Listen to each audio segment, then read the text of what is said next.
Volume 13, His Sombre Rivals Illustrated. 1883. Preface. The following story has been taking form in my mind for several years, and at last I have been able to write it out. With a regret akin to sadness, I take my leave, this August day, of people who have become very real to me, whose joys and sorrows I have made my own. Although a northern man, I think my southern readers will feel that I have sought to do justice to their motives. At this distance from the late Civil War, it is time that passion and prejudice sank below the horizon, and among the surviving soldiers who were arrayed against each other I think they have practically disappeared. Stern and prolonged conflict taught mutual respect. The men of the northern armies were convinced, beyond the shadow of a doubt, that they had fought men and Americans, men whose patriotism and devotion to a cause sacred to them was as pure and lofty as their own. It is time that sane men and women should be large-minded enough to recognize that, whatever may have been the original motives of political leaders, the people on both sides were sincere and honest, that around the campfires at their hearths and in their places of worship they looked for God's blessing on their efforts with equal freedom from hypocrisy. I have endeavored to portray the Battle of Bull Run as it could appear to a civilian spectator, to give a suggestive picture and not a general description. The following war scenes are imaginary, and colored by personal reminiscence. I was in the service nearly 4 years, 2 of which were spent with the cavalry. Nevertheless, justly distrustful of my knowledge of military affairs, I have submitted my proofs to my friend Colonel H. C. Hasbrouck, Commandant of Cadets at West Point, and therefore have confidence that as mere sketches of battles and skirmishes they are not technically defective. The title of the story will naturally lead the reader to expect that deep shadows rest upon many of its pages. I know it is scarcely the fashion of the present time to portray men and women who feel very deeply about anything, but there certainly was deep feeling at the time of which I write, as, in truth, there is today. The heart of humanity is like the ocean. There are depths to be stirred when the causes are adequate. E.P.R. Cornwall-on-the-Hudson, August 21, 1883. Chapter 1 An Embodiment of May. Chapter 2 Mere Fancies. Chapter 3 The Verdict of a Sage. Chapter 4 Warning or Incentive. Chapter 5 Impressions. Chapter 6 Philosophy at Fault. Chapter 7 Warren Hilland. Chapter 8 Supreme Moments. Chapter 9 The Revelation. Chapter 10 The Kinship of Suffering. Chapter 11 The Ordeal. Chapter 12 Flight to Nature. Chapter 13 The Friends. Chapter 14 Noble Deception. Chapter 15 I Wish He Had Known. Chapter 16 The Cloud in the South. Chapter 17 Preparation. Chapter 18 The Call to Arms. Chapter 19 The Blood-Red Sky. Chapter 22 Battles. Chapter 21 The Logic of Events. Chapter 22 Self-Sentence. Chapter 23 An Early Dream Fulfilled. Chapter 24 Unchronicled Conflicts. Chapter 25 A Presentiment. Chapter 26 An Improvised Picture Gallery. Chapter 27 A Dream. Chapter 28 Its Fulfillment. Chapter 29 A Southern Girl. Chapter 30 Guerrillas. Chapter 31 Just in Time. Chapter 32 A Wounded Spirit. Chapter 33 The White-Haired Nurse. Chapter 34 Rita's Brother. Chapter 35 His Sombre Rivals. Chapter 36 All Materialists. Chapter 37 The Effort to Live. Chapter 38 Graham's Last Sacrifice. Chapter 39 Married Unconsciously. Chapter 40 Rita Anderson. Chapter 41 A Little Child Shall Lead Them. Chapter 1 An Embodiment of May. Beyond that revolving light lies my home. And yet why should I use such a term when the best I can say is that a continent is my home? Home suggests a loved, familiar nook in the great world.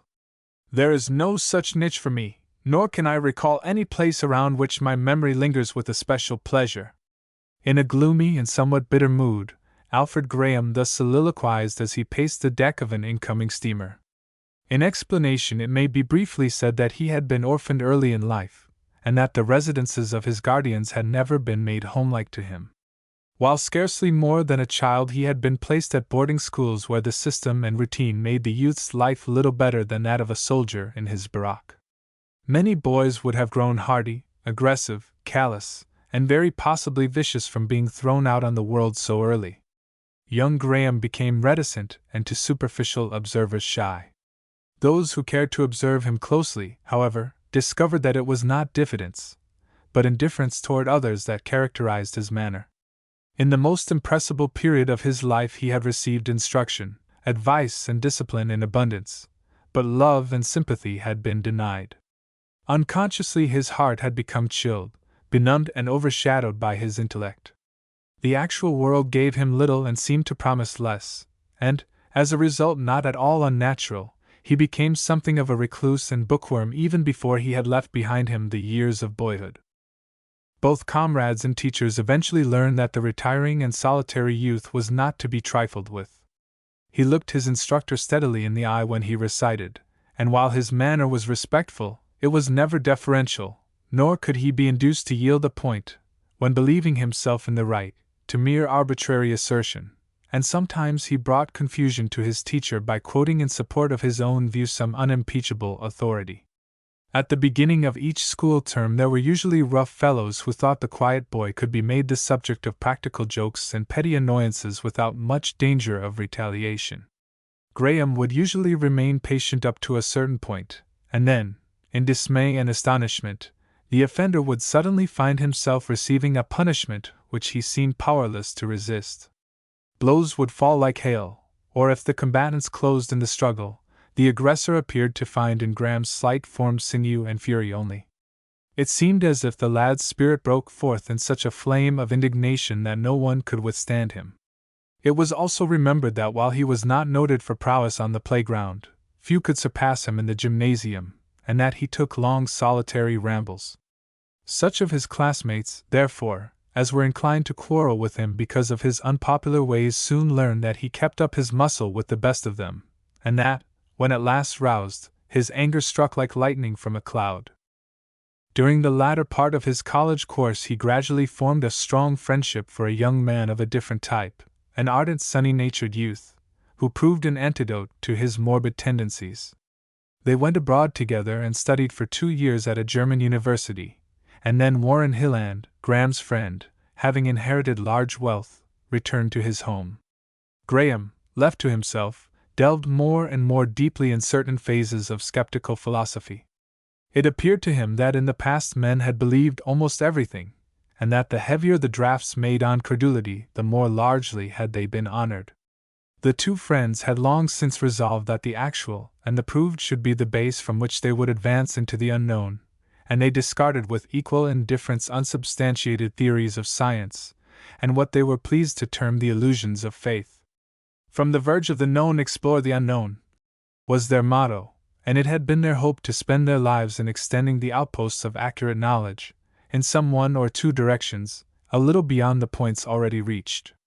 Since the scalpel and microscope revealed no soul in the human mechanism, they regarded all theories and beliefs concerning a separate spiritual existence as mere assumption. They accepted the materialistic view. To them each generation was a link in an endless chain, and man himself wholly the product of an evolution which had no relations to a creative mind, for they had no belief in the existence of such a mind. They held that one had only to live wisely and well, and thus transmit the principle of life, not only unvitiated, but strengthened and enlarged. Sins against body and mind were sins against the race, and it was their creed that the stronger, fuller and more nearly complete they made their lives, the richer and fuller would be the life that succeeded them. They scouted as utterly unproved and irrational the idea that they could live after death, accepting as the plant lives by adding to the material life and well-being of other plants. But at that time the spring and vigor of youth were in their heart and brain, and it seemed to them a glorious thing to live and do their part in the advancement of the race toward a stage of perfection not dreamed of by the unthinking masses. Alas for their visions of future achievement! An avalanche of wealth had overwhelmed Hilland. His letters to his friend had grown more and more infrequent, and they contained many traces of the business cares and the distractions inseparable from his possessions and new relations. And now, for causes just the reverse, Graham also was forsaking his studies. His modest inheritance, invested chiefly in real estate, had so far depreciated that apparently it could not much longer provide for even his frugal life abroad. "I must give up my chosen career for a life of breadwinning," he had concluded sadly, and he was ready to avail himself of any good opening that offered. Therefore he knew not where his lot would be cast on the broad continent beyond the revolving light that loomed every moment more distinctly in the west. A few days later found him at the residence of Mrs. Mabon, a pretty cottage in a suburb of an eastern city. This lady was his aunt by marriage, and had long been a widow. She had never manifested much interest in her nephew, but since she was his nearest relative he felt that he could not do less than call upon her. To his agreeable surprise he found that time had mellowed her spirit and softened her angularities. After the death of her husband she had developed unusual ability to take care of herself, and had shown little disposition to take care of anyone else. Her thrift and economy had greatly enhanced her resources, and her investments had been profitable, while the sense of increasing abundance had had a happy effect on her character. Within the past year she had purchased the dwelling in which she now resided, and to which she welcomed Graham with unexpected warmth. So far from permitting him to make simply a formal call, she insisted on an extended visit, and he, divorced from his studies and therefore feeling his isolation more keenly than ever before, assented. "My home is accessible," she said, "and from this point you can make inquiries and look around for business opportunities quite as well as from a city hotel." She was so cordial, so perfectly sincere, that for the first time in his life he felt what it was to have kindred and a place in the world that was not purchased. He had found his financial affairs in a much better condition than he had expected. Some improvements were on foot which promised to advance the value of his real estate so largely as to make him independent, and he was much inclined to return to Germany and resume his studies. "I will rest and vegetate for a time," he concluded. "I will wait till my friend Hilland returns from the West, and then, when the impulse of work takes possession of me again, I will decide upon my course." He had come over the ocean to meet his fate, and not the faintest shadow of a presentiment of this truth crossed his mind as he looked tranquilly from his aunt's parlor window at the beautiful May sunset. The cherry blossoms were on the wane, and the light puffs of wind brought the white petals down like flurries of snow. The plum trees looked as if the snow had clung to every branch and spray, and they were as white as they could have been after some breathless, large-flaked December storm. But the great apple tree that stood well down the path was the crowning product of May. A more exquisite bloom of pink and white against an emerald foil of tender young leaves could not have existed even in Eden, nor could the breath of Eve have been more sweet than the fragrance exhaled. The air was soft with summer-like mildness, and the breeze that fanned Graham's cheek brought no sense of chilliness. The sunset hour, with its spring beauty, the song of innumerable birds, and especially the strains of a wood thrush, that, like a prima donna, trilled her melody, clear, sweet and distinct above the feathered chorus, penetrated his soul with subtle and delicious influences. A vague longing for something he had never known or felt, for something that books had never taught, or experimental science revealed, throbbed in his heart. He felt that his life was incomplete, and a deeper sense of isolation came over him than he had ever experienced in foreign cities where every face was strange. Unconsciously he was passing under the most subtle and powerful of all spells, that of spring, when the impulse to mate comes not to the birds alone. It so happened that he was in just the condition to succumb to this influence. His mental tension was relaxed. He had sat down by the wayside of life to rest a while. He had found that there was no need that he should bestir himself in money-getting, and his mind refused to return immediately to the deep abstractions of science. It pleaded weariness of the world and of the pros and cons of conflicting theories and questions. He admitted the plea and said, "My mind shall rest, and for a few days, possibly weeks, it shall be passively receptive of just such influences as nature and circumstances chance to bring to it. Who knows but that I may gain a deeper insight into the hidden mysteries than if I were delving among the dusty tomes of a university library? For some reason I feel tonight as if I could look at that radiant, fragrant apple tree and listen to the lullaby of the birds forever. And yet their songs suggest a thought that awakens an odd pain and dissatisfaction. Each one is singing to his mate. Each one is giving expression to an overflowing fullness and completeness of life, and never before have I felt my life so incomplete and isolated. I wish Hilland was here. He is such a true friend that his silence is companionship, and his words never jarred discordantly. It seems to me that I miss him more tonight than I did during the first days after his departure. It's odd that I should. I wonder if the friendship, the love of a woman could be more to me than that of Hilland. What was that paragraph from Emerson that once struck me so forcibly? My aunt is a woman of solid reading, she must have Emerson. Yes, here in her bookcase, meager only in the number of volumes it contains, is what I want. And he turned the leaves rapidly until his eyes lighted on the following passage. No man ever forgot the visitations of that power to his heart and brain which created all things new, which was the dawn in him of music, poetry, and art, which made the face of nature radiant with purple light, the morning and the night varied enchantments, when a single tone of one voice could make the heart bound, and the most trivial circumstance associated with one form was put in the amber of memory. When he became all eye when one was present, and all memory when one was gone. Emerson never learned that at a university, German or otherwise. He writes as if it were a common human experience, and yet I know no more about it than of the sensations of a man who has lost an arm. I suppose losing one's heart is much the same. As long as a man's limbs are intact he is scarcely conscious of them, but when one is gone it troubles him all the time, although it isn't there. Now when Hilland left me I felt guilty at the ease with which I could forget him in the library and laboratory. I did not become all memory. I knew he was my best, my only friend, he is still, but he is not essential to my life. Clearly, according to Emerson, I am as ignorant as a child of one of the deepest experiences of life, and very probably had better remain so, and yet the hour is playing strange tricks with my fancy. Thus it may be perceived that Alfred Graham was peculiarly open on this deceitful May evening, which promised peace and security, to the impending stroke of fate.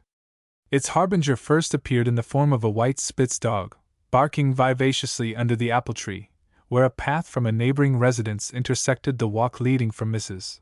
Maiden's cottage to the street. Evidently someone was playing with the little creature, and was pretending to be kept at bay by its belligerent attitude.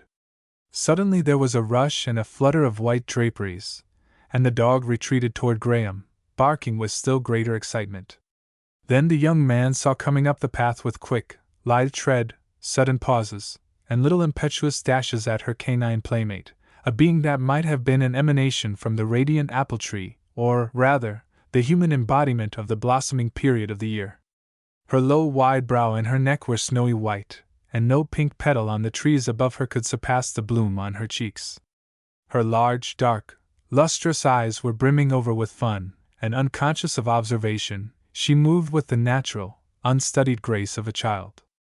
Graham thought, no scene of nature is complete without the human element, and now the very genius of the hour and season has appeared.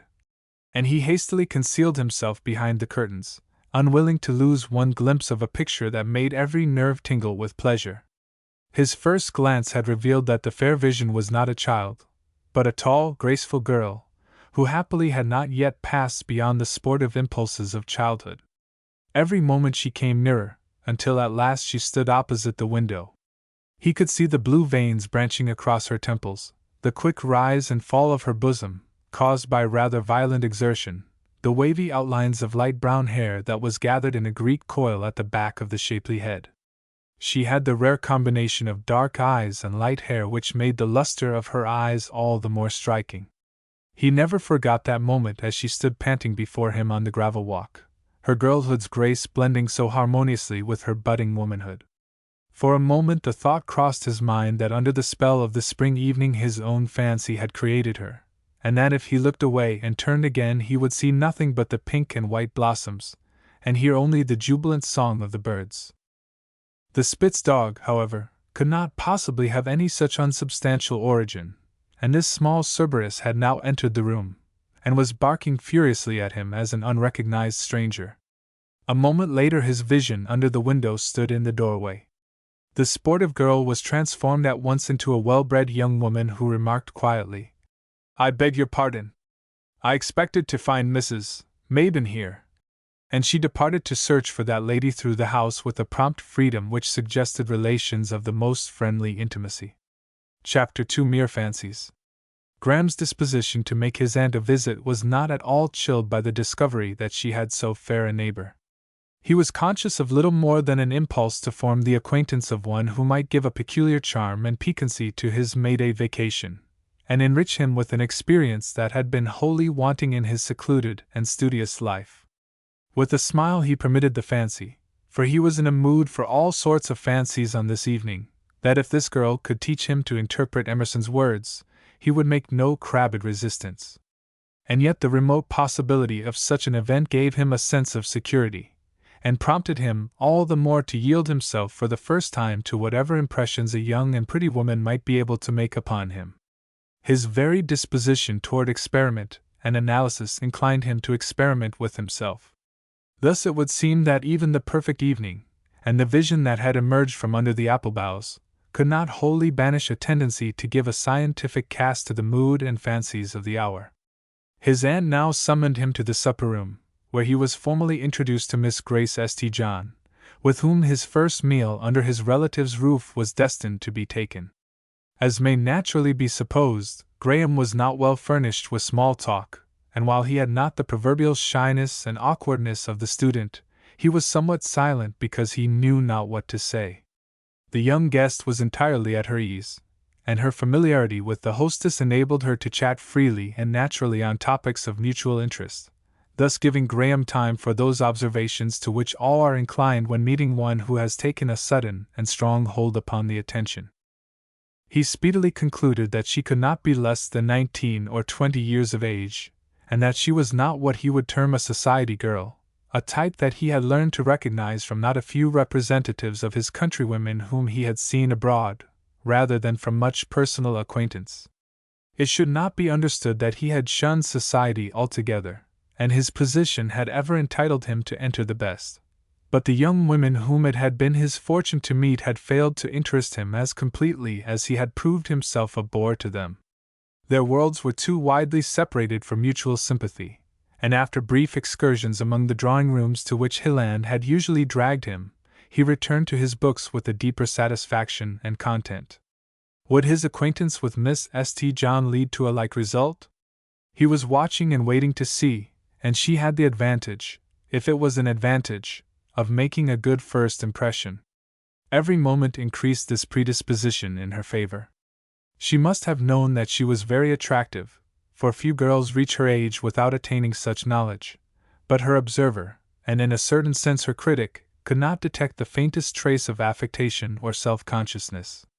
Her manner, her words, and even their accent seemed unstudied, unpracticed, and unmodeled after any received type. Her glance was peculiarly open and direct, and from the first she gave Graham the feeling that she was one who might be trusted absolutely. That she had tact and kindliness also was evidenced by the fact that she did not misunderstand or resent his comparative silence. At first, after learning that he had lived much abroad, her manner toward him had been a little shy and wary, indicating that she may have surmised that his reticence was the result of a certain kind of superiority which traveled men, especially young men, often assume when meeting those whose lives are supposed to have a narrow horizon. But she quickly discovered that Graham had no foreign-bred preeminence to parade. That he wanted to talk with her if he could only find some common subject of interest. This she supplied by taking him to ground with which he was perfectly familiar, for she asked him to tell her something about university life in Germany. On such a theme he could converse well, and before long a fire of eager questions proved that he had not only a deeply interested listener but also a very intelligent one. Mrs. Mabin smiled complacently, for she had some natural desire that her nephew should make a favorable impression. In regard to Miss St. John she had long ceased to have any misgivings, and the approval that she saw in Graham's eyes was expected as a matter of course. This approval she soon developed into positive admiration by leading her favorite to speak of her own past. Grace, you must know, Alfred is the daughter of an army officer, and has seen some odd phases of life at the various military stations where her father has been on duty. These words piqued Graham's curiosity at once, and he became the questioner.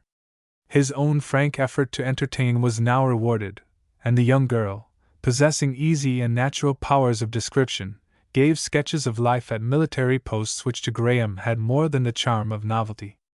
Unconsciously she was accounting for herself. In the refined yet unconventional society of officers and their wives she had acquired the frank manner so peculiarly her own. but the characteristic which won Graham's interest most strongly was her abounding mirthfulness.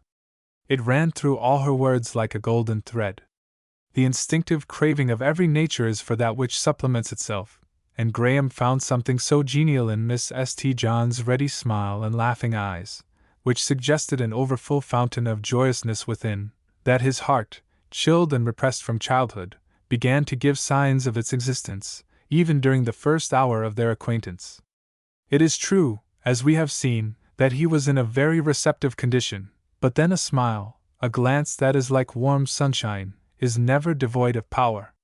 The long May twilight had faded, and they were still lingering over the supper table, when a middle-aged colored woman in a flaming red turban appeared in the doorway and said, "Pardon, Miss Mabin, I see a hopin' you'll 'scuse me. I just step over to tell Miss Grace dat de Major's p'ful oneasy, 'spect you back AFO dot." The girl arose with alacrity, saying, "Mr. Graham, you have brought me into danger, and must now extricate me. Papa is an inveterate whist player, and you have put my errand here quite out of my mind. I didn't come for the sake of your delicious muffins altogether," with a nod at her hostess. "Our game has been broken up, you know, Mrs. Mabin, by the departure of Mrs. Weeks and her daughter. You have often played a good hand with us, and Papa thought you would come over this evening, and that you, from your better acquaintance with our neighbors, might know of someone who enjoyed the game sufficiently to join us quite often. Mr. Graham, you must be the one I am seeking. A gentleman versed in the lore of 2 continents certainly understands whist, or, at least, can penetrate its mysteries at a single sitting." "Suppose I punish the irony of your concluding words," Graham replied, "by saying that I know just enough about the game to be aware how much skill is required to play with such a veteran as your father? If you did, you would punish Papa also, who is innocent. That cannot be thought of, although, in truth, I play but an indifferent game. If you will make amends by teaching me, I will try to perpetrate as few blunders as possible." "Indeed, sir, you forget. You are to make amends for keeping me talking here, forgetful of filial duty, by giving me a chance to teach you. You are to be led meekly in as a trophy by which I am to propitiate my stern parent, who has military ideas of promptness and obedience. What if he should place me under arrest? Then Mrs. Mabin and I will become your jailers, and we shall keep you here until you are one of the most accomplished whist players in the land. If you will promise to stand guard over me some of the time, I will submit to any conditions. You are already making one condition, and may think of a dozen more. It will be better to parole you with the understanding that you are to put in an appearance at the hour for whist." And with similar light talk they went down the walk under the apple boughs, whence in Graham's fancy the fair girl had had her origin.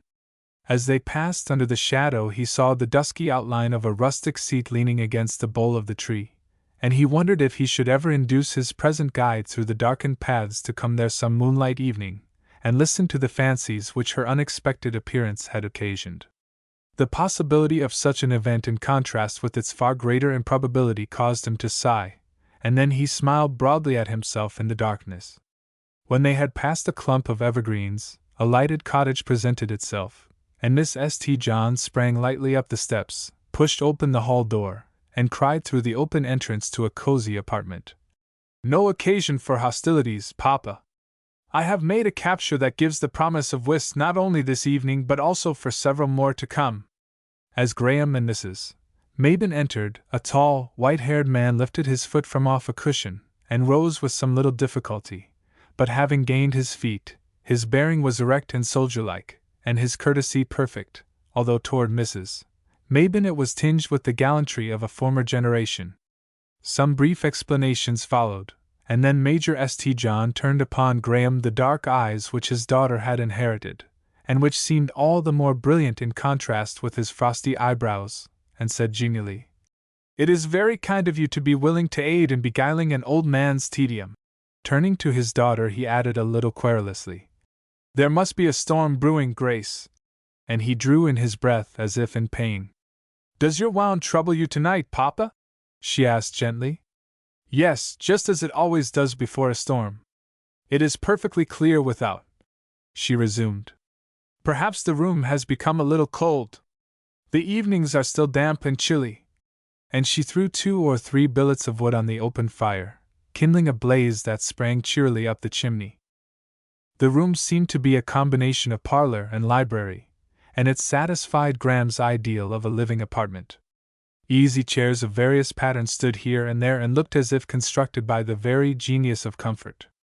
A secretary in the corner near a window was open, suggesting absent friends and the pleasure of writing to them amid such agreeable surroundings. Again Graham queried, prompted by the peculiar influences that had gained the mastery on this tranquil but eventful evening. Will Miss St. John ever sit there penning words straight from her heart to me? He was brought back to prose and reality by the Major. Mrs. Mabin had been condoling with him, and he now turned and said, I hope, my dear sir, that you may never carry around such a barometer as I am afflicted with. A man with an infirmity grows a little egotistical, if not worse. You have much consolation, sir, in remembering how you came by your infirmity, Graham replied. Men bearing such proofs of service to their country are not plentiful in our money-getting land. His daughter's laugh rang out musically as she cried, That was meant to be a fine stroke of diplomacy. Papa, you will now have to pardon a score of blunders. I have as yet no proof that any will be made, the Major remarked, and in fact Graham had underrated his acquaintance with the game. He was quite equal to his aunt in proficiency, and with Miss St. John for his partner he was on his mettle. He found her skillful indeed, quick, penetrating, and possessed of an excellent memory. They held their own so well that the Major's spirits rose hourly. He forgot his wound in the complete absorption of his favorite recreation. As opportunity occurred, Graham could not keep his eyes from wandering here and there about the apartment that had so taken his fancy, especially toward the large, well-filled bookcase and the pictures, which, if not very expensive, had evidently been the choice of a cultivated taste. They were brought to a consciousness of the flight of time by a clock chiming out the hour of 11, and the old soldier with a sigh of regret saw Mrs. Mabin rise. Miss St. John touched a silver bell, and a moment later the same negress who had reminded her of her father's impatience early in the evening entered with a tray bearing a decanter of wine, glasses, and some wafer-like cakes. Have I earned the indulgence of a glance at your books? Graham asked. Yes, indeed, Miss St. John replied. Your martyr-like submission shall be further rewarded by permission to borrow any of them while in town. I doubt, however, if you will find them profound enough for your taste. I shall take all point from your irony by asking if you think one can relish nothing but intellectual roast beef. I am enjoying one of your delicate cakes. You must have an excellent cook. Papa says he has, in the line of cake and pastry, but then he is partial. What? Did you make them? Why not? Oh, I'm not objecting. Did my manners permit, I'd empty the plate. Still, I was under the impression that young ladies were not adepts in this sort of thing. You have been abroad so long that you may have to revise many of your impressions. Of course, retired army officers are naturally in a condition to import chefs de cuisine, but then we like to keep up the idea of republican simplicity. Could you be so very kind as to induce your father to ask me to make one of your evening quartet as often as possible? The relevancy of that request is striking. Was it suggested by the flavor of the cakes? I sometimes forget to make them. Their absence would not prevent my taste from being gratified if you will permit me to come. Here is a marked volume of Emerson's works. May I take it for a day or two? She blushed slightly, hesitated perceptibly, and then said, Yes. Alfred, broke in his aunt, you students have the name of being great owls, but for an old woman of my regular habits it's getting late. My daughter informs me, the Major remarked to Graham in parting, that we may be able to induce you to take a hand with us quite often. If you should ever become as old and crippled as I am, you will know how to appreciate such kindness. Indeed, sir, Miss St. John must testify that I asked to share your game as a privilege. I can scarcely remember to have passed so pleasant an evening. Mrs. Mabin, do try to keep him in this amiable frame of mind, cried the girl. I think I shall need your aid, said that lady, with a smile. Come, Alfred, it is next to impossible to get you away. Papa's unfortunate barometer will prove correct, I fear, said Miss St. John, following them out on the piazza, for a thin scud was already veiling the stars, and there was an ominous moan of the wind. "Tomorrow will be a stormy day," remarked Mrs. Mabon, who prided herself on her weather wisdom. "I'm sorry," Miss St. John continued, "for it will spoil our fairy world of blossoms, and I am still more sorry for Papa's sake." "Should the day prove a long, dismal, rainy one," Graham ventured, "may I not come over and help entertain your father?" "Yes," said the girl, earnestly. "It cannot seem strange to you that time should often hang heavily on his hands, and I am grateful to any one who helps me to enliven his hours." Before Graham repassed under the apple tree boughs, he had fully decided to win at least Miss St. John's gratitude. Chapter 3: The Verdict of a Sage. When Graham reached his room, he was in no mood for sleep. At first, he lapsed into a long reverie over the events of the evening, trivial in themselves, and yet for some reason holding a controlling influence over his thoughts. Miss St. John was a new revelation of womanhood to him, and for the first time in his life his heart had been stirred by a woman's tones and glances. A deep chord in his nature vibrated when she spoke and smiled. What did it mean? He had followed his impulse to permit this stranger to make any impression within her power, and he found that she had decidedly interested him. As he tried to analyze her power, he concluded that it lay chiefly in the mirthfulness, the joyousness of her spirit. She quickened his cool, deliberate pulse. Her smile was not an affair of facial muscles, but had a vivifying warmth. It made him suspect that his life was becoming cold and self-centered, that he was missing the deepest and best experiences of an existence that was brief indeed at best, and, as he believed, soon ceased forever. The love of study and ambition had sufficed thus far, but actuated by his own materialistic creed, he was bound to make the most of life while it lasted. According to Emerson, he was as yet but in the earlier stages of evolution, and his highest manhood wholly undeveloped. Had not music, poetry, and art dawned in his mind? Was nature but a mechanism after whose laws he had been groping like an anatomist who finds in the godlike form bone and tissue merely? As he had sat watching the sunset a few hours previous, the element of beauty had been present to him as never before. Could this sense of beauty become so enlarged that the world would be transfigured, radiant with purple light? Morning had often brought to him weariness from sleepless hours during which he had racked his brain over problems too deep for him, and evening had found him still baffled, disappointed, and disposed to ask in view of his toil, cui bono? What ground had Emerson for saying that these same mornings and evenings might be filled with varied enchantments? The reason, the cause of these unknown conditions of life, was given unmistakably.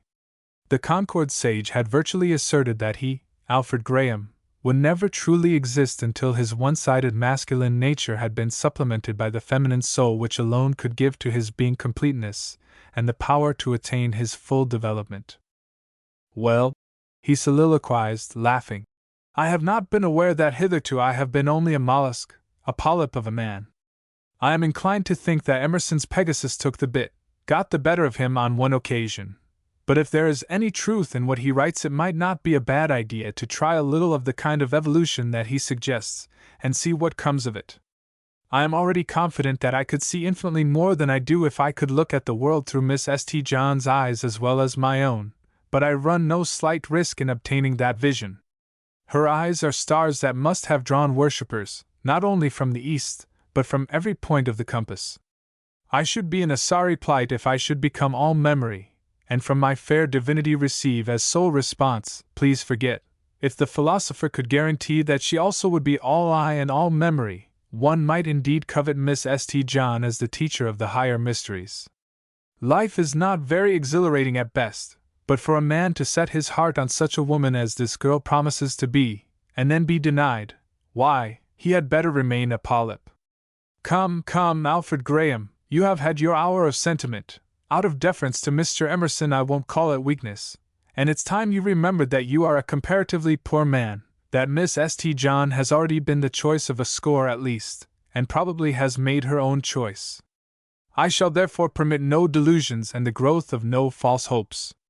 Having reached this prudent conclusion, Graham yawned, smiled at the unwonted mood in which he had indulged, and with the philosophic purpose of finding an opiate in the pages that had contained one paragraph rather too exciting, he took up the copy of Emerson that he had borrowed. The book fell open, indicating that someone had often turned to the pages before him. One passage was strongly marked on either side and underscored. With a laugh he saw that it was the one he had been dwelling upon. No man ever forgot, etc. Now I know why she blushed slightly and hesitated to lend me this volume, he thought. I suppose I may read in this instance, no woman ever forgot. Of course, it would be strange if she had not learned to understand these words. What else has she marked? Here and there were many delicate marginal lines indicating approval and interest, but they were so delicate as to suggest that the strong scoring of the significant passage was not the work of Miss St. John, but rather of some heavy masculine hand. This seemed to restore the original reading. No man ever forgot. And some man had apparently tried to inform her by his emphatic lines that he did not intend to forget. Well, suppose he does not and cannot, Graham mused. That fact places her under no obligations to be all eye and memory for him. And yet her blush and hesitancy and the way the book falls open at this passage look favorable for him. I can win her gratitude by amusing the old Major, and with that, no doubt, I shall have to be content. This limitation of his chances caused Graham so little solicitude that he was soon sleeping soundly. Chapter 4: Warning or Incentive? The next morning proved that the wound which Major St. John had received in the Mexican War was a correct barometer. From a leaden, lowering sky the rain fell steadily, and a chilly wind was fast dismantling the trees of their blossoms. The birds had suspended their nest building, and but few had the heart to sing. You seem to take a very complacent view of the dreary prospect without, Mrs. Mabin remarked, as Graham came smilingly into the breakfast room and greeted her with a cheerful note in his tones. Such a day as this means rheumatism for me and an aching leg for Major St. John. I am very sorry, Aunt, he replied, but I cannot help remembering also that it is not altogether an ill wind, for it will blow me over into a cozy parlor and very charming society, that is, if Miss St. John will give me a little aid in entertaining her father. So we old people don't count for anything. That doesn't follow at all. I would do anything in my power to banish your rheumatism and the Major's twinges, but how was it with you both at my age? I can answer for the Major. If at that time he knew another Major with such a daughter as blesses his home, his devotion to the preceding veteran was a little mixed. Are you so taken by Miss St. John? I have not the slightest hope of being taken by her. You know what I mean? Yes, but I wish to suggest my modest hopes and expectations so that you may have no anxieties if I avail myself, during my visit, of the chance of seeing what I can of an unusually fine girl. Acquaintance with such society is the part of my education most sadly neglected. Nevertheless, you will find me devotedly at your service whenever you will express your wishes. Do not imagine that I am disposed to find fault. Grace is a great favorite of mine. She is a good old-fashioned girl, not one of your vain, heartless, selfish creatures with only a veneer of good breeding.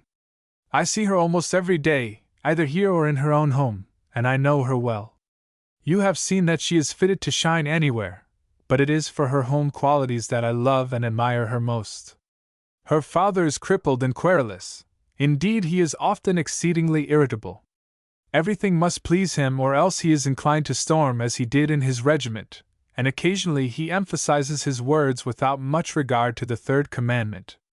But his gusts of anger are over quickly, and a kinder-hearted and more upright man never lived. Of course, American servants won't stand harsh words. They want to do all the fault-finding, and the poor old gentleman would have a hard time of it were it not for Grace. She knows how to manage both him and them, and that colored woman you saw wouldn't leave him if he beat and swore at her every day. She was a slave in the family of Grace's mother, who was a Southern lady, and the Major gave the poor creature her liberty when he brought his wife to the North. Grace is sunshine embodied. She makes her old, irritable, and sometimes gouty father happy in spite of himself. It was just like her to accept of your offer last evening, for to banish all dullness from her father's life seems her constant thought. So if you wish to grow in the young lady's favor, don't be so attentive to her as to neglect the old gentleman. Graham listened to this good-natured gossip with decided interest, feeling that it contained valuable suggestions. The response seemed scarcely relevant. "When is she to be married?" he asked. "Married? Yes. It is a wonder that such a paragon has escaped thus long." "You have lived abroad too much," said his aunt satirically. "American girls are not married out of hand at a certain age. They marry when they please or not at all if they please. Grace easily escapes marriage. Not from want of suitors, I'm sure." "You are right there." "How then?" "By saying, 'No, I thank you.' You can easily learn how very effectual such a quiet negative is, if you choose." "Indeed? Am I such a very undesirable party?" said Graham, laughing, for he heartily enjoyed his aunt's brusque way of talking, having learned already the kindliness it masked. "Not in my eyes. I can't speak for Grace. She'd marry you if she loved you, and were you the czar of all the Russias you wouldn't have the ghost of a chance unless she did. I know that she has refused more than one fortune. She seems perfectly content to live with her father, until the one prince having the power to awaken her appears. When he comes, rest assured she'll follow him, and also be assured that she'll take her father with her, and to a selfish, exacting Turk of a husband he might prove an old man of the sea. And yet I doubt it. Grace would manage anyone. Not that she has much management either. She simply laughs, smiles, and talks every one into good humor. Her mirthfulness, her own happiness, is so genuine that it is contagious. Suppose you exchange duties and asked her to come over and enliven me while you entertain her father," concluded the old lady mischievously. "I would not dare to face such a fiery veteran as you have described alone. I knew you would have some excuse. Well, be on your guard. Grace will make no effort to capture you, and therefore you will be in all the more danger of being captured. If you lose your heart in vain to her, you will need more than German philosophy to sustain you. I have already made to myself in substance your last remark. I know you are not a lady's man, and perhaps for that very reason you are all the more liable to an acute attack." Graham laughed as he rose from the table, and asked, "Should I ever venture to lay siege to Miss St. John, would I not have your blessing?" "Yes, and more than my blessing." "What do you mean by more than your blessing?" "I shall not commit myself until you commit yourself, and I do not wish you to take even the first step without appreciating the risk of the venture." "Why, bless you, aunt," said Graham, now laughing heartily. "How seriously you take it! I have spent but one evening with the girl." The old lady nodded her head significantly as she replied, "I have not lived to my time of life without learning a thing or two. My memory also has not failed as yet. There were young men who looked at me once just as you looked at Grace last evening, and I know what came of it in more than one instance. You are safe now, and you may be invulnerable, although it does not look like it, but if you can see much of Grace St. John and remain untouched, you are unlike most men. I have always had the name of being that, you know. But as the peril is so great, had I not better fly at once?" "Yes, I think we both have had the name of being a little peculiar, and my brusque, direct way of coming right to the point is one of my peculiarities. I am very intimate with the St. Johns, and am almost as fond of Grace as if she were my own child. So of course you can see a great deal of her if you wish, and this arrangement about whist will add to your opportunities. I know what young men are, and I know too what often happens when their faces express as much admiration and interest as yours did last night. What's more," continued the energetic old lady with an emphatic tap on the floor with her foot, and a decided nod of her head, "if I were a young man, Grace would have to marry someone else to get rid of me. Now I've had my say, and my conscience is clear, whatever happens. As to flight, why, you must settle that question, but I am sincere and cordial in my request that you make your home with me until you decide upon your future course." Graham was touched, and he took his aunt's hand as he said, "I thank you for your kindness, and more than all for your downright sincerity. When I came here it was to make but a formal call. With the exception of one friend, I believed that I stood utterly alone in the world, that no one cared about what I did or what became of me. I was accustomed to isolation and thought I was content with it, but I find it more pleasant than I can make you understand to know there is one place in the world to which I can come, not as a stranger to an inn, but as one that is received for other than business considerations. Since you have been so frank with me, I will be equally outspoken. And he told her just how he was situated, and what were his plans and hopes. Now that I know there is no necessity of earning my livelihood, he concluded, I shall yield to my impulse to rest a while, and then quite probably resume my studies here or abroad until I can obtain a position suited to my plans and taste. I thank you for your note of alarm in regard to Miss St. John, although I must say that to my mind there is more of incentive than of warning in your words. I think I can at least venture on a few reconnaissances, as the Major might say, before I beat a retreat. Is it too early to make one now? Mrs. Mabin smiled. No, she said laconically. I see that you think my reconnaissance will lead to a siege, Graham added. Well, I can at least promise that there shall be no rash movements. Chapter 5 Impressions. Graham, smiling at his aunt and still more amused at himself, started to pay his morning visit.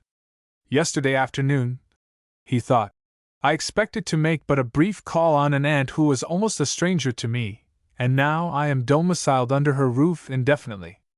She has introduced me to a charming girl, and in an ostensible warning shrewdly inserted the strongest incentives to venture everything, hinting at the same time that if I succeeded she would give me more than her blessing. What a vista of possibilities has opened since I crossed her threshold! A brief time since I was buried in German libraries, unaware of the existence of Miss St. John, and forgetting that of my aunt. Apparently I have crossed the ocean to meet them both, for had I remained abroad a few days longer, letters on the way would have prevented my returning. Of course it is all chance, but a curious chance. I don't wonder that people are often superstitious, and yet a moment's reasoning proves the absurdity of this sort of thing. Nothing truly strange often happens, and only our egotism invests events of personal interest with a trace of the marvelous. My business man neglected to advise me of my improved finances as soon as he might have done. My aunt receives me, not as I expected, but as one would naturally hope to be met by a relative. She has a fair young neighbor with whom she is intimate, and whom I meet as a matter of course, and as a matter of course I can continue to meet her as long as I choose without becoming all eye and all memory. Surely a man can enjoy the society of any woman without the danger my aunt suggests, and, as I half believe, would like to bring about. What signify my fancies of last evening? We often enjoy imagining what might be without ever intending it shall be. At any rate, I shall not sigh for Miss St. John or any other woman until satisfied that I should not sigh in vain. The probabilities are therefore that I shall never sigh at all. As he approached Major St. John's dwelling, he saw the object of his thoughts standing by the window and reading a letter. A syringa shrub partially concealed him and his umbrella, and he could not forbear pausing a moment to note what a pretty picture she made. A sprig of white flowers was in her light wavy hair, and another fastened by her breastpin drooped over her bosom. Her morning wrapper was of the hue of the sky that lay back of the leaden clouds. A heightened color mantled her cheeks, her lips were parted with a smile, and her whole face was full of delighted interest.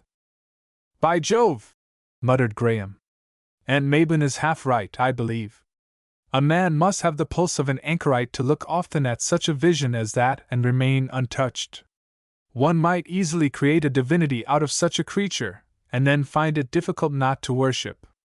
I could go away now and make her my ideal, endowing her with all impossible attributes of perfection. Very probably fuller acquaintance will prove that she is made of clay not differing materially from that of other womankind. I envy her correspondent, however, and would be glad if I could write a letter that would bring such an expression to her face. Well, I am reconnoitering true enough, and had better not be detected in the act. And he stepped rapidly forward. She recognized him with a piquant little nod and smile. The letter was folded instantly, and a moment later she opened the door for him herself, saying, Since I have seen you and you have come on so kind an errand, I have dispensed with the formality of sending a servant to admit you. Won't you shake hands as a further reward? He asked. You will find me very mercenary. Oh, certainly. Pardon the oversight. I should have done so without prompting, since it is so long since we have met. And having known each other so long also. he added in the same light vein, conscious meantime that he held a hand that was as full of vitality as it was shapely and white. "Indeed," she replied. "Did last evening seem an age to you? I tried to prolong it, for you must remember that my aunt said that she could not get me away, and this morning I was indiscreet enough to welcome the rain, at which she reminded me of her rheumatism and your father's wound. And at which I also hope you had a twinge or two of conscience. Papa," she added, leading the way into the parlor, "here is Mr. Graham. It was his fascinating talk about life in Germany that so delayed me last evening." The old gentleman started out of a doze, and his manner proved that he welcomed any break in the monotony of the day. "You will pardon my not rising," he said. "This confounded weather is playing the deuce with my leg." Graham was observant as he joined in a general condemnation of the weather, and the manner in which Miss St. John rearranged the cushion on which her father's foot rested, coaxed the fire into a more cheerful blaze, and bestowed other little attentions, proved beyond a doubt that all effort in behalf of the suffering veteran would be appreciated. Nor was he so devoid of a kindly good nature himself as to anticipate an irksome task, and he did his utmost to discover the best methods of entertaining his host. The effort soon became remunerative, for the Major had seen much of life, and enjoyed reference to his experiences. Graham found that he could be induced to fight his battles over again, but always with very modest allusion to himself. In the course of their talk it also became evident that he was a man of somewhat extensive reading, and the daily paper must have been almost literally devoured to account for his acquaintance with contemporary affairs. The daughter was often not a little amused at Graham's blank looks as her father broached topics of American interest which to the student from abroad were as little known or understood as the questions which might have been agitating the inhabitants of Jupiter. Most ladies would have been politely oblivious of her guest's blunders and infelicitous remarks, but Miss St. John had a frank, merry way of recognizing them, and yet malice and ridicule were so entirely absent from her words and ways that Graham soon positively enjoyed being laughed at, and much preferred her delicate open raillery, which gave him a chance to defend himself, to a smiling mask that would leave him in uncertainty as to the fitness of his replies. There was a subtle flattery also in this course, for she treated him as one capable of holding his own, and not in need of social charity and protection. With pleasure he recognized that she was adopting toward him something of the same sportive manner which characterized her relations with his aunt, and which also indicated that as Mrs. Mabin's nephew he had met with a reception which would not have been accorded to one less favorably introduced. How vividly in after years Graham remembered that rainy May morning! He could always call up before him, like a vivid picture, the old Major with his bushy white eyebrows and piercing black eyes, the smoke from his meerschaum creating a sort of halo around his grey head, the fine, venerable face often drawn by pain which led to half-muttered imprecations that courtesy to his guest and daughter could not wholly suppress. How often he saw again the fire curling softly from the hearth with a contented crackle, as if pleased to be once more an essential to the home from which the advancing summer would soon banish it. He could recall every article of the furniture with which he afterward became so familiar. But that which was engraven on his memory forever was a fair young girl sitting by the window with a background of early spring greenery swaying to and fro in the storm. Long afterward, when watching on the perilous picket line or standing in his place on the battlefield, he would close his eyes that he might recall more vividly the little white hands deftly crocheting on some feminine mystery, and the mirthful eyes that often glanced from it to him as the quiet flow of their talk rippled on.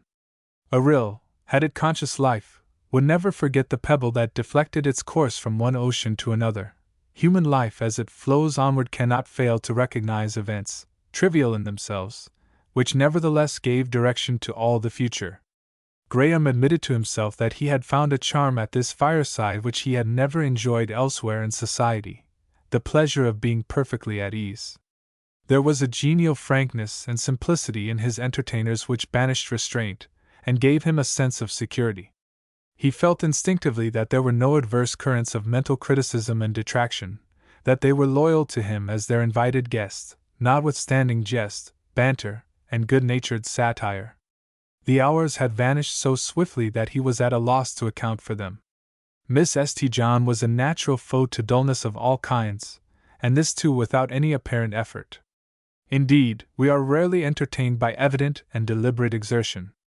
Pleasurable exhilaration in society is obtained from those who impart, like warmth, their own spontaneous vivacity.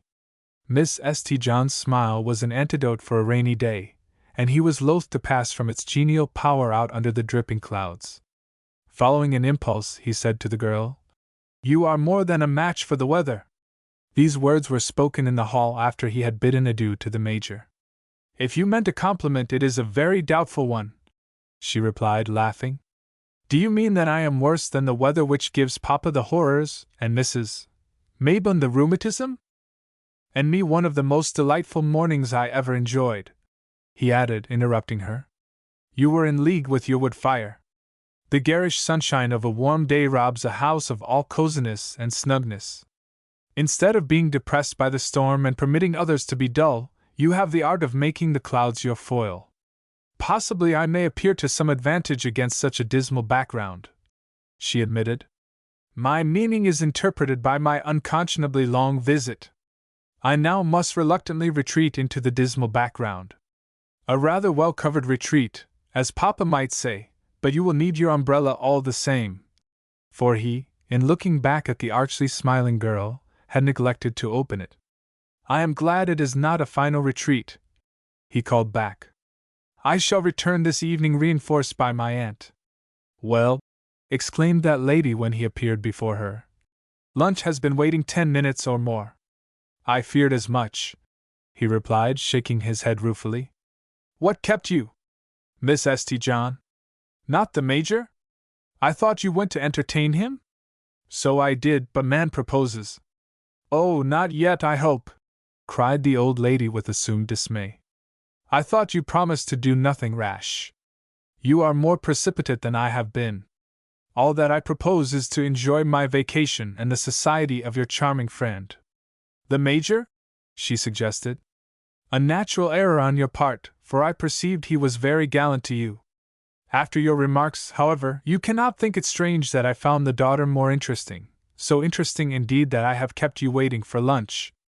I'll not repeat the offense any oftener than I can help. At the same time, I find that I have not lost my appetite, or anything else that I am aware of." "How did Grace appear?" his aunt asked as they sat down to lunch. "Like myself." "Then not like anyone else you know? We agree here perfectly. You have no fear?" "No, nor any hopes that I am conscious of. Can I not admire your paragon to your heart's content without insisting that she bestow upon me the treasures of her life? Miss St. John has a frank, cordial manner all her own, and I think also that for your sake she has received me rather graciously, but I should be blind indeed did I not recognize that it would require a siege to win her, and that would be useless, as you said, unless her own heart prompted the surrender. I have heard and read that many women are capable of passing fancies of which adroit suitors can take advantage, and they are engaged or married before fully comprehending what it all means. Were Miss St. John of this class, I should still hesitate to venture, for nothing in my training has fitted me to take an advantage of a lady's mood. I don't think your favorite is given to fancies. She is too well poised. Her serene, laughing confidence, her more than content, comes either from a heart already happily given, or else from a nature so sound and healthful that life in itself is an unalloyed joy. She impresses me as the happiest being I ever met, and as such it is a delight to be in her presence. But if I should approach her as a lover, something tells me that I should find her like a snowy peak, warm and rose-tinted in the sunlight, as seen in the distance, but growing cold as you draw near. There may be subterranean fires, but they would manifest themselves from some inward impulse. At least I do not feel conscious of any power to awaken them." Mrs. Mabon shook her head ominously. "You are growing very fanciful," she said, "which is a sign, if not a bad one. Your metaphors, too, are so far-fetched and extravagant as to indicate the earliest stages of the divine madness. Do you mean to suggest that Grace will break forth like a volcano on some fortuitous man? If that be your theory, you would stand as good a chance as anyone. She might break forth on you. I have indeed been unfortunate in my illustration, since you can so twist my words even in jest. Here's plain enough prose for you. No amount of wooing would make the slightest difference unless by some law or impulse of her own nature Miss St. John was compelled to respond. Isn't that true of every woman? I don't think it is. How is it that you are so versed in the mysteries of the feminine soul?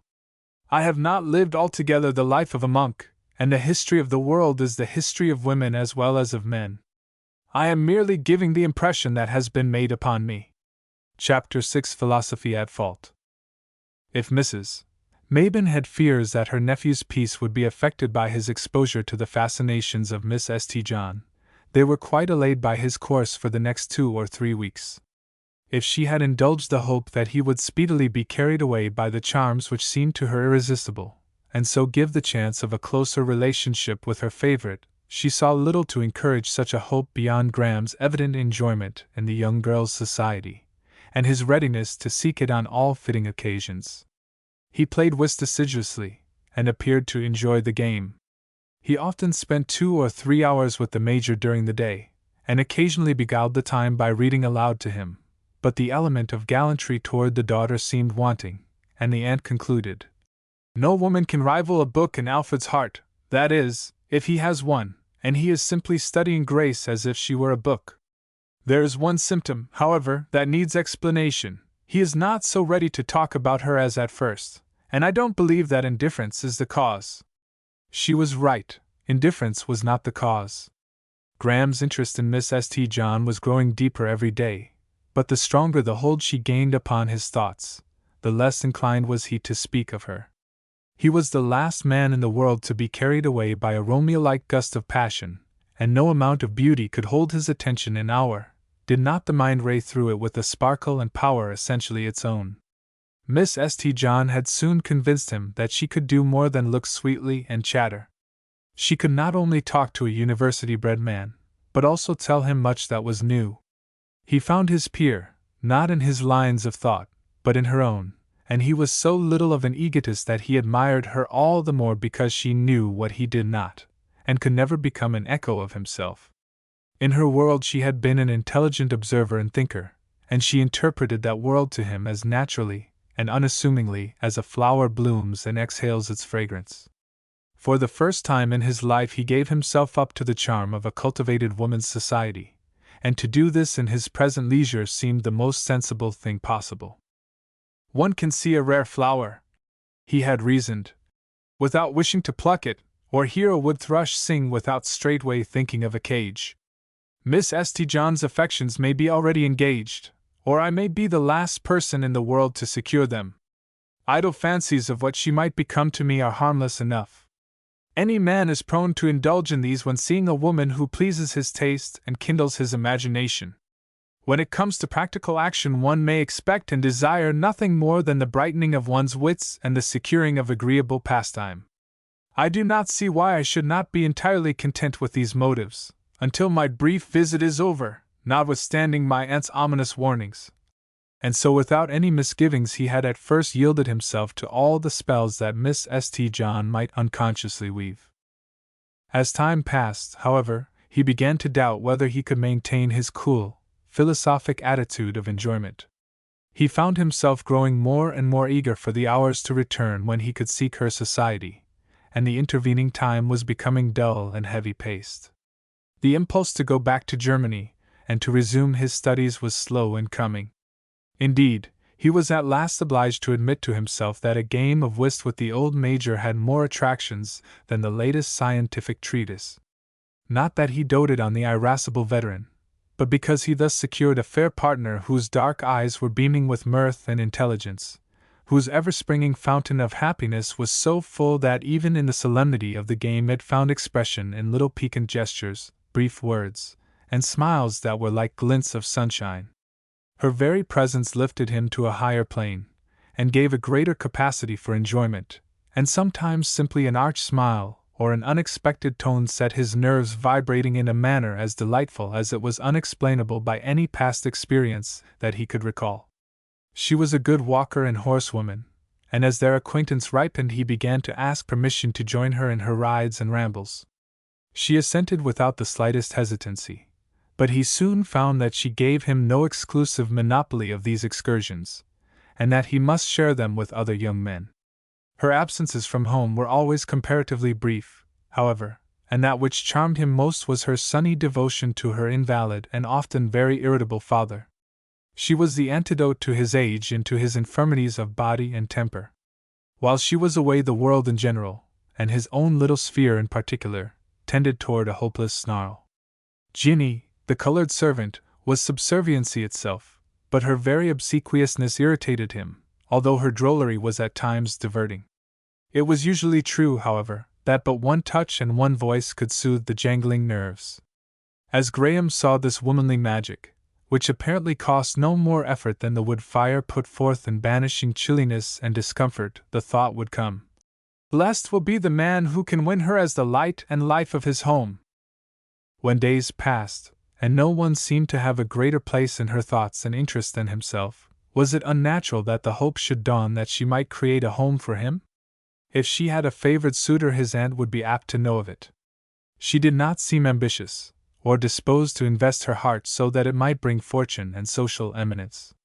Never by word or sign had she appeared to chafe at her father's modest competency, but with tact and skill, taught undoubtedly by army experience, she made their slender income yield the essentials of comfort and refinement, and seemed quite indifferent to non-essentials. Graham could never hope to possess wealth, but he found in Miss St. John a woman who could impart to his home the crowning grace of wealth, simple, unostentatious elegance. His aunt had said that the young girl had already refused more than one fortune, and the accompanying assurance that she would marry the man she loved, whatever might be his circumstances, seemed verified by his own observation. Therefore, why might he not hope? Few men are so modest as not to indulge the hope to which their heart prompts them. Graham was slow to recognize the existence of this hope, and then he watched its growth warily. Not for the world would he lose control of himself, not for the world would he reveal it to any one, least of all to his aunt or to her who had inspired it, unless he had some reason to believe she would not disappoint it. He was prompted to concealment, not only by his pride, which was great, but more by a characteristic trait, an instinctive desire to hide his deeper feelings, his inner personality from all others. He would not admit that he had fallen in love. The very phrase was excessively distasteful. To his friend Hilland he might have given his confidence, and he would have accounted for himself in some such way as this: "I have found a child in a woman, a child in frankness and joyousness, a woman in beauty, strength, mental maturity, and unselfishness. She interested me from the first, and every day I know better the reason why, because she is interesting. My reason has kept pace with my fancy and my deeper feeling, and impels me to seek this girl quite as much as does my heart. I do not think a man meets such a woman or such a chance for happiness twice in a lifetime. I did not believe there was such a woman in the world. You may laugh and say that is the way all lovers talk. I answer emphatically, no. I have not yet lost my poise, and I never was a predestined lover. I might easily have gone through life and never given to these subjects an hour's thought. Even now I could quietly decide to go away and take up my old life as I left it. But why should I?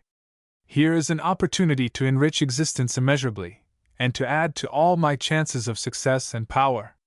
So far from being a drag upon one, a woman like Miss St. John would incite and inspire a man to his best efforts.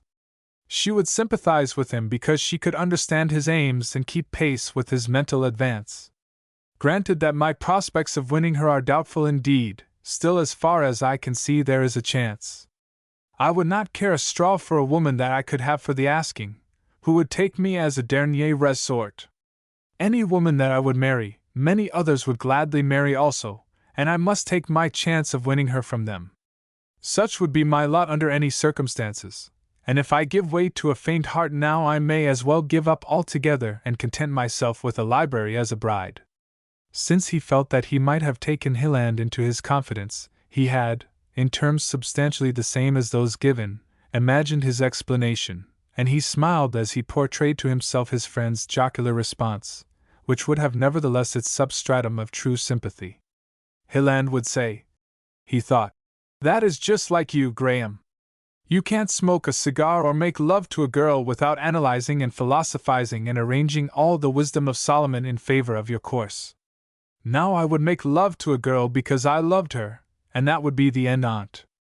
Graham was mistaken in this case.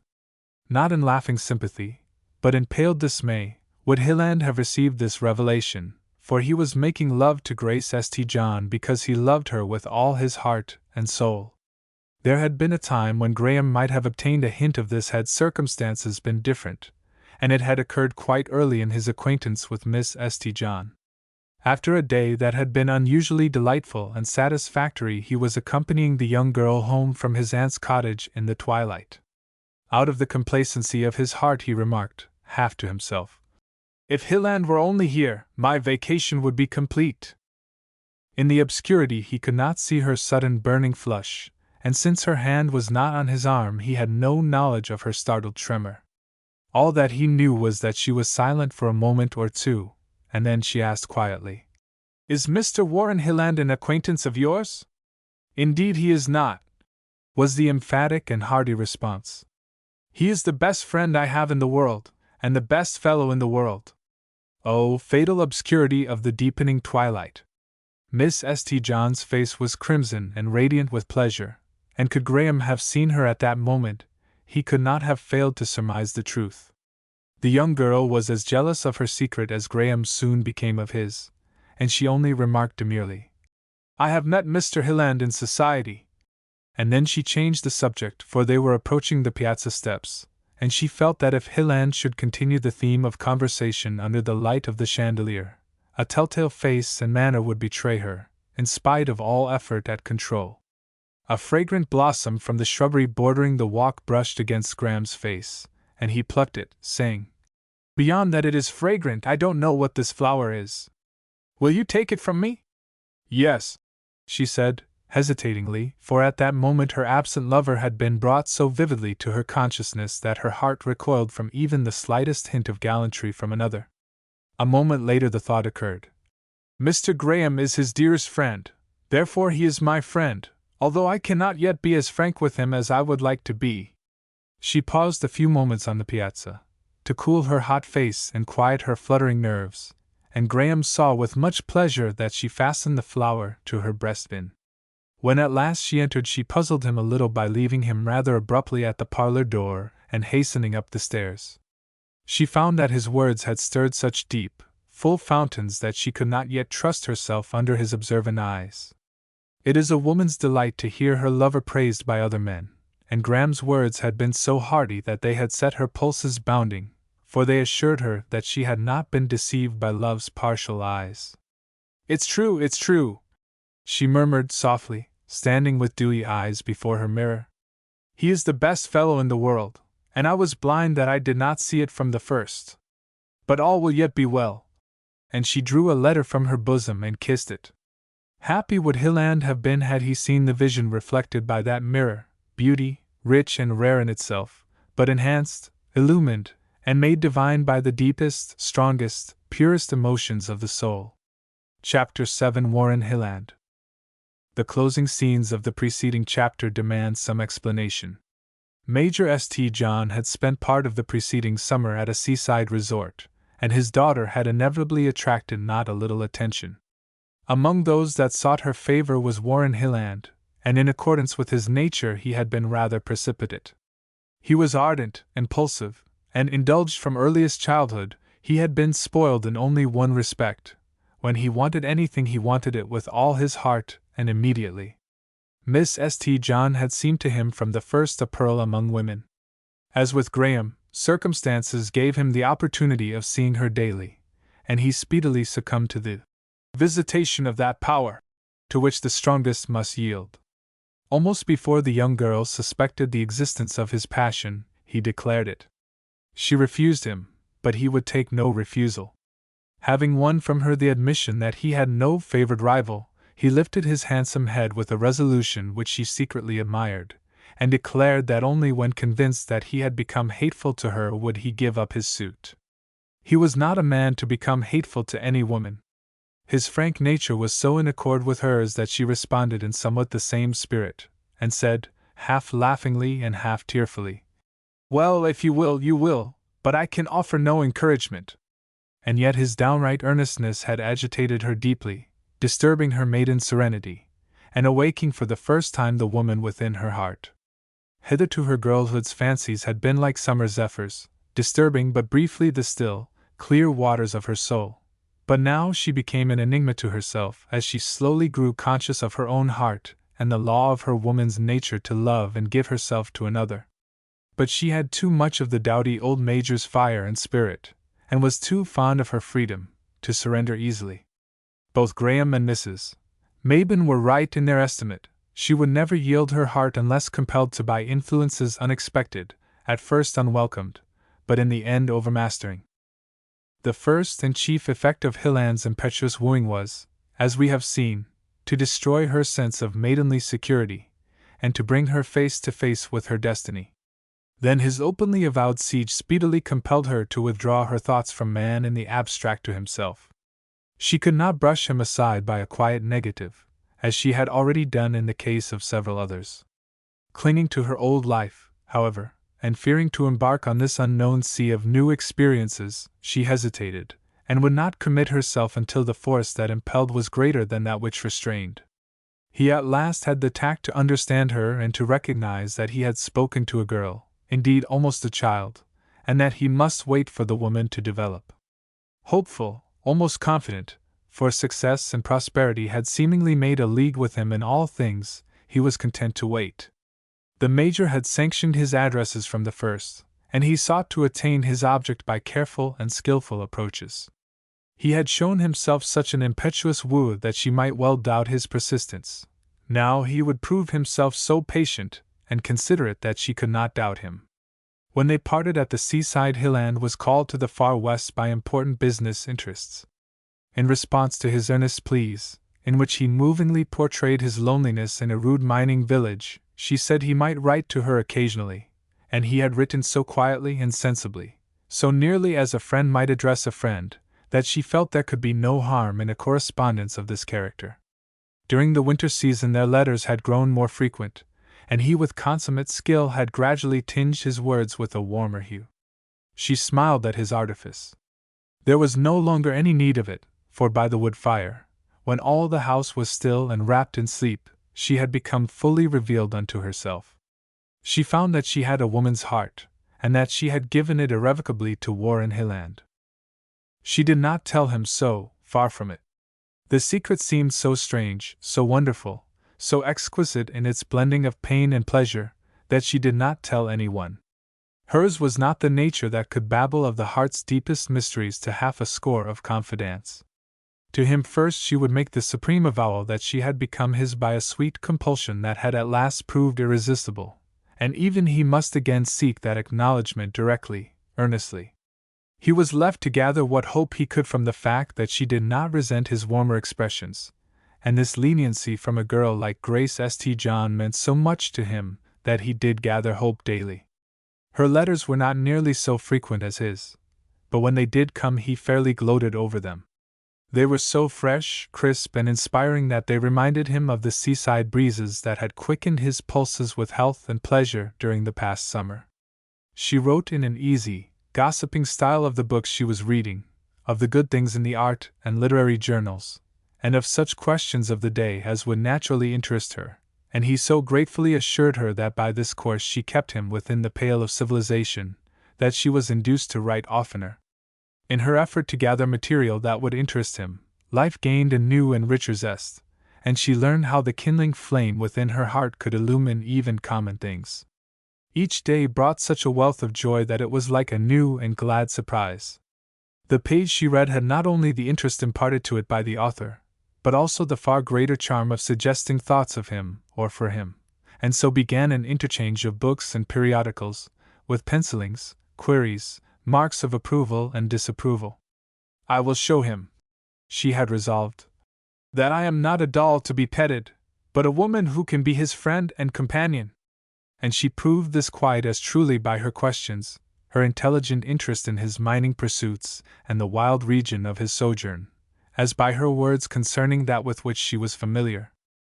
It was hard for Hilland to maintain his reticence, or submit to the necessity of his long absence. She had revealed the rich jewel of her mind so fully that his love had increased with time and separation, and he longed to obtain the complete assurance of his happiness. And yet not for the world would he again endanger his hopes by rashness.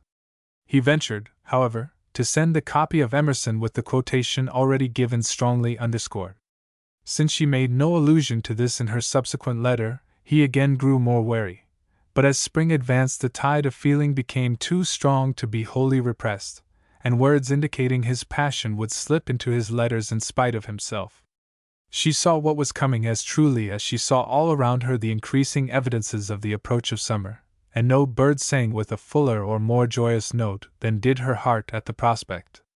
Graham witnessed this culminating happiness, and it would have been well for him had he known its source. Her joyousness had seemed to him a characteristic trait, and so it was, but he could not know how greatly it was enhanced by a cause that would have led to very different action on his part. Hilland had decided that he would not write to his friend concerning his suit until his fate was decided in one way or the other. In fact, his letters had grown rather infrequent, not from waning friendship, but rather because their mutual interests had drifted apart. Their relations were too firmly established to need the aid of correspondence, and each knew that when they met again they would resume their old ways. In the sympathetic magnetism of personal presence, confidences would be given that they would naturally hesitate to write out in cool blood. Thus Graham was left to drift and philosophize at first. But his aunt was right. He could not daily see one who so fully satisfied the cravings of his nature and coolly considered the pros and cons. He was one who would kindle slowly, but it would be an anthracite flame that would burn on while life lasted. He felt that he had no reason for discouragement, for she seemed to grow more kind and friendly every day.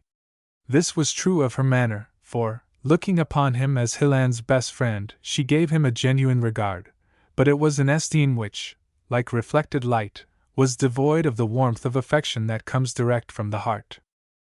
She did not suspect the feeling that at last began to deepen rapidly, nor had he any adequate idea of its strength. When a grain of corn is planted, it is the hidden root that first develops, and the controlling influence of his life was taking root in Graham's heart. If he did not fully comprehend this at an early day, it is not strange that she did not. She had no disposition to fall in love with every interesting man she met, and it seemed equally absurd to credit the gentlemen of her acquaintance with any such tendency. Her manner, therefore, toward the other sex was characterized by a frank, pleasant friendliness which could be mistaken for coquetry by only the most obtuse or the most conceited of men. With all his faults, Graham was neither stupid nor vain. He understood her regard, and doubted whether he could ever change its character. He only hoped that he might, and until he saw a better chance for this he determined not to reveal himself, fearing that if he did so it might terminate their acquaintance. "My best course," he reasoned, "is to see her as often as possible, and thus give her the opportunity to know me well. If I shall ever have any power to win her love, she, by something in her manner or tone, will unconsciously reveal the truth to me. Then I will not be slow to act. Why should I lose the pleasure of these golden hours by seeking openly that which as yet she has not the slightest disposition to give?" This appeared to him a safe and judicious policy, and yet it may well be doubted whether it would ever have been successful with Grace St. John, even had she been as fancy-free as when Hilland first met her. She was a soldier's daughter, and could best be won by Hilland's soldier-like wooing.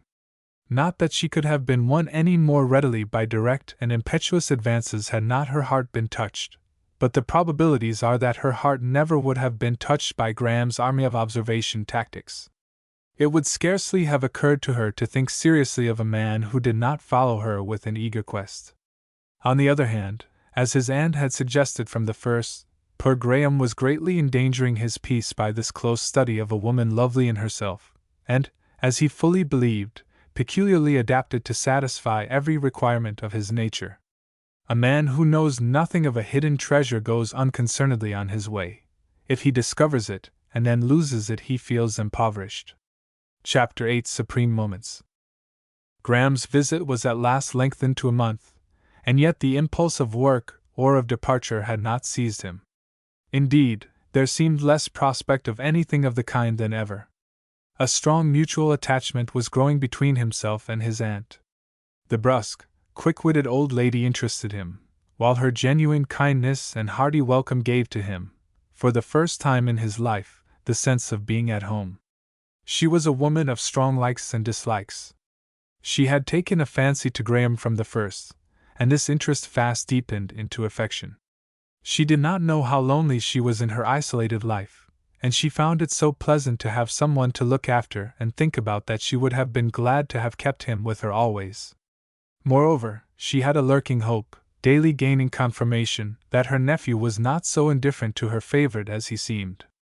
In her old age she was beginning to long for kindred and closer ties, and she felt that she could in effect adopt Grace, and could even endure the invalid major for the sake of one who was so congenial. She thought it politic, however, to let matters take their own course, for her strong good sense led her to believe that meddling rarely accomplishes anything except mischief. She was not averse to a little indirect diplomacy, however, and did all in her power to make it easy and natural for Graham to see the young girl as often as possible, and one lovely day, early in June, she planned a little excursion, which, according to the experience of her early days, promised well for her aims. One breathless June morning that was warm, but not sultry, she went over to the St. John's, and suggested a drive to the brow of a hill from which there was a superb view of the surrounding country. The plan struck the Major pleasantly, and Grace was delighted. She had the craving for out-of-door life common to all healthful natures, but there was another reason why she longed for a day under the open sky with her thoughts partially and pleasantly distracted from one great truth to which she felt she must grow accustomed by degrees. It was arranged that they should take their lunch and spend the larger part of the afternoon, thus giving the affair something of the aspect of a quiet little picnic. Although Graham tried to take the proposition quietly, he could not repress a flush of pleasure and a certain alacrity of movement eminently satisfactory to his aunt. Indeed, his spirits rose to a degree that made him a marvel to himself, and he wonderingly queried, "Can I be the same man who but a few weeks since watched the dark line of my native country loom up in the night, and with prospects as vague and dark as that outline?" Miss St. John seemed perfectly radiant that morning, her eyes vying with the June sunlight, and her cheeks emulating the roses everywhere in bloom. What was the cause of her unaffected delight?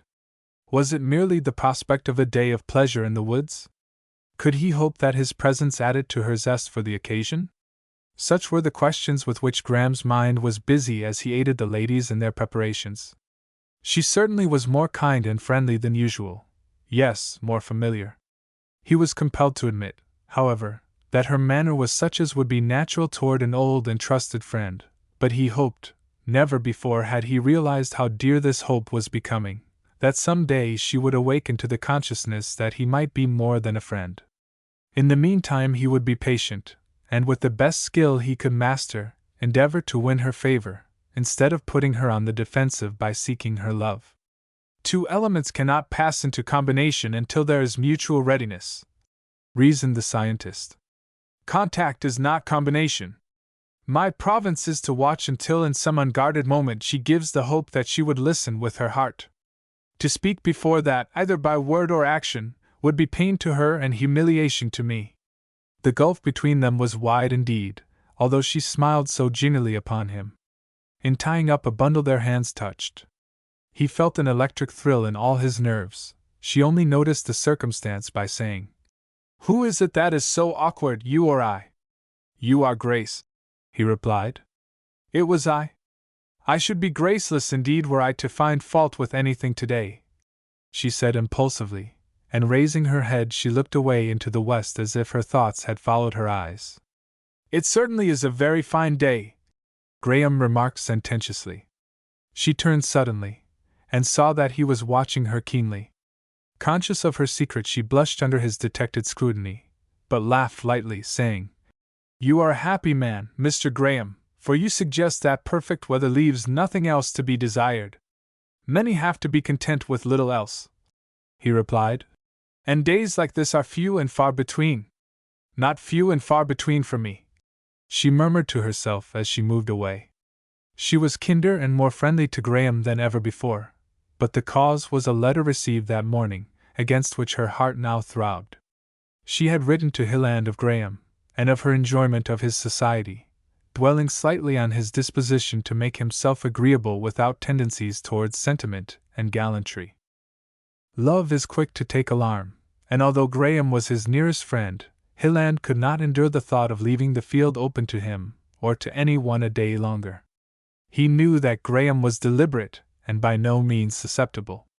And yet, to him, the fact conveyed by the letter, that his recluse friend had found the society of Grace so satisfactory that he had lingered on week after week, spoke volumes. It was not like his studious and solitary companion of old.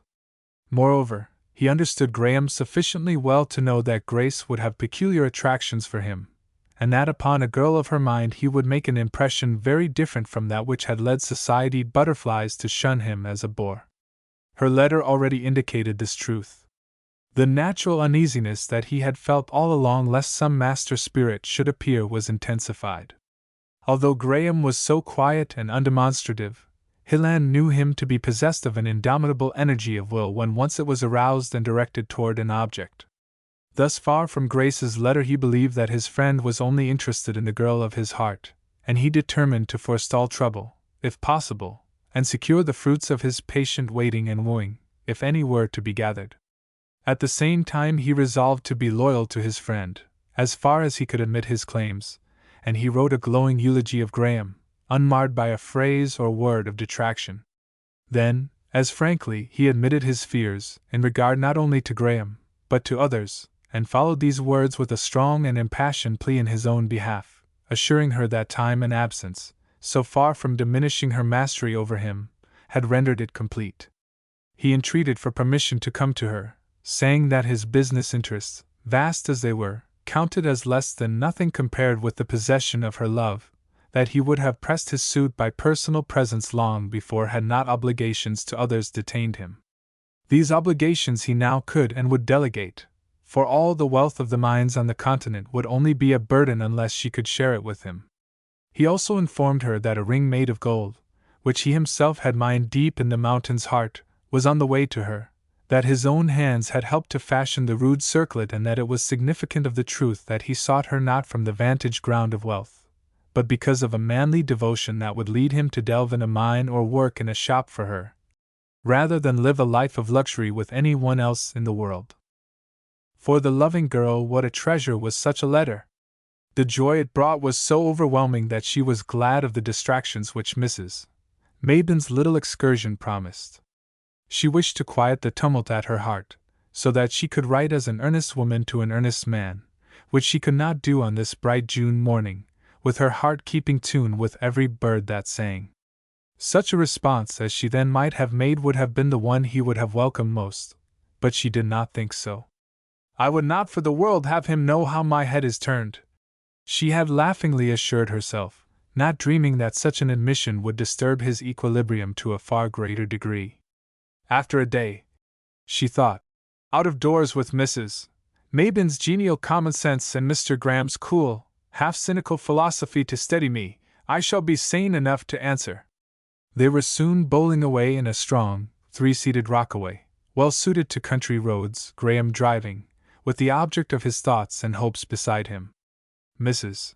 Mabin and the Major occupied the back seat, while Ginny, with a capacious hamper, was in the middle seat, and in the estimation of the diplomatic aunt made a good screen and division. All seemed to promise well for her schemes, for the young people appeared to be getting on wonderfully together. There was a constant succession of jest and repartee. Grace was cordiality itself, and in Graham's eyes that morning there was coming an expression of which he may not have been fully aware, or which at last he would permit to be seen. Indeed, he was yielding rapidly to the spell of her beauty and the charm of her mind and manner. He was conscious of a strange, exquisite exhilaration. Every nerve in his body seemed alive to her presence, while the refined and delicate curves of her cheek and throat gave a pleasure which no statue in the galleries of Europe had ever imparted. He wondered at all this, for to him it was indeed a new experience. His past with its hopes and ambitions seemed to have floated away to an indefinite distance, and he to have awakened to a new life, a new phase of existence. In the exaltation of the hour he felt that, whatever might be the result, he had received a revelation of capabilities in his nature of which he had not dreamed, and which at the time promised to compensate for any consequent reaction. He exulted in his human organism as a master in music might rejoice over the discovery of an instrument fitted to respond perfectly to his genius. Indeed, the thought crossed his mind more than once that day that the marvel of marvels was that mere clay could be so highly organized.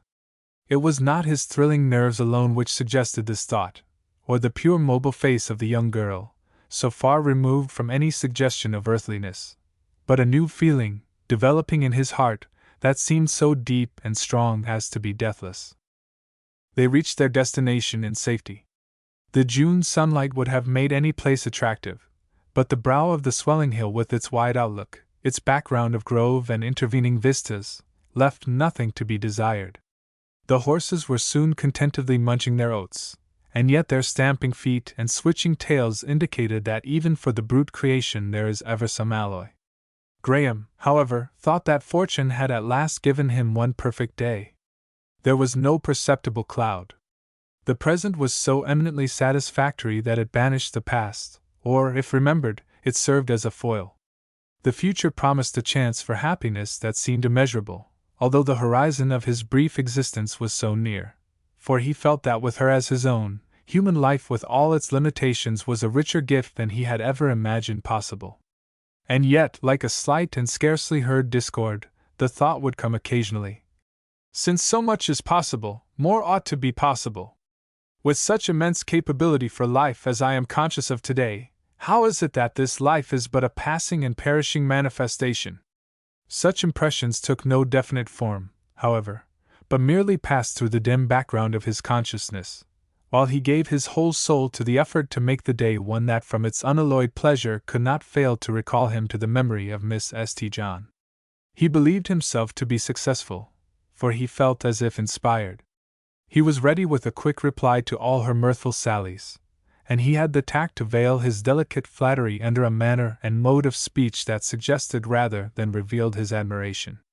She was honestly delighted with him and his regard, as she understood it, and she congratulated herself again and again that Hilland's friend was a man that she also would find unusually agreeable.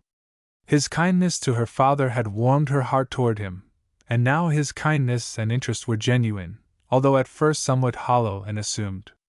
Graham had become a decided favorite with the old gentleman, for he had proved the most efficient ally that Grace had ever gained in quickening the pace of heavy-footed time. Even the veteran's chilled blood seemed to feel the influences of the day, and his gallantry toward Mrs. Mabin was more pronounced than usual. "We, too, will be young people once more," he remarked, "for the opportunity may not come to us again." They discussed their lunch with zest, they smiled into one another's face, and indulged in little pleasantries that were as light and passing as the zephyrs that occasionally fluttered the leaves above their heads. But deep in each heart were memories, tides of thought, hopes, fears, joys, that formed the tragic background of all human life. The old Major gave some reminiscences of his youthful campaigning. In his cheerful mood his presentation of them was in harmony with the sunny afternoon. The bright sides of his experiences were toward his auditors, but what dark shadows of wounds, agony, and death were on the further side. And of these he could never be quite unconscious, even while awakening laughter at the comic episodes of war. Mrs. Mabin seemed her plain-spoken, cheery self, intent only on making the most of this genial hour in the autumn of her life, and yet she was watching over a hope that she felt might make her last days her best days. She was almost praying that the fair girl whom she had so learned to love might become the solace of her age, and fill, in her childless heart, a place that had ever been an aching void. Miss St. John was too preoccupied to see any lover but one, and he was ever present, though thousands of miles away. But she saw in Graham his friend, and had already accepted him also as her most agreeable friend, liking him all the better for his apparent disposition to appeal only to her fancy and reason, instead of her heart. She saw well enough that he liked her exceedingly, but Hilland's impetuous wooing and impassioned words had made her feel that there was an infinite difference between liking and loving, and she pictured to herself the pleasure they would both enjoy when finding that their seemingly chance acquaintance was but preparation for the closer ties which their several relations to Hilland could not fail to occasion. The object of this kindly but most temperate regard smiled into her eyes, chatted easily on any topic suggested, and appeared entirely satisfied, but was all the while conscious of a growing need which, denied, would impoverish his life, making it, brief even as he deemed it to be, an intolerable burden. But on this summer afternoon hope was in the ascendant, and he saw no reason why the craving of all that was best and noblest in his nature should not be met. When a supreme affection first masters the heart, it often carries with it a certain assurance that there must be a response, that when so much is given by a subtle, irresistible, unexpected impulse, the one receiving should, sooner or later, by some law of correspondence, be inclined to return a similar regard. All living things in nature, when not interfered with, at the right time and in the right way, sought and found what was essential to the completion of their life, and he was a part of nature. According to the law of his own individuality, he had yielded to Miss St. John's power. His reason had kept pace with his heart. He had advanced to his present attitude toward her like a man, and had not been driven to it by the passion of an animal. Therefore he was hopeful, self-complacent, and resolute. He not only proposed to win the girl he loved, cost what it might in time and effort, but in the exalted mood of the hour felt that he could and must win her. She, all unconscious, smiled genially, and indeed seemed the very embodiment of mirth. Her talk was brilliant, yet interspersed with strange lapses that began to puzzle him. Meanwhile she scarcely saw him, gave him but the passing attention with which one looks up from an absorbing story, and all the time the letter against which her heart pressed seemed alive and endowed with the power to make each throb more glad and full of deep content. How isolated and inscrutable is the mystery of each human life! Here were four people strongly interested in each other and most friendly, between whom was a constant interchange of word and glance, and yet their thought and feeling were flowing in strong diverse currents, unseen and unsuspected. As the day declined, they all grew more silent and abstracted. Deeper shadows crept into the vistas of memory with the old, and those who had become but memories were with them again as they had been on like June days half a century before. With the young, the future, outlined by hope, took forms so absorbing that the present was forgotten. Ostensibly they were looking off at the wide and diversified landscape. In reality they were contemplating the more varied experiences, actual and possible, of life. At last the Major complained querulously that he was growing chilly. The shadow in which he shivered was not caused by the sinking sun. The hint was taken at once, and in a few moments they were on their way homeward. The old sportive humor of the morning did not return. The Major was the aged invalid again. Mrs. Mabin and Graham were perplexed, for Grace had seemingly become remote from them all. She was as kind as ever. Indeed, her manner was characterized by an unusual gentleness, but they could not but see that her thoughts were not with them. The first tumultuous torrent of her joy had passed, and with it her girlhood. Now, as an earnest woman, she was approaching the hour of her betrothal, when she would write words that would bind her to another and give direction to all her destiny. Her form was at Graham's side. The woman was not there. Whither and to whom had she gone? The question caused him to turn pale with fear. "Miss Grace," he said at last, and there was a tinge of reproach in his voice. "Where are you? You left us some time since." And he turned and tried to look searchingly into her eyes. She met his without confusion or rise in color. Her feelings had become so deep and earnest, so truly those of a woman standing on the assured ground of fealty to another, that she was beyond her former girlish sensitiveness and its quick, involuntary manifestations. She said gently, "Pardon me, Mr. Graham, for my unsocial abstraction. You deserve better treatment for all your efforts for our enjoyment today. Please do not come back on compulsion," he said. "I do not think I am a natural Paul Pry, but I would like to know where you have been. I will tell you some day," she said, with a smile that was so friendly that his heart sprang up in renewed hope. Then, as if remembering what was due to him and the others, she buried her thoughts deep in her heart until she could be alone with them and their object. And yet her secret joy, like a hidden fire, tinged all her words with a kindly warmth.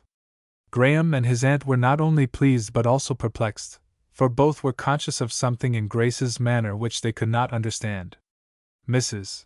Mabin was sanguine that her June day strategy was bringing forth the much-desired results. Her nephew only hoped. They all parted with cordial words, which gave slight hint of that which was supreme in each mind. Chapter 9: The Revelation. Graham found letters which required his absence for a day or two, and it seemed to him eminently fitting that he should go over in the evening and say good-bye to Miss St. John.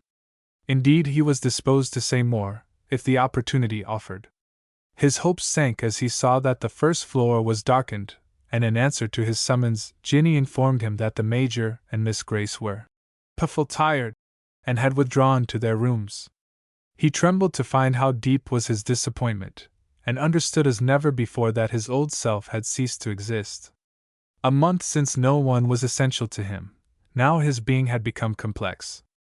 Then he could have crossed the ocean with a few easily spoken farewells. Now he could not go away for a few hours without feeling that he must see one who was then a stranger. The meaning of this was all too plain, and as he walked away in the June starlight he admitted it fully. Another life had become essential to his own. And still he clung to his old philosophy, muttering, "If this be true, why will not my life become as needful to her?" His theory, like many another, was a product of wishes rather than an induction from facts. When he returned after a long ramble, the light still burning in Miss St. John's window did not harmonize with the story of the young girl's fatigue. The faint rays, however, could reveal nothing, although they had illumined page after page traced full of words of such vital import to him. Mrs. Mabin shared his early breakfast, and before he took his leave he tried to say in an easy, natural manner, "Please make my adieus to Miss St. John, and say I called to present them in person, but it seemed she had retired with the birds. The colored divinity informed me that she was puffle tired, and I hope you will express my regret that the day proved so exceedingly wearisome." Mrs. Mabin lifted her keen gray eyes to her nephew's face, and a slow rising flush appeared under her scrutiny. Then she said gently, "That's a long speech, Alfred, but I don't think it expresses your meaning. If I give your cordial goodbye to Grace and tell her that you hope soon to see her again, shall I not better carry out your wishes?" "Yes," was the grave and candid reply. "I believe you are in earnest now." "I am indeed," he replied, almost solemnly, and with these vague yet significant words they came to an understanding. 3 days elapsed, and still Graham's business was not completed. In his impatience he left it unfinished and returned. How his heart bounded as he saw the familiar cottage! With hasty steps he passed up the path from the street. It was just such another evening as that which had smiled upon his first coming to his aunt's residence, only now there was summer warmth in the air, and the richer, fuller promise of the year. The fragrance that filled the air, if less delicate, was more penetrating, and came from flowers that had absorbed the sun's strengthening rays. If there was less of spring's ecstasy in the song of the birds, there was now in their notes that which was in truer accord with Graham's mood. At a turn of the path he stopped short, for on the rustic seat beneath the apple tree he saw Miss St. John reading a letter. Then he went forward to greet her, almost impetuously, with a glow in his face and a light in his eyes which no one had ever seen before. She rose to meet him, and there was an answering gladness in her face which made her seem divine to him. "You are welcome," she said cordially. "We have all missed you more than we dare tell you." And she gave his hand a warm, strong pressure. The cool, even-pulsed man, who as a boy had learned to hide his feelings, was for a moment unable to speak. His own intense emotion, his all-absorbing hope, blinded him to the character of her greeting, and led him to give it a meaning it did not possess. She, equally preoccupied with her one thought, looked at him for a moment in surprise, and then cried, "He has told you, has written?" "He? Who?" Graham exclaimed with a blanching face.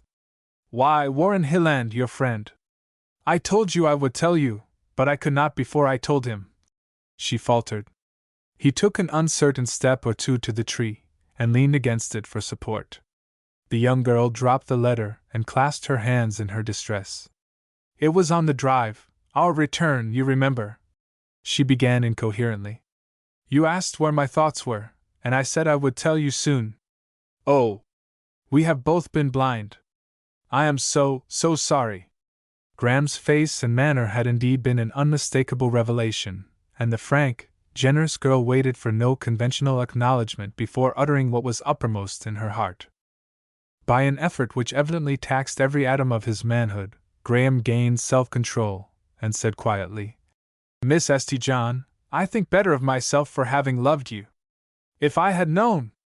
But you are not to blame. It is I who have been blind, for you have never shown other than the kindly regard which was most natural, knowing that I was Hilland's friend. I have not been frank either, or I should have learned the truth long ago.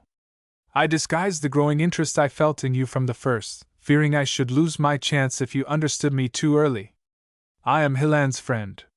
No one living now knows him better than I do, and from the depths of my heart I congratulate you. He is the best and truest man that ever lived. Will you not be my friend also? She faltered. He looked at her earnestly as he replied, Yes, for life. You will feel differently soon, said the young girl, trying to smile reassuringly. You will see that it has all been a mistake, a misunderstanding, and when your friend returns we will have the merriest, happiest times together. Could you soon feel differently? He asked. Oh! Why did you say that? She moaned, burying her face in her hands. If you will suffer even in a small degree as I should. Her distress was so evident and deep that he stood erect and stepped toward her. Why are you so moved, Miss St. John? He asked. I have merely paid you the highest compliment within my power. Her hands dropped from her face, and she turned away, but not so quickly as to hide the tears that dimmed her lustrous eyes. His lip quivered for a moment at the sight of them, but she did not see this. You have merely paid me a compliment, she repeated in a low tone. The lines of his mouth were firm now, his face grave and composed, and in his gray eyes only a close observer might have seen that an indomitable will was resuming sway. Certainly, he continued, and such compliments you have received before and would often again were you free to receive them. I cannot help remembering that there is nothing unique in this episode. She turned and looked at him doubtingly, as she said with hesitation, You then regard my vacation experience, he supplied. Her eyes widened in what resembled indignant surprise, and her tones grew a little cold and constrained as she again repeated his words. You then regard your experience as a vacation episode. Do not for a moment think I have been insincere, he said with strong emphasis, or that I should not have esteemed it the chief honor of my life had I been successful. As to that, she interrupted, there are so many other honors that a man can win. Assuredly.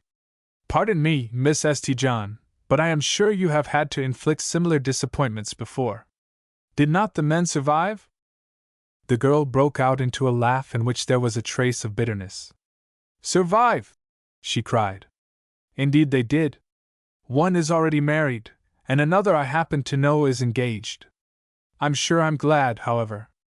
Your logic is plain and forcible, Mr. Graham, and you relieve my mind greatly. Men must be different from women. Undoubtedly. What did you mean by asking me, could you soon feel differently? He hesitated a moment and flushed slightly, then queried with a smile.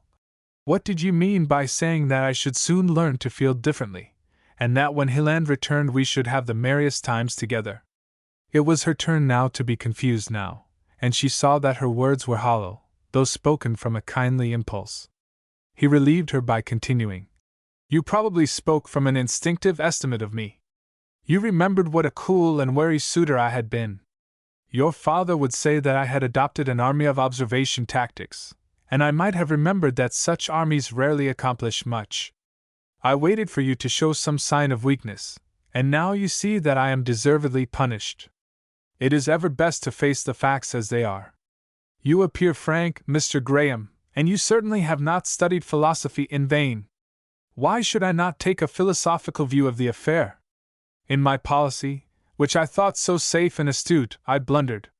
If from the first I had manifested the feeling, the young girl smiled slightly at the word, which you inspired, you would soon have taught me the wisdom of repressing its growth. Thus you see that you have not the slightest reason for self-censure, and I can go on my way, at least a wiser man." She bowed gracefully, as she said with a laugh, "I am now beginning to understand that Mr. Graham can scarcely regret anything which adds to his stores of wisdom, and certainly not so slight an affair as a vacation episode. Now that we have talked over this little misunderstanding so frankly and rationally, will you not join us at whist tonight?" "Certainly. My aunt and I will come over as usual." Her brow contracted in perplexity as she looked searchingly at him for a moment, but his face was simply calm, grave, and kindly in its expression, and yet there was something about the man which impressed her and even awed her, something unseen, but felt by her woman's intuition. It must be admitted that it was felt but vaguely at the time, for Grace after all was a woman, and Graham's apparent philosophy was not altogether satisfactory. It had seemed to her as the interview progressed that she had been surprised into showing a distress and sympathy for which there was no occasion, that she had interpreted a cool, self-poised man by her own passionate heart and boundless love.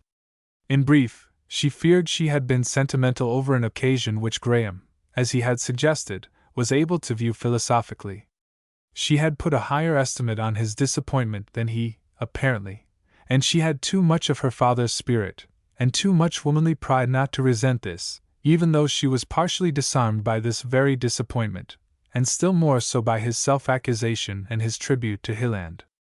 But that which impressed her most was something of which she saw no trace in the calm, self-controlled man before her.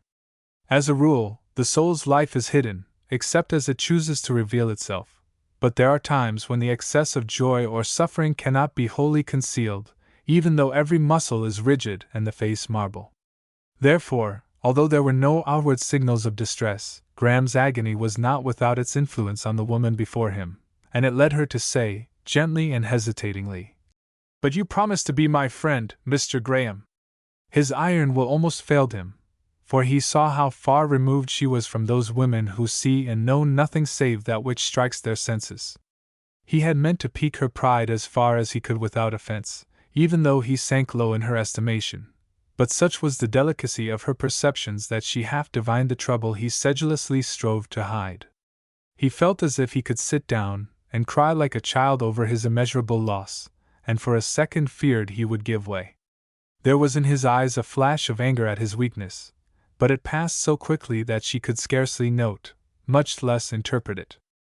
Then he stepped forward in a friendly, hearty way, and took her hand as he said, "Yes, Miss St. John, and I will keep my promise. I will be your friend for life. If you knew my relations to Hilland, you could not think otherwise.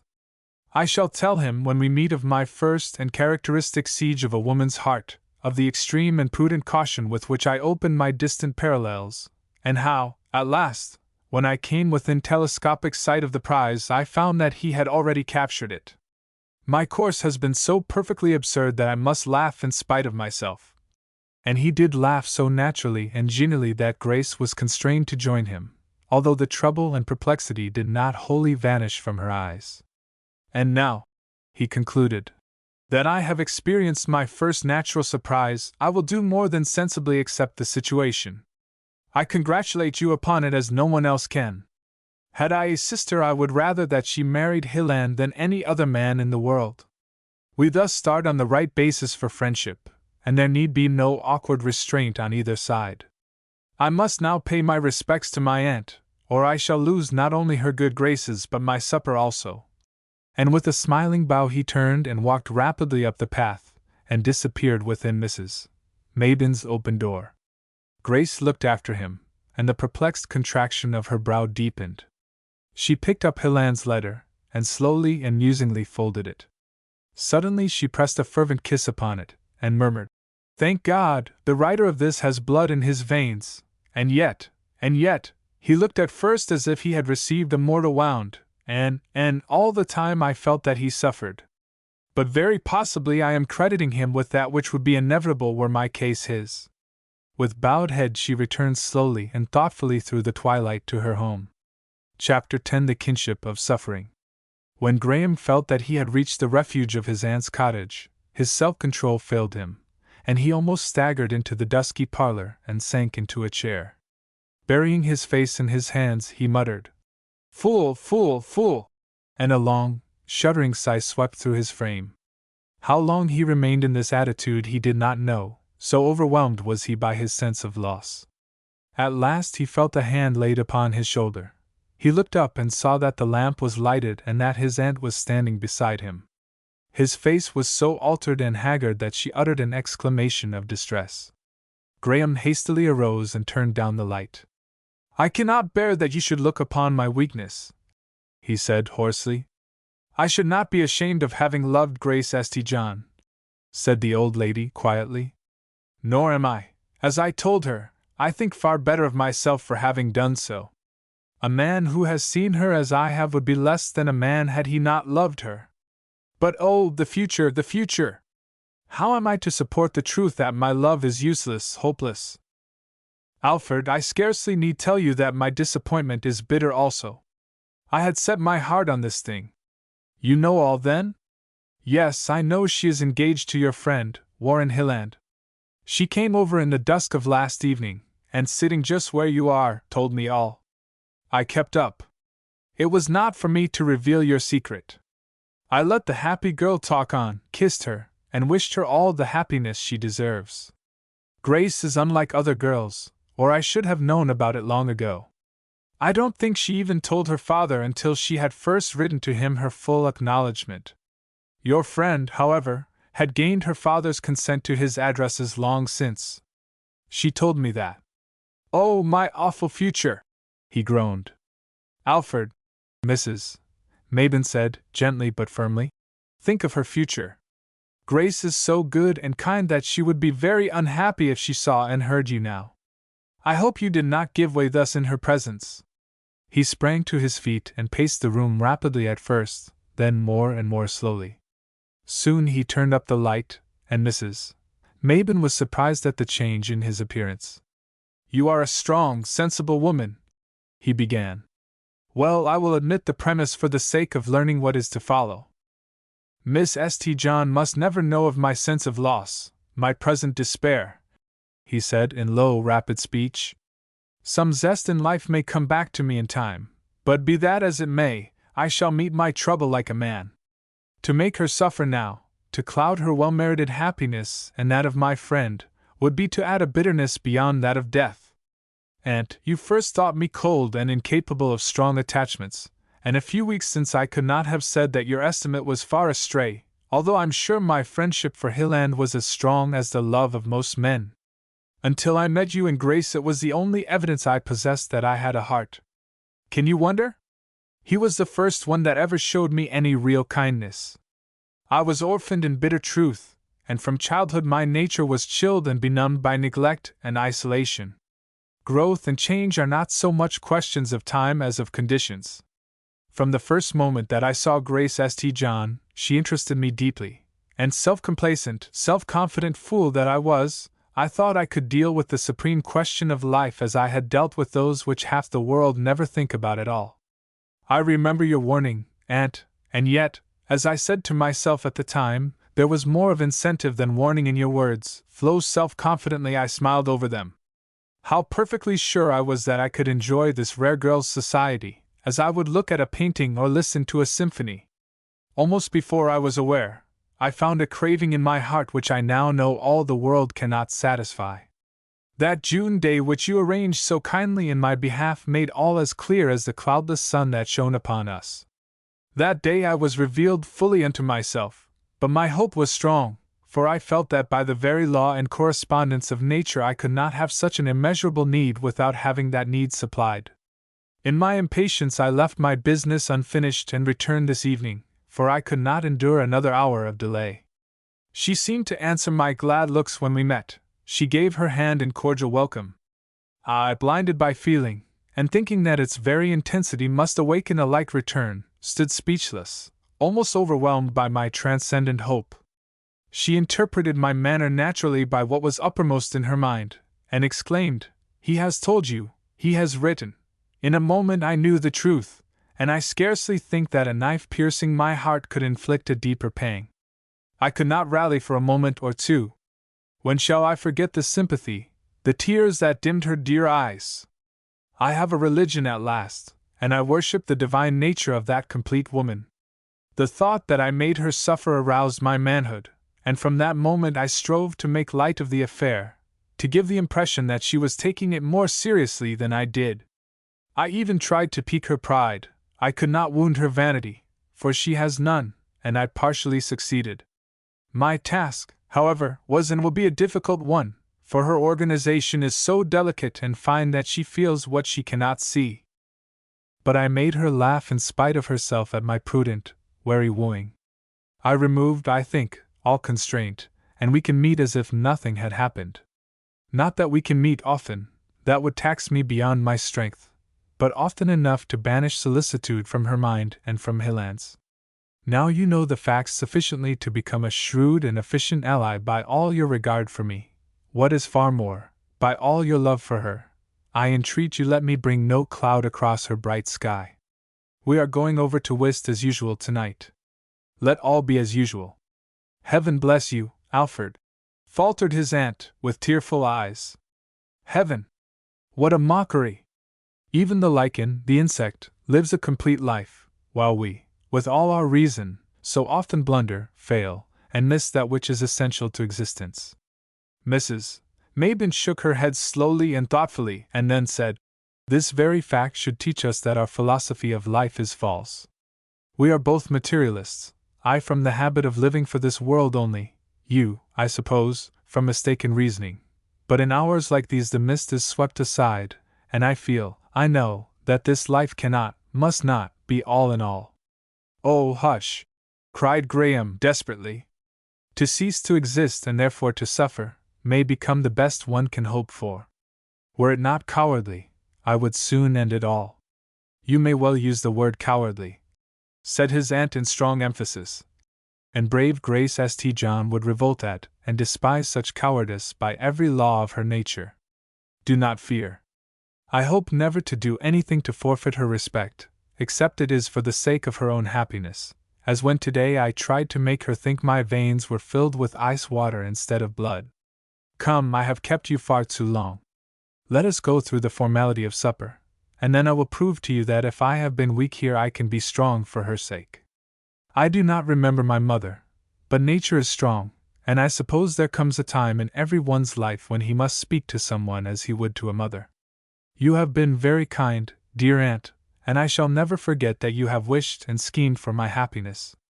The old lady came and put her arm around the young man's neck and looked into his face with a strange wistfulness as she said slowly, "There is no blood relationship between us, Alfred, but we are nearer kin than such ties could make us. You do not remember your mother. I never had a child.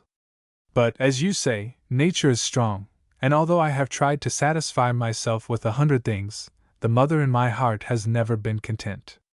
I hoped, I prayed, that you and Grace might become my children. Alfred, I have been learning of late that I am a lonely, unhappy old woman. Will you not be my boy? I would rather share your sorrow than be alone in the world again." Graham was deeply touched. He bowed his head upon her shoulder as if he were her son, and a few hot tears fell from his eyes. "Yes, aunt," he said in a low tone. "You have won the right to ask anything that I can give. Fate, in denying us both what our hearts most craved, has indeed made us near akin, and there can be an unspoken sympathy between us that may have a sustaining power that we cannot now know. You have already taken the bitterness, the despair out of my sorrow, and should I go to the ends of the earth I shall be the better for having you to think of and care for. And you feel that you cannot remain here, Alfred?" "No, aunt, that is now impossible. That is, for the present." "Yes, I suppose it is," she admitted sadly. "Come, auntie dear, I promised Miss St. John that we would go over as usual tonight, and I would not for the world break my word. Then we shall go at once. We shall have a nice little supper on our return. Neither of us is in the mood for it now." After a hasty toilet, Graham joined his aunt. She looked at him, and had no fears. Chapter 11: The Ordeal. Grace met them at the door. "It is very kind of you," she said, "to come over this evening after a fatiguing journey." "Very," he replied laughingly.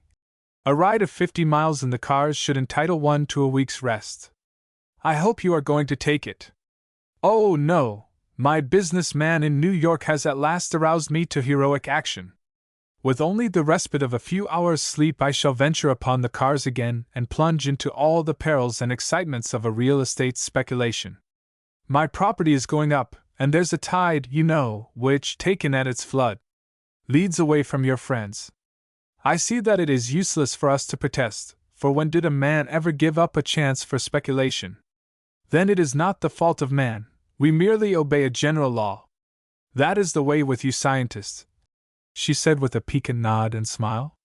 You do just as you please, but you are always obeying some profound law that we poor mortals know nothing about. We don't fall back upon the arrangements of the universe for our motives, do we, Mrs. Mayben? Indeed we don't, was the brusque response. When she will, and when she won't, answers for us. Grace! Mrs. Mayben! Called the Major from the parlor. If you don't come soon, I'll order out the guard and have you brought in. Mr. Graham, he continued, as the young man hastened to greet him, you are as welcome as a leave of absence. We have had no whist since you left us, and we are nearly an hour behind time tonight. Mrs. Mayben, your humble servant. Excuse me for not rising. Why the deuce my gout should trouble me again just now I can't see. I've not seen you since that juvenile picnic which seemed to break up all our regular habits. I never thought that you would desert me. I suppose Mr. Graham carries a roving commission and can't be disciplined. I propose, however, that we set to at once and put the hour we've lost at the other end of the evening. It was evident that the Major was in high spirits, in spite of his catalogue of ills, and in fact his daughter's engagement had been extremely satisfactory to him. Conscious of increasing age and infirmity, he was delighted that Grace had chosen one so abundantly able to take care of her, and of him also. For the last few days he had been in an amiable mood, for he felt that fortune had dealt kindly by him. His love for his only child was the supreme affection of his heart, and she by her choice had fulfilled his best hopes. Her future was provided for and safe. Then, from the force of long habit, he thought next of himself. If his tastes were not luxurious, he had at least a strong liking for certain luxuries, and to these he would gladly add a few more did his means permit. He was a connoisseur in wines and the pleasures of the table, not that he had any tendencies toward excess, but he delighted to sip the great wines of the world, to expatiate on their age, character, and origin. Sometimes he would laughingly say, "Never dilate on the treasures bequeathed to us by the old poets, sages, and artists, but for inspiration and consolation give me a bottle of old wine made from grapes that ripened before I was born." He was too upright a man, however, to gratify these tastes beyond his means, but Grace was an indulgent and skillful housekeeper, and made their slender income minister to her father's pleasure in a way that surprised even her practical friend, Mrs. Mayben. In explanation she would laughingly say, "I regard housekeeping as a fine art. The more limited your materials, the greater the genius required for producing certain results. Now I'm a genius, Mrs. Mayben. You wouldn't dream it, would you? Papa sometimes has a faint consciousness of the fact when he finds on his table wines and dishes of which he knows the usual cost. 'My dear,' he will say severely, 'is this paid for?' 'Yes,' I reply meekly. 'How did you manage it?' Then I stand upon my dignity, and reply with offended majesty, 'Papa, I am housekeeper.' 'You are too good a soldier to question the acts of your superior officer.' Then he makes me a most profound bow in apology, and rewards me amply by his almost childlike enjoyment of what after all has only cost me a little undetected economy and skill in cookery. But the Major was not so blind as he appeared to be. He knew more of her undetected economies, which usually came out of her allowance, than she supposed, and his conscience often reproached him for permitting them. But since they appeared to give her as much pleasure as they afforded him, he had let them pass. It is hard for a petted and weary invalid to grow in self-denial. While the old gentleman would have starved rather than angle for Hilland or plead his cause by a word, he had given his consent to the young man's addresses with the mien of a major general, he nevertheless foresaw that wealth as the ally of his daughter's affection would make him one of the most discriminating and fastidious gourmands in the land. In spite of his age and infirmity, the old soldier was exceedingly fond of travel and of hotel life. He missed the varied associations of the army. Pain he had to endure much of the time, and from it there was no escape. Change of place, scene, and companionship diverted his mind, and he partially forgot his sufferings. As we have shown, he was a devourer of newspapers, but he enjoyed the world's gossip far more when he could talk it over with others, and maintain on the questions of the day half a dozen good-natured controversies. When at the seashore the previous summer he had fought scores of battles for his favorite measures with other ancient devotees of the newspaper. Grace had made Graham laugh many a time by her inimitable descriptions of the quaint tilts and chaffings of these graybirds, as each urged the views of his favorite journals, and then she would say, "You ought to see them sit down to whist. Such prolonged and solemn sittings upset my gravity more than all their bric-a-brac jokes." And then she had sighed and said, "I wish we could have remained longer, for Papa improved so much and was so happy." The time was coming when he could stay longer, as long as he pleased, for whatever pleased her father would please Grace, and would have to please her husband.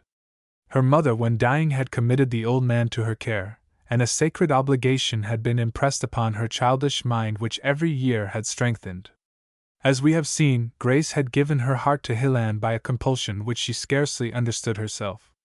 No thrifty calculations had had the slightest influence in bringing the mysterious change of feeling that had been a daily surprise to the young girl.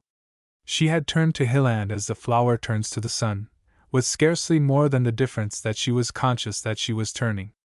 When at last she ceased to wonder at the truth that her life had become blended with that of another, for, as her love developed, this union seemed the most natural and inevitable thing in the world, she began to think of Hilland more than of herself, and of the changes which her new relations would involve. It became one of the purest sources of her happiness that she would eventually have the means of gratifying every taste and whim of her father, and could surround him with all the comforts which his age and infirmities permitted him to enjoy. Thus the engagement ring on Miss St. John's finger had its heights and depths of meaning to both father and daughter, and its bright golden hue pervaded all the prospects and possibilities, the least as well as the greatest, of the future. It was but a plain, heavy circlet of gold, and looked like a wedding ring. Such to Graham it seemed to be, as its sheen flashed upon his eyes during their play, which continued for 2 hours or more, with scarcely a remark or an interruption beyond the requirements of the game. The old Major loved this complete and scientific absorption, and Grace loved to humor him. Moreover, she smiled more than once at Graham's intentness. Never had he played so well, and her father had to put forth all his veteran skill and experience to hold his own. To think that I shed tears over his disappointment, when a game of whist can console him, she thought. How different he is from his friend! I suppose that is the reason that they are such friends, they are so unlike. The idea of Warren playing with that quiet, steady hand and composed face under like circumstances! And yet, why is he so pale? Mrs. Mabin understood this pallor too well, and she felt that the ordeal had lasted long enough. She, too, had acted her part admirably, but now she pleaded fatigue, saying that she had not been very well for the last day or two. She was inscrutable to Grace, and caused no misgivings. It is easier for a woman than for a man to hide emotions from a woman, and Mrs. Mabin's gray eyes and strong features rarely revealed anything that she meant to conceal. The Major acquiesced good-naturedly, saying, "You are quite right to stop, Mrs. Mabin, and I surely have no cause to complain. We have had more play in 2 hours than most people have in 2 weeks. I congratulate you, Mr. Graham. You are becoming a foeman worthy of any man's steel." Graham rose with the relief which a man would feel on leaving the rack, and said smilingly, "Your enthusiasm is contagious. Any man would soon be on his mettle who played often with you." "Is enthusiasm one of your traits?" Grace asked, with an arch smile over her shoulder, as she went to ring the bell. "What? Have you not remarked it?" "Grace has been too preoccupied to remark anything, sly puss," said the Major, laughing heartily. "My dear Mrs. Mabon, I shall ask for your congratulations tonight.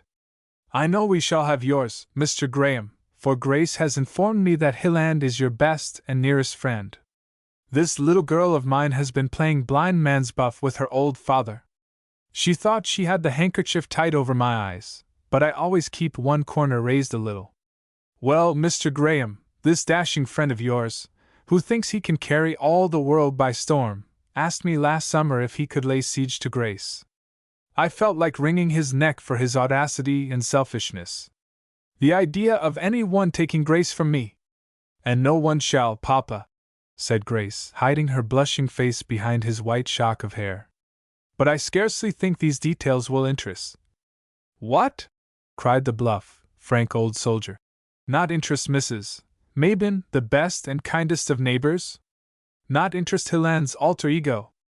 I assure you, said Graham, laughing, that I am deeply interested, and I promise you, Miss Grace, that I shall give Hilland a severer curtain lecture than he will ever receive from you, because he has left me in the dark so long. Stop pinching my arm, cried the Major, who was in one of his jovial moods, and often immensely enjoyed teasing his daughter. You may well hide behind me. Mrs. Mabon, I'm going to expose a rank case of filial deception that was not in the least successful. This I saw, I conquered friend of yours, Mr. Graham, soon discovered that he was dealing with a race that was not in the habit of surrendering. But your friend, like Wellington, never knew when he was beaten. He wouldn't retreat an inch, but drawing his lines as close as he dared, sat down to a regular siege.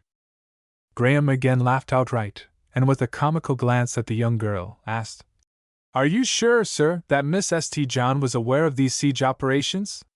Indeed she was.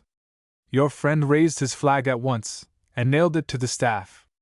And this little minx thought that she could deceive an old soldier like myself by playing the role of disinterested friend to a lonely young man condemned to the miseries of a mining town.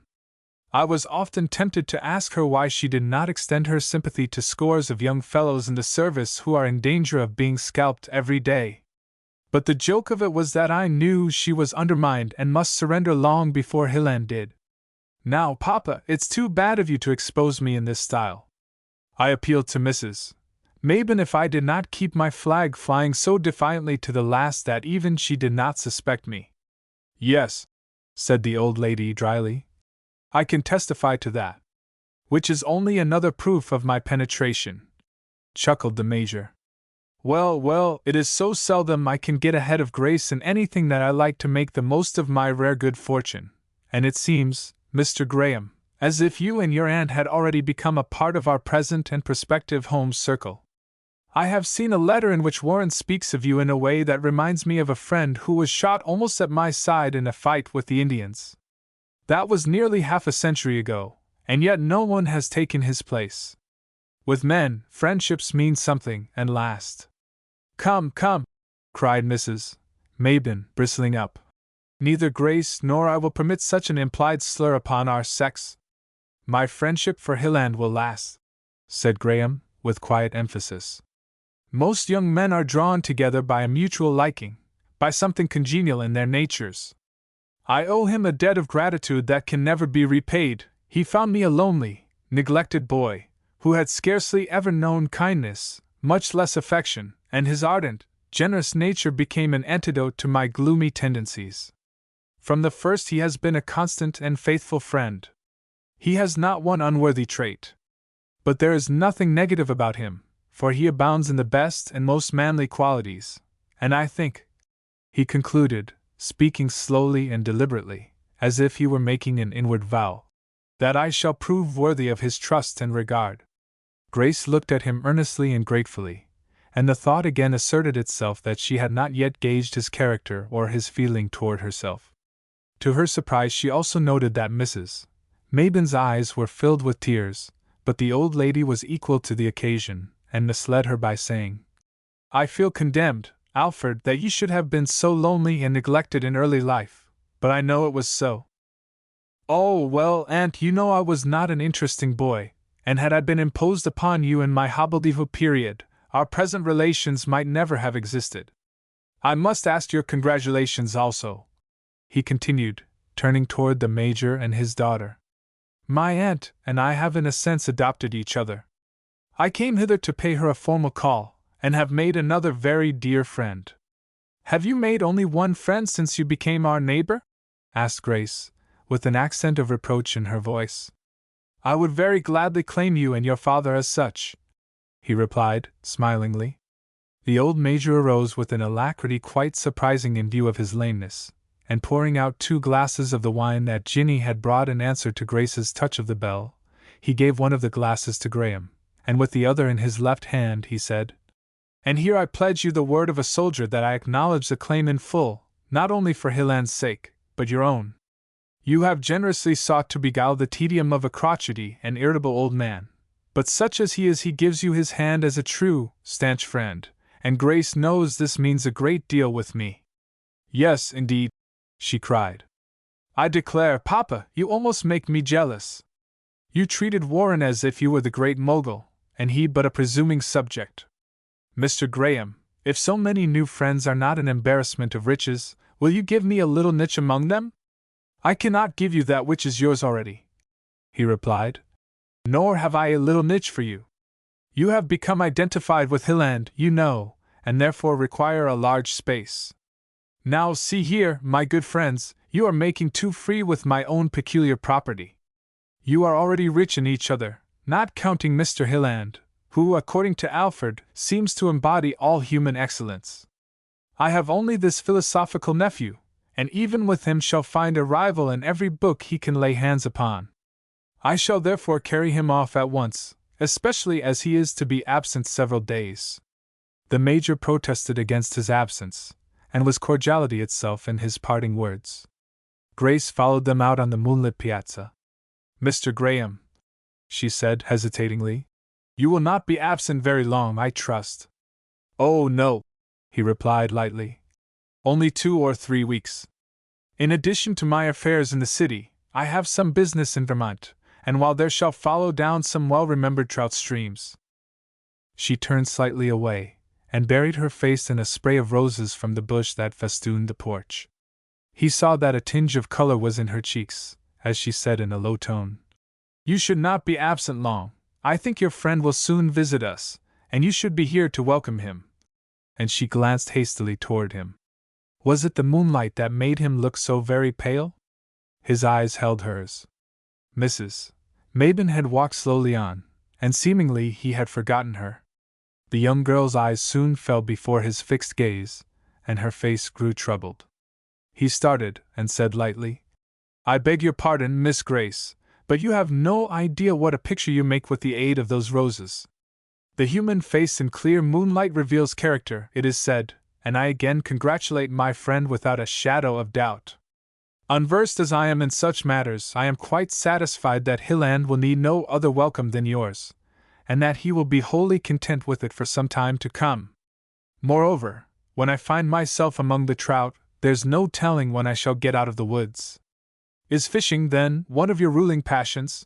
The young girl asked, with an attempt to resume her old piquant style of talk with him. Yes, he replied, laughing, so that his aunt might hear him. But when one's passions are of so mild a type, one may be excused for having a half-dozen. Goodbye. She stepped forward and held out her hand. You have promised to be my friend, she said gently.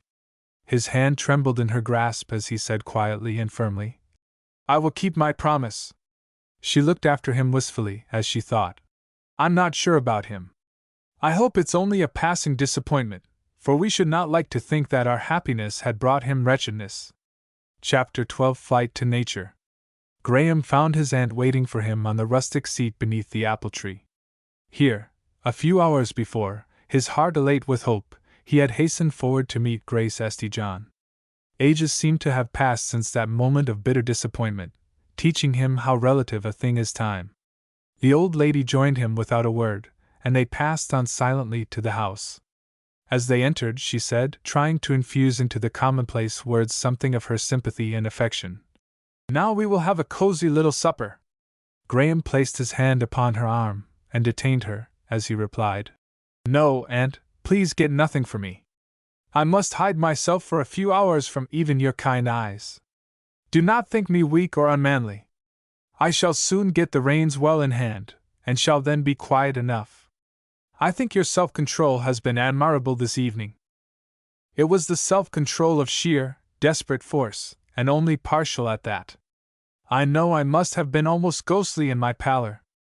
I have felt pale, as if I were bleeding to death. I did not mean to take her hand in parting, for I could not trust myself, but she held it out so kindly that I had to give mine, which, in spite of my whole will-power, trembled. I troubled and perplexed her.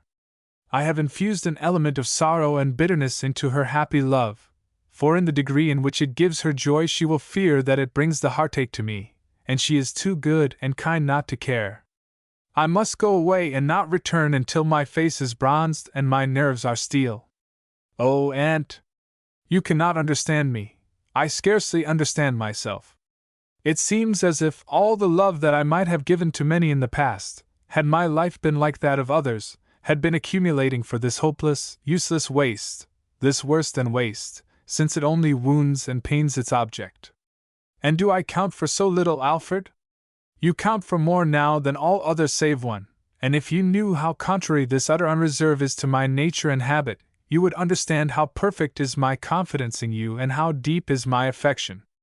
But I am learning with a sort of dull, dreary astonishment that there are heights and depths of experience of which I once had not the faintest conception. This is a kind of battle that one must fight out alone. I must go away and accustom myself to a new condition of life. But do not worry about me. I shall come back a vertebrate. And he tried to summon a reassuring smile, as he kissed her in parting. That night Graham faced his trouble, and decided upon his future course. After an early breakfast the next morning, the young man bade his aunt good-bye. With moist eyes, she said, "Alfred, I am losing you, just as I find how much you are and can be to me." "No, auntie dear, my course will prove best for us both," he replied gently. "You would not be happy if you saw me growing more sad and despairing every day through inaction, well, I could never become strong and calm with that cottage there just beyond the trees. You have not lost me, for I shall try to prove a good correspondent." Graham kept his word. His real estate speculation did not detain him long in the city, for his business agent was better able to manage such interests than the inexperienced student, and soon a letter dated among the mountains and the trout streams of Vermont assured Mrs. Mabin that he had carried out his intentions. Not long after, a box with a score of superb fish followed the letter, and Major St. John's name was pinned on some of the largest and finest. During the next fortnight these trophies of his sport continued to arrive at brief intervals, and they were accompanied by letters, giving in almost journal form graphic descriptions of the streams he had fished, their surrounding scenery, and the amusing peculiarities of the natives. There was not a word that suggested the cause that had driven him so suddenly into the wilderness, but on every page were evidences of tireless activity. The Major was delighted with the trout, and enjoyed a high feast almost every day. Mrs. Mabin, imagining that she had divined Graham's wish, read from his letters glowing extracts which apparently revealed an enthusiastic sportsman. After his departure Grace had resumed her frequent visits to her congenial old friend, and confidence having now been given in respect to her absent lover, the young girl spoke of him out of the abundance of her heart. Mrs. Mabin tried to be all interest and sympathy, but Grace was puzzled by something in her manner, something not absent when she was reading Graham's letters. One afternoon she said, "Tell your father that he may soon expect something extraordinarily fine, for Alfred has written me of a 20-mile tramp through the mountains to a stream almost unknown and inaccessible. Won't you read the description to us this evening? You have no idea how much pleasure Papa takes in Mr. Graham's letters. He says they increase the gamey flavor of the fish he enjoys so much, and I half believe that Mr. Graham in this indirect and delicate way is still seeking to amuse my father, and so compensate him for his absence. Warren will soon be here, however, and then we can resume our whist parties. Do you know that I am almost jealous? Papa talks more of Vermont woods than of western mines. You ought to hear him expatiate upon the trout. He seems to follow Mr. Graham up and down every stream, and he explains to me with the utmost minuteness just how the flies are cast and just where they were probably thrown to snare the speckled beauties. By the way, Mr. Graham puzzles me.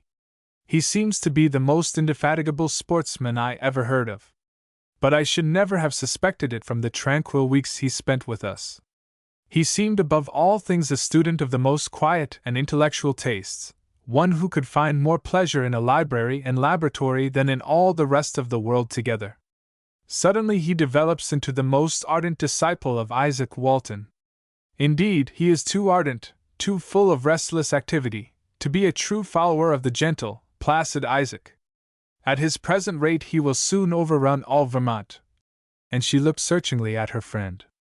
A faint color stole into the old lady's cheeks, but she replied quietly, "I have learned to know Alfred well enough to love him dearly, and yet you must remember that but a few weeks ago he was a comparative stranger to me.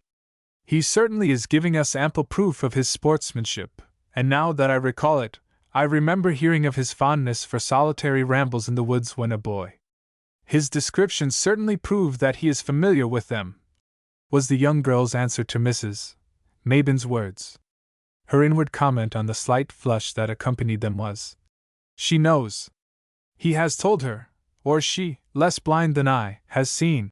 But she felt that the admission of his love into which Graham had been surprised was not a topic for her to introduce, although she longed to be assured that she had not seriously disturbed the peace of her lover's friend. A day or two later Hilland arrived, and her happiness was too deep, too complete, to permit many thoughts of the sportsman in the Vermont forests, nor did Hilland's brief but hearty expressions of regret at Graham's temporary absence impose upon her. She saw that the former was indeed more than content with her welcome, that while his friendship was a fixed star of the first magnitude, it paled and almost disappeared before the brightness and fullness of her presence. Nature, indeed, became radiant to both. With purple light, the morning and the night varied enchantments. Grace waited for Graham to give his own confidence to his friend if he chose to do so, for she feared that if she spoke of it estrangement might ensue. The unsuspecting Major was enthusiastic in his praises of the successful fisherman, and Hilland endorsed with emphasis all he said. Graham's absence and Grace's reception had banished even the thought that he might possibly find a rival in his friend, and his happiness was unalloyed. One sultry summer evening in early July Graham returned to his aunt's residence, and was informed that she was, as usual, at her neighbor's. He went immediately to his room to remove the dust and stains of travel. On his table still lay the marked copy of Emerson that Grace had lent him, and he smiled bitterly as he recalled his complacent, careless surmises over the underscored passage, now so well understood and explained. Having finished his toilet, he gazed steadily at his reflection in the mirror, as a soldier might have done to see if his equipment was complete. It was evident he had not gone in vain to nature for help. His face was bronzed, and no telltale flush or pallor could now be easily recognized. His expression was calm and resolute, indicating nerves braced and firm. Then he turned away with the look of a man going into battle, and without a moment's hesitancy he sought the ordeal. The windows and doors of Major St. John's cottage were open, and as he mounted the piazza the group around the whist table was in full view, the Major contracting his bushy eyebrows over his hand as if not altogether satisfied, Mrs. Mabin looking at hers with an interest so faint as to suggest that her thoughts were wandering, and Hilland with his laughing blue eyes glancing often from his cards to the fair face of his partner, as if he saw there a story that would deepen in its enthralling interest through life. There was no shadow, no doubt on his wide, white brow. It was the genial, frank, merry face of the boy who had thawed the reserve and banished the gathering gloom of a solitary youth at college, only now it was marked by the stronger lines of early manhood. His fine, short upper lip was clean-shaven, and its tremulous curves indicated a nature quick, sensitive, and ready to respond to every passing influence, while a full, tawny beard and broad shoulders banished all suggestion of effeminacy. He appeared to be, what in truth he was, an unspoiled favorite of fortune, now supremely happy in her best and latest gift. "If I could but have known the truth at first," sighed Graham, "I would not have lingered here until my very soul was enslaved, for he is the man above all others to win and hold a woman's heart. That he held the heart of the fair girl opposite him was revealed by every glance, and Graham's heart ached with a pain hard to endure, as he watched for a moment the exquisite outlines of her face, her wide, low brow with its halo of light-colored hair that was in such marked contrast with the dark and lustrous eyes, now veiled by silken lashes as she looked downward intent on the game, now beaming with the very spirit of mirth and mischief as she looked at her opponents, and again softening, in obedience to the controlling law of her life, as she glanced half shyly from time to time at the great bearded man on the other side of the table. "Was not the world wide enough for me to escape seeing that face?" he groaned. "A few months since I was content with my life and lot. Why did I come thousands of miles to meet such a fate? I feared I should have to face poverty and privation for a time. Now they are my lot for life, an impoverishment that wealth would only enhance. I cannot stay here. I will not remain a day longer than is essential to make the impression I wish to leave." And with a firm step he crossed the piazza, rapped lightly in announcement of his presence, and entered without ceremony. Hilland sprang forward joyously to meet him, and gave him just such a greeting as accorded with his ardent spirit. "Why, Graham!" he cried, with a crushing grasp, and resting a hand on his shoulder at the same time. "You come unexpectedly, like all the best things in the world. We looked for a letter that would give us a chance to celebrate your arrival as that of the greatest fisherman of the age. Having taken so many unwary trout, it was quite in keeping to take us unawares," said Grace, pressing forward with outstretched hand, for she had determined to show in the most emphatic way that Hilland's friend was also hers. Graham took the proffered hand and held it, while, with a humorous glance at his friend, he said, "See here, Hilland, I hold an indisputable proof that it's time you appeared on the confines of civilization and gave an account of yourself. I own up, old fellow. You have me on the hip. I have kept one secret from you. If we had been together the thing would have come out, but somehow I couldn't write, even to you, until I knew my fate." "Mr. Graham," broke in the Major, "if we were in the service, I should place you in charge of the commissary department, and give you a roving commission. I have lived like a lord for the past 2 weeks." And he shook Graham's hand so cordially as to prove his heart had sympathized with an adjacent organ that had been highly gratified.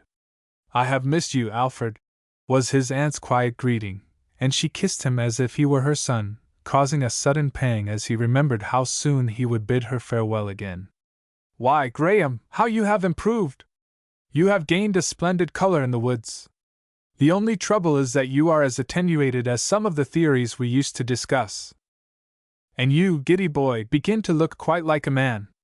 Miss Grace, you will never know how greatly you are indebted to me for my restraining influence. There never was a fellow who needed to be sat down upon so often as Hilland. I have curbed and pruned him, indeed, I have almost brought him up." "He does you credit," was her reply, spoken with mirthful impressiveness, and with a very contented glance at the laughing subject of discussion. "Yes, Graham," he remarked, "you were a trifle heavy at times, and were better at bringing a fellow down than up. It took all the leverage of my jolly good nature to bring you up occasionally. But I am glad to see and hear that you have changed so happily. Grace and the Major say you have become the best of company, taking a human interest in other questions than those which keep the scientists by the ears. That is because I have broken my shell and come out into the world. One soon discovers that there are other questions, and some of them conundrums that the scientists may as well give up at the start. I say, Hilland, how young we were over there in Germany when we thought ourselves growing hourly into savants. Indeed we were, and as sublimely complacent as we were young. Would you believe it, Mrs. Mabin, your nephew and I at one time thought we were on the trail of some of the most elusive secrets of the universe, and that we should soon drag them from cover. I have learned since that this little girl could teach me more than all the universities."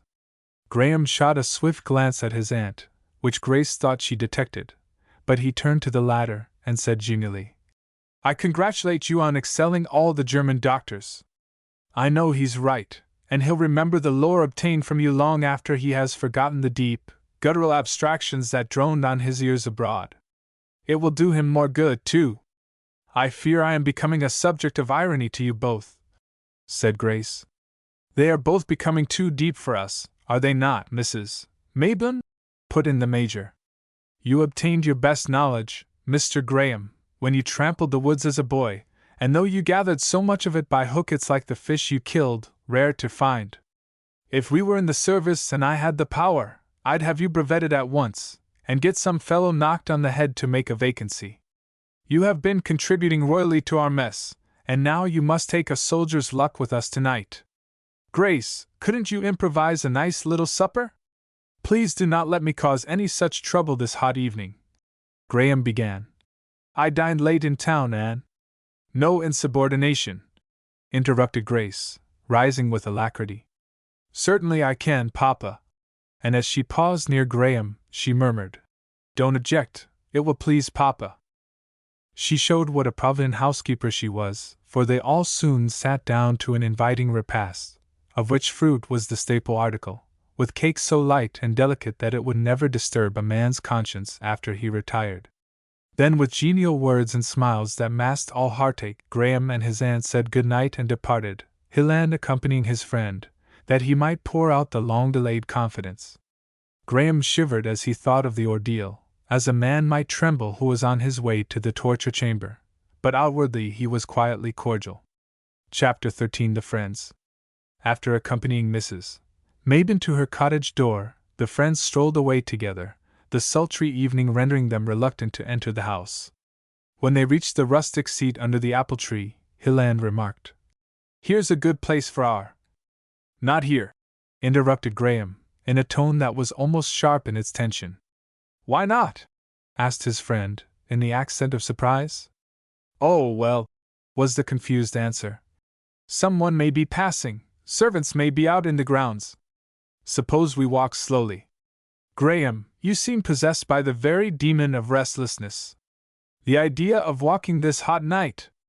Oh, well, it doesn't matter, Graham replied carelessly, although his face was rigid with the effort, and he threw himself down on the rustic seat. We are not conspirators that we need steal away in the darkness. Why should I not be restless after sitting in the hot cars all day, and with the habit of tramping fresh upon me? What evil spirit drove you into the wilderness and made you the champion tramp of the country? It seems to me you must have some remarkable confidences also. No evil spirit, I assure you, far from it. My tramp has done me good, indeed. I never derived more benefit from an outing in the woods in my life. You will remember that when we were boys at college no fellow took longer walks than I. I am simply returning to the impulses of my youth. The fact is, I've been living too idly, and of course there would be a reaction in one of my temperament and habits. The vital force which had been accumulating under my aunt's high feeding and the inspiration resulting from the society of two such charming people as Major and Miss St. John had to be expended in some way. Somehow I've lost much of my old faith in books and laboratories. I've been thinking a great deal about it, and seeing you again has given a strong impulse to a forming purpose. I felt a sincere commiseration when you gave up your life of a student. I was a fool to do so. I have studied your face and manner this evening, and can see that you have developed more manhood out in those Western mines, in your contact with men and things and the large material interests of the world, than you could have acquired by delving 1,000 years among dusty tomes. That little girl over there has done more for me than Western mines and material interests. That goes without saying, and yet she could have done little for you, had you been a dawdler. Indeed, in that case she would have had nothing to do with you. She recognized that you were like the gold you are mining, worth taking and fashioning, and I tell you she is not a girl to be imposed upon. Flatterer! No, friend. You admire Grace very much. I do indeed, and I respect her still more. You know I never was a ladies' man. Indeed, the society of most young women was a weariness to me. Don't imagine I am asserting any superiority. You enjoyed their conversation, and you are as clever as I am. I understand, said Hilland, laughing. You had nothing in common. You talked to a girl as if she were a mile off, and often broached topics that were cycles away. Now, a girl likes a fellow to come reasonably close, metaphorically, if not actually, when he chats with her. Moreover, many that you met, if they had brains, had never cultivated them. They were as shallow as a duck pond, and with their small deceits, subterfuges, and affectations were about as transparent. Some might imagine them deep. They puzzled and nonplussed you, and you slunk away. Now I, while rating them at their worth, was able from previous associations to talk a little congenial nonsense, and pass on. They amused me, too. You know I have a sort of laughing philosophy, and everything and everybody amuses me. The fellows would call these creatures angels, and they would flap their little butterfly wings as if they thought they were. How happened it that you so soon were en rapport with Grace? Ah, wily wretch! Graham laughed gaily, while the knight hid his lowering brows. Praise of your mistress is sweeter than flattery to yourself. Why, simply because she is Grace St. John. I imagine that it is her army life that has so blended unconventionality with perfect good breeding. She is her bluff, honest, high-spirited old father over again, only idealized, refined, and womanly. Then she must have inherited some rare qualities from her southern mother. You see, my aunt has told me all about them. I once met a southern lady abroad, and although she was middle-aged, she fascinated me more than any girl I had ever met. In the first place, there was an indescribable accent that I never heard in Europe, slight, indeed, but very pleasing to the ear. I sometimes detect traces of it in Miss St. John's speech. Then this lady had a frankness and sincerity of manner which put you at your ease at once, and yet with it all there was a fine reserve. You no more feared that she would blurt out something unsanctioned by good taste than that she would dance a hornpipe. She was singularly gentle and retiring in her manner, and yet one instinctively felt he would rather insult a southern fire-eater than offend her. She gave the impression that she had been accustomed to a chivalric deference from men, rather than mere society attentions, and one unconsciously infused a subtle homage in his very accent when speaking to her. Now I imagine that Miss St. John's mother must have been closely akin to this woman in character. You know my weakness for analyzing everything. You used to say I couldn't smoke a cigar without going into the philosophy of it. I had not spent one evening in the society of Miss St. John before I saw that she was a rara avis. Then her devotion to her invalid father is superb. She enlisted me in his service the first day of my arrival. Although old, crippled, often racked with pain, and afflicted with a temper which arbitrary command has not improved, she beguiles him out of himself, smiles away his gloom, in brief, creates so genial an atmosphere about him that every breath is balm, and does it all, too, without apparent effort. You see no machinery at work. Now, this was all a new and very interesting study of life to me, and I studied it. There, too, is my aunt, who is quite as interesting in her way. Such women make general or wholesale cynicism impossible, or else hypocritical. And he was about to launch out into as extended an analysis of the old lady's peculiarities, when Hilland interrupted him with a slap on the shoulder and a ringing laugh. Graham, you haven't changed a mite. You discourse just as of old, when in our den at the university we befog ourselves in the tobacco smoke and the denser obscurities of German metaphysics, only your theme is infinitely more interesting. Now, when I met my paragon, Grace, whom you have limned with the feeling of an artist rather than of an analyst, although with a blending of both, I fell in love with her. Yes, Hilland, it's just like you to fall in love. My fear has ever been that you would fall in love with a face some day, and not with a woman. But I now congratulate you from the depths of my soul. How comes it that you did not fall in love with one whom you admire so much? You were not aware of my suit. I suppose it is not according to my nature to fall in love, as you term it. The very phrase is repugnant to me. When a man is falling in any sense of the word, his reason is rather apt to be muddled and confused, and he cannot be very sure where he will land. If you had not appeared on the scene, my reason would have approved of my marriage with Miss St. John, that is, if I had seen the slightest chance of acceptance, which, of course, I never have. I should be an egregious fool were it otherwise. How about your heart? The heart often leads to the sheerest folly, was the sharp rejoinder. Hilland laughed in his good-humored way. His friend's reply seemed the result of irritation at the thought that the heart should have much to say when reason demurred. Well, Graham, he said kindly and earnestly, If I did not know you so well, I should say you were the most cold-blooded, frog-like fellow in existence. You certainly are an enigma to me on the woman question. I must admit that my heart went headlong from the first, but when at last reason caught up, and had time to get her breath and look the case over, she said it was all right, far better than she had expected. To one of my temperament, however, it seems very droll that reason should lead the way to love, and the heart come limping after. Many a one has taken the amatory tumble who would be glad to reason his way up and back. But we need not discuss this matter in the abstract, for we have too much that is personal to say to each other. You are safe, your wonted good fortune has served you better than ever. All the wisdom of Solomon could not have enabled you to fall and love more judiciously.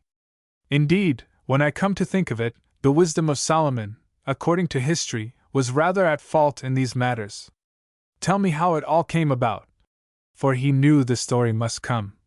Only outline the tale tonight. I've been speculating and analyzing so long that it is late, and the Major, hearing voices in the grounds, may bring some of his old army ordnance to bear on us. But Hilland, out of the abundance of his heart, found much to say, and his friend sat cold, shivering in the sultry night, his heart growing more despairing as he saw the heaven of successful wooing that he could never enter. At last Hilland closed with the words, I say, Graham, are you asleep? Oh, no, in a husky voice. You are taking cold. I believe I am. I'm a brute to keep you up in this style. As I live, I believe there is the tinge of dawn in the east. May every dawn bring a happy day to you, Warren, was said so gently and earnestly that Hilland rested his arm on his friend's shoulder as he replied, You've a queer heart, Alfred, but such as it is I would not exchange it for that of any man living. Then abruptly, Do you hold to our old views that this life ends all?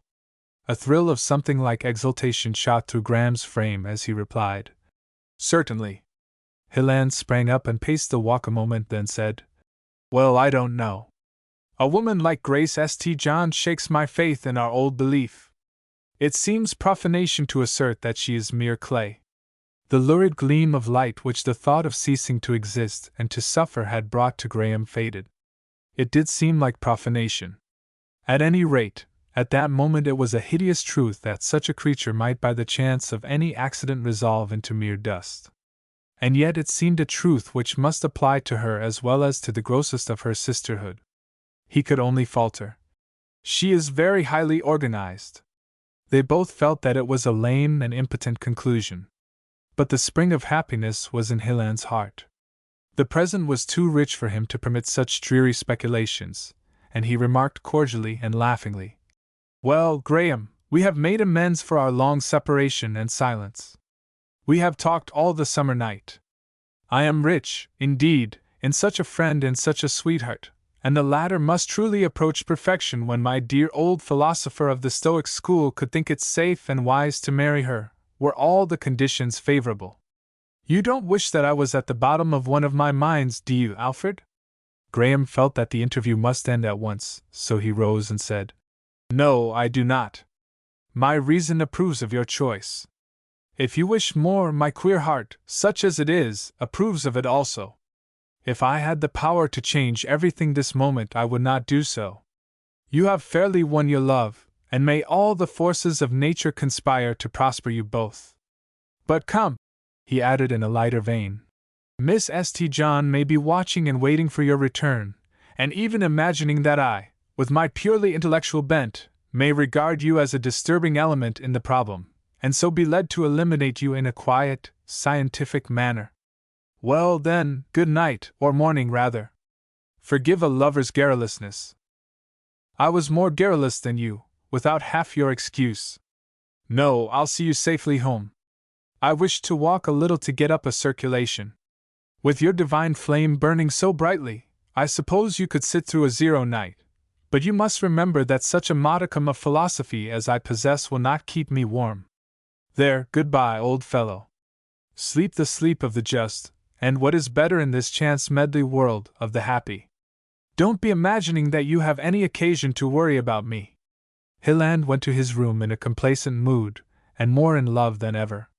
Had not his keen-eyed, analytical friend, after weeks of careful observation, testified to the exceeding worth of the girl of his heart? He had been in love, and he had ever heard that love is blind. It seemed to him that his friend could never love as he understood the word, and yet the peerless maiden had so satisfied the exactions of Graham's taste and reason, and had proved herself so generally admirable, that he felt it would be wise and advantageous to marry her. "It's a queer way of looking at these things," he concluded, with a shrug. "But then it is Graham's way." Soon he was smiling in his repose, for the great joy of his waking hours threw its light far down into the obscurity of sleep. Graham turned slowly away, and walked with downcast face to the rustic seat. He stood by it a moment, and then sank into it like a man who has reached the final limit of human endurance. He uttered no sound, but at brief intervals a shiver ran through his frame. His head sank into his hands, and he looked and felt like one utterly crushed by a fate from which there was no escape. His ever-recurring thought was, "I have but one life, and it's lost, worse than lost. Why should I stagger on beneath the burden of an intolerable existence, which will only grow heavier as the forces of life fail?" At last in his agony he uttered the words aloud. A hand was laid upon his shoulder, and a husky, broken voice said, "Here is one reason." He started up, and saw that his aunt stood beside him. The dawn was gray, but the face of the aged woman was grayer and more pallid.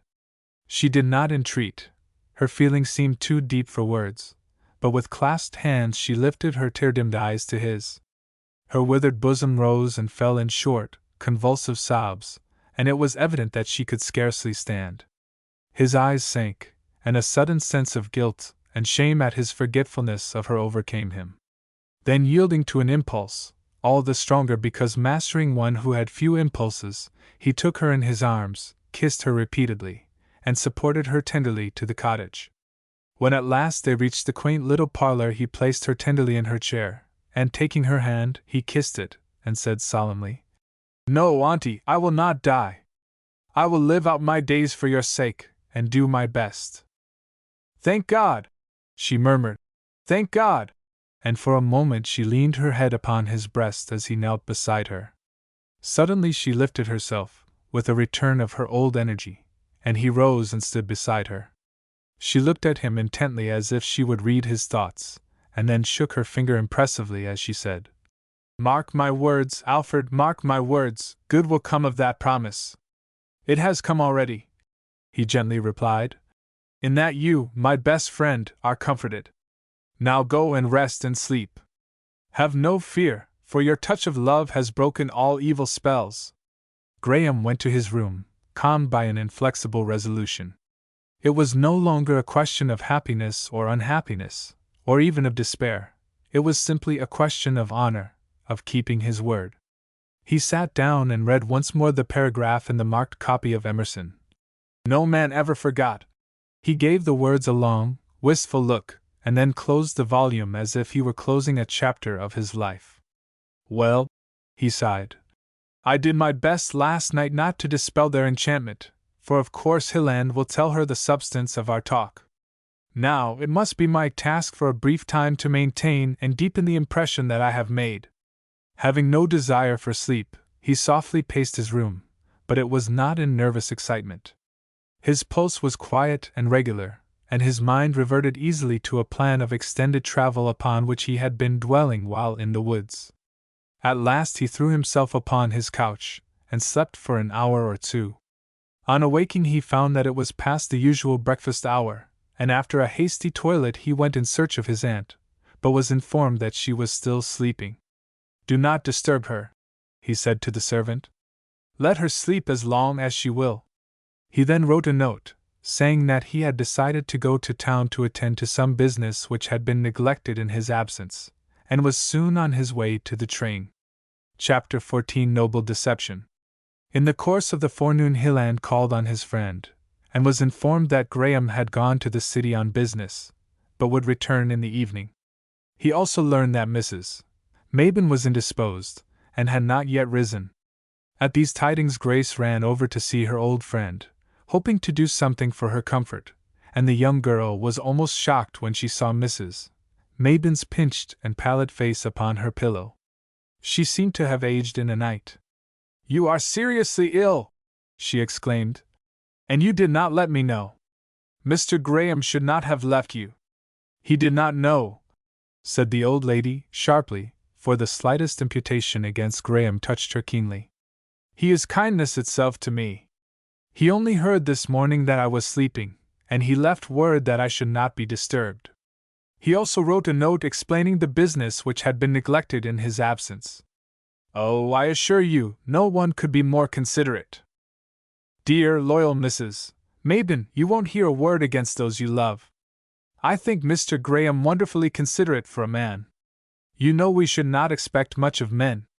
I have to manage too, and it keeps me busy, but never so busy that I cannot do all in my power for my dear old friend. I'll get your breakfast myself, and bring it to you with my own hands, and force it upon you with the inexorable firmness of Sari Gamp." And she vanished to the kitchen. The old lady turned her face to the wall and moaned. "Oh, if it could only have been! Why is it that we so often set our hearts on that which is denied? After a long, dull sleep of years it seemed as if my heart had wakened in my old age only to find how poor and lonely I am. Alfred cannot stay with me, I could not expect it, either can Grace, and so I must go on alone to the end. I'm punished that years ago I did not make someone love me, but I was self-sufficient then." Her regret was deepened when Grace returned with a dainty breakfast, and waited on her with a daughter's gentleness and tenderness, making her smile in spite of herself at her funny speeches, and beguiling her into enjoyment of the present moment with a witchery that none could resist. Presently Mrs. Mayburn sighed. "It's a fearfully hot day for Alfred to be in town." "For a student," cried Grace. "He is the most indefatigable man I ever heard of. Warren told me that they sat out there under the apple tree and poured out their hearts till dawn. Talk about schoolgirls babbling all night. My comment on Warren's folly was a dose of quinine. It's astonishing how these savants, these intellectual giants, need taking care of like babies. Woman's mission will never cease as long as there are learned men in the world. They will sit in a draught and discuss some obscure law concerning the moons of Jupiter, but when the law resulting in influenza manifests itself, then they learn our worth." "Oh dear!" groaned Mrs. Mabden. "I didn't give Alfred any quinine. You were more provident than I. How could you, when you were asleep?" "Ah, true," was the confused reply. "But then I should have been awake. I should have remembered that he did not come in when I did last night." The faint color that stole into the face that had been so pale gave some surprise to the young girl. When once her mind was directed to a subject her intuitions were exceedingly keen. From the time the secret of his regard for her had been surprised from him, Graham had been a puzzle to her. Was he the cool, philosophical lover that he would have her think? Hilland was so frank in nature, and so wholly under her influence, that it was next to impossible for him not to share with her his every thought. She had, therefore, learned substantially the particulars of last night's interview, and she could not fully accept his belief that Graham's intellect alone had been captivated. She remembered how he had leaned against the tree for support, how pale he had been during the evening that followed, and how his hand had trembled in parting. She remembered his sudden flight to the mountains, his tireless energy there, as if driven on by an aching wound that permitted no rest. True, he had borne himself strongly and well in her presence the evening before, and he had given the friend who knew him so well the impression that it was merely an instance of the quiet weighing of the pros and cons, in which, after much deliberation, the pros had won. There had been much in his course, too, to give color to this view of the case, but her woman's instinct suggested that there was something more, something she did not know about, and she would have been less or more than woman had she not wished to learn the whole truth in a matter of this nature. She hoped that her lover was right, and that Graham's heart, in accordance with his development theory, was so inchoate as to be incapable of much suffering. She was not sure, however. There was something she surmised rather than detected. She felt it now in Mrs. Mabden's presence, and caught a glimpse of it in the flush that was fading from her cheeks. Had the nephew given his aunt his confidence? Or had she, with her ripe experience and keen insight, discovered the ultimate truth? It was evident that while Mrs. Mabden still loved her dearly, and probably was much disappointed that things had turned out as they had. She had given her loyalty to Graham, and would voluntarily neither do nor say anything that would compromise him. The slight flush suggested to Grace that the aunt had awaited the nephew's return in the early dawn, and that they had spoken freely together before separating, but she was the last one in the world to attempt to surprise a secret from another. Still, she wished to know the truth, for she felt a little guilty over her reticence in regard to her relations with Hilland. She, perhaps, had made too much of the luxury of keeping her secret until it could shine forth as the sun of her life, and Graham had been left in an ignorance that had not been fair to him. With a growing perception of his character, now that she had given thought to the subject, she saw that if he had learned to love her at all, it must have been in accordance with his nature, quietly, deliberately, even analytically. He was the last man to fall tumultuously in love. But when he had given it in his own way, could she be sure it was a cool, easily managed preference that he might at his leisure transfer to another who satisfied his reason and taste even more fully than herself? If this were true, her mind would be at rest, and she could like Hilland's friend heartily, as one of the most agreeable human oddities it had been her fortune to meet. She had serious misgivings, however, which Mrs. Maiden's sudden indisposition, and the marks of suffering upon her face, did not tend to banish. Whatever the truth might be, she felt that he had shown much thoughtfulness for her in his frankness with Hilland. He had rendered it unnecessary for her to conceal her knowledge of his regard. She need have no secrets, so far as he was concerned. The only question was as to the nature of this regard. If the impression he sought to give her lover was correct, either of them had cause for much solicitude. If to save them pain he was seeking to hide a deeper wound, it was a noble deception, and dictated by a noble, unselfish nature. If the latter supposition should prove true, she felt that she would discover it without any direct effort. But she also felt that her lover should be left, if possible, under the impression his friend had sought to make, and that Graham should have the solace of thinking he had concealed his feelings from them both. As the long evening shadows stretched eastward across the sloping lawn in front of the St. John cottage, the family gathered on the piazza to enjoy the welcome respite from the scorching heat of the day. The old Major looked weary and overcome. A July sun was the only fire before which he had ever flinched. Hilland still appeared a little heavy from his long hot afternoon nap, his amends for the vigils of the previous night. Grace was enchanting in her light clinging draperies, which made her lovely form tenfold more beautiful, because clothed in perfect taste. The heat had deepened the flush upon her cheeks, and brought a soft languor into her eyes, and as she stood under an arch of the American woodbine that mantled the supports of the piazza roof, she might easily have fulfilled an artist's dream of summer. Hilland's eyes kindled as he looked upon her, as she stood with averted face, conscious meanwhile of his admiration, and exulting in it. What sweeter incense is ever offered to a woman? Grace, he whispered, you would create a pulse in a marble statue tonight. You never looked more lovely. There is a glamour on your eyes, Warren, she replied, and yet the quick flash of joy that came into her face proved the power of his words, which still had all the exquisite charm of novelty.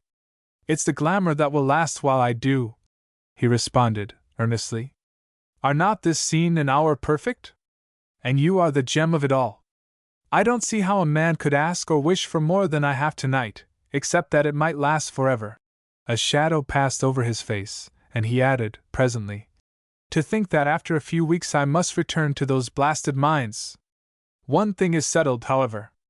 I shall close out my interests there as speedily as possible, and were it not for my obligations to others, I'd never go near them again. I have money enough twice over, and am a fool to miss 1 hour with you. You will be all the happier, Warren, if you close up your interests in the West in a manly, businesslike way. I always wished to be as proud of you as I am now. What's more, I don't believe in idle men, no matter how rich they are. I should be worried at once if you had nothing to do but sit around and make fine speeches. You'd soon weary of the sugar-plum business, and so should I. I have read somewhere that the true way to keep a man a lover is to give him plenty of work. Will you choose my work for me? No, anything you like, so it is not speculation. I think I'll come and be your father's gardener. If you do, she replied, with a decisive little nod. You will have to rake and hoe so many hours a day before you can have any dinner. But you, fair Eve, would bring your fancy work, and sit with me in the shade. The idea of a gardener sitting in the shade, with weeds growing on every side. But you would, my Eve. Possibly, after I had seen that you had earned your bread by the perspiration of your brow, as a very nice maiden lady, a neighbor of ours, always phrases it. That shall be my calling as soon as I can get east again. Major, I apply for the situation of gardener as soon as I can sell out my interests in the mines. I have nothing to do with it, was the reply. Grace commands this post, and while here you are under her orders. And you'll find out, too, what a martinet I am, she added. There's no telling how often I'll put you under arrest and mount guard over you myself. So, what numberless breaches of discipline there will be! Lovers' converse consists largely in tone and glance, and these cannot be written, and were this possible, it could have but the slenderest interest to the reader. After a transient pause, Hilland remarked, Think of poor Graham in the fiery furnace of New York today. I can imagine what a wilted and dilapidated-looking specimen he will be if he escapes alive. By Jove, there he is! And the subject of his speech came as briskly up the walk as if the thermometer had been in the 70s instead of the 90s. His dress was quiet and elegant, and his form erect and step elastic. As he approached the piazza and doffed his hat, Hilland cried, Graham, you are the coolest fellow I ever saw. I was just commiserating you, and expecting you to look like a cabbage, no, rose leaf that had been out in the sun, and you appear just as if you had stepped from a refrigerator. All a matter of temperament and will, my dear fellow. I decided I would not be hot today, and I've been very comfortable. Why did you not decide not to be cold last night? I was so occupied with your interminable yarns that I forgot to think about it. Miss Grace, for your sake and on this evening, I might wish that there was a coolness between us, but from your kind greeting I see there is not. Good evening, Major. I have brought with me a slight proof that I do not forget my friends. And he handed him a large package of newspapers, several of them being finely illustrated foreign prints. I promote you on the spot, cried the delighted veteran. I felt that fate owed me some amends for this long, horrid day. My paper did not come this morning, and I had too much regard for the lives of my household to send any one up the hot streets after one. Oh, Papa! Cried Grace. Forgive me that I did not discover the fact. I'm sure I saw you reading a paper. It was an old one. I read it through again, advertisements and all. Oh, I know you. You'd have turned out the whole garrison at 12 m, had you found it out. Graham dropped carelessly into an easy-chair, and they all noted the pleasure with which the old gentleman adjusted his glasses, and scanned the pictures of the world's current history. Like many whose sight is failing, and to whom the tastes and memories of childhood are returning, the poor old man found increasing delight in a picture which suggested a great deal, and aided him to imagine more, and he would often beguile his tedium by the hour with the illustrated journals. Mr. Graham, said Grace, after a pause in their talk, have you seen your aunt since your return? No, he replied, turning hastily toward her. She is not very well. I've been to see her twice. He gave her a momentary but searching glance, rose instantly, and said, Please excuse me, then. I feel guilty that I have delayed a moment, but this piazza was so inviting. And he hastened away. Does he look and act like a man who hid a secret sorrow? Whispered Hilland confidently. I never saw him appear so well before. Grace smiled, but kept her thoughts to herself. To her also Graham had never appeared so well. There was decision in his step and slightest movement. The old easy saunter of leisure was gone. The old half-dreamy and slightly cynical eyes of the student showed a purpose which was neither slight nor indefinite, and that brief, searching glance, what else could it be than a query as to the confidences his aunt may have bestowed during the day? Moreover, why did he avoid looking at her unless there was distinct occasion for his glance? She would have known too well had she heard poor Graham mutter, My will must be made of Bessemer steel if I can see her often as she looked tonight and live. In the evening Hilland walked over to call on his friend and make inquiries. Through the parlor windows he saw Graham reading to his aunt, who reclined on a lounge, and he stole away again without disturbing them. The next few days passed uneventfully away, and Graham's armor was almost proof against even the penetration of Grace. He did not assume any mask of gaiety. He seemed to be merely his old self, with a subtle difference, and a very unobtrusive air of decision in all his movements. He was with his friend a great deal, and she heard them talking over their old life with much apparent zest. He was as good company for the Major as ever, and when a whist played so good a game as to show that he was giving it careful attention. There was a gentleness toward his aunt that rather belied his character of stoic philosopher. Indeed, he seemed to have dropped this phase also, and was simply a well-bred man of the world, avoiding reference to himself and his past or present views, as far as possible. To a question of Hilland's one day he replied, "No, I shall not go back to my studies at present. As I told you the other night, my excursion into the world has shown me the advantage of studying it more fully. While I shall never be a Croesus like yourself, I am modestly independent, and I mean to see the world we live in, and then shall know better what I am studying about." When Hilland told Grace of this purpose, she felt it was in keeping with all the rest. It might mean what was on the surface, it might mean more. It might be a part of the possible impulse that had driven him into the Vermont woods, or the natural and rational step he would have taken had he never seen her. At any rate, she felt that he was daily growing more remote, and that by a nice gradation of effort he was consciously withdrawing himself. And yet she could scarcely dwell on a single word or act and say, "This proves it." His manner toward her was most cordial. When they conversed he looked at her steadily and directly, and would respond in kind to her mirthful words and Hilland's broad raillery, but she never detected one of the furtive, lingering glances that she now remembered with compunction were once frequent. It was quite proper that this should be so, but it was unnatural. If hitherto she had only pleased his taste and satisfied his reason, it would be a safe and harmless pastime for him to linger near her still in thought and reality. If he was struggling with a passion that had struck its root deep, then there was good reason for that steady withdrawal from her society which he managed so naturally that no one observed it but herself. Hilland had no misgivings, and she suggested none, but whenever she was in the presence of Graham or Mrs. Mabon, although their courtesy and kind manner were unexceptionable, she felt there was something in the air. Chapter 15. I wish he had known.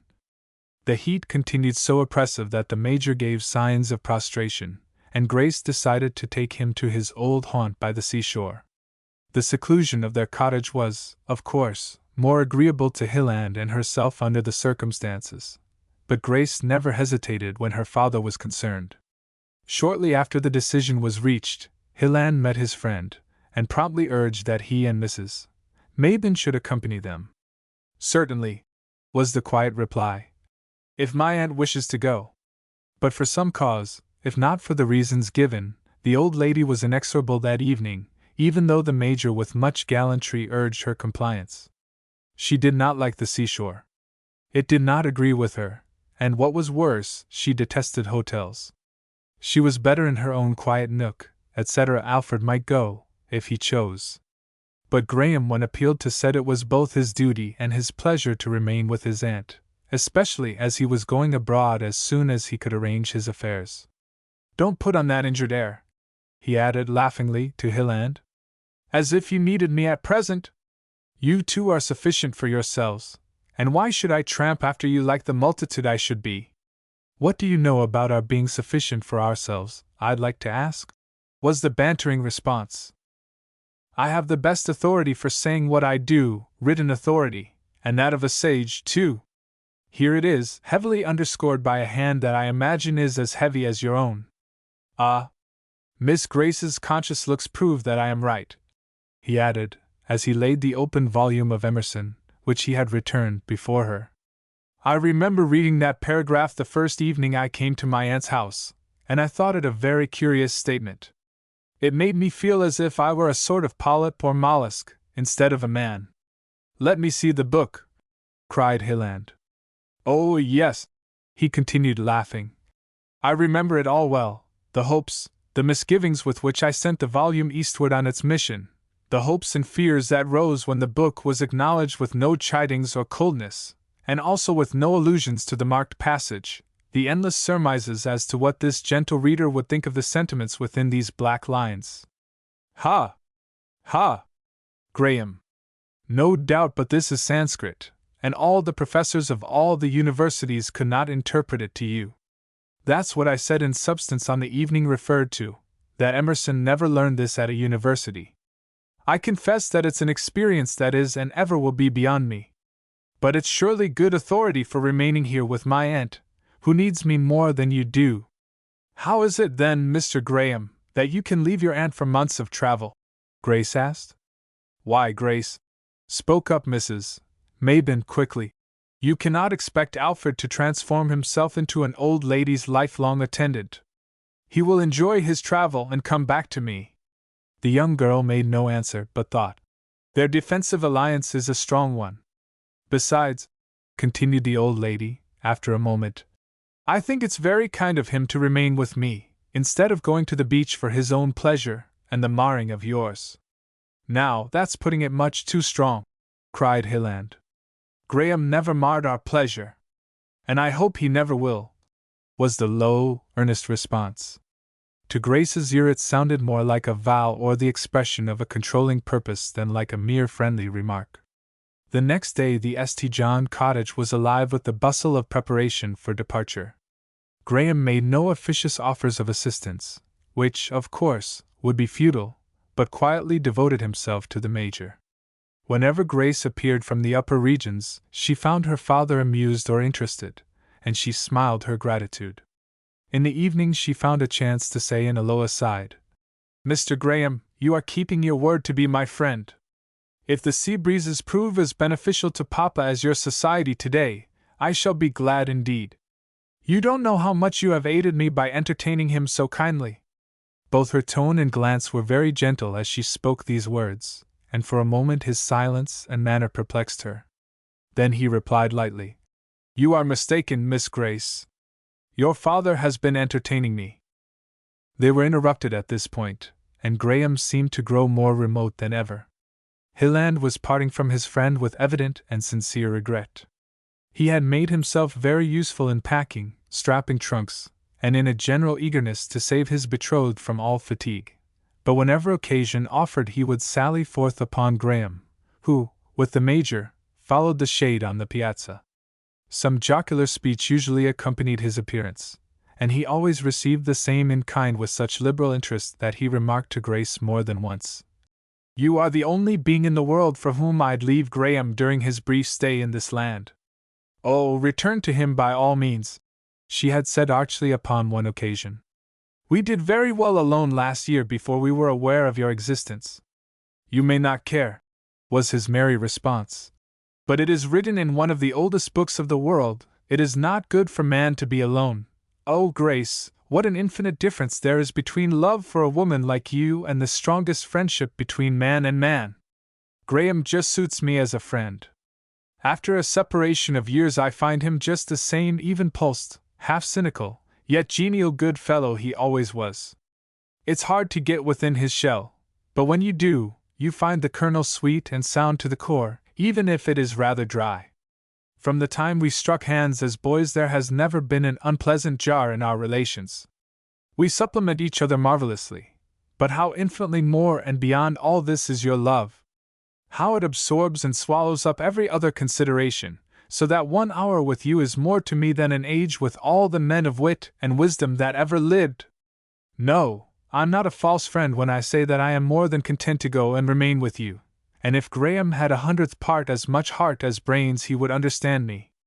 Indeed, his very intellect serves in the place of a heart after a fashion, for he took Emerson on trust so intelligently as to comprehend that I should not be inconsolable. Mr. Graham puzzles me, Grace had remarked, as she absently inspected the buttons on one of her father's vests. I never met just such a man before. And probably never will again. He has been isolated and peculiar from childhood. I know him well, and he has changed but little in essentials since I left him over 2 years ago.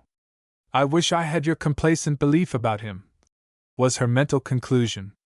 I sometimes think you are right, and again I feel as if someone in almost mortal pain is near me, and that I am to blame in part.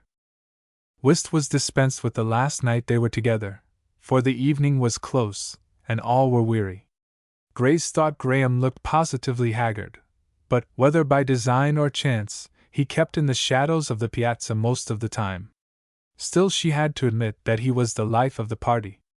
Mrs. Mabon was apparently so overcome by the heat as to be comparatively silent, and Hilland openly admitted that the July day and his exertions had used him up. Therefore the last gathering at the St. John's cottage came to a speedy end, and Graham not only said good night, but also goodbye, for, as he explained, business called him to town early the following morning. He parted fraternally with Hilland, giving a promise to spend a day with him before he sailed for Europe. Then he broke away, giving Grace as a farewell only a strong, warm pressure of the hand, and hastened after his aunt, who had walked on slowly before. The Major, after many friendly expressions, had retired quite early in the evening. Grace saw the dark outline of Graham's form disappear like a shadow, and every day thereafter he grew more shadowy to her. To a degree she did not imagine possible he had baffled her scrutiny and left her in doubt. Either he had quietly and philosophically accepted the situation, or he wished her to think so. In either case there was nothing to be done. Once away with father and lover she had her world with her, and life grew richer and more full of content every day. Lassitude and almost desperate weariness were in Graham's step as he came up the path the following evening, for there was no further reason to keep up the part he was acting. When he greeted his aunt he tried to appear cheerful, but she said gently, "Put on no mask before me, Alfred. Make no further effort. You have baffled even Grace, and thoroughly satisfied your friend that all is well. Let the strain cease now, and let my home be a refuge while you remain. Your wound is one that time only can heal. You have made an heroic struggle not to mar their happiness, and I am proud of you for it. But don't try to deceive me or put the spur any longer to your jaded spirit. Reaction into new hopes and a new life will come all the sooner if you give way for the present to your mood." The wise old woman would have been right in dealing with most natures. But Graham would not give way to his bitter disappointment, and for him there would come no reaction. He quietly read to her the evening papers, and after she had retired stole out, and gazed for hours on the St. John cottage, the casket that had contained for him the jewel of the world. Then, compressing his lips, he returned to his room with the final decision. "I will be her friend for life, but it must be an absent friend. I think my will is strong, but half the width of the world must be between us." For the next 2 weeks he sought to prepare his aunt for a long separation. He did not hide his feeling; indeed, he spoke of it with a calmness which, while it surprised, also convinced her that it would dominate his life. She was made to see clearly the necessity of his departure, if he would keep his promise to live and do his best. He promised to be a faithful and voluminous correspondent, and she knew she would live upon his letters. After the lapse of 3 weeks he had arranged his affairs so as to permit a long absence, and then parted with his aunt as if he had been her son. "Alfred," she said, "all that I have is yours, as you will find in my will." "Dear auntie," was his reply, "in giving me your love you have given me all that I crave. I have more than enough for my wants. Forgive me that I cannot stay, but I cannot. I have learned the limit of my power of endurance. I know that I cannot escape myself or my memories, but new scenes divert my thoughts. Here, I believe, I should go mad, or else do something wild and desperate. Forgive me, and do not judge me harshly because I leave you. Perhaps some day this fever of unrest will pass away. When it does, rest assured you shall see me again." He then went to the seaside resort where Hilland with the Major and his daughter was sojourning, and never had they seen a man who appeared so far removed from the lackadaisical, disconsolate lover. His dress was elegant, although very quiet, his step firm and prompt, and his manner that of a man who is thoroughly master of the situation. The Major was ill from an indiscretion at the table during the preceding day, and Grace could not leave him very long. He sent to his favorite companion and antagonist at whist many feeling messages and sincere good wishes, and they lost nothing in hearty warmth as they came from Grace's lips, and for some reason, which she could scarcely explain to herself, tears came into her eyes as she gave him her hand in parting. He had been laughing and jesting vivaciously a moment before, but as he looked into her face, so full of kindly feeling which she could not wholly repress, his own seemed to grow rigid, and the hand she held was so cold and tense as to remind her of a steel gauntlet. In the supreme effort of his spiritual nature he belied his creed. His physical being was powerless in the grasp of the dominant soul. No martyr at the stake ever suffered more than he at that moment, but he merely said with quiet emphasis, "Goodbye, Grace St. John. I shall not forget my promise, nor can there come a day on which I shall not wish you all the happiness you deserve." He then bowed gravely and turned away. She hastily sought her room, and then burst into an irrepressible passion of tears. "It's all in vain," she sobbed. "I felt it. I know it. He suffers as I should suffer, and his iron will cannot disguise the truth." The friends strolled away up the beach for their final talk, and at length Hilland came back in a somewhat pensive but very complacent mood. Grace looked at him anxiously, but his first sentences reassured her.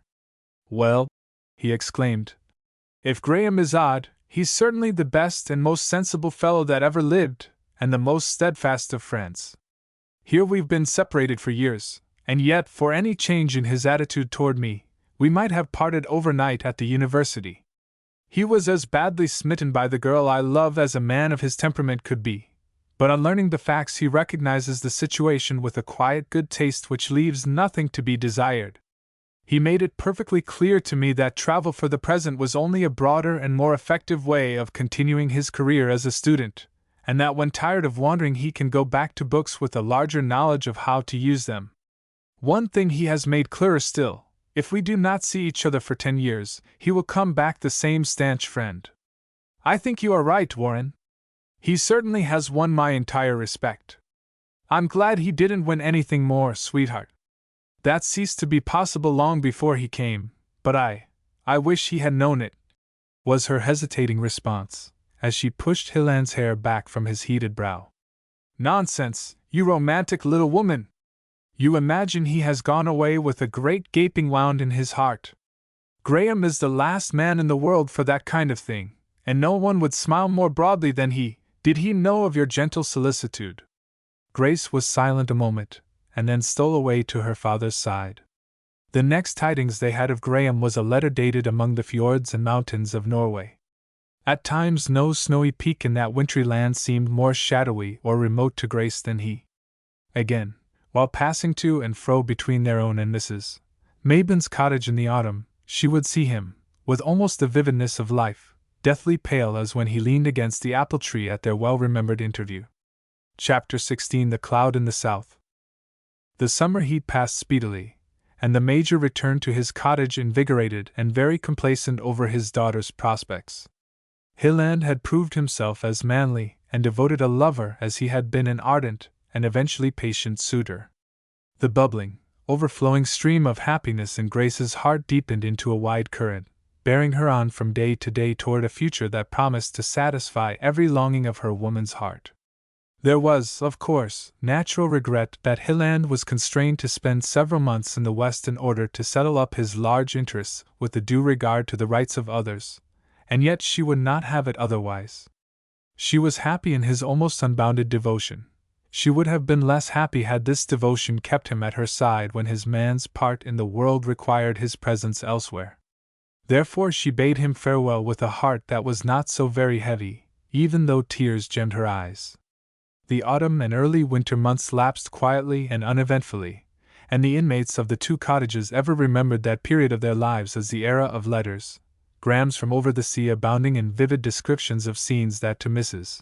Mabin's interested eyes were like glimpses of another world, and Hilland's, even more voluminous and infinitely more interesting to one fair reader, to whom they were sacred except as she doled out occasional paragraphs which related sufficiently to the general order of things to be read aloud. Graham's letters, however, had a deep interest to Grace, who sought to trace in them the working of his mind in regard to herself. She found it difficult, for his letters were exceedingly impersonal, while the men and things he saw often stood out upon his page with vivid realism. It seemed to her that he grew more shadowy, and that he was wandering rather than traveling, drifting whithersoever his fancy or circumstances pointed the way. It was certain he avoided the beaten paths, and freely indulged his taste for regions remote and comparatively unknown. His excuse was that life was far more picturesque and unhackneyed, with a chance for an occasional adventure, in lands where one was not jostled by people with guidebooks, that he saw men and women as the influences of the ages had been fashioning them, and not conventionalized by the mode of the hour. Chief of all, he concluded, jestingly, I can send to my dear aunt descriptions of people and scenery that she will not find better set forth in half a dozen books within her reach. After a month in Norway, he crossed the mountains into Sweden, and as winter approached drifted rapidly to the south and east. One of his letters was dated at the entrance of the Himalayas in India, and expressed his purpose to explore one of the grandest mountain systems in the world. Mrs. Maiden gloated over the letters, and Grace laughingly told her she had learned more about geography since her nephew had gone abroad than in all her life before. The Major, also, was deeply interested in them, especially as Graham took pains in his behalf to give some account of the military organizations with which he came in contact. They had little of the nature of a scientific report. The soldier, his life and weapons, were sketched with a free hand merely, and so became even to the ladies a picturesque figure rather than a military abstraction. From time to time a letter appeared in Mrs. Maiden's favorite journal signed by the initials of the traveler, and these epistles she cut out and pasted most carefully in a book which Grace jestingly called her family Bible. But as time passed, Graham occupied less and less space in the thoughts of all except his aunt. The Major's newspaper became more absorbing than ever, for the clouds gathering in the political skies threatened evils that seemed to him without remedy. Strongly Southern and conservative in feeling, he was deeply incensed at what he termed Northern fanaticism. Only less hateful to him was a class in the South known in the parlance of the times as fire-eaters. All through the winter and spring of 1860 he had his daily growl, as Grace termed it, and she assured him it was growing steadily deeper and louder. Yet it was evidently a source of so much comfort to him that she always smiled in secret over his invective, noting, also, that while he deplored much that was said and done by the leaders of the day, the prelude of the great drama interested him so deeply that he half forgot his infirmities. In fact, she had more trouble with Hilland, who had returned, and was urging an early date for their marriage. Her lover was an ardent Republican, and hated slavery with New England enthusiasm. The arrogance and blindness of the South had their counterpart at the North, and Hilland had not escaped the infection. He was much inclined to belittle the resources of the former section, to scoff at its threats, and to demand that the North should peremptorily and imperiously check all further aggressions of slavery.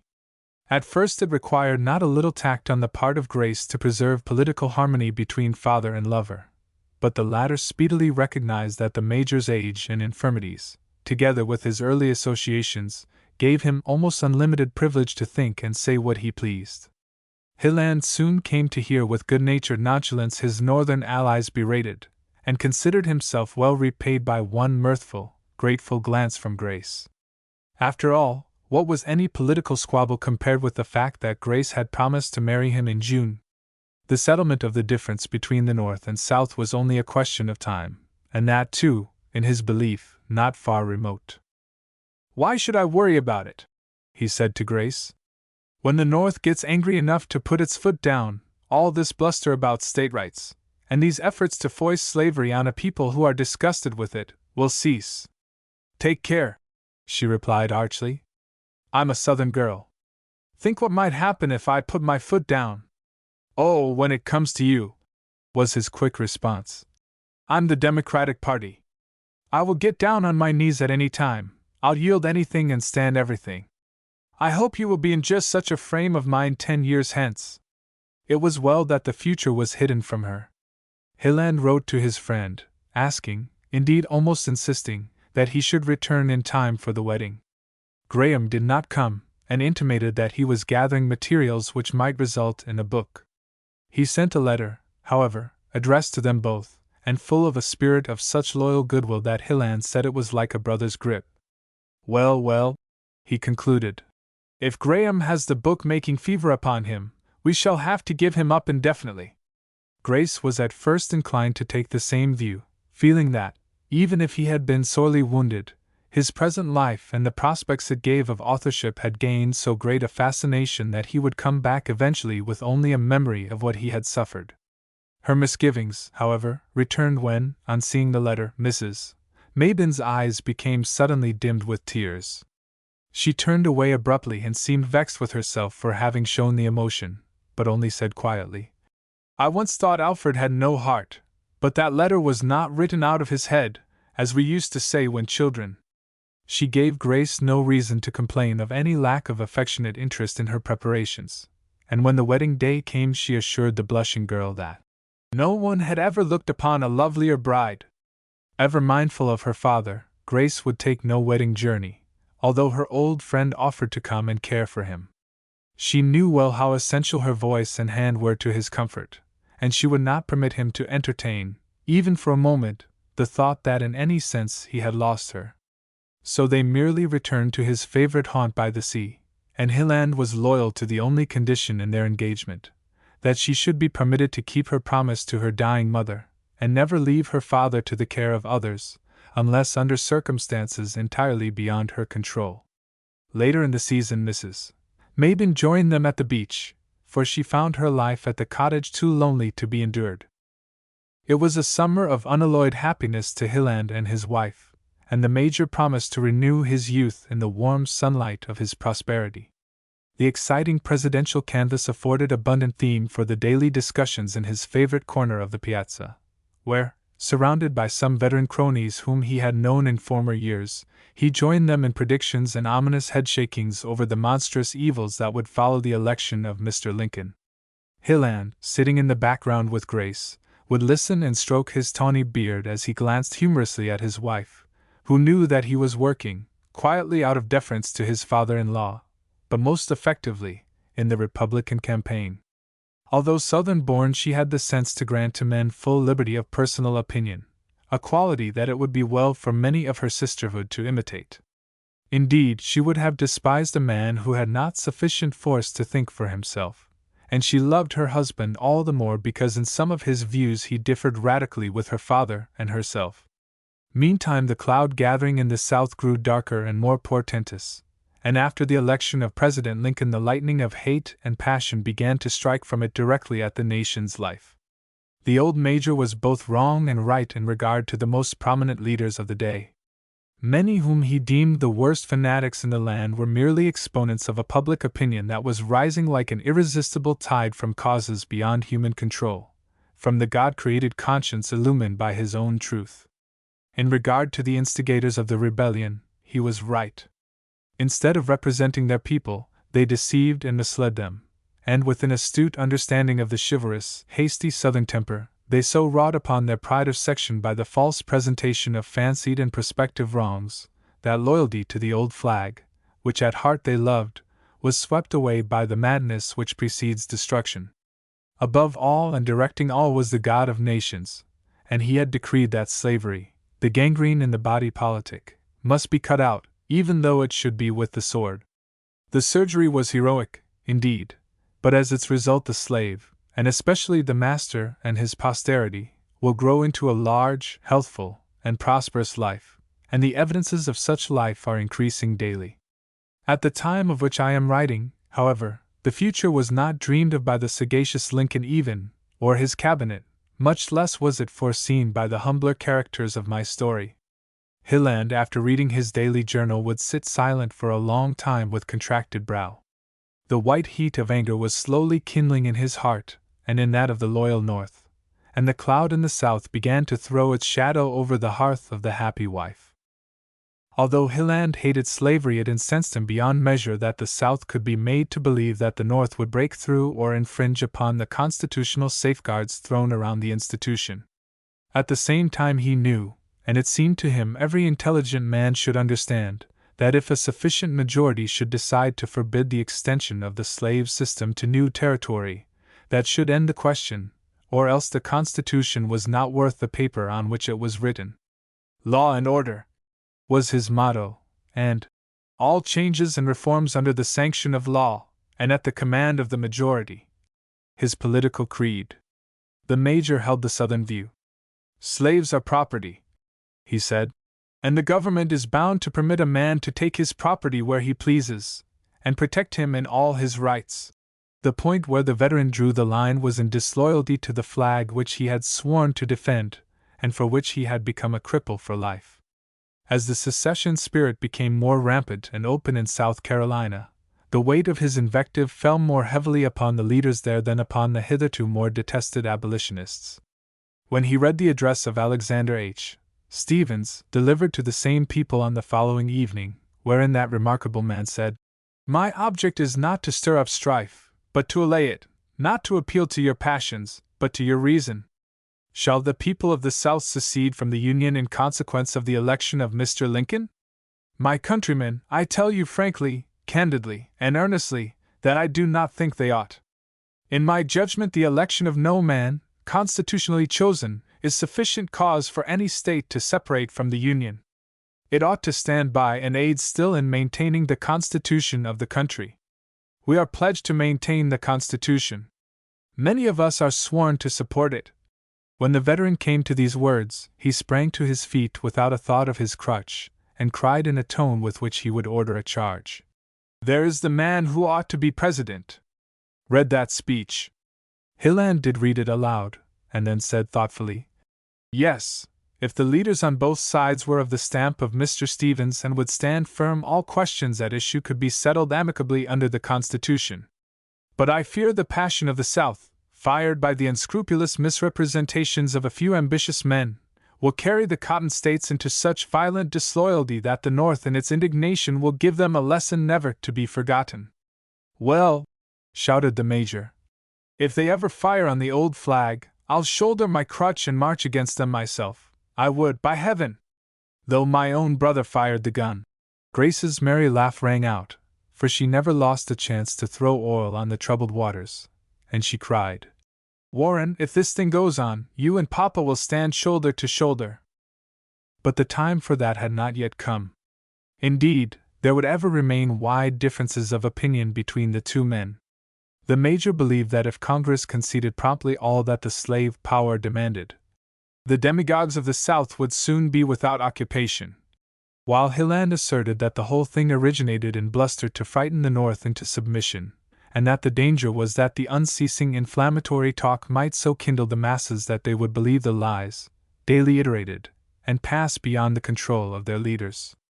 When at last South Carolina seceded, and it became evident that other states would follow, the Major often said with bitter emphasis that the North would have to pay dearly for its sentiment in regard to the Negro. In Hilland's case, strong exultation became a growing element in his anger, for he believed that slavery was destined to receive heavier blows from the mad zeal of its friends than Northern abolitionists could have inflicted in a century. If the South casts aside constitutional protection, he reasoned, she must take the consequences. After a certain point is passed, the North will make sharp, quick work with anything that interferes with her peace and prosperity. "The work will be sharp enough, young man," replied the Major testily. "But don't be sure about its being quick. If the South once gets to fighting, I know her people well enough to assure you that the Republican Party can reach its ends only through seas of blood, if they are ever attained." Hilland made no reply. He never contradicted the old gentleman, but he wrote Graham a rather strong letter intimating that it was time for Americans to come home. Graham would not have come, however, had not Grace, who had just returned from Mrs. Maiden's cottage, caused a postscript to be added, giving the information that his aunt was seriously ill, and that her physician thought it might be a long time before she recovered, even if life was spared. This decided him at once, and as he thought he might never see his kind old friend again, he bitterly regretted that he had remained away so long. And yet he felt he could scarcely have done otherwise, for in bitter disappointment he found that his passion, so far from being conquered, had, by some uncontrollable law of his nature, simply grown with time and become interwoven with every fiber of his nature. Hitherto he had acted on the principle that he must and would conquer it, But now that duty called him to the presence of the one whose love and kindness formed an indisputable claim upon him, he began to reason that further absence was futile, that he might as well go back, and, as he promised his aunt, do the best he could. It must be admitted that Hilland's broad hint, that in the coming emergency Americans should be at home, had little weight with him. From natural bent he had ever been averse to politics. In accordance with his theory of evolution, he believed the Negro was better off in his present condition than he could be in any other. He was the last man to cherish an enthusiasm for an inferior race. Indeed, he would have much preferred it should die out altogether and make room for better material. The truth was that his prolonged residence abroad had made the questions of American politics exceedingly vague and inconsequential. He believed them to be ephemeral to the last degree, in the main, mere struggles of parties and partisans for power and spoils, and for their hopes, schemes, and stratagems to gain temporary success, he cared nothing. He had not been an idler in his prolonged absence. In the first place, he had striven with the whole force of a powerful will to subdue a useless passion, and had striven in vain. He had not, however, yielded for a day to a dreamy melancholy, but, in accordance with his promise, to do his best, had been tireless in mental and physical activity. The tendency to wander somewhat aimlessly had ceased, and he had adopted the plan of studying modern life at the old centers of civilization and power. Hilland's letter found him in Egypt, and only a few weeks had elapsed after its reception when, with deep anxiety, he rang the bell at his aunt's cottage door. He had not stopped to ask for letters in London, for he had learned that by pushing right on he could catch a fast outgoing steamer and save some days. The servant who admitted him uttered a cry of joy, and a moment later his aunt rose feebly from the lounge in her sitting room, and greeted him as her son. Chapter 17 Preparation. Graham learned with deep satisfaction that the dangerous symptoms of his aunt's illness had passed away, and that she was now well advanced in convalescence. They gave to each other an hour or two of unreserved confidence, and the old lady's eyes filled with tears more than once as she saw how vain had been her nephew's struggle. It was equally clear, however, that he had gained strength and a nobler manhood in the effort, and so she told him. "If supper is ready," he replied, "I'll prove to you that I am in very fair condition." An hour later he left her, cheerful and comparatively happy, for the St. John's cottage.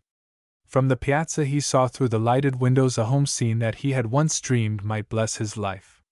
Hilland, evidently, was reading the evening paper aloud, and his back was toward his friend. The Major was nervously drumming on the table with his fingers, and contracting his frosty eyebrows, as if perturbed by the news.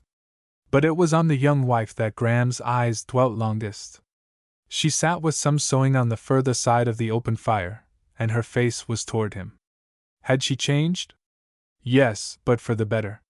The slight, matronly air and fuller form that had come with wifehood became her better than even her girlish grace.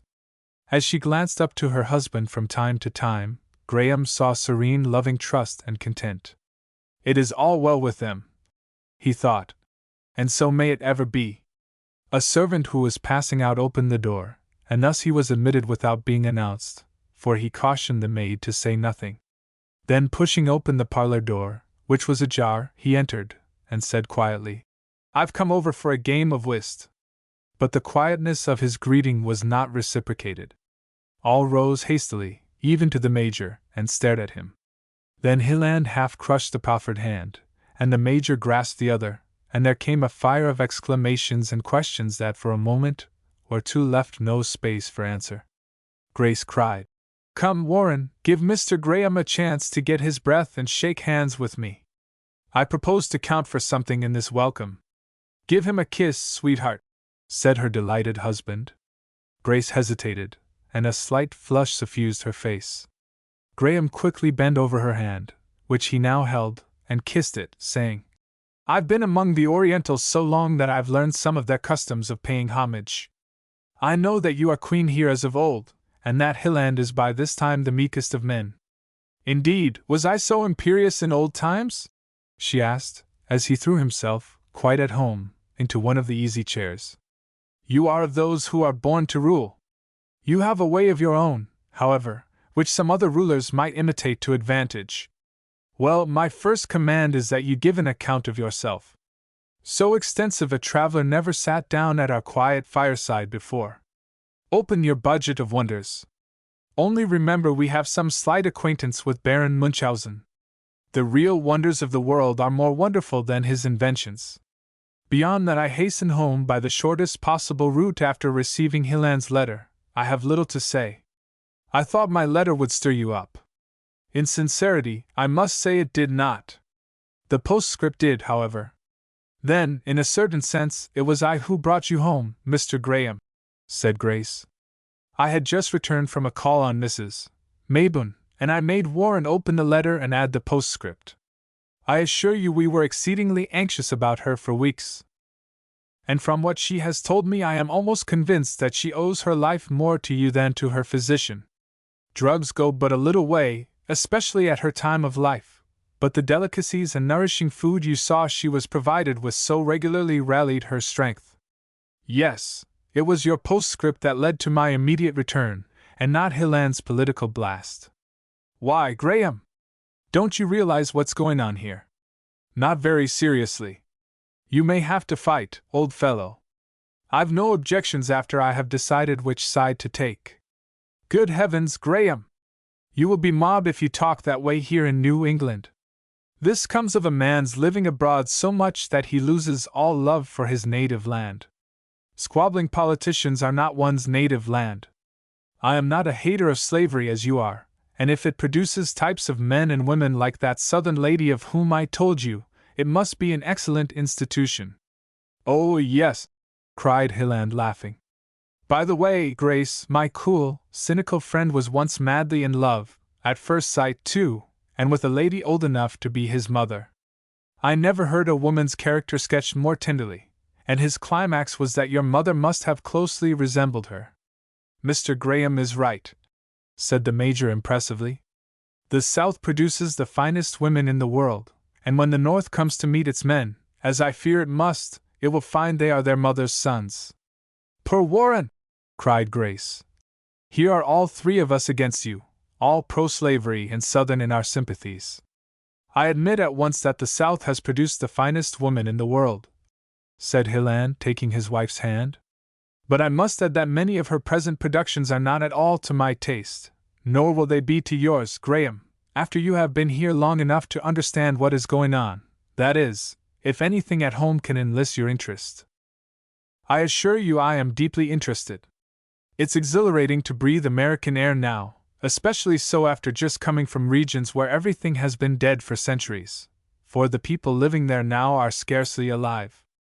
Of course, I obtained from the papers in Egypt very vague ideas of what was going on, and after receiving your letter my mind was too preoccupied with my aunt's illness to dwell on much besides. If the flag which gave me protection abroad, and under which I was born, is assailed, I shall certainly fight for it, even though I may not be in sympathy with the causes which led to the quarrel. What I said about being undecided as to which side I would take was a half-jocular way of admitting that I need a great deal of information, and between you and the Major I am in a fair way to hear both sides. I cannot believe, however, that a civil war will break out in this land of all others. The very idea seems preposterous, and I am not beyond the belief that the whole thing is political excitement. I have learned this much, that the old teachings of Calhoun have borne their legitimate fruit, and that the Cotton States by some hocus-pocus legislation declare themselves out of the Union. But then the rational, and to my mind inevitable, course will be, that the representative men of both sides will realize at last to what straits their partisanship is bringing them, and so come together, and adjust their real or fancied grievances. Meanwhile, the excitement will die out, and a good many will have a dim consciousness that they have made fools of themselves, and go quietly about their own business the rest of their days. Graham, you don't know anything about the true state of affairs, said Hilland, and before the evening was over he proved his words true to his friend, who listened attentively to the history of his native land for the past few months. In conclusion, Hilland said, At one time, not very long ago either, I held your opinion that it was the old game of bluster and threatening on the part of Southern politicians. But they are going too far, they have already gone too far. In seizing the United States forts and other property, they have practically waged war against the government. My opinions have changed from week to week under the stern logic of events, and I now believe that the leading spirits in the South mean actual and final separation. I've no doubt that they hope to effect their purpose peaceably, and that the whole thing will soon be a matter of diplomacy between two distinct governments. But they are preparing for war, and they will have it, too, to their heart's content. President Buchanan is a muff. He sits and wrings his hands like an old woman, and declares he can do nothing. But the new administration will soon be in power, and it will voice the demand of the North that this nonsense be stopped, and if no heed is given, it will stop it briefly, decisively. My son Warren, said the Major, you told your friend some time since that he knew nothing about this affair. You must permit me to say the same to you. I feel that both sides have gone too far, much too far, and what the end will be, and when it will come, God only knows. Before many weeks passed, Graham shared the same view. Events crowded upon each other. Pages of history were made daily, and often hourly. In every home, as well as in the cottages wherein dwelt the people of my story, the daily journals were snatched and read at the earliest possible moment. Many were stern and exultant like Hilland. More were dazed and perplexed, feeling that something ought to be done to stem the torrent, and at the same time were astonished and troubled to find that perhaps a next-door neighbor sympathized with the rebellion and predicted its entire success. The social atmosphere was thick with doubt, heavy with despondency, and often lurid with anger. Graham became a curious study to both Grace and his aunt, and sometimes his friend and the Major were inclined to get out of patience with him. He grew reticent on the subject concerning which all were talking, but he read with avidity, not only the history of the day, but of the past as it related to the questions at issue. One of his earliest acts had been the purchase of a horse noted in town as being so powerful, spirited, and even vicious, that few dared to drive or ride him. He had finally brought his ill repute to a climax by running away, wrecking the carriage, and breaking his owner's ribs. He had since stood fuming in idleness, and when Graham wished him brought to the unused stable behind his aunt's cottage, no one would risk the danger. Then the young man went after the horse himself. I've only one man in my employ who dares clean and take care of him, remarked the proprietor of the livery stable where he was kept. And he declares that he won't risk his life much longer unless the brute is used and tamed down somewhat. There's your property, and I'd like to have it removed as soon as possible. I'll remove it at once, said Graham, quietly, and paying no heed to the crowd that began to gather when it was bruited that Firebrand, for such was the horse's name, was to be brought out. He took a bridle and went into the stall, first speaking gently, then stroking the animal with an assured touch. The horse permitted himself to be bridled and led out, but there was an evil fire in his eye, and he gave more than one ominous snort of defiance. The proprietor, smitten by a sudden compunction, rushed forward and cried, "Look here, sir, you are taking your life in your hand." "I say, Graham," cried Hilland's voice, "what scrape are you in, that you have drawn such a crowd?" "No scrape at all," said Graham, looking around and recognizing his friend and Grace mounted and passing homeward from their ride. "I've had the presumption to think that you would permit me to join you occasionally, and so have bought a good horse. Isn't he a beauty?" "What, Firebrand?" "That's his present name. I shall rechristen him." "Oh, come, Graham! If you don't value your neck, others do. You've been imposed upon." "I've warned him," began the keeper of the livery stable, but here the horse reared and tried to break from Graham's grasp. "Clear the way!" the young man cried, and as the brute came down he seized his mane and vaulted upon his bare back. The action was so sudden and evidently so unexpected that the horse stood still and quivered for a moment, then gave a few prodigious bounds. But the rider kept his seat so perfectly that he seemed a part of the horse. The beast next began to rear, and at one time it seemed as if he would fall over backward, and his master sprang lightly to the ground. But the horse was scarcely on all fours before Graham was on his back again. The brute had the bit in his teeth, and paid no attention to it. Graham now drew a flexible rawhide from his pocket, and gave his steed a severe cut across the flanks.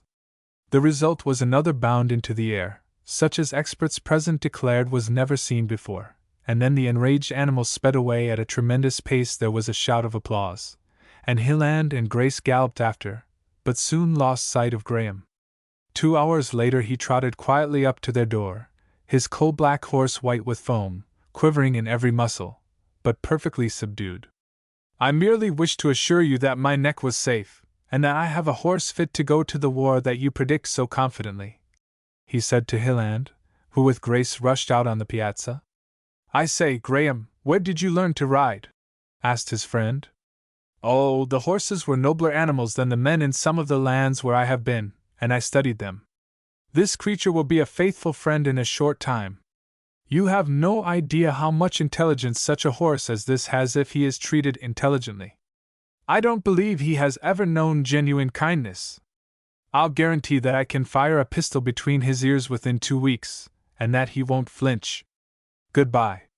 I shall be my own hostler for a short time, and must work an hour over him after the run he's had." "Well," exclaimed Hilland, as he passed into the house with his wife, "I admit that Graham has changed. He was always great on tramps, but I never knew him to care for a horse before." Grace felt that he had changed ever since he had leaned for support against the apple tree by which he was now passing down the frozen walk, but she only said, "I never saw such superb horsemanship." She had not thought Graham exactly fine-looking in former days, but in his absence his slight figure had filled out, and his every movement was instinct with reserved force. The experiences through which he had passed removed him, as she was conscious, beyond the sphere of ordinary men. Even his marked reticence about himself and his views was stimulating to the imagination. Whether he had conquered his old regard for her she could not tell. He certainly no longer avoided her, and he treated her with the frank courtesy he would naturally extend to his friend's wife. But he spent far more time with his aunt than with them, and it became daily more and more evident that he accepted the Major's view, and was preparing for what he believed would be a long and doubtful conflict. Since it must come, he welcomed the inevitable, for in his condition of mind it was essential that he should be intensely occupied. Although his aunt had to admit that he was a little peculiar, his manner was simple and quiet, and when he joined his friends on their drives or at their fireside, he was usually as genial as they could desire, and his tenderness for his aunt daily increased the respect which he had already won from Grace. Chapter 18: The Call to Arms. On the 4th of March, 1861, was inaugurated as president the best friend the South ever had. He would never have deceived or misled her. In all the bloody struggle that followed, although hated, scoffed at, and maligned as the vilest monster of earth, he never by word or act manifested a vindictive spirit toward her. Firm and sagacious, Lincoln would have protected the South in her constitutional rights, though every man at the North had become an abolitionist. Slavery, however, had long been doomed, like other relics of barbarism, by the spirit of the age, and his wisdom and that of men like him, with the logic of events and the irresistible force of the world's opinion, would have found some peaceful, gradual remedy for an evil which wrought even more injury to the master than to the bondman. In his inaugural address he repeated that he had no purpose, directly or indirectly, to interfere with slavery in the states where it existed. An unanswerable argument against disunion, and an earnest appeal to reason and lawful remedy, he followed by a most impressive declaration of peace and goodwill. "In your hands, my dissatisfied fellow countrymen, and not mine, is the momentous issue of civil war. The government will not assail you. You can have no conflict without being yourselves the aggressors. You have no oath registered in heaven to destroy the government, while I shall have the most solemn one to preserve, protect, and defend it." These were noble words, and to all minds not confused by the turmoil, passion, and prejudices of the hour, they presented the issue squarely. If the leaders of the South desired peaceful negotiation, the way was opened, the opportunity offered. If they were resolved on the destruction of the Union, Lincoln's oath meant countless men and countless treasure to defend it. Men almost held their breath in suspense. The air became thick with rumors of compromise and peace. Even late in March, Mr. Seward, the President's chief advisor, believed and argued that the revolution throughout the South had spent its force and was on the wane, and that the evacuation of Sumter and the manifestation of kindness and confidence to the rebel and border states would undermine the conspiracy, strengthen the Union sentiment and Union majorities, and restore allegiance and healthy political action without resort to civil war. To Graham, who, in common with millions in their homes, was studying the problem, this course seemed so rational and so advantageous to all concerned that he accepted it as the outline of the future. The old major shook his head and growled. "You don't know the South, it's too late, their blood is up." Hilland added exultantly. "Neither do you know the North, Graham. There will come a tidal wave soon that will carry Mr. Seward and the hesitating president to the boundaries of Mexico." The president was not hesitating, in the weak sense of the word. Equally removed from Mr. Buchanan's timidity and Mr. Seward's optimistic confidence, he was feeling his way, gathering the reins into his hands, and seeking to comprehend an issue then too obscure and vast for mortal mind to grasp. What is plain today was not plain then. It speedily became evident, however, that all talk of compromise on the part of the Southern leaders was deceptive, that they were relentlessly pursuing the course marked out from the first, hoping, undoubtedly, that the government would be paralyzed by their allies at the North, and that their purposes would be effected by negotiation and foreign intervention. And so the skies grew darker and the political and social atmosphere so thick with doubt and discordant counsels that the horizon narrowed about even those on the mountaintop of power. All breathed heavily and felt the oppression that precedes some convulsion of nature. At length, on the morning of the 12th of April, as the darkness which foreruns the dawn was lifting from Charleston harbor, and Sumter lay like a shadow on the waves, a gun was fired whose echoes repeated themselves around the world. They were heard in every home north and south, and their meaning was unmistakable. The flash of that mortar gun and of the others that followed was as the lightning burning its way across the vault of heaven, revealing everything with intense vividness, and rending and consuming all noxious vapors.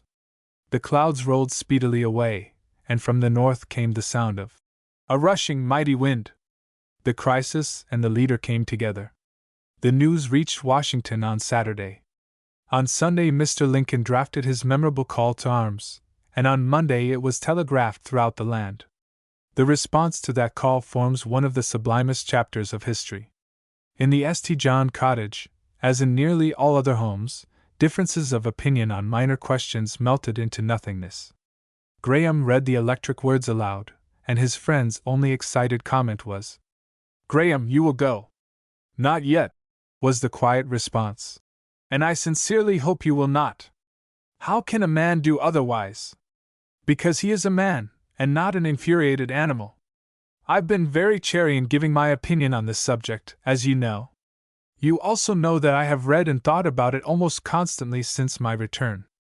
I share fully in Major St. John's views that this affair is not to be settled by a mad rush southward of undisciplined northern men. I have traced the history of Southern regiments and officers in the Revolution and in our later wars, and I assure you that we are on the eve of a gigantic conflict. In that degree that we believe the government right, we, as rational men, should seek to render it effective service. The government does not need a mob, it needs soldiers, and such are neither you nor I.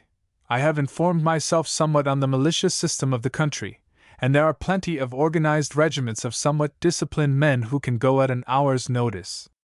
If you went now, you, a millionaire, would not count for as much as an Irishman who had spent a few months in a drill room. The time may come when you can equip a regiment if you choose. Moreover, you have a controlling voice in large business interests, and this struggle is doomed from the start if not sustained financially." "Mr. Graham is right," said Grace, emphatically. "Even my woman's reason makes so much clear to me." "Your woman's reason would serve most men better than their own," was his smiling reply. Then, as he looked into her lovely face, pale at the bare thought that her husband was going into danger, he placed his hand on Hilland's shoulder and continued, "Warren, there are other sacred claims besides those of patriotism. The cause should grow desperate indeed before you leave that wife." "Mr. Graham," Grace began, with an indignant flush mantling the face that had been so pale. "I am a soldier's daughter, and if Warren believed it to be his duty—" Then she faltered, and burst into a passion of tears as she moaned, "Oh God! It's true. The bullet that struck him would inflict a deadlier wound on me." And she hid her face on Hilland's breast and sobbed piteously. "It is also true," said Graham, in tones that were as grave and solemn as they were gentle, "that your father's spirit, nay, your own, would control you. Under its influence you might not only permit but urge your husband's departure, though your heart broke 1,000 times. Therefore, Hilland, I appeal to your manhood. You would be unworthy of yourself and of this true woman were you guided by passion or excitement. As a loyal man you are bound to render your country your best service.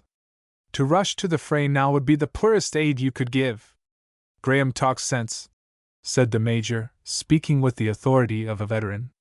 "If I had to meet the enemy at once, I'd rather have a regiment of canaille, and cowards at that, who could obey orders like a machine, than one of hot-headed millionaires who might not understand the command halt. Mr. Graham is right again when he says that grace will not prevent a man from doing his duty any more than her mother did." "What do you propose to do?" asked Hilland, breathing heavily. It was evident that a tremendous struggle was going on in his breast, for it had been his daily and nightly dream to join the grand onset that should sweep slavery and rebellion out of existence. "Simply what I advise: watch, wait, and act when I can be of the most service." "I yield," said Hilland slowly, "for I suppose you are right.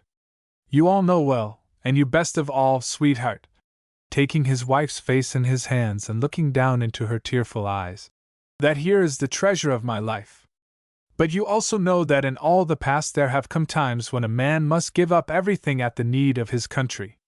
And when that time comes," sobbed his wife, I will not." But she could not finish the sentence. Graham stole away, awed, and yet with a peace in his heart that he had not known for years. He had saved his friend from the first wild melee of the war that promised rest and nothingness to him, even while he kept his promise to live and do his best. Chapter 19: The Blood-Red Sky. Days and weeks of intense excitement followed the terrific Union reverses which at one time threatened the loss of the national capital, and the North began to put forth the power of which it was only half conscious, like a giant taken unawares, for to all, except men of Hilland's hopeful confidence, it soon became evident that the opponent was a giant also. It is not my purpose to dwell upon this, however, except as it influenced the actors of my story. Hilland, having given up his plans, was contentedly carrying out the line of action suggested by his friend. By all the means within his power he was furthering the Union cause, and learned from experience how much more he could accomplish as a business man than by shouldering a musket, or misleading a regiment in his ignorance. He made frequent trips to New York, and occasionally went to Washington. Graham often accompanied him, and also came and went on affairs of his own. Ostensibly he was acting as correspondent for the journal to which he had written when abroad. In reality, he was studying the great drama with an interest that was not wholly patriotic or scientific. He had found an antidote. The war, dreaded so unspeakably by many, was a boon to him, and the fierce excitement of the hour a counter-irritant to the pain at heart which he believed had become his lifelong heritage. He had feared the sorrowful reproaches of his aunt, as he gave himself almost wholly up to its influences, and became an actor in the great struggle. In this he was agreeably mistaken, for the spirited old lady, while averse to politics as such, had become scarcely less belligerent than the Major since the fall of Sumter. She cheerfully let him come and go at his will, and in his loving gratitude it must be admitted that his letters to her were more frequent and interesting than those to the journal whose badge was his passport to all parts of our lines. He spent every hour he could with her, also, and she saw with pleasure that his activity did him good. Grace thought he found few opportunities to pass an evening with them. She was exceedingly grateful, first, that he had interpreted her so nobly, but chiefly because it was his influence and reasoning that had led her husband into his present large, useful, happy action, and she could not help showing it. Graham's position of correspondent gave him far better opportunities for observation than he could have had in any arm of the service. Of late he was following the command of General Patterson, believing from his sanguinary vaporing that in his army would be seen the first real work of the war. Footnote: Patterson wrote to the Secretary of War. You have the means, place them at my disposal, and shoot me if I do not use them to advantage. He soon became convinced, however, that the veteran of the Mexican War, like the renowned King of France, would march his 20,000 men up the hill only to march them down again. Hearing that McDowell proposed to move against the enemy at Manassas, he hastily repaired to Washington, hoping to find a general that dared to come within cannon range of the foe. A sultry day late in the month of July was drawing to a close. Hilland and his wife, with Mrs. Mabin, were seated under the apple tree, at which point the walk intersected with the main one leading to the street. The young man, with a heavy frown, was reading from an extra, a lurid outline of General McDowell's overwhelming defeat and the mad panic that ensued. Grace was listening with deep solicitude, her work lying idle in her lap. It had been a long, hard day for her. Of late her father had been deeply excited, and now was sleeping from sheer reaction. Mrs. Mabin, looking as grim as fate, sat bolt upright and knitted furiously. One felt instinctively that in no emergency of life could she give way to a panic. "Well," cried Hilland, springing to his feet and dashing the paper to the ground with something like an oath. "One battle has been fought in America at which I thank the immortal gods I was not present. Why did not McDowell drive a flock of sheep against the enemy, and furnish his division commanders with shepherd's crooks? Oh, the burning, indelible disgrace of it all! And yet, and the possibility of it makes me feel that I would destroy myself had it happened. I might have run like the blackest sheep of them all. I once read up a little on the subject of panics, and there's a mysterious, awful contagion about them impossible to comprehend. These men were Americans. They had been fighting bravely. What the devil got into them that they had to destroy themselves and everything in an insane rush for life?" "Oh, Warren, see the sky!"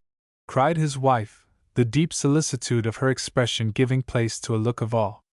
They all turned to the west, and saw a sunset that from the excitable condition of their minds seemed to reflect the scenes recently enacted, and to portend those in prospect now for years to come. Lines of light and broken columns of cloud had ranged themselves across the western arch of the sky, and almost from the horizon to the zenith they were blood-red.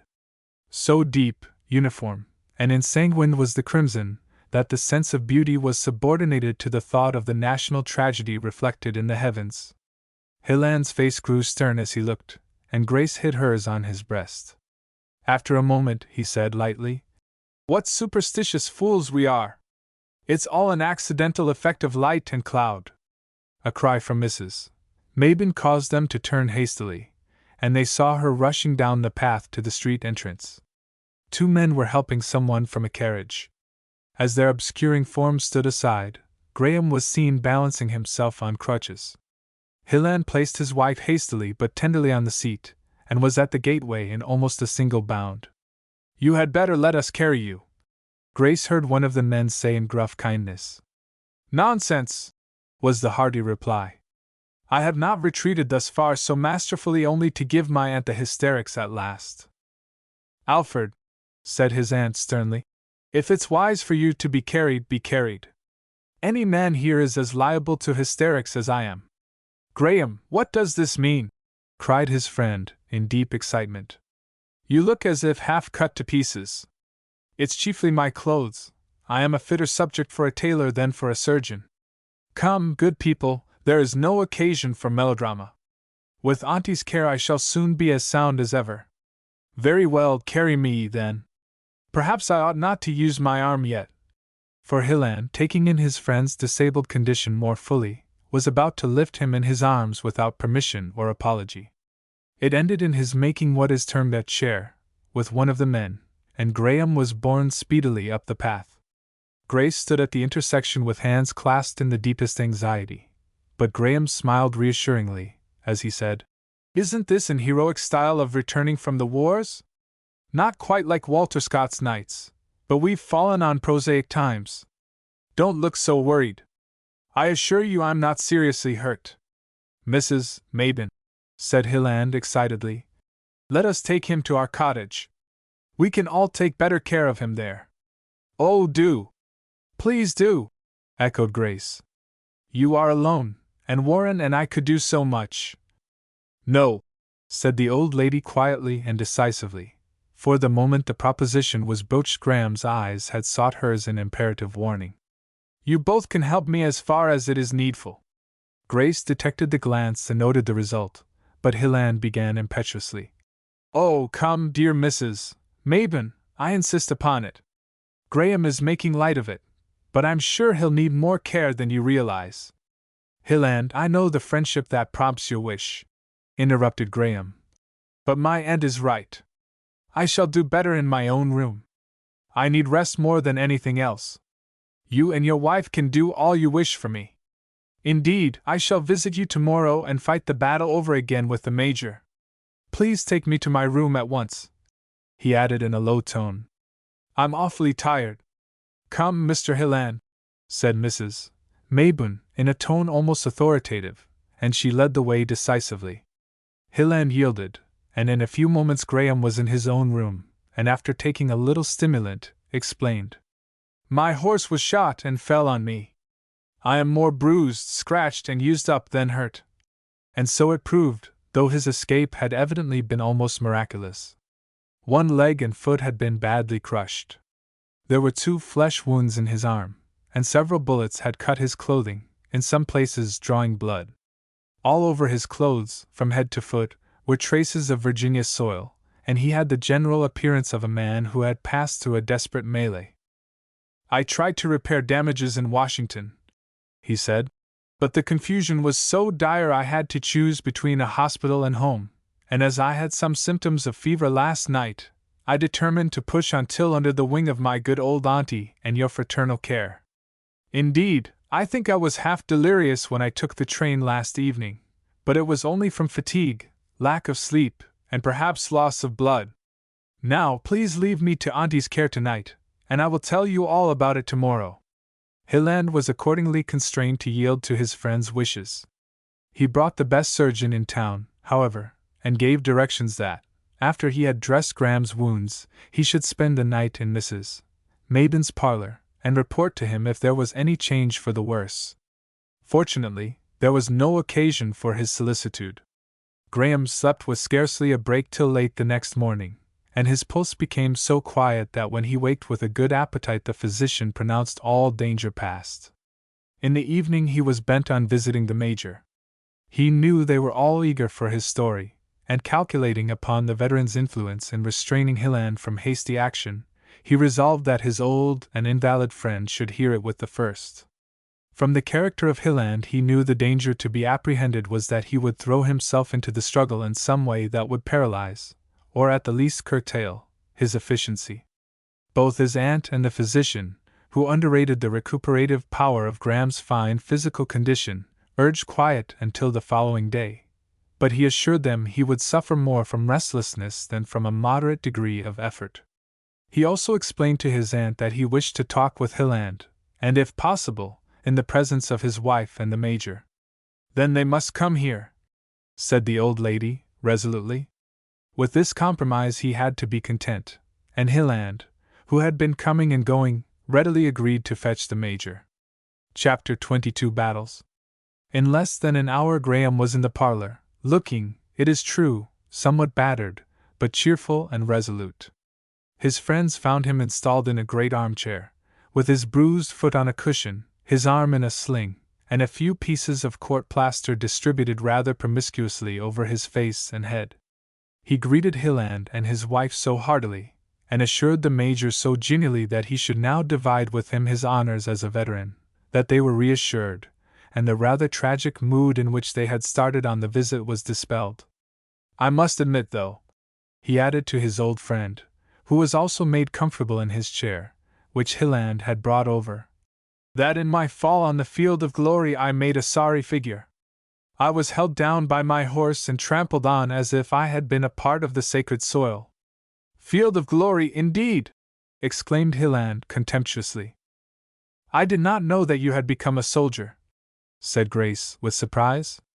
I was about as much of a soldier as the majority, from the generals down, was the laughing reply. I don't see how you could have been a worse one, if you had tried, was his friend's rejoinder. I may do no better, but I should be less than a man if I did not make an effort to wipe out the disgrace as soon as possible. No reflection on you, Graham. Your wounds exonerate you, and I know you did not get them in running away. Yes, I did, 2 of them, at least, these in my arm. As to wiping out this disgrace as soon as possible, I think that is a very secondary matter. Well, I don't understand it at all, was Hilland's almost savage answer. But I can tell you from the start you need not enter on your old prudent counsels that I should serve the government as a stay-at-home quartermaster and general supply agent. In my opinion, what the government needs is men who at least won't run away. I now have Grace's permission to go, dear, brave girl, and go I shall. To stay at home because I am rich seems to me the very snobbishness of wealth, and the kind of work I have been doing Greybirds can do just as well, and better. Graham turned a grave look of inquiry upon the wife. She answered it by saying with a pallid face, I had better perish 1,000 times than destroy Warren's self-respect. What right have you to preach caution? Continued Hilland. When you went far enough to be struck by 6 bullets? The right of a retreat which scarcely slackened until I was under my aunt's roof. Come, Graham, you are tantalizing us, said Hilland impatiently. There, forgive me, old fellow. I fear you are still a little out of your head, he added, with a slight return of his old good humor. Do give us, then, if you can, some account of your impetuous advance on Washington, instead of Richmond. Yes, Mr. Graham, added the Major. If you are able to give me some reason for not blushing that I am a northern man, I shall be glad to hear it. Mrs. Hilland, said Graham, with a smiling glance at the young wife's troubled face, you have the advantage of us all. You can proudly say, I'm a southerner. Hilland and I are nothing but low-down Yankees. Come, good friends, I have seen enough tragedy of late, and if I have to describe a little tonight, let us look at matters philosophically. If I receive some hard knocks from your kin, Mrs. Hilland— Don't say Mrs. Hilland, interrupted his friend. As I've told you before, my wife is Grace to you. So be it then. The hard knocks from your kin have materially added to my small stock of sense, and I think the entire North will be wiser as well as sadder before many days pass. We have been taught that taking Richmond and marching through the South will be no holiday picnic. Major St. John has been right from the start. We must encounter brave, determined men, and whatever may be true of the leaders, the people are as sincere in their patriotism as we are. They don't even dream that they are fighting in a bad cause. The majority will stand up for it as stoutly and conscientiously as your husband for ours. Have I not done justice to your kin, Grace? Yes, she replied, with a faint smile. Then forgive me if I say that until 4 o'clock last Sunday afternoon, and in a fair, stand-up fight between a northern mob and a southern mob, we whipped them. But I thought the men of the North prided themselves on their staying power. They had no staying power when they found fresh regiments and batteries pouring in on their flank and rear. I believe that retreat was then the proper thing. The wild panic that ensued resulted naturally from the condition of the men and officers, and especially from the presence of a lot of nondescript people that came to see the thing as a spectacle, a sort of gladiatorial combat, upon which they could look at a safe distance. 2 most excellent results have been attained. I don't believe we shall ever send out another mob of soldiers, and I am sure that a mob of men and women from Washington will never follow it to see the fun. I wish Beauregard had corralled them all, the mob of sightseers, I mean, growled the Major. I must say, Mr. Graham, that the hard knocks you and others have received may result in infinite good. I think I take your meaning, and that we shall agree very nearly before you are through. You know that I was ever bitterly opposed to the mad on to Richmond cry, and now the cursed insanity of the thing is clearly proved. I agree with you that it was all wrong, that it involved risks that never should have been taken at this stage of the war, and I am told that General Scott and other veteran officers disapproved of the measure. Nevertheless, it came wonderfully near being successful. We should have gained the battle if the attack had been made earlier, or if that old muff, Patterson, had done his duty. If you are not too tired, give us the whole movement, just as you saw it, said Hilland, his eyes glowing with excitement. Oh, I feel well enough for another retreat tonight. My trouble was chiefly fatigue and lack of sleep. Because you make light of wounds, we do not, said Grace. Hillen knows that the loss of a little blood as pale and watery as mine would be of small account, was Graham's laughing response. Well, to begin at the beginning, I followed Patterson till convinced that his chief impulse was to get away from the enemy. I then hastened to Washington only to learn that McDowell had already had a heavy skirmish which was not particularly to our advantage. This was Saturday morning, and the impression was that a general engagement would be fought almost immediately. The fact that our army had met little opposition thus far created a false confidence. I did not care to risk my pet horse, Mablin. You must know, Auntie, I've rechristened Firebrand in your honor, said Graham. I tried to get another mount, but could not obtain one for love or money. Every beast and conveyance in the city seemed already engaged for the coming spectacle. The majority of these civilians did not leave till early on Sunday morning, but I had plenty of company on Saturday, when with my good horse I went in a rather leisurely way to Centerville, for as a correspondent I had fairly accurate information of what was taking place, and had heard that there would be no battle that day. I reached Centerville in the evening, and soon learned that the forward movement would take place in the night. Having put my horse in thorough condition for the morrow, and made an enormous supper through the hospitality of some staff officers, I sought a quiet knoll on which to sleep in soldier fashion under the sky, but found the scene too novel and beautiful for such prosaic oblivion. I was on the highest ground I could find, and beneath and on either side of me were the campfires of an army. Around the nearest of these could be seen the forms of the soldiers in every picturesque attitude, some still cooking and making their rude suppers, others executing double shuffles like war dances, more discussing earnestly and excitedly the prospects of the coming day, and not a few looking pensively into the flames as if they saw pictures of the homes and friends they might never see again. In the main, however, animation and jollity prevailed, and from far and near came the sound of song, and laughter, and chaffing. Far down the long slope toward the dark, wooded valley of Bull Run, the light of the fires shaded off into such obscurity as the full moon permitted, while beyond the stream in the far distance a long, irregular line of luminous haze marked the encampments of the enemy. As the night advanced the army grew quiet, near and distant sounds died away, the canvas tents were like mounds of snow, and by the flickering, dying flames were multitudes of quiet forms. At midnight few scenes could be more calm and beautiful, so tenderly did the light of the moon soften and etherealize everything. Even the parked artillery lost much of its grim aspect, and all nature seemed to breathe peace and rest.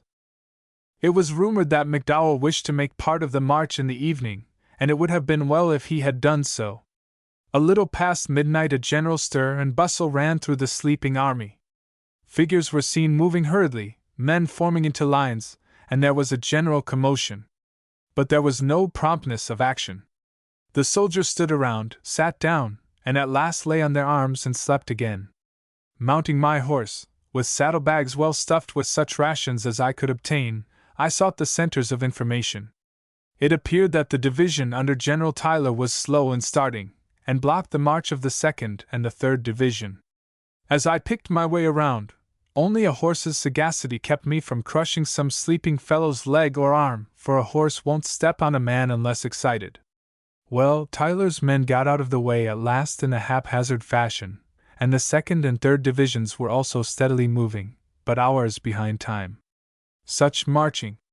It reminded one of countrymen streaming along a road to a 4th of July celebration. My main policy was to keep near the commander-in-chief, for thus I hoped to obtain from the staff some idea of the plan of battle and where its brunt would fall. I confess that I was disgusted at first, for the general was said to be ill, and he followed his columns in a carriage. It seemed an odd way of leading an army. But he came out all right, and he did his duty as a soldier and a general, although every one is cursing him today. He was the first man on the Rio battlefield, and by no means the first to leave it. Of course I came and went along the line of march, or of straggling rather, as I pleased, but I kept my eye on the general and his staff. I soon observed that he decided to make his headquarters at the point where a road leading from the Great Warrenton Turnpike passed to the north through what is known as the Big Woods.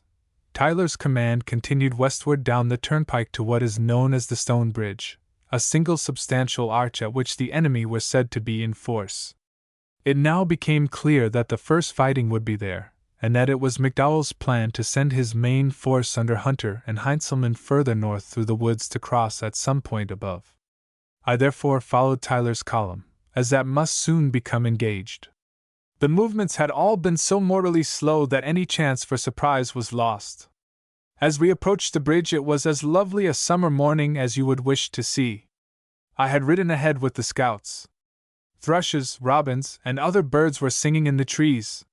Startled rabbits, and a mother bird with a brood of quails, scurried across the road, and all seemed as still and peaceful as any Sunday that had ever dawned on the scene. It was hard to persuade oneself that in front and rear were the forces of deadly war. We soon reached an eminence from which we saw what dispelled at once the illusion of sylvan solitude. The sun had been shining an hour or two, and the bridge before us and the road beyond were defended by abatis and other obstructions. On the further bank a line of infantry was in full view with batteries in position prepared to receive us. I confess it sent a thrill through every nerve when I first saw the ranks of the foe we must encounter in no mere pageant of war. In a few moments our forces came up, and at first one brigade deployed on the left and another on the right of the pike. At last I witnessed a scene that had the aspect of war. A great 30-pound Parrott gun unlimbered in the center of the pike, and looked like a surly mastiff. In a moment an officer, who understood his business, sighted it. There was a flash, bright even in the July sunlight, a grand report awakening the first echoes of a battle whose thunder was heard even in Washington, and a second later we saw the shell explode directly over the line of Confederate infantry. Their ranks broke and melted away as if by magic. Good shot, well aimed. Oh heavens! What would I not give to be 30 years younger? Go on, Graham, go on. For the young man had stopped to take a sip of wine. Yes, Graham, cried Hilland, springing to his feet. What next? I fear we are doing Mr. Graham much wrong. Grace interrupted. He must be going far beyond his strength. The young man had addressed his words almost solely to the Major, not only out of courtesy, but also for a reason that Grace partially surmised. He now turned and smiled into her flushed, troubled face and said, I fear you find these details of war dull and wearisome. On the contrary, you are so vivid a raconteur that I fear Warren will start for the front before you are through. When I am through you will think differently. But you are going beyond your strength. I assure you I am not, though I thank you for your thoughtfulness. I never felt better in my life, and it gives me a kind of pleasure to make you all realize things as I saw them.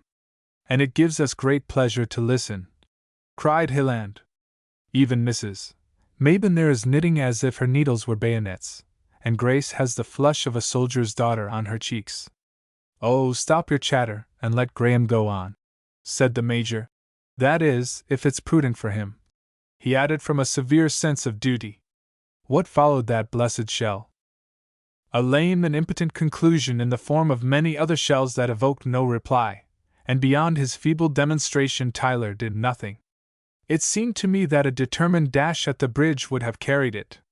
I was fretting and fuming about when a staff officer gave me a hint that nothing was to be done at present, that it was all only a feint, and that the columns that had gone northward through the woods would begin the real work.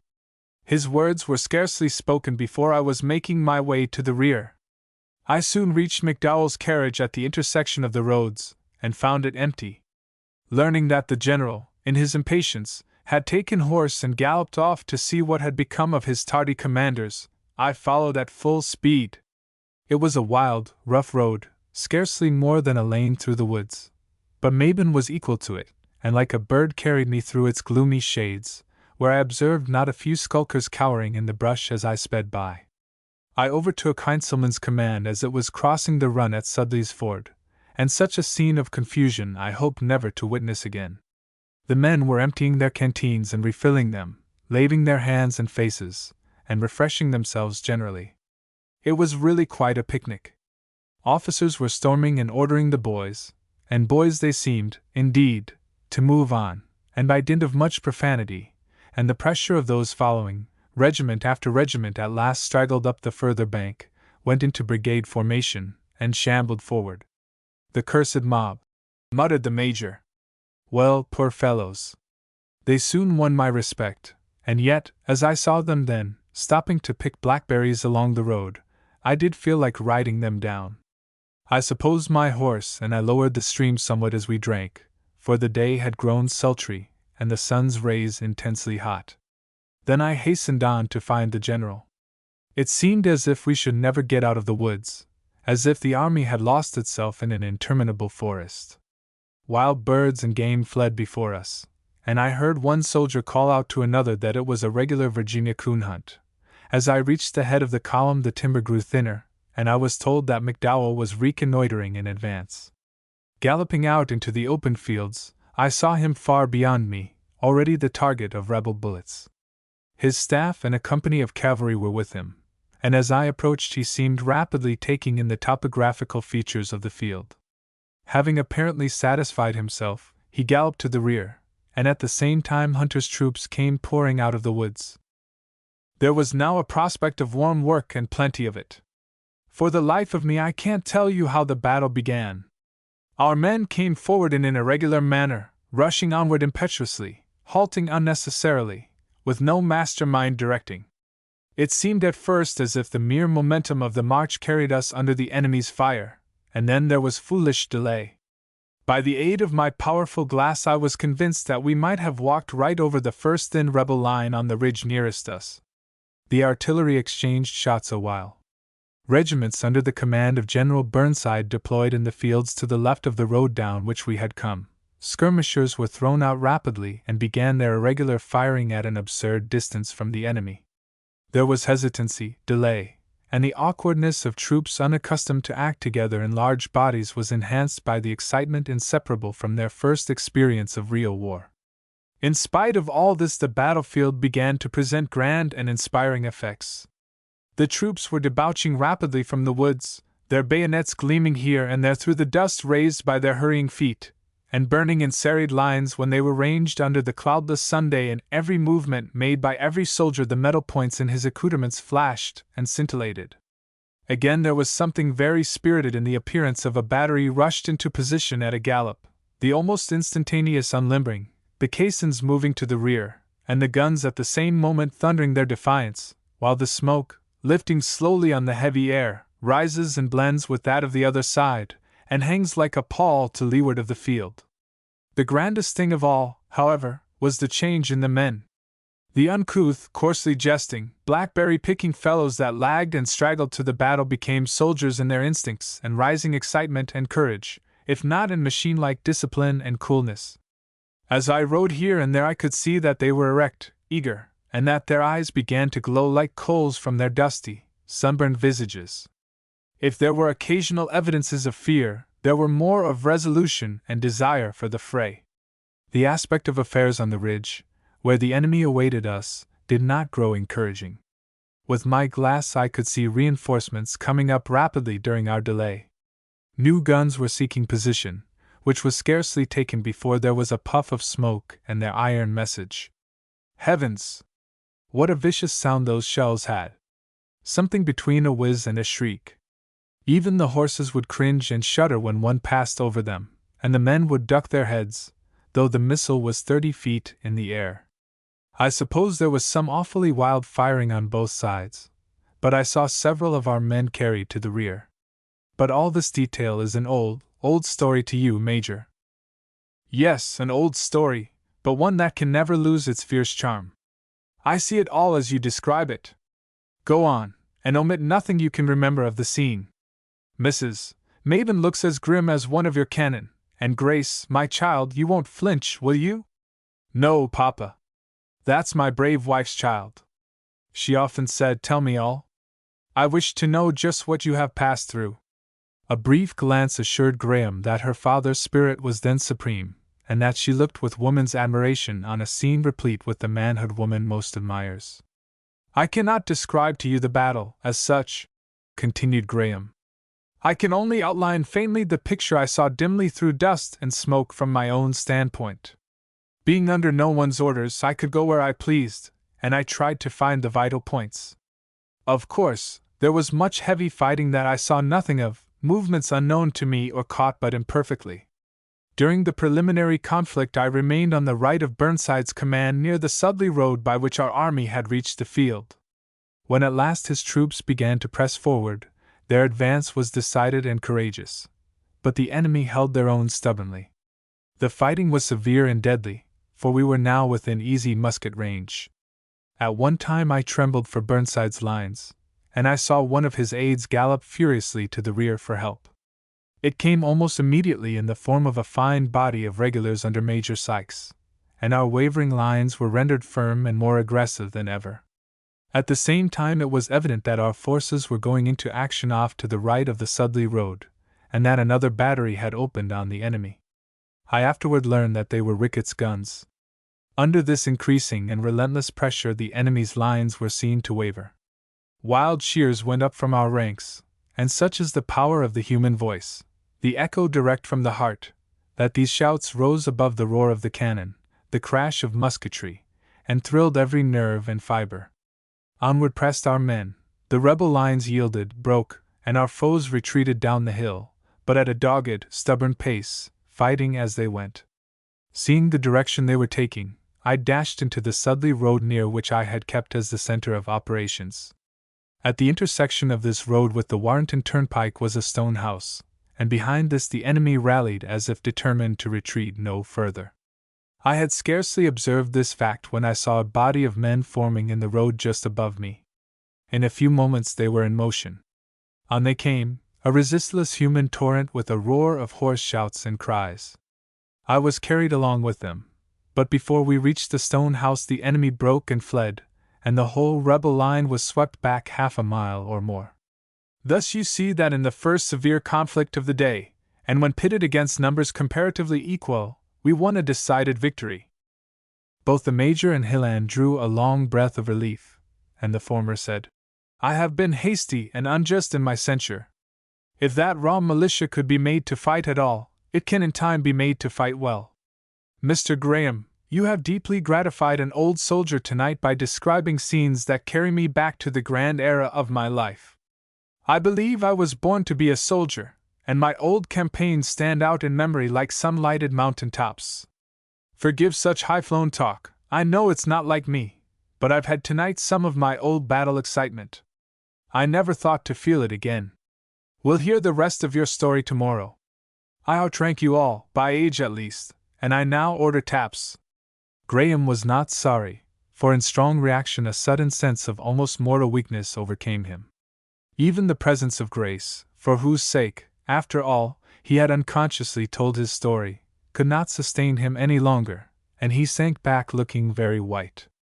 "You have overexerted yourself," she said gently, coming to his side.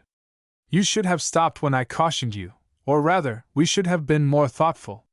Perhaps I have overrated my strength, it's a fault of mine," was his smiling reply. "I shall be perfectly well after a night's rest." He had looked up at her as he spoke, and in that moment of weakness there was a wistful, hungry look in his eyes that smote her heart. A shallow, silly woman, or an intensely selfish one, would have exulted. Here was a man, cool, strong, and masterful among other men, a man who had gone to the other side of the globe to escape her power, one who within the last few days had witnessed a battle with thus quiet poise that enabled him to study it as an artist or a tactician, and yet he could not keep his eyes from betraying the truth that there was something within his heart stronger than himself. Did Grace Hilland lay this flattering unction to her soul? No, she went away inexpressibly sad. She felt that two battle scenes had been presented to her mind, and the conflict that had been waged silently, patiently, and unceasingly in a strong man's soul had to her the higher elements of heroism. It was another of those wretched problems offered by this imperfect world for which there seems no remedy. When Hilland hastened over to see his friend and add a few hearty words to those he had already spoken, he was told that he was sleeping. Chapter 21: The Logic of Events. Graham was right in his prediction that another night's rest would carry him far on the road to recovery, and he insisted, when Hilland called in the morning, that the Major should remain in his accustomed chair at home, and listened to the remainder of the story. "My habit of life is so active," he said, "that a little change will do me good." And so it was arranged. By leaning on Hilland's shoulder, he was able to limp the short distance between the cottages, and he found that Grace had made every arrangement for his comfort on the piazza, where the Major welcomed him with almost the eagerness of a child for whom an absorbing story is to be continued. "You can't know how you interested us all last night," Grace began. "I never knew Papa to be more gratified, and as for Warren, he could not sleep for excitement. Where did you learn to tell stories?" "I was said to be very good at fiction when a boy, especially when I got into scrapes. But you can't expect in this garish light any such effects as I may have created last evening. It requires the mysterious power of night and other conditions to secure a glamour, and so you must look for the baldest prose today. Indeed, Graham, we scarcely know what to expect from you any more," Hilland remarked. "From being a quiet cynic philosopher, content to delve in old libraries like the typical bookworm, you become an indefatigable sportsman, horse-tamer, explorer of the remote parts of the earth, and last, and strangest, a newspaper correspondent who doesn't know that the place to see and write about battles is several miles in the rear. What will you do next? My future will be redeemed from the faintest trace of eccentricity. I shall do what about 1,000,000 other Americans will do eventually, go into the army. Ah! Now you talk sense, and I am with you. I shall be ready to go as soon as you are well enough." "I doubt it." "I don't. Grace, what do you say to all this?" turning a troubled look upon the wife. "I foresee that, like my mother, I am to be the wife of a soldier," she replied with a smile, while tears stood in her eyes. "I did not marry Warren to destroy his sense of manhood. You see, Graham, how it is. You also perceive what a knight I must be to be worthy of the lady I leave in bower." "Yes, I see it all too well. But I must misquote Shakespeare to you, and charge you to stand on the order of your going, and I think the rest of my story will prove that I have good reason for the charge." "I should have been sorry," said the Major, "to have had Grace marry a man who would consult only ease and safety in times like these. It will be awfully hard to have him go. But the time may soon come when it would be harder for Grace to have him stay, that is, if she is like her mother. But what's the use of looking at the gloomy side? I've been through a dozen battles, and here I am to plague the world yet. But now for the story. You left off, Mr. Graham, at the rout of the first rebel line of battle. And this had not been attained," resumed Graham, "without serious loss to our side. Colonel Hunter, who commanded the 2nd Division, you remember, was so severely wounded by a shell that he had to leave the field early in the action. Colonel Slocum of one of the Rhode Island regiments was mortally wounded, and his major had his leg crushed by a cannon ball which at the same time killed his horse. Many others were wounded and must have had a hard time of it, poor fellows, that hot day. As for the dead that strewed the ground, their troubles were over. But not the troubles of those that loved them," said Grace bitterly. Graham turned hastily away. When a moment later he resumed his narrative, she noticed that his eyes were moist and his tones husky. "Our heaviest loss was in the demoralization of some of the regiments engaged. They appeared to have so little cohesion that one feared all the time that they might crumble away into mere human atoms. The affair continually took on a larger aspect, as more troops became engaged. We had driven the Confederates down a gentle slope, across a small stream called Young's Branch, and up a hill beyond and to the south. This position was higher and stronger than any they had yet occupied.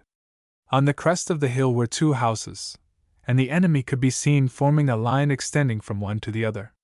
They were evidently receiving reinforcements rapidly. I could see gray columns hastening forward and deploying, and I've no doubt that many of the fugitives were rallied beyond this line.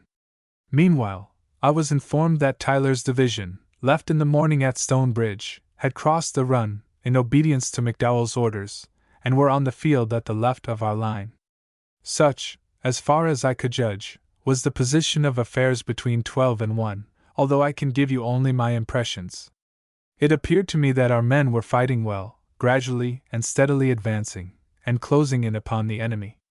Still, I cannot help feeling that if we had followed up our success by the determined charge of one brigade that would hold together, the hill might have been swept, and victory made certain. I had taken my position near Ricketts and Griffin's batteries on the right of our line, and decided to follow them up, not only because they were doing splendid work, but also for the reason that they would naturally be given commanding positions at vital points. By about 2 o'clock we had occupied the Warrenton Turnpike, and we justly felt that much had been gained. The Confederate lines between the two houses on the hill had given way, and from the sounds we heard, they must have been driven back also by a charge on our extreme left. Indeed, there was scarcely anything to be seen of the foe that thus far had been not only seen but felt. From a height near the batteries where I stood, the problem appeared somewhat clear to me.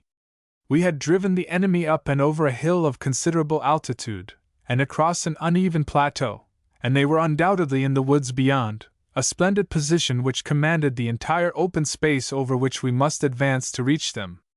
They were in cover. We should be in full view in all efforts to dislodge them. Their very reverses had secured for them a position worth half a dozen regiments, and I trembled as I thought of our raw militia advancing under conditions that would try the courage of veterans. You remember that if Washington, in the Revolution, could get his new recruits behind a rail fence, they thought they were safe. Well, there was no help for it. The hill and plateau must be crossed under a point-blank fire, in order to reach the enemy, and that, too, by men who had been under arms since midnight, and the majority wearied by a long march under a blazing sun. About 2:30, when the assault began, a strange and ominous quiet rested on the field. As I have said, the enemy had disappeared. The men scarcely knew what to think of it, and in some a false confidence, speedily dispelled, was begotten. Ricketts' battery was moved down across the valley to the top of a hill just beyond the residence owned and occupied by a Mrs. Henry. I followed and entered the house, already shattered by shot and shell, curious to know whether it was occupied, and by whom. Pitiful to relate, I found that Mrs. Henry was a widow and a helpless invalid. The poor woman was in mortal terror, and it was my hope to return and carry her to some place of safety, but the swift and deadly tide of war gave me no chance. Footnote: Mrs. Henry, although confined to her bed, was wounded 2 or 3 times, and died soon afterward. Ricketts' battery had scarcely unlimbered before death was busy among his cannoneers and even his horses. The enemy had the cover not only of the woods, but of a second growth of pines, which fringed them and completely concealed the rebel sharpshooters. When a man fell, nothing could be seen but a puff of smoke. These little jets and wreaths of smoke half encircled us, and made but a phantom-like target for our people, and I think it speaks well for officers and men that they not only did their duty, but that Griffin's battery also came up, and that both batteries held their own against a terrific point-blank fire from the rebel cannon, which certainly exceeded ours in number. The range was exceedingly short, and a more terrific artillery duel it would be hard to imagine. At the same time the more deadly little puffs of smoke continued, and men in every attitude of duty would suddenly throw up their hands and fall. The batteries had no business to be so exposed, and their supports were of no real service.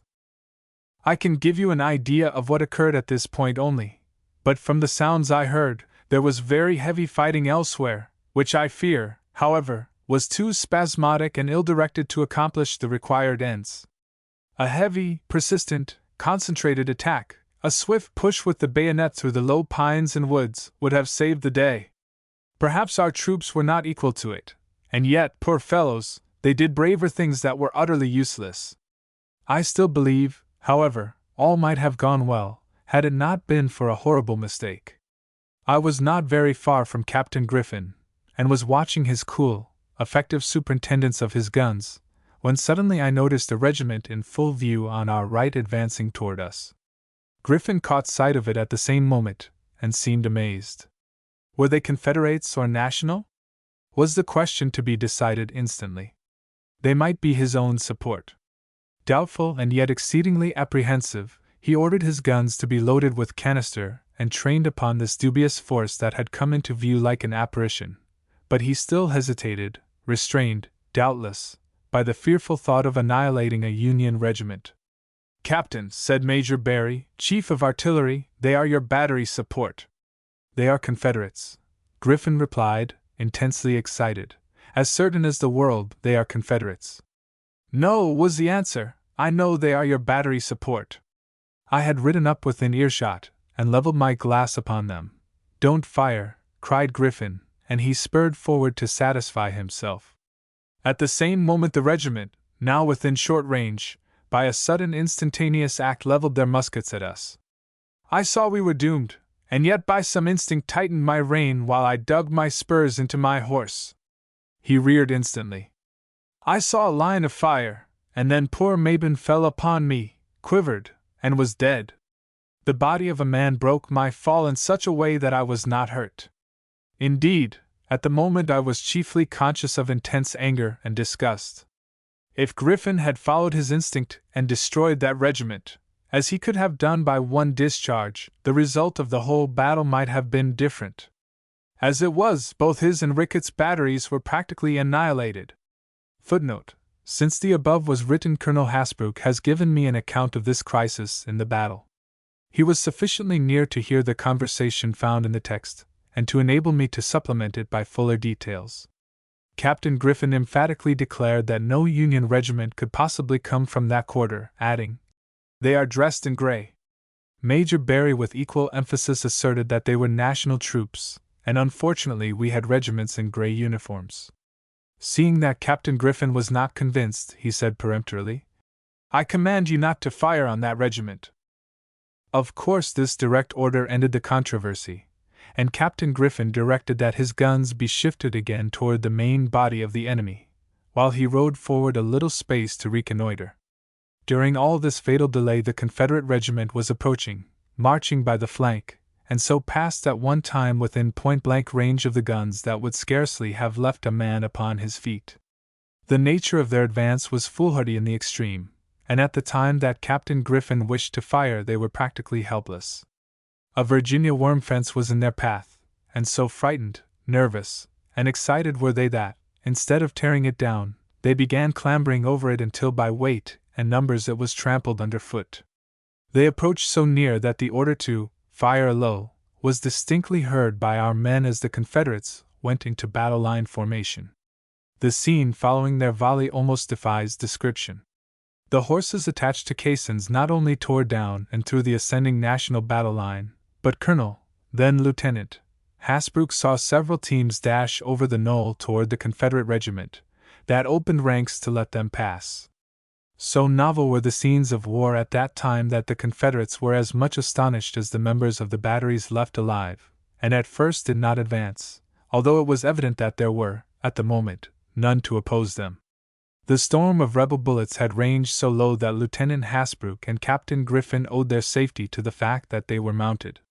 The horses of both officers were wounded. On the way down the northern slope of the hill, with the few Union survivors, Captain Griffin met Major Barry, and in his intense anger and grief reproached him bitterly. The latter gloomily admitted that he had been mistaken. Captain Ricketts was wounded, and the battle subsequently surged back and forth over his prostrate form, but eventually he was sent as a captive to Richmond. The Major uttered an imprecation. "I was pinned to the ground by the weight of my horse, but not so closely but that I could look around. The carnage had been frightful. But few were on their feet, and they in rapid motion to the rear. The horses left alive rushed down the hill with the caissons, spreading dismay, confusion, and disorder through the ascending line of battle. Our supporting regiment in the rear, that had been lying on their arms, sprang to their feet and stood like men paralyzed with horror. Meanwhile, the rebel regiment, reinforced, was advancing rapidly on the disabled guns. Their defenders lay beneath and around them, firing as they came. Our support gave them one ineffectual volley, then turned and fled." Again the Major relieved his mind in his characteristic way. "But you, Alfred?" cried Grace, leaning forward with clasped hands, while his aunt came and buried her face upon his shoulder. "Are you keeping your promise to live?" she whispered. "Am I not here safe and sound?" he replied cheerily. "Nothing much happened to me, Grace. When I saw the enemy was near, I merely doubled myself up under my horse, and was nothing to them but a dead Yankee. I was only somewhat trodden upon, as I told you, when the Confederates tried to turn the guns against our forces. I fear I am doing a wrong to the ladies by going into these sanguinary details.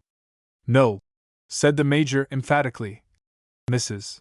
Mabon would have been a general had she been a man, and Grace has heard about battles all her life. It's a great deal better to understand from the start what this war means. I especially wished Hilland to hear the details of this battle as far as I saw them, for I think they contain lessons that may be of great service to him. That he would engage in the war was a foregone conclusion from the first, and with his means and ability he may take a very important part in it. But of this later. As I told you, I made the rather close acquaintance of your kin, Grace, and can testify that the effet of their feat was not fairy-like. Before they could accomplish their purpose of turning the guns on our lines, I heard the rushing tramp of a multitude, with defiant shouts and yells. Rebels fell around me.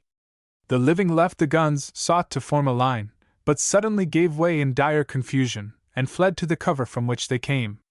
A moment later a body of our men surged like an advancing wave over the spot they had occupied. Now was my chance, and I reached up and seized the hand of a tall, burly Irishman. "What the divil do ye want?" he cried, and in his mad excitement was about to thrust me through for a Confederate. "Halt!" I thundered.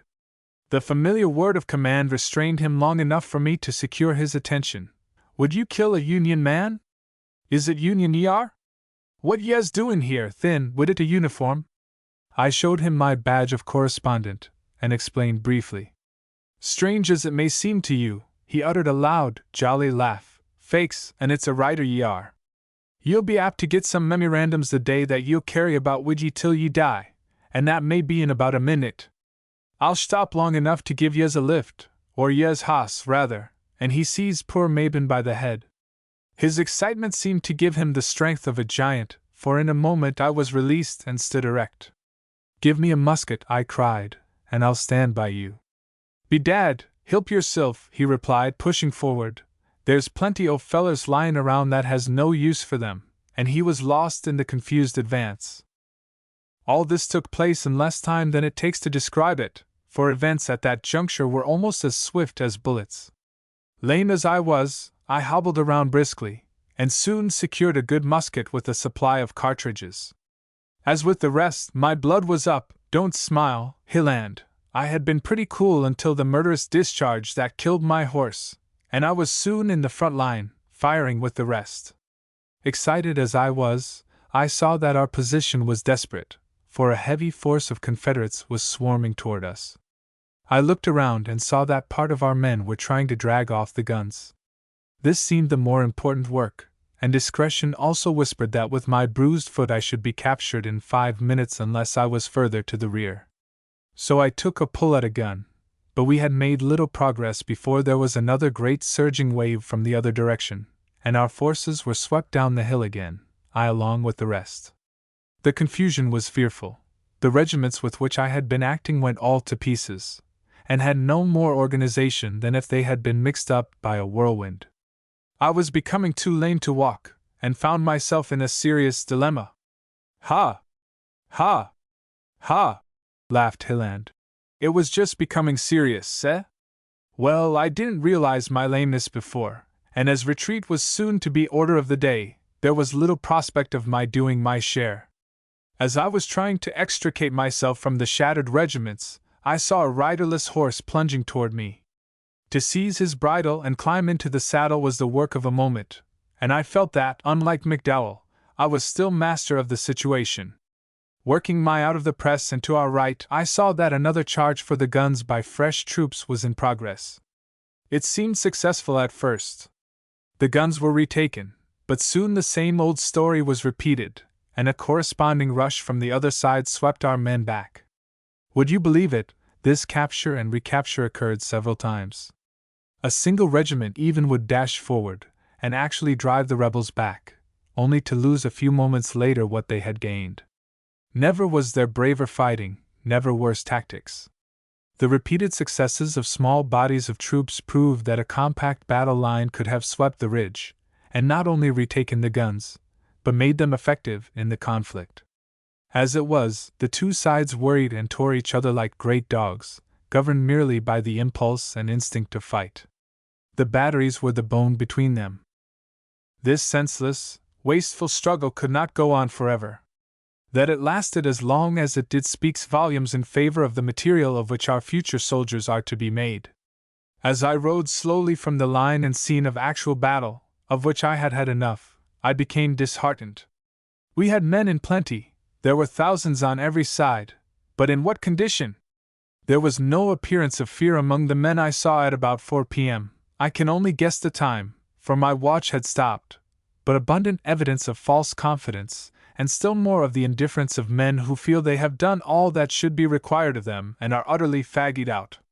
Multitudes, both officers and privates, were lying and lounging around waiting for their comrades to finish the ball. For instance, I would ask a man to what regiment he belonged, and he would tell me. "Where is it?" "Hanged if I know. Saw a lot of the boys a while ago." Said an officer in answer to my inquiries, "No, I don't know where the colonel is, and I don't care." After one of our charges we all adjourned like a town meeting. I'm played out, have been on my feet since 1 o'clock last night. These instances were characteristic of the state of affairs in certain parts of the field that I visited. Plucky or conscientious fellows would join their comrades in the fight without caring what regiment they acted with.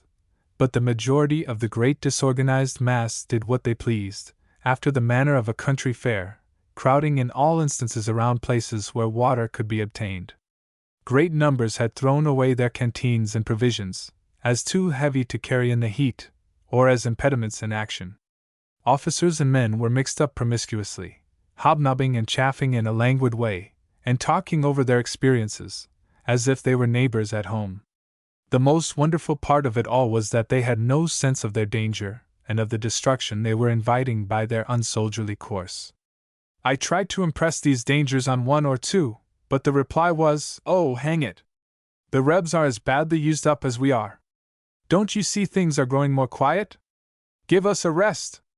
By this time I had worked my way well to my right, and was on a little eminence watching our line advance, wondering at the spirit with which the fight was still maintained. Indeed, I grew hopeful once more as I saw the good work that the regiments still intact were doing. There was much truth in the remark that the rebels were used up also, unless they had reserves of which we knew nothing. At that time we had no idea that we had been fighting, not only Beauregard, but also Johnson from the Shenandoah. My hope was exceedingly intensified by the appearance of a long line of troops emerging from the woods on our flank and rear, for I never dreamed that they could be other than our own reinforcements. Suddenly I caught sight of a flag which I had learned to know too well. The line halted a moment, muskets were leveled, and I found myself in a perfect storm of bullets. I assure you I made a rapid change of base, for when our line turned I should be between two fires. As it was, I was cut twice in this arm while galloping away. In a few moments a battery also opened upon our flank, and it became as certain as day that a large Confederate force from some quarter had been hurled upon the flank and rear of our exhausted forces. The belief that Johnson's army had arrived spread like wildfire. How absurd and crude it all seems now! We had been fighting Johnson from the first. All aggressive action on our part now ceased, and as if governed by one common impulse, the army began its retreat. Try to realize it. Our retirement was not ordered. There were thousands to whom no order could be given unless with a voice like a thunder peal. Indeed, one may say, the order was given by the thunder of that battery on our flank. It was heard throughout the field, and the army, acting as individuals or in detachments, decided to leave. To show how utterly bereft of guidance, control, and judgment were our forces, I have merely to say that each man started back by exactly the same route he had come, just as a horse would do, while right before them was the Warrenton Pike, a good, straight road direct to Centerville, which was distant but little over 4 miles. This disorganized, exhausted mob was as truly in just the fatal condition for the awful contagion we call panic as it would have been from improper food and other causes, for some other epidemic. The Greeks, who always had a reason for everything, ascribed the nameless dread, the sudden and unaccountable fear, which bereaves men of manhood and reason, to the presence of a god. It is simply a latent human weakness, which certain conditions rarely fail to develop. They were all present at the close of that fatal day. I tell you frankly that I felt something of it myself, and at a time, too, when I knew I was not in the least immediate danger. To counteract it, I turned and rode deliberately toward the enemy, and the emotion passed. I half believe, however, that if I had yielded, it would have carried me away like an attack of the plague. The moral of it all is, that the conditions of the disease should be guarded against. When it became evident that the army was uncontrollable and was leaving the field, I pressed my way to the vicinity of McDowell to see what he would do. What could he do? I never saw a man so overwhelmed with astonishment and anger. Almost to the last I believe he expected to win the day. He and his officers commanded, stormed, entreated. He might as well have tried to stop Niagara above the falls as that human tide. He sent orders in all directions for a general concentration at Centerville, and then with certain of his staff galloped away. I tried to follow, but was prevented by the interposing crowd. I then joined a detachment of regulars and Marines, who marched quietly in prompt obedience of orders, and we made our way through the disorder like a steamer through the surging waves. All the treatises on discipline that were ever written would not have been so convincing as that little oasis of organization. They marched very slowly, and often halted to cover the retreat. I had now seen enough on the further bank of Bull Run, and resolved to push ahead as fast as my horse would walk to the eastern side. Moreover, my leg and wounds were becoming painful, and I was exceedingly weary. I naturally followed the route taken by Tyler's command in coming upon and returning from the field, and crossed Bull Run some distance above the stone bridge. The way was so impeded by fugitives that my progress was slow, but when I at last reached the Warrenton Turnpike and proceeded toward a wretched little stream called Cub Run, I witnessed a scene that beggars description. Throughout the entire day, and especially in the afternoon, vehicles of every description, supply wagons, ambulances, and the carriages of civilians, had been congregating in the pike vicinity of Stone Bridge. When the news of the defeat reached this point, and the roar of cannon and musketry began to approach instead of recede, a general movement towards Centerville began. This soon degenerated into the wildest panic, and the road was speedily choked by storming, cursing, terror-stricken men, who in their furious haste defeated their own efforts to escape. It was pitiful, it was shameful, to see ambulances full of the wounded shoved to one side and left by the cowardly thieves who had galloped away on the horses. It was one long scene of wreck and ruin, through which pressed a struggling, sweating, cursing throng. Horses with their traces cut, and carrying 2 and even 3 men, were urged on and over everybody that could not get out of the way. Everything was abandoned that would impede progress, and arms and property of all kinds were left as a rich harvest for the pursuing Confederates. Their cavalry, hovering near, like hawks eager for the prey, made dashes here and there, as opportunity offered. I picked my way through the woods rather than take my chances in the road, and so my progress was slow. To make matters tenfold worse, I found when I reached the road leading to the north through the big woods that the head of the column that had come all the way around by Sudley's Ford, the route of the morning march, was mingling with the masses already thronging the pike. The confusion, the selfish, remorseless scramble to get ahead, seemed as horrible as it could be. But imagine the condition of affairs when on reaching the vicinity of Cub Run we found that a rebel battery had opened upon the bridge, our only visible means of crossing. A few moments later, from a little eminence, I saw a shot take effect on a team of horses, and a heavy caisson was overturned directly in the center of the bridge, barring all advance, while the mass of soldiers, civilians, and nondescript army followers, thus detained under fire, became perfectly wild with terror. The caisson was soon removed, and the throng rushed on. I had become so heartsick, disgusted, and weary of the whole thing, that my one impulse was to reach Centerville, where I supposed we should make a stand. As I was on the north side of the pike, I skirted up the stream with a number of others until we found a place where we could scramble across, and soon after we passed within a brigade of our troops that were thrown across the road to check the probable pursuit of the enemy. On reaching Centerville, we found everything in the direst confusion. Colonel Miles, who commanded the reserves at that point, was unfit for the position, and had given orders that had imperiled the entire army. It was said that the troops which had come around by Sudley's Ford had lost all their guns at Cub Run, and the fugitives arriving were demoralized to the last degree. Indeed, a large part of the army, without waiting for orders or paying heed to anyone, continued their flight toward Washington. Holding the bridle of my horse, I lay down near headquarters to rest and to learn what would be done. A council of war was held, and as the result we were soon on the retreat again. The retreat, or panic-stricken flight rather, had, in fact, never ceased on the part of most of those who had been in the main battle. That they could keep up this desperate tramp was a remarkable example of human endurance when sustained by excitement, fear, or any strong emotion. The men who marched or fled on Sunday night had already been on their feet 24 hours, and the greater part of them had experienced the terrific strain of actual battle. My story has already been much too long. From the daily journals you have learned pretty accurately what occurred after we reached Centerville. Richardson's and Blenker's brigades made a quiet and orderly retreat when all danger to the main body was over. The sick and wounded were left behind with spoils enough to equip a good-sized Confederate army. I followed the headquarters escort, and eventually made my way into Washington in the drenching rain of Monday, and found the city crowded with fugitives to whom the loyal people were extending unbounded hospitality. I felt ill and feverish, and yielded to the impulse to reach home, and I never acted more wisely. Now you have the history of my first battle, and may I never see one like it again. And yet I believe the Battle of Bull Run will become one of the most interesting studies of American history and character. On our side it was not directed by generals, according to the rules of war. It was fought by Northern men after their own fashion and according to their native genius, and I shall ever maintain that it was fought far better than could have been expected of militia who knew less of the practical science of war than of the philosophy of Plato.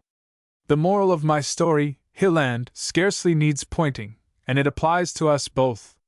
When we go, let us go as soldiers, and if we have only a corporal's command, let us lead soldiers. The grand northern onset of which you have dreamed so long has been made. You have seen the result. You have the means and ability to equip and command a regiment. Infuse into it your own spirit, and at the same time make it a machine that will hold together as long as you have a man left. Graham, said Hilland, slowly and deliberately, there is no resisting the logic of events. You have convinced me of my error, and I shall follow your advice. And, Grace, concluded Graham, believe me, by so doing he adds tenfold to his chances of living to a good old age. Yes, she said, looking at him gratefully through tear-dimmed eyes. You have convinced me of that also. Instead of rushing off to some out-of-the-way place or camp, he must spend months in recruiting and drilling his men, and you can be with him. Oh, Alfred, she exclaimed, is that the heavenly logic of your long, terrible story? It's the rational logic. You could not expect any other kind from me. Well, Graham, ejaculated the Major, with a long sigh of relief, I wouldn't have missed your account of the battle for a year's pay. And mark my words, young men, you may not live to see it, or either, but the North will win in this fight. That's the fact that I'm convinced of in spite of the panic. The fact that I'm convinced of, said Mrs. Mabin brusquely, mopping her eyes meanwhile, is that Alfred needs rest. I'm going to take him home at once. And the young man seconded her in spite of all protestations. Dear, vigilant old auntie, said Graham, when they were alone, you know when I have reached the limit of endurance. Ah, Alfred, Alfred, moaned the poor woman, I fear you are seeking death in this war. He looked at her tenderly for a moment, and then said, Hereafter I will try to take no greater risks than a soldier's duties require. Chapter 22 Self-sentenced. Days, weeks, and months with their changes came and went.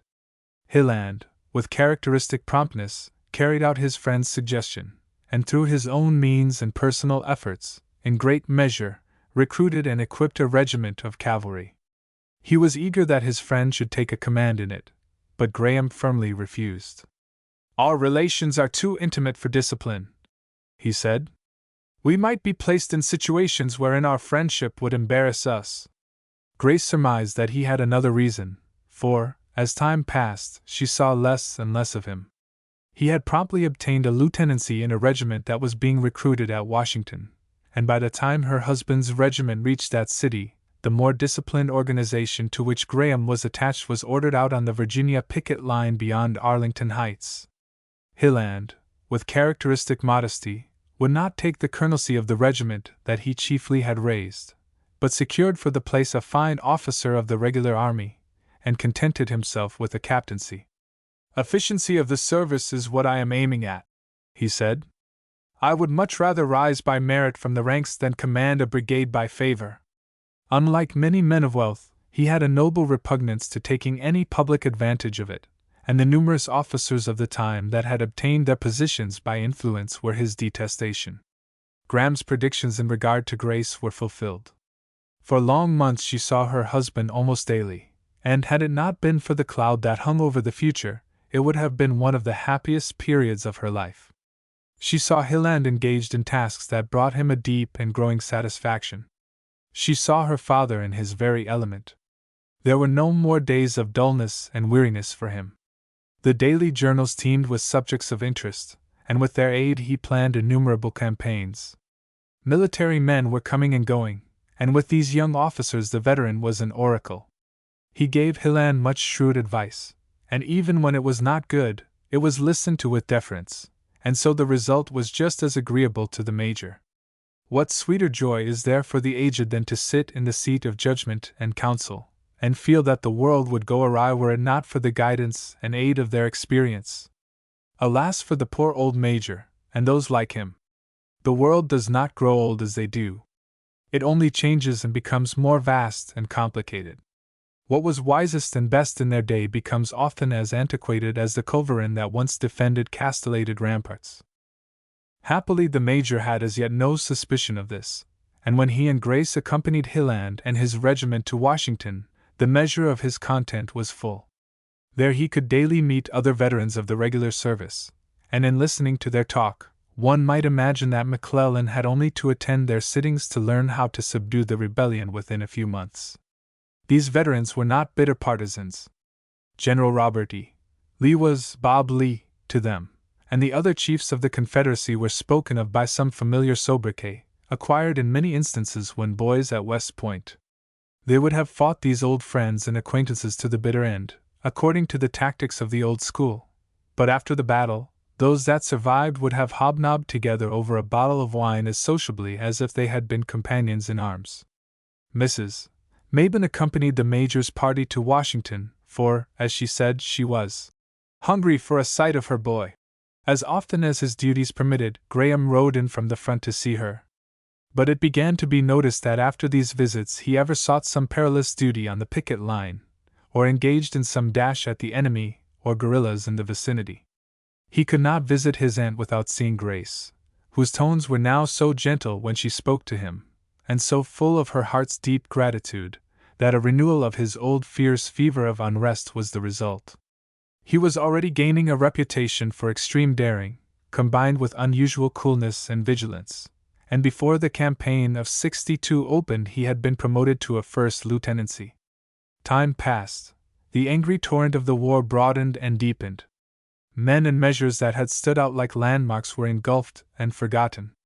It goes without saying that the friends did their duty in camp and field. There were no more panics. The great organizer, McClellan, had made soldiers of the vast army, and had he been retained in this service as the creator of armies for other men to lead, his labors would have been invaluable. At last, to the deep satisfaction of Graham and Hilland, their regiments were brigaded together, and they frequently met. It was then near the close of the active operations of '62, and the friends now ranked as Captain Graham and Major Hilland.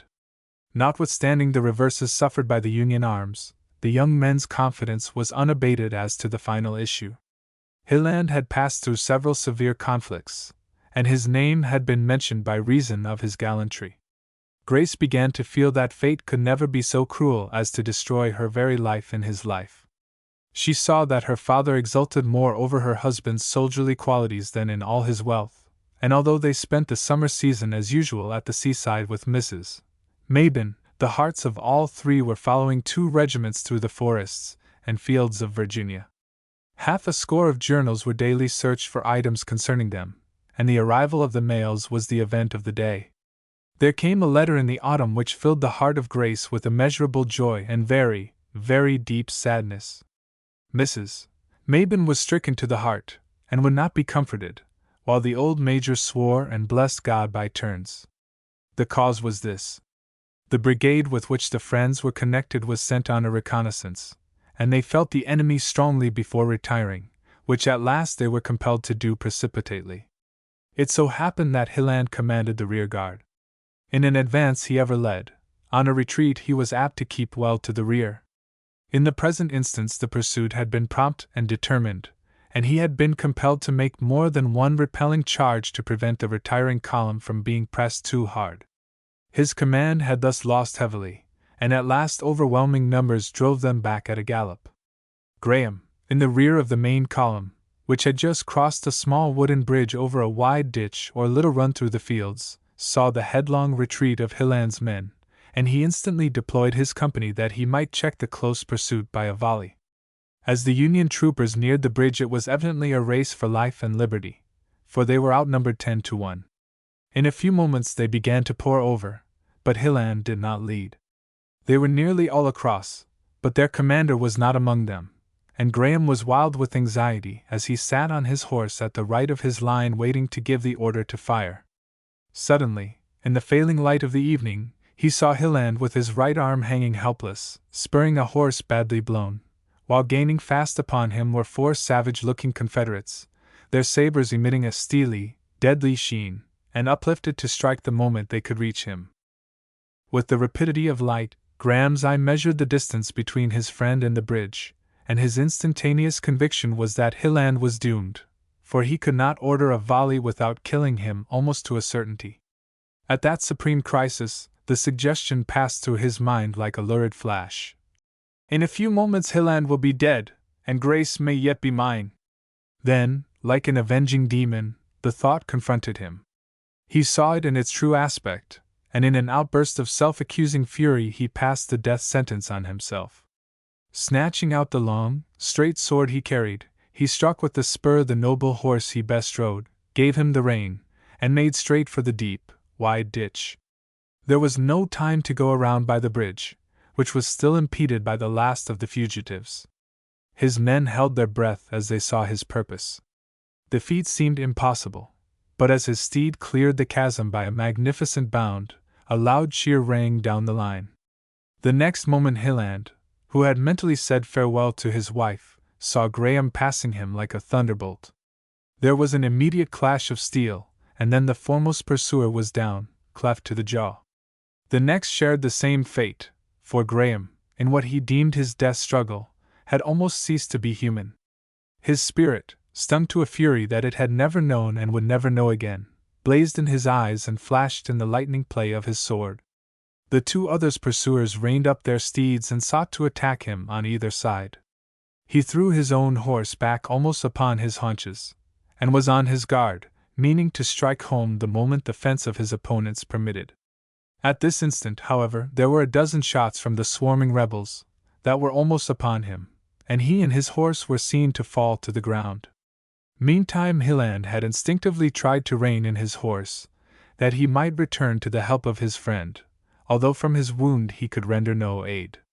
Some of his own men who had crossed the bridge, and in a sense of safety had regained their wits, saw his purpose, and dashing back, they formed a bodyguard around him, and dragged his horse swiftly beyond the line of battle.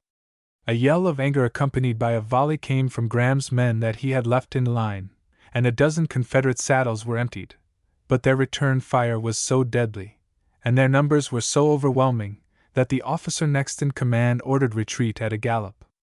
Hilland, in his anguish, would not have left his friend had not his men grasped his rein and carried him off almost by force. Meanwhile the darkness set in so rapidly that the pursuit soon slackened and ceased. During the remainder of the ride back to their camp, which was reached late at night, the ardent-natured Hilland was almost demented. He wept, raved, and swore. He called himself an accursed coward, that he had left the friend who had saved his life. His broken arm was as nothing to him, and eventually the regimental surgeon had to administer strong opiates to quiet him. When late the next day he awoke, it all came back to him with a dully heavy ache at heart. Nothing could be done. His mind, now restored to its balance, recognized the fact. The brigade was under orders to move to another point, and he was disabled and compelled to take a leave of absence until fit for duty. The inexorable mechanism of military life moves on, without the slightest regard for the individual, and Graham's act was only one of the many heroic deeds of the war, some seen and more unnoted. Chapter 23: An Early Dream Fulfilled. A few days later Grace welcomed her husband with a long, close embrace, but with streaming eyes, while he bowed his head upon her shoulder and groaned in the bitterness of his spirit. "Next to losing you, Grace," he said, "this is the heaviest blow I could receive, and to think that he gave his life for me. How can I ever face Mrs. Mabin?" But his wife comforted him as only she knew how to soothe and bless, and Mrs. Mabin saw that he was as sincere a mourner as herself. Moreover, they would not despair of Graham, for although he had been seen to fall, he might only have been wounded and made a prisoner. Thus the bitterness of their grief was mitigated by hope. This hope was fulfilled in a most unexpected way, by a cheerful letter from Graham himself, and the explanation of this fact requires that the story should return to him. He thought that the sentence of death which he had passed upon himself had been carried into effect. He had felt himself falling, and then there had been sudden darkness. Like a dim taper flickering in the night, the spark of life began to kindle again. At first he was conscious of but one truth, that he was not dead. Where he now was, in this world or some other, what he now was, he did not know, but the essential ego, Alfred Graham, had not ceased to exist. The fact filled him with a dull, wondering awe. Memory slowly revived, and its last impression was that he was to die and had died, and yet he was not dead. As a man's characteristic traits will first assert themselves, he lay still and feebly tried to comprehend it all. Suddenly a strange, horrid sound smote upon his senses and froze his blood with dread. It must be life after death, for only his mind appeared to have any existence. He could not move. Again the unearthly sound, which could not be a human shriek, was repeated, and by half involuntary and desperate effort he started up and looked around. The scene at first was obscure, confused, and awful. His eye could not explain it, and he instinctively stretched out his hands, and through the sense of touch all that had happened came back to his confused brain. He first felt of himself, passed his hand over his forehead, his body, his limbs. He certainly was in the flesh, and that to his awakening intelligence meant much, since it accorded with his belief that life and the body were inseparable. Then he felt around him in the darkness, and his hands touched the grassy field. This fact righted him speedily. As in the old fable, when he touched the earth he was strong. He next noted that his head rested on a smooth rock that rose but little above the plain, and that he must have fallen upon it. He sat up and looked around, and as the brain gradually resumed its action after its terrible shock, the situation became intelligible. The awful sounds that he had heard came from a wounded horse that was struggling feebly in the light of the rising moon, now in her last quarter.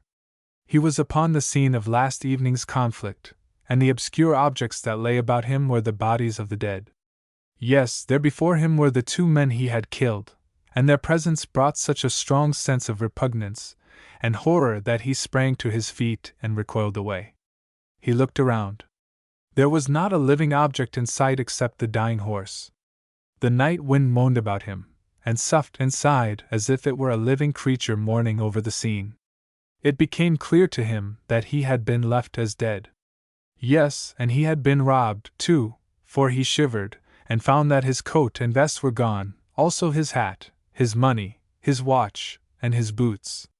He walked unsteadily to the little bridge, and where he had left his line of faithful men, all was dark and silent. With a great throb of joy he remembered that Hilland must have sped across that bridge to safety, while he had expiated his evil thought. He then returned and circled around the place. He was evidently alone, but the surmise occurred to him that the Confederates would return in the morning to bury their dead, and if he would escape he must act promptly. And yet he could not travel in his present condition. He must at least have hat, coat, and boots. His only resource was to take them from the dead, but the thought of doing so was horrible to him. Reason about it as he might, he drew near their silent forms with an uncontrollable repugnance. He almost gave up his purpose, and took a few hasty steps away, but a thorn pierced his foot and taught him his folly. Then his imperious will asserted itself, and with an imprecation on his weakness he returned to the nearest silent form, and took from it a limp felt hat, a coat, and a pair of boots, all much the worse for wear, and having arrayed himself in these, started on the trail of the Union force. He had not gone over a mile when, on surmounting an eminence, he saw by dying fires in a grove beneath him that he was near the bivouac of a body of soldiers. He hardly hoped they could be a detachment of Union men, and yet the thought that it was possible led him to approach stealthily within earshot. At last he heard one patrol speak to another in unmistakable Southern accent, and he found that the enemy was in his path. Silently as a ghost he stole away, and sought to make a wide detour to the left, but soon lost himself hopelessly in a thick wood. At last, wearied beyond mortal endurance, he crawled into what seemed the obscurest place he could find, and lay down and slept. The sun was above the horizon when he awoke, stiff, sore, and hungry, but refreshed, rested. A red squirrel was barking at him derisively from a bough near, but no other evidences of life were to be seen. Sitting up, he tried to collect his thoughts and decide upon his course. It at once occurred to him that he would be missed, and that pursuit might be made with hounds. At once he sprang to his feet and made his way toward a valley, which he hoped would be drained by a running stream. The welcome sound of water soon guided him, and pushing through the underbrush he drank long and deeply, bathed the ugly bruise on his head, and then waded up the current. He had not gone much over half a mile before he saw through an opening a negro gazing wonderingly at him. "Come here, my good fellow," he cried. The man approached slowly, cautiously. "I won't hurt you," Graham resumed. "Indeed, you can see that I'm in your power. Won't you help me?" "Dunno, Mossar," was the non-committal reply. "Are you in favor of Lincoln's men or the Confederates?" "Dunno, Mossar. It depends." "It depends upon what?" "On whether you are a Lincoln man or Federate." "Well, then, here's the truth. The Lincoln men are your best friends, if you've sense enough to know it, and I'm one of them. I was in the fight off there yesterday, and am trying to escape." "Oh golly!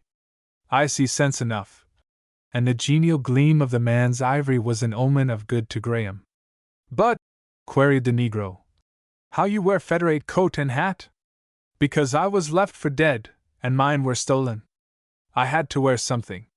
The Confederates don't wear blue trousers like these." "Dat's so, and I knows yer by your talk and look.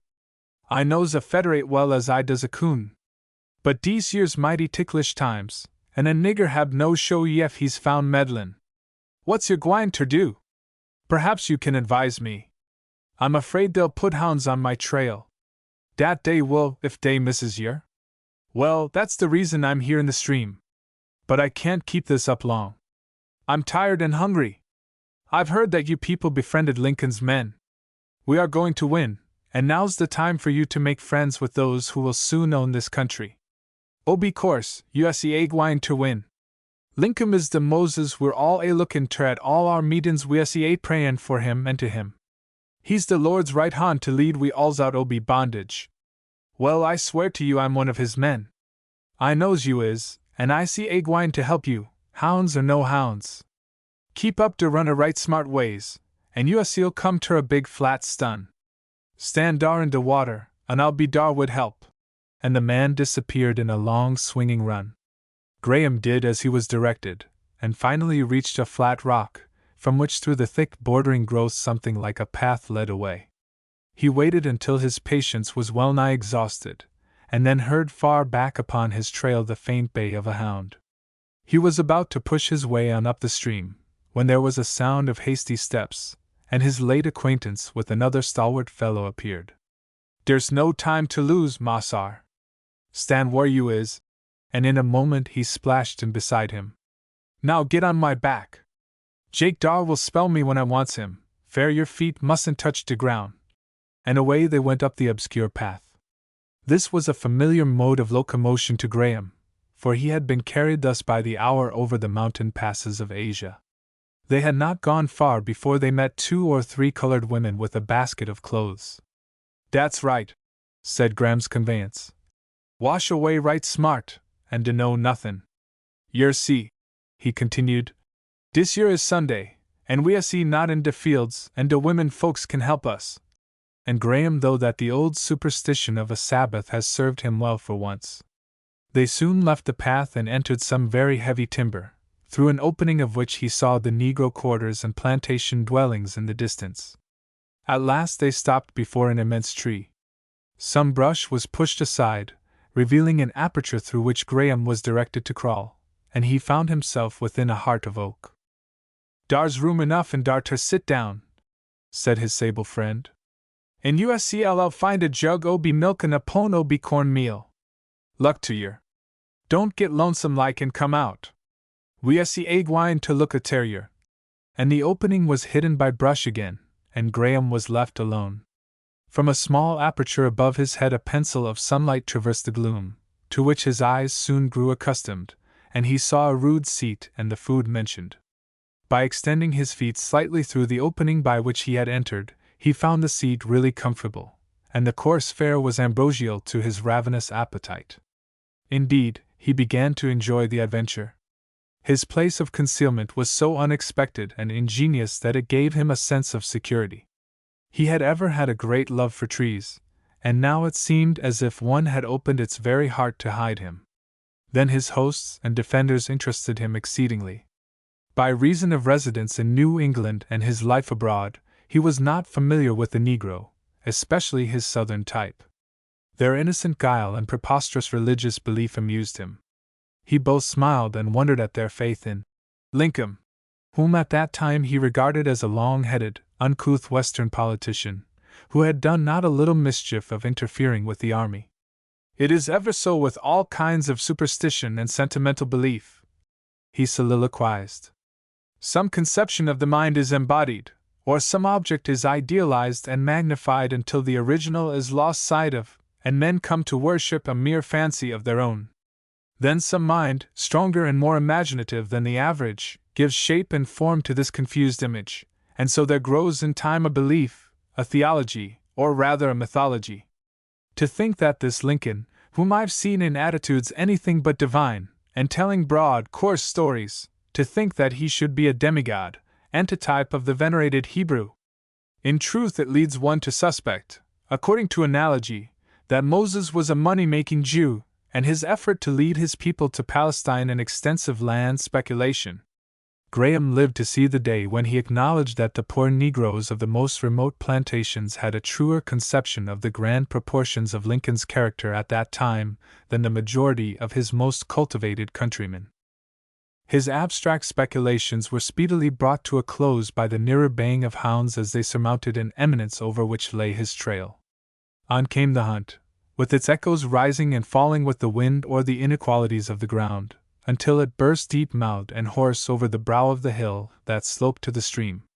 Then there were confused sounds, both of the dogs and of men's voices, which gradually approached until there was a pause, caused undoubtedly by a colloquy with Aunt Sheba and her associate washerwomen. It did not last very long, and then, to Graham's dismay, the threatening sounds were renewed, and seemed coming directly toward him.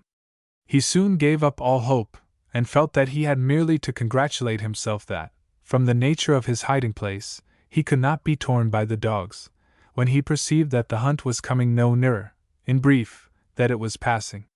He then understood that his refuge must be near the bed of the stream, from which his pursuers were seeking on either side his diverging trail. This fact relieved him at once, and quietly he listened to the sounds, dying away as they had come. As the sun rose higher, the ray of light sloped downward until it disappeared, and in the profound gloom and quiet he fell asleep. He was awaked by hearing a voice call, "Massar!" Looking down, he saw that the brush had been removed, and that the opening was partially obstructed by a goblin-like head with little horns rising all over it. "Massar," said the apparition, "Aunt Sheba sends you dis, and says the Lord be wid you." "Thanks for Aunt Sheba, and you, too, whatever you are," cried Graham, and to gratify his curiosity he sprang down on his knees and peered out in time to see a little Negro girl replacing the brush, while what he had mistaken for horns was evidently the child's manner of wearing her hair. He then gave his attention to the material portion of Aunt Sheba's offering, and found a rude sort of platter, or low basket, made of corn husks, and in this another jug of milk, corn bread, and a delicious broiled chicken done to that turn of perfection of which only the colored aunties of the South are capable. "Well," ejaculated Graham, "from this day I'm an abolitionist, a Republican of the blackest dye." A little later he added, "Any race that can produce a woman capable of such cookery as this has a future before it." Indeed, the whole affair was taking such an agreeable turn that he was inclined to be jocular. After another long sleep in the afternoon, he was much refreshed, and eager to rejoin his command. But Issachar, or ISS, as his associates called him, the Negro who had befriended him in the first instance, came and explained that the whole country was full of Confederates, and that it might be several days before it would be safe to seek the Union lines. "We see all looking out for yer, Mossar," he continued. "You won't want for nothin'. And we won't kep yer in dis woodchuck hole arter 9 de evening. Don't try ter come out. I'm lookin' t'oder way while I see a talkin'. Me niggers and Federates may be spyin' around, but I reckon not. I see laid in de woods all day, a watchin'. Now I tell yer what 'tis, Mossar, I see made up my mind to put out obi here. I see gwine ter jine de Linkum men fust chance I gets. And if you'll wait and trust me, I'll take yer slick and clean, fair I know dis yer country and ebry hole war ter hide well as a fox. If I get safe ter de Linkum folks, you'll say a good word fair ISS I reckon. Indeed I will. If you wish, I'll take you into my own service, and pay you good wages. Done, by golly, and when dey cotch us, dey'll cotch a weasel asleep. But haven't you a wife and children?" "Oh, yeah. I see got a wife, and I see got a lot o' be chillin' somewhere in de Federacy. But I'll come wid you UNS by, and get her up all I can find. I see I'll come long in de shank obi de evening, Mossar, and give you a shakedown in my cabin, and I'll watch while you sleeps.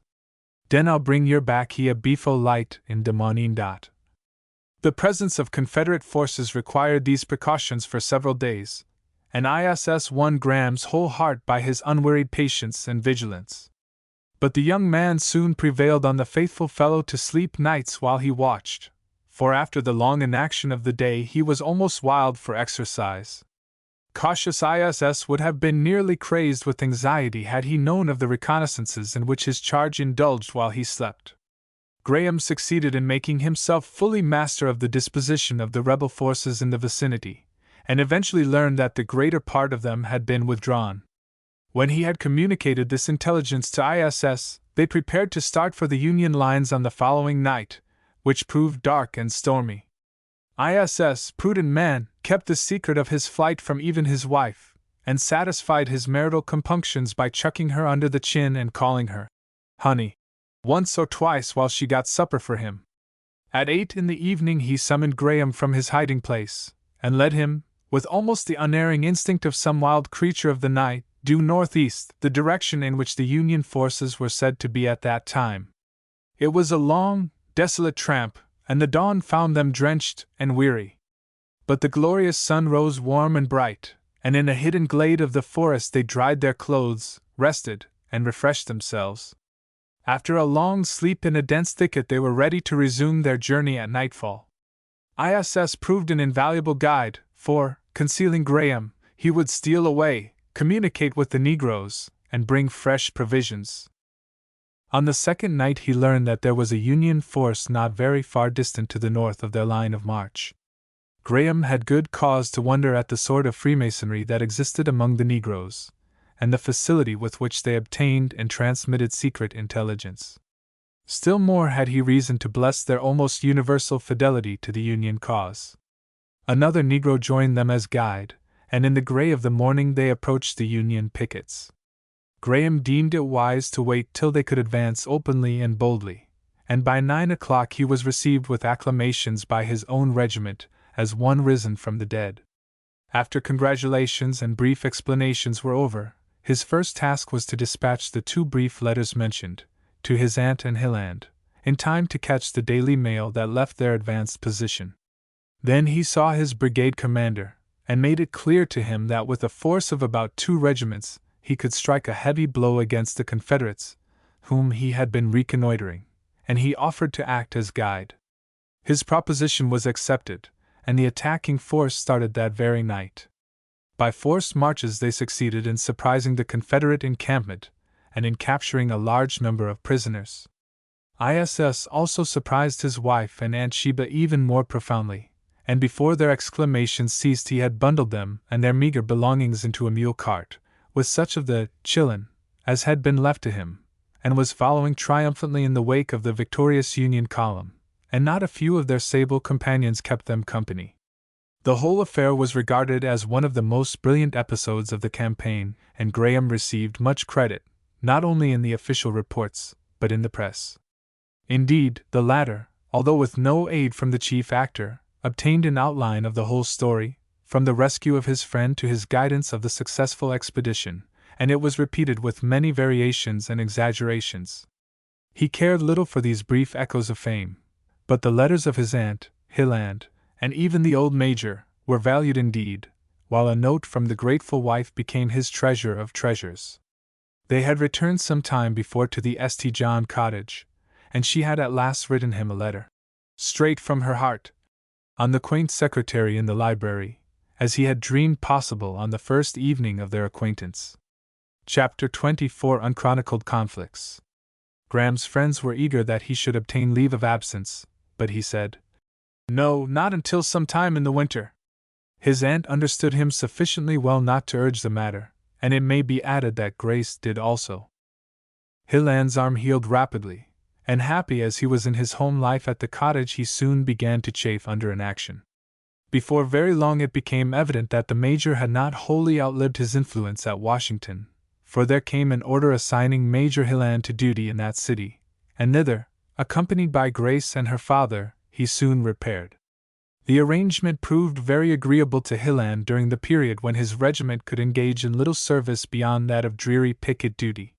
He could make his labors far more useful to the government in the city, and could also enjoy domestic life with his idolized wife. Mrs. Mabin promised to join them after the holidays, and the reason for her delay was soon made evident. One chilly, stormy evening, when nature was in a most uncomfortable mood, a card was brought to the door of Hilland's rooms at there, and just as he, with his wife and the Major, was sitting down to one of those exquisite little dinners which only Grace knew how to order, Hilland glanced at the card, and gave such a shout that the waiter nearly fell over backward. "Where is the gentleman? Take me to him on the double quick. It's Graham. Hurrah! I'll order another dinner!" And he vanished, chasing the man downstairs and into the waiting room, as if he were a detachment of Confederate cavalry. The decorous people in the hotel parlor were astounded as Hilland nearly ran over the breathless waiter at the door, dashed in like a whirlwind, and carried off his friend, laughing, chaffing, and embracing him all the way up the stairs. It was the old, wild exuberancy of his college days, only intensified by the deepest and most grateful emotion. Grace stood within her door blushing, smiling, and with tears of feeling in her lovely eyes. "Here he is!" cried Hilland, "the very god of war. Give him his reward, Grace, a kiss that he will feel to the soles of his boots." But she needed no prompting, for instead of taking Graham's proffered hand, she put her hands on his shoulders and kissed him again and again, exclaiming, "You saved Warren's life, you virtually gave yours for his, and in saving him you saved me. May God bless you every hour you live!" "Grace," he said, gravely and gently, looking down into her swimming eyes and retaining her hands in a strong, warm clasp, "I am repaid 1,000-fold. I think this is the happiest moment of my life." And then he turned to the Major, who was scarcely less demonstrative in his way than Hilland had been. "By Jove!" cried the veteran. "The war is going to be the making of you young fellows. Why, Graham, you no more look like the young man that played whist with me years since than I do. You have grown broad-shouldered and distingué, and you have the true military air in spite of that quiet civilian's dress. Oh, I shall always be comparatively insignificant, replied Graham, laughing. Wait till Hilland wears the stars, as he surely will, and then you'll see a soldier. We see far more than a soldier in you, Alfred, said Grace earnestly. Your men told Warren of your almost miraculous leap across the ditch, and Warren has again and again described your appearance as you rushed by him on his pursuers. Oh, I've seen the whole thing in my dreams so often. Yes, Graham, you looked like one possessed. You reminded me of the few occasions when, in old college days, you got into a fury. A frown as black as night lowered on Graham's brow, for they were recalling the most hateful memory of his life, a thought for which he felt he ought to die, but it passed almost instantly, and in the most prosaic tones he said, Good friends, I'm hungry. I've splashed through Virginia mud 12 mortal hours today. Grace, be prepared for such havoc as only a cavalryman can make. We don't get such fare as this at the front. She, with the pretty housewifely bustle which he had admired years ago, rang the bell and made preparations for a feast. Every fatted calf in Washington should be killed for you, she cried. Prodigal that you are, but only in brave deeds. Where's ISS? I want to see and feast him also. I left him well provided for in the lower regions, and astounding the colored brethren with stories which only the African can swallow. He shall come up by and by, for I have my final orders to give. He leads my horse back to the regiment in the morning, and takes care of him in my absence. I hope to spend a month with Aunt. And how much time with us? Asked Hilland eagerly. This evening. Now, Graham, I protest. Now, Hilland, I'm ravenous, and here's a dinner fit for the great mogul. Oh, I know you of old. When you employ a certain tone you intend to have your own way, but it isn't fair. Don't take it to heart. I'll make another raid on you when I return, and then we shall soon be at the front together again. Auntie's lonely, you know. Grace and I don't count, I suppose, said the Major. I had 1,000 questions to ask you. And he looked so aggrieved that Graham compromised and promised to spend the next day with him. Then he gave an almost hilarious turn to the rest of the evening, and one would have thought that he was in the high spirits natural to any young officer with a month's leave of absence. He described the woodchuck hole, which had been his hiding place, sketched humorously the portraits of ISS and Sheba, who was now his aunt's cook, and gave funny episodes of his midnight prowlings while waiting for a chance to reach the Union lines. Grace noted how skillfully he kept his own personality in the background unless he appeared in some absurd or comical light, and she also noted that his eyes rested upon her less and less often, until at last, after ISS had had his most flattering reception, he said good night rather abruptly. The next day he entertained the Major in a way that was exceedingly gratifying and flattering to the veteran. He brought some excellent maps, pointed out the various lines of march, the positions of the opposing armies, and showed clearly what had been done and what might have been. He next became the most patient and absorbed listener, as the old gentleman, by the aid of the same maps, planned a campaign which during the coming year would have annihilated the Confederacy. Grace, sitting near the window, might have imagined herself almost ignored. But she interpreted him differently. She now had the key which explained his conduct, and more than once tears came into her eyes. Hilland returned early, having hastened through his duties, and was in superb spirits. They spent an afternoon together which stood out in memory like a broad gleam of sunshine in after years, and then Graham took his leave with messages from all to Mrs. Maiden, who was to return with him. As they were parting, Grace hesitated a moment, and then stepping forward impulsively she took Graham's hand in both of hers, and said impetuously, "You have seen how very, very happy we all are. Do you think that I forget for a moment that I owe it to you?" Graham's iron nerves gave way. His hand trembled. "Don't speak to me in that way," he murmured. "Come, Hilland, or I shall miss the train." And in a moment he was gone. Mrs. Maiden never forgot the weeks he spent with her. Sometimes she would look at him wonderingly, and once she said, "Alfred, it is hard for me to believe that you have passed through all that you have. Day after day passes, and you seem perfectly content with my quiet, monotonous life. You read to me my old favorite authors. You chaff me and Aunt Sheba about our little domestic economies. Beyond a hasty run through the morning paper, you scarcely look at the daily journals. You are content with one vigorous walk each day. Indeed, you seem to have settled down and adapted yourself to my old woman's life for the rest of time.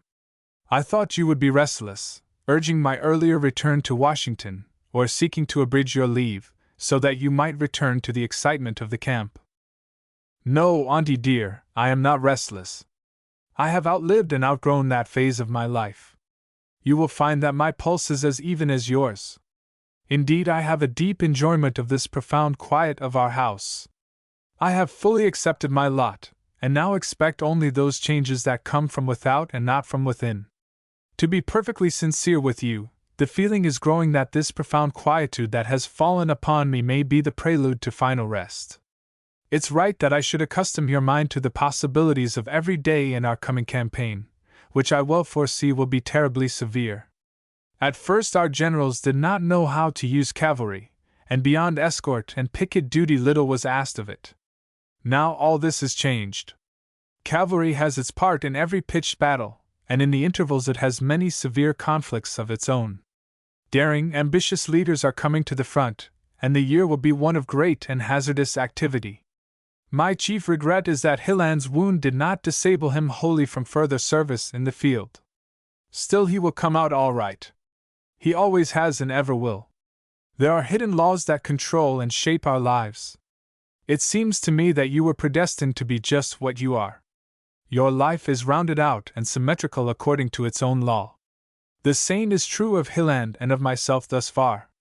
The rudiments of what we are today were clearly apparent when we were boys. He is the same ardent, jolly, whole-souled fellow that clapped me on the back after leaving the classroom. Everybody liked him then, everything favored him. Often when he had not looked at a lesson he would make a superb recitation. I was moody and introspective, so I am today. Even the unforeseen events of life league together to develop one's characteristics. The conditions of his life today are in harmony with all that has been. The same is true of mine, with the strange exception that I have found a home and a dear staunch friend in one who I supposed would ever be a stranger. See how true my theory is of Grace and her father. Her blithesome girlhood has developed into the happiest wifehood. Her brow is as smooth as ever, and her eyes as bright. They have only gained in depth and tenderness as the woman has taken the place of the girl. Her form has only developed into lovelier proportions, and her character into a more exquisite symmetry. She has been one continuous growth according to the laws of her being, and so it will be to the end. She will be just as beautiful and lovable in old age as now, for nature, in a genial mood, infused into her no discordant, disfiguring elements. The Major also is completing his life in consonance with all that has gone before. Alfred, you are more of a fatalist than a materialist. In my heart I know, you are wrong. What you say seems so plausible as to be true, but my very soul revolts at it all. There is a deep undertone of sadness in your words, and they point to a possibility that would embitter every moment of the remnant of my life. Suppose you should fall, what remedy would there be for me? Oh, in anguish I have learned what life would become then. I am a materialist like yourself, although all the clergymen in town would say I was orthodox. From earliest recollection mere things and certain people have been everything to me, and now you are everything, and yet at this hour the bullet may be molded which will strike you down. Grace, with her rich, beautiful life, is in equal danger. Hilland will go into the field and will expose himself as recklessly as yourself. I have no faith in your obscure laws. Thousands were killed in the last campaign, thousands are dying in hospitals this moment, and all this means thousands of broken hearts, unless they are sustained by something I have not. This world is all very well when all is well, but it can so easily become an accursed world. The old lady spoke with a strange bitterness, revealing the profound disquietude that existed under the serene amenities of her age and her methodical life. Graham sought to give a lighter tone to their talk and said, "Oh, well, Auntie, perhaps we are darkening the sun with our own shadows. We must take life as we find it. There is no help for that. You have done so practically. With your strong good sense you could not do otherwise. The trouble is that you are haunted by old-time New England beliefs that, from your ancestry, have become infused into your very blood. You can't help them any more than other inherited infirmities which may have afflicted your grandfather. Let us speak of something else. Ah, here is a welcome diversion, the daily paper, and I'll read it through to you, and we'll gain another hint as to the drift of this great tide of events." The old lady shook her head sadly, and the fact that she watched the young man with hungry, wistful eyes, often blinded with tears, proved that neither state nor military policy was uppermost in her mind. Chapter 25: A Presentiment. On Christmas morning Graham found his breakfast plate pushed back, and in its place lay a superb sword and belt, fashioned much like the one he had lost in the rescue of his friend. With it was a genial letter from Hilland, and a little note from Grace, which only said, "You will find my name engraved upon the sword with Warren's. We have added nothing else, for the good reason that our names mean everything, more than could be expressed, were the whole blade covered with symbols, each meaning a volume. You have taught us how you will use the weapon, my truest and best of friends. Grace Hilland." His eyes lingered on the names so long that his aunt asked, "Why don't you look at your gift?" He slowly drew the long, keen, shining blade, and saw again the name, Grace Hilland, and for a time he saw nothing else. Suddenly he turned the sword, and on the opposite side was Warren Hilland, and he shook his head sadly. "Alfred, what is the matter?" his aunt asked impatiently. "Why didn't they have their names engraved together?" He muttered slowly. "It's a bad omen. See, a sword is between their names. I wish they had been together. Oh, I wish Hilland could be kept out of the field." "There it is, Alfred," began his aunt irritably. "You men who don't believe anything are always the victims of superstition. Bad omen, indeed! Well, I suppose I am a fool, but a strange chill at heart struck me for which I can't account." And he sprang up and paced the floor uneasily. "Well," he continued, "I would bury it in my own heart rather than cause her 1 hour's sorrow, but I wish their names had been together." Then he took it up again and said, "Beautiful as it is, it may have to do some stern work, Grace, work far remote from your nature. All I ask is that it may come between Hilland and danger again. I wish I had not had that strange, cursed presentiment. Oh, Alfred! I never saw you in such a mood, and on Christmas morning, too. That is just what I don't like about it. It's not my habit to indulge such fancies, to say the least. Come what may, however, I dedicate the sword to her service without counting any cost." And he kissed her name, and laid the weapon reverently aside. "You are morbid this morning. Go to the door and see my present to you. You will find no bad omens on his shining coat." Graham felt that it was weak to entertain such impressions as had mastered him, and hastened out. There, pawing the frozen ground, was a horse that satisfied even his fastidious eye. There was not a white hair in the coal-black coat. In his enthusiasm he forgot his hat, and led the beautiful creature up and down, observing with exultation his perfect action, clean-cut limbs, and deep, broad chest. "Bring me a bridle," he said to the man in attendance. "And my hat." A moment later he had mounted. "Breakfast is getting cold," cried his aunt from the window, delighted, nevertheless, at the appreciation of her gift. "This horse is breakfast and dinner both," he shouted, as he galloped down the path. Then, to the old lady's horror, he dashed through the trees and shrubbery, took a picket fence in a flying leap, and circled round the house till Mrs. Maiden's head was dizzy. Then she saw him coming toward the door as if he would ride through the house. But the horse stopped almost instantly, and Graham was on his feet, handing the bridle to the gaping groom. "Take good care of him," he said to the man, "for he is a jewel." "Alfred," exclaimed his aunt, "could you make no better return for my gift than to frighten me out of my wits?" "Dear auntie, you are too well supplied ever to lose them for so slight a cause. I wanted to show the perfection of your gift, and how well it may serve me. You don't imagine that our cavalry evolutions are all performed on straight turnpike roads, do you? Now you know that you have given me an animal that can carry me wherever a horse can go, and so have added much to my chances of safety. I can skim out of a melee like a bird with Mabon, for that shall be his name, where a blundering, stupid horse would break my neck if I wasn't shot. I saw at once from his action what he could do. Where on earth did you get such a creature? Well, said the old lady, beaming with triumph and happiness, I have had agents on the lookout a long time. The man of whom you had your first horse, then called Firebrand, found him, and he knew well that he could not impose any inferior animal upon you. Are you really sincere in saying that such a horse as this adds to your chances of safety? Certainly. That's what I was trying to show you. Did you not see how he would wind in and out among the trees and shrubbery? How he would take offense slightly without any floundering? There is just as much difference among horses as among men. Some are simply awkward, heavy, and stupid, others are vicious, more are good at times and under ordinary circumstances, but fail you at a pinch. This horse is thoroughbred and well broken.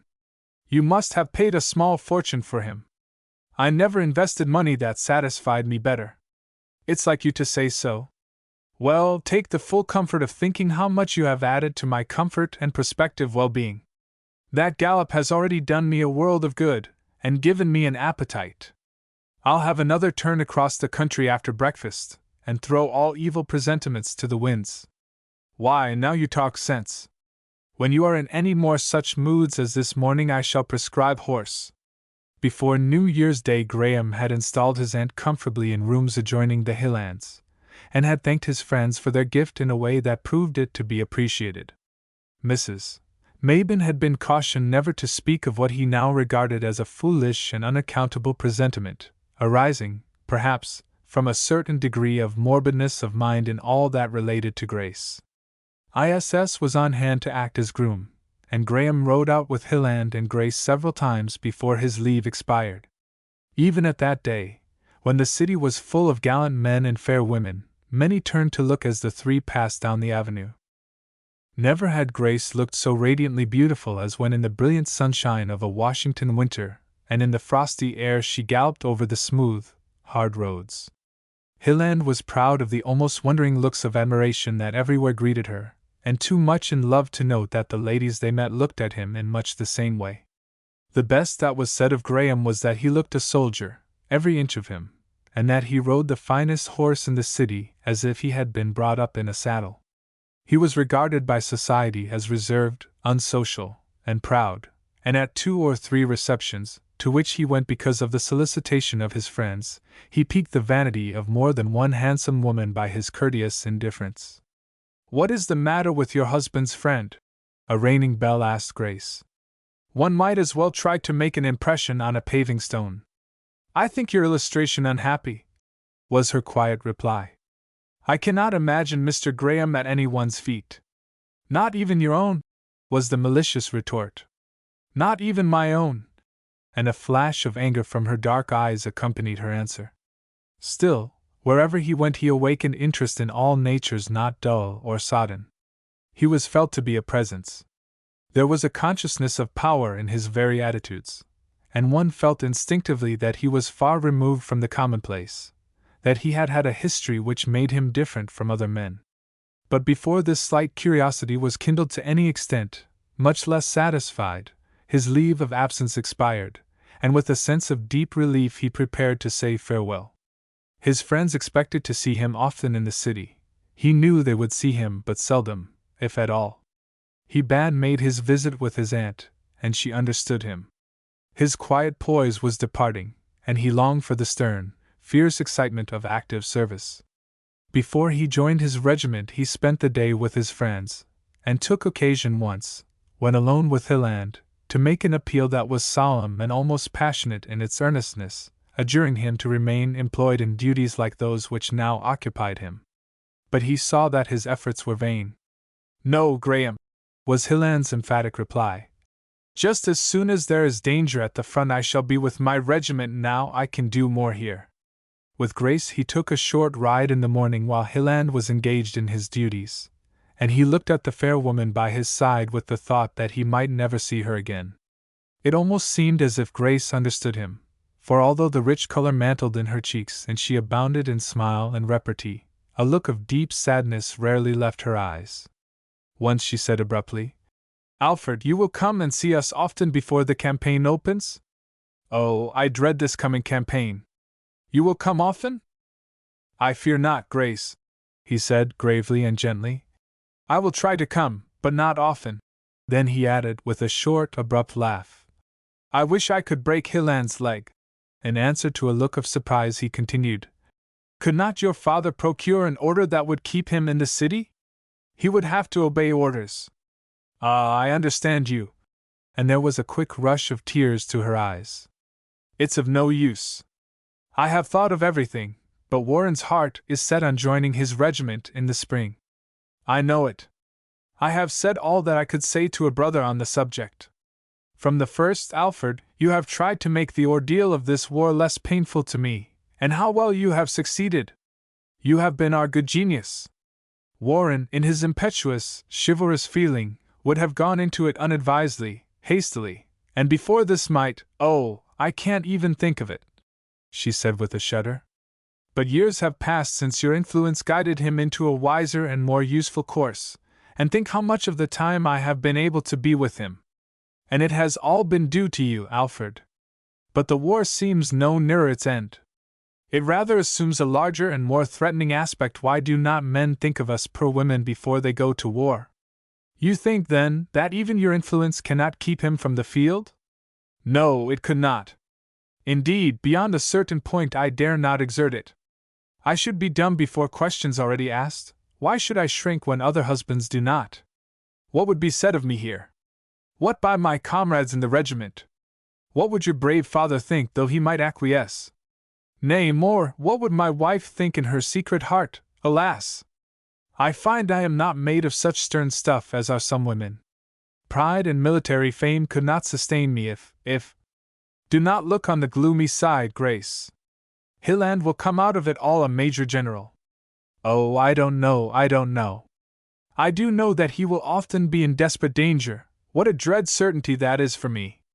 Oh, I wish you could be always near him, and yet 'tis a selfish wish, for you would not count the cost to yourself. No, Grace, I've sworn that on the sword you gave me. I might have known as much. Then she added earnestly, Believe me, if you should fall it would also embitter my life. Yes, you would grieve sincerely, but there would be an infinite difference. One question, however, is settled beyond recall. If my life can serve you or Hilland, no power shall prevent my giving it. There is nothing more to be said, let us speak of something else. Yes, Alfred, one thing more. Once I misjudged you. Forgive me. And she caused her horse to spring into a gallop, resolving that no commonplace words should follow closely upon a conversation that had touched the most sacred feelings and impulses of each heart. For some reason there was a shadow over their parting early in the evening, for Graham was to ride toward the front with the dawn. Even Hilland's genial spirits could not wholly dissipate it.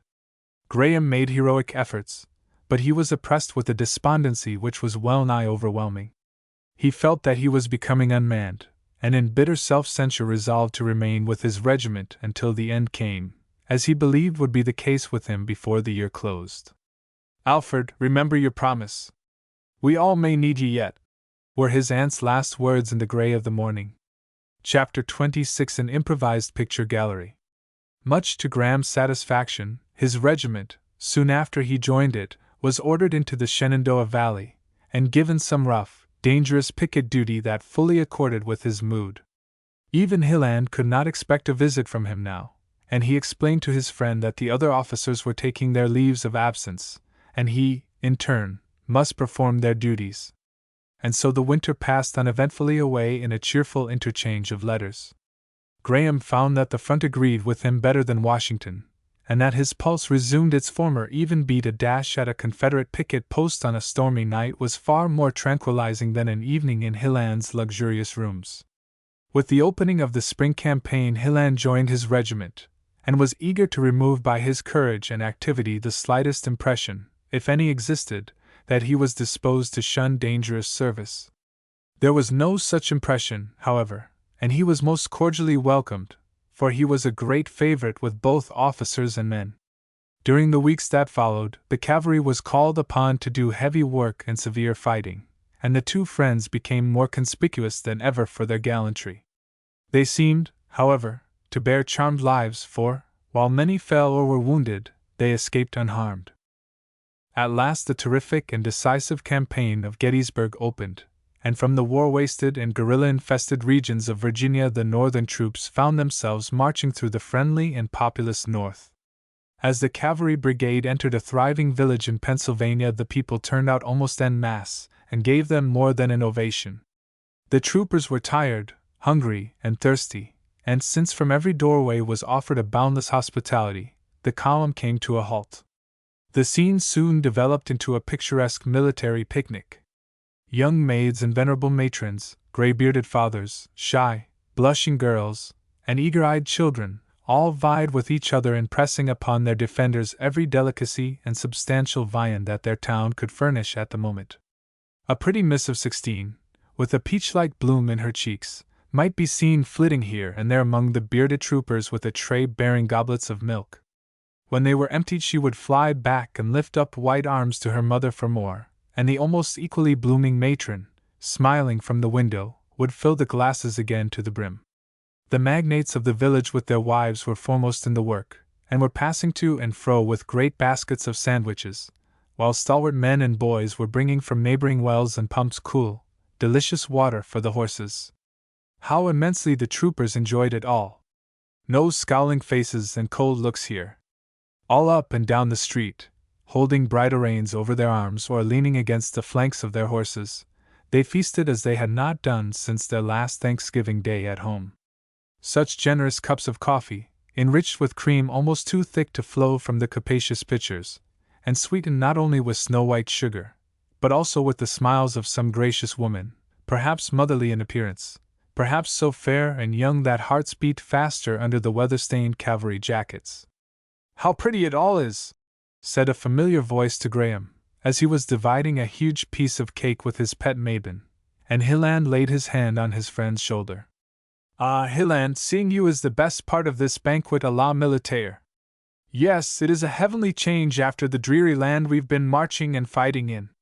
It makes me feel that I have a country, and that it's worth all it may cost. Look, Graham, look at that little fairy creature in white muslin, talking to that great bearded part of a sergeant. Isn't that a picture? Oh, I wish Grace, with her eye for picturesque effects, could look upon this scene. Nonsense, Hilland! As if she would look at anybody or anything but you. See that white-haired old woman leading that exquisite little girl to yonder group of soldiers. See how they doff their hats to her. There's another picture for you." Hilland's magnificent appearance soon attracted half a dozen village belles about him, each offering some dainty, and one, a black-eyed witch a little bolder than the others, offered to fasten a rose from her hair in his buttonhole. He entered into the spirit of the occasion with all the zest of his old student days, professed to be delighted with the favor as she stood on tiptoe to reach the lappet of his coat, and then he stooped down and pressed his lips to the fragrant petals, assuring the blushing little coquette, meanwhile, that it was the next best thing to her own red lips. How vividly in after years Graham would recall him, as he stood there, his handsome head thrown back, looking the ideal of an old Norse Viking, laughing and chatting with the merry, innocent girls around him, his deep blue eyes emitting mirthful gleams on every side. According to his nature, Graham drew off to one side and watched the scene with a smile, as he had viewed similar ones far back in the years, and far away in Germany. He saw the ripples of laughter that his friend's words provoked, and recognized the old, easy grace, the light, French-like wit, that was wholly free from the French double entendre, and he thought, would that Grace could see him now, and she would fall in love with him anew, for her nature is too large for petty jealousy at a scene like that. Oh, Hilland! You and the group around you make the finest picture of this long improvised gallery of pictures. Suddenly there was a loud report of a cannon from a hill above the village, and a shell shrieked over their heads. Hilland's laughing aspect changed instantly. He seemed almost to gather the young girls in his arms as he hurried them into the nearest doorway, and then with a bound reached Graham, who held his horse, vaulted into the saddle, and dashed up the street to his men who were standing in line. Graham sprang lightly on his horse, for in the scenes resulting from the kaleidoscopic change that had taken place he would be more at home. "Mount!" he shouted, and the order, repeated up and down the street, changed the jolly, feasting troopers of a moment since into veterans who would sit like equestrian statues, if so commanded, though 100 guns thundered against them. From the further end of the village came the wild yell characteristic of the cavalry charges of the Confederates, while shell after shell shrieked and exploded where had just been unaffected gaiety and hospitality. The first shot had cleared the street of all except the Union soldiers, and those who dared to peep from window or door saw, with dismay, that the defenders whom they had so honored and welcomed were retreating at a gallop from the rebel charge. They were soon undeceived, however, for at a gallop the National cavalry dashed into an open field near by, formed with the precision of machinery, and by the time that the rebel charge had well-nigh spent itself in the sabring or capture of a few tardy troopers, Hilland with platoon after platoon was emerging upon the street again at a sharp trot, which soon developed into a furious gallop as he dashed against their assailants. And the pretty little coquette, bold not only in love but in war, saw from a window her ideal knight with her red rose upon his breast leading a charge whose thunder caused the very earth to tremble, and she clapped her hands and cheered so loudly as he approached that he looked up, saw her, and for an instant a sunny smile passed over the visage that had become so stern. Then came the shock of battle. Graham's company was held in reserve, but for some reason his horse seemed to grow unmanageable, and sabers had scarcely clashed before he, with the blade on which was engraved Grace Hilland, was at her husband's side, striking blows which none could resist. The enemy could not stand the furious onset, and gave way slowly, sullenly, and at last precipitately. The tide of battle swept beyond and away from the village, and its street became quiet again, except for the groans of the wounded.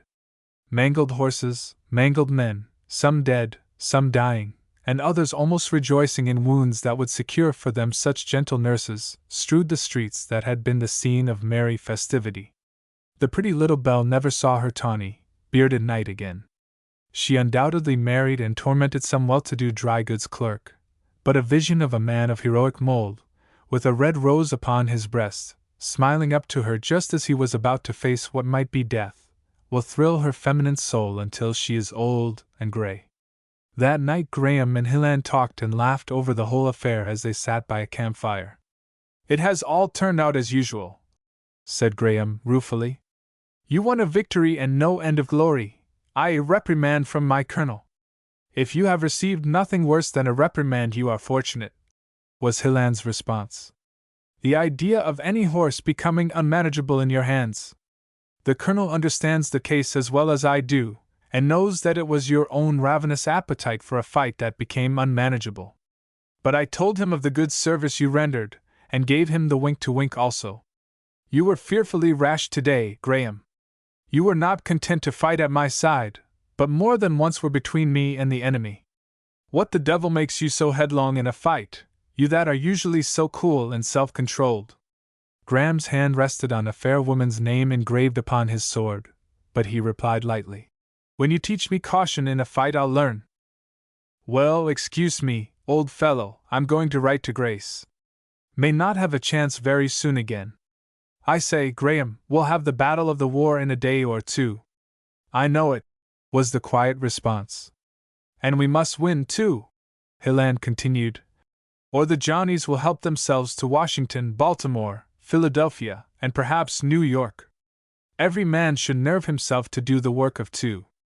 As I was saying, I shall write to Grace that your horse ran away with you and became uncontrollable until you were directly in front of me, when you seemed to manage him admirably, and struck blows worthy of the old French duelist who killed a man every morning before breakfast. I think she'll understand your sudden and amazingly poor horsemanship as well as I do." She did, and far better. Hilland's prediction proved true. The decisive Battle of Gettysburg was fought, and its bloody field marked the highest point reached by the crimson tide of the rebellion. From Cemetery Ridge it ebbed slowly and sullenly away to the south. The brigade in which were the Friends passed through another fearful baptism of fire in the main conflict and the pursuit which followed, and were in Virginia again, but with ranks almost decimated. Graham and Hilland still seemed to bear charmed lives, and in the brief pause in operations that followed, wrote cheerful letters to those so dear, now again at their seaside resort. Grace, who for days had been so pale, and in whose dark eyes lurked an ever-present dread of which she could not speak, smiled again. Her husband wrote in exuberant spirits over the victory, and signed himself Lieutenant Colonel. Graham in his letter said jestingly to his aunt that he had at last attained his majority, and that she might therefore look for a little more discretion on his part. "How the boys are coming on!" exulted the old major. "They will both wear the stars yet. But confound it all, why did Meade let Lee escape? He might have finished the whole thing up." Alas! The immeasurable price of liberty was not yet paid. One morning Hilland's and Graham's regiments were ordered out on what was deemed but a minor reconnaissance, and the friends, rested and strong, started in high spirits with their sadly shrunken forces. But they knew that the remaining handfuls were worth more than full ranks of untrained, unseasoned men. All grow callous, if not indifferent, to the vicissitudes of war, and while they miss regretfully many familiar faces, the thought that they had rendered the enemy's lines more meager was consoling. Graham and Hilland rode much of the long day together. They went over all the past, and dwelt upon the fact that their lives had been so different from what they had planned. "By the way, Graham," said Hilland abruptly, "it seems strange to me that you are so indifferent to women. Don't you expect ever to marry?" Graham burst into a laugh as he replied, "I thought we had that subject out years ago, under the apple tree, that night, you remember, when you talked like a schoolgirl till morning. And you analyzed and philosophized till long after midnight.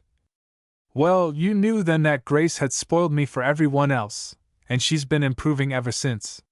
When I find her equal, I'll marry her, if I can." "Poor, forlorn old bachelor that you are, and ever will be!" cried Hilland.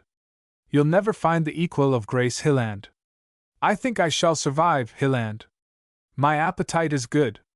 As I live, there are some Confederates in yonder clump of trees." And he put spurs to his horse on a little private reconnaissance. The few horsemen vanished, in the thick woods beyond, the moment they saw that they were perceived, and they were regarded as prowling guerrillas only. That night they bivouacked in a grove where two roads intersected, threw out pickets and patrols, and kindled their fires, for they did not expect to strike the enemy in force till some time on the following day. Chapter 27 A Dream. Graham and his friend had bidden each other an early and cordial good night, for the entire force under the command of Hilland's colonel was to resume its march with the dawn.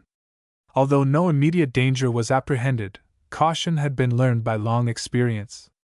The detachment was comparatively small, and it was far removed from any support, and while no hints of the presence of the enemy in formidable numbers had been obtained during the day, what was beyond them could not be known with any certainty. Therefore the horses had been carefully rubbed down, and the saddles replaced. In many instances the bridles also had been put on again, with the bit merely slipped from the mouth. In all cases they lay or hung within reach of the tired troopers, who, one after another, were dropping off into the cat-like slumber of a cavalry outpost. As the fires died down, the shadows in the grove grew deeper and more obscure, and all was quiet, except when the hours came round for the relief of pickets and the men who were patrolling the roads. Graham remembered the evanescent group of Confederates toward whom he had spurred during the day. He knew that they were in a hostile region, and that their movements must be already well known to the enemy if strong in their vicinity. Therefore all his instincts as a soldier were on the alert. It so happened that he was second in command of his regiment on this occasion, and he felt the responsibility. He had been his own groom on their arrival at the grove, and his faithful charger, Mabon, now stood saddled and bridled by his side, as he reclined, half dozing, again thinking deeply, by the low, flickering blaze of his fire. He had almost wholly lost the gloomy presentiments that had oppressed him at the beginning of the year. Both he and Hilland had passed through so many dangers that a sense of security was begotten. Still more potent had been the influence of his active out-of-door life. His nerves were braced, while his soldier's routine and the strong excitement of the campaign had become a preoccupying habit. Only those who brood in idleness over the misfortunes and disappointments of life are destroyed by them. He had not seen Grace for over half a year, and while she was and ever would be his fair ideal, he could now think of her with the quietude akin to that of the devout Catholic who worships a saint removed from him at a heavenly distance. The wisdom of this remoteness became more and more clear to him, for despite every power that he could put forth as a man, there was a deeper, stronger manhood within him which acknowledged this woman as sovereign. He foresaw that his lot would be one of comparative exile, and he accepted it with a calm and inflexible resolution. Hearing his step, he started up hastily, and saw Hilland approaching from the opposite side of his fire. "Ah, Graham, glad you are not asleep," said his friend, throwing himself down on the leaves, with his head resting on his hands. "Put a little wood on the fire, please. I'm chilly in the night air, and the dews are so confoundedly heavy." "Why, Hilland, what's the matter?" Graham asked, as he complied. "You are an ideal cavalryman at a nap, and can sleep soundly with one eye open. It has seemed to me that you never lost a wink when there was a chance for it, even under fire. Why are you not sleeping?" "Oh, I have been, after my fashion, dozing and thinking by turns. I always was an owl, you know. Moreover, I think it behooves us to be on the alert. We are a good way from support if hard pressed, and the enemy must be in force somewhere to the west of us. I've thought as much myself. My horse is ready, as yours is, and I left an orderly holding him. I suppose you will laugh at me, but I've had a cursed dream, and it has shaken me in spite of my reason. After all, how often our reason fails us at a pinch! I wish it was morning and we were on the road. I've half a mind to go out with the patrols and get my blood in circulation.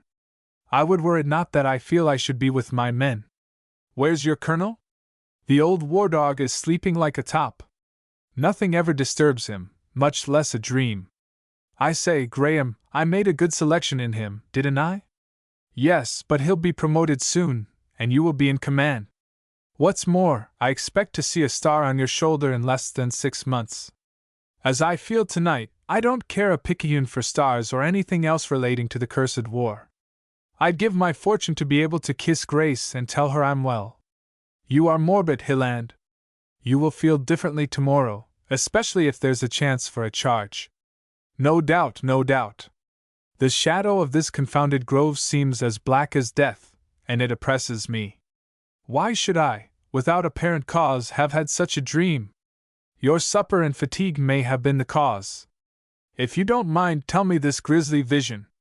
While you laugh at me as an old woman, you, in whom reason ever sits serene and dispassionate on her throne, except when you get into a fight. My reason's throne is often as rickety as a two-legged stool. No, I won't laugh at you. There's not a braver man in the service than you. If you feel as you say, there's some cause for it, and yet so complex is our organism that both cause and effect may not be worthy of very grave consideration, as I have hinted. Think what you please, this was my dream. I had made my dispositions for the night, and went to sleep as a matter of course. I had not slept an hour by my watch. I looked at it afterward, when I seemed to hear someone moaning and crying, and I thought I started up wide awake, and I saw the old library at home, the room you know so well. Every article of furniture was before me more distinctly than I can see any object now, and on the rug before the open fire Grace was crouching, while she moaned and wrung her hands and cried as if her heart was breaking. She was dressed in black. Oh, how white her hands and neck and face appeared against that mournful black, and strangest of all, her hair fell around her snowy white, like a silver veil. I started forward to clasp her in my arms, and then truly awoke, for there was nothing before me but my drooping horse, a few red coals of my expiring fire, and over all the black, black shadow of this accursed grove. Oh, for sunlight! Oh, for a gale of wind, that I might breathe freely again! And the powerful man sprang to his feet and threw open his coat at his breast. As he ceased speaking, the silence and darkness of the grove did seem ominous and oppressive, and Graham's old wretched presentiment of Christmas morning returned, but he strove with all the ingenuity in his power to reason his friend out of his morbid mood, as he termed it. He kindled his fire into a cheerful blaze, and Hilland cowered and shivered over it. Then, looking up abruptly, he said, Graham, you and I accepted the belief long ago that man was only highly organized matter. I must admit to you that my mind has often revolted at this belief, and the thought that Grace was merely of the earth has always seemed to me sacrilegious. She never was what you would call a religious girl, but she once had a quiet, simple faith in a God and a hereafter, and she expected to see her mother again. I fear that our views have troubled her exceedingly, although with that rare reserve in a woman, she never interfered with one's strong personal convictions. The shallow woman tries to set everybody right with the weighty reason, oh, because it is so, all good people say it is so. I fear our views have unsettled hers also. I wish they had not, indeed I wish I could believe somewhat as she did. Once, only once, she spoke to me with a strange bitterness, but it revealed the workings of her mind. I, perhaps, was showing a little too much eagerness in my spirit and preparation for active service, and she broke out abruptly, "Oh yes, you and Alfred can rush into scenes of carnage very complacently. You believe that if the bullet is only sure enough, your troubles are over forever, as Alfred once said. I suppose you are right, for you learned men have studied into things as we poor women never can. If it's true, those who love as we do should die together. It has often seemed that her very love, nay, that mine, was an argument against our belief. That a feeling so pure, vivid, and unselfish, so devoid of mere earthiness, a feeling that apparently contains within itself the very essence of immortality, can be instantly blotted out as a flame is extinguished, has become a terrible thought. Grace Hilland is worthy of an immortal life, and she has all the capacity for it. It's not her lovely form and face that I love so much as the lovely something, call it soul, spirit, or what you choose, that will maintain her charm through all the changes from youth to feeble and withered age. How can I be sure that the same gentle, womanly spirit may not exist after the final change we call death, and that to those worthy of immortal life the boon is not given? Reason is a grand thing, and I know we once thought we settled this question, but reason fails me tonight, or else love and the intense longings of the heart teach a truer and deeper philosophy. You are silent, Graham. You think me morbid, that wishes are fathers of my thoughts. Well, I'm not. I honestly don't know what the truth is. I only wish tonight that I had the simple belief in a reunion with Grace which she had with regard to her mother. I fear we have unsettled her faith, not that we ever urged our views, indeed we have scarcely ever spoken of them, but there has been before her the ever-present and silent force of example. It was natural for her to believe that those were right in whom she most believed, and I'm not sure we are right, I'm not sure. I've not been sure for a long time. My dear Warren, you are not well. Exposure to all sorts of weather in this malarial country is telling on you, and I fear your feelings tonight are the prelude of a fever. You shall stay and sleep by my fire, and if I hear the slightest suspicious sound I will waken you. You need not hesitate, for I intend to watch till morning, whether you stay or not. Well, Graham, I will. I wish to get through this horrible night in the quickest way possible. But I'll first go and bring my horse here, so the poor orderly can have a nap. He soon returned and lay down close to the genial fire, and Graham threw over him his own blankets. What a good, honest friend you are, Graham, too honest even to say some hollow words favoring my doubts of my doubt and unbelief. If it hadn't been for you, I should have been dead long ago. In my blind confidence, I should have rushed into the war, and probably should have been knocked on the head at Bull Run. How many happy months I've passed with Grace since then, how many since you virtually gave your life for me last autumn. You made sure that I took a man's, not a fool's, part in the war. Oh, Grace, and I know it all and appreciate it, and Alfred, if I should fall, I commend Grace to your care. Hilland, stop, or you will unman me. This accursed grove is haunted, I half believe, and were I in command I would order boots and saddles to be sounded at once. There, sleep, Warren, and in the morning you will be your own grand self. Why speak of anything I could do for you and Grace? How could I serve myself in any sure way? As schoolgirls say, I won't speak to you again. I'm going to prowl around a little, and see that all is right. And he disappeared among the shadowy boles of the trees. When he returned from his rounds his friend was sleeping, but uneasily, with sudden fits and starts. He is surely going to have a fever, Graham muttered. I'd give a year's pay if we were safe back in camp. He stood before the fire with folded arms, watching his boyhood's friend, his gigantic shadow stretching away into the obscurity, as unwaveringly as those of the tree trunks around him. His lips were compressed. He sought to make his will as inflexible as his form.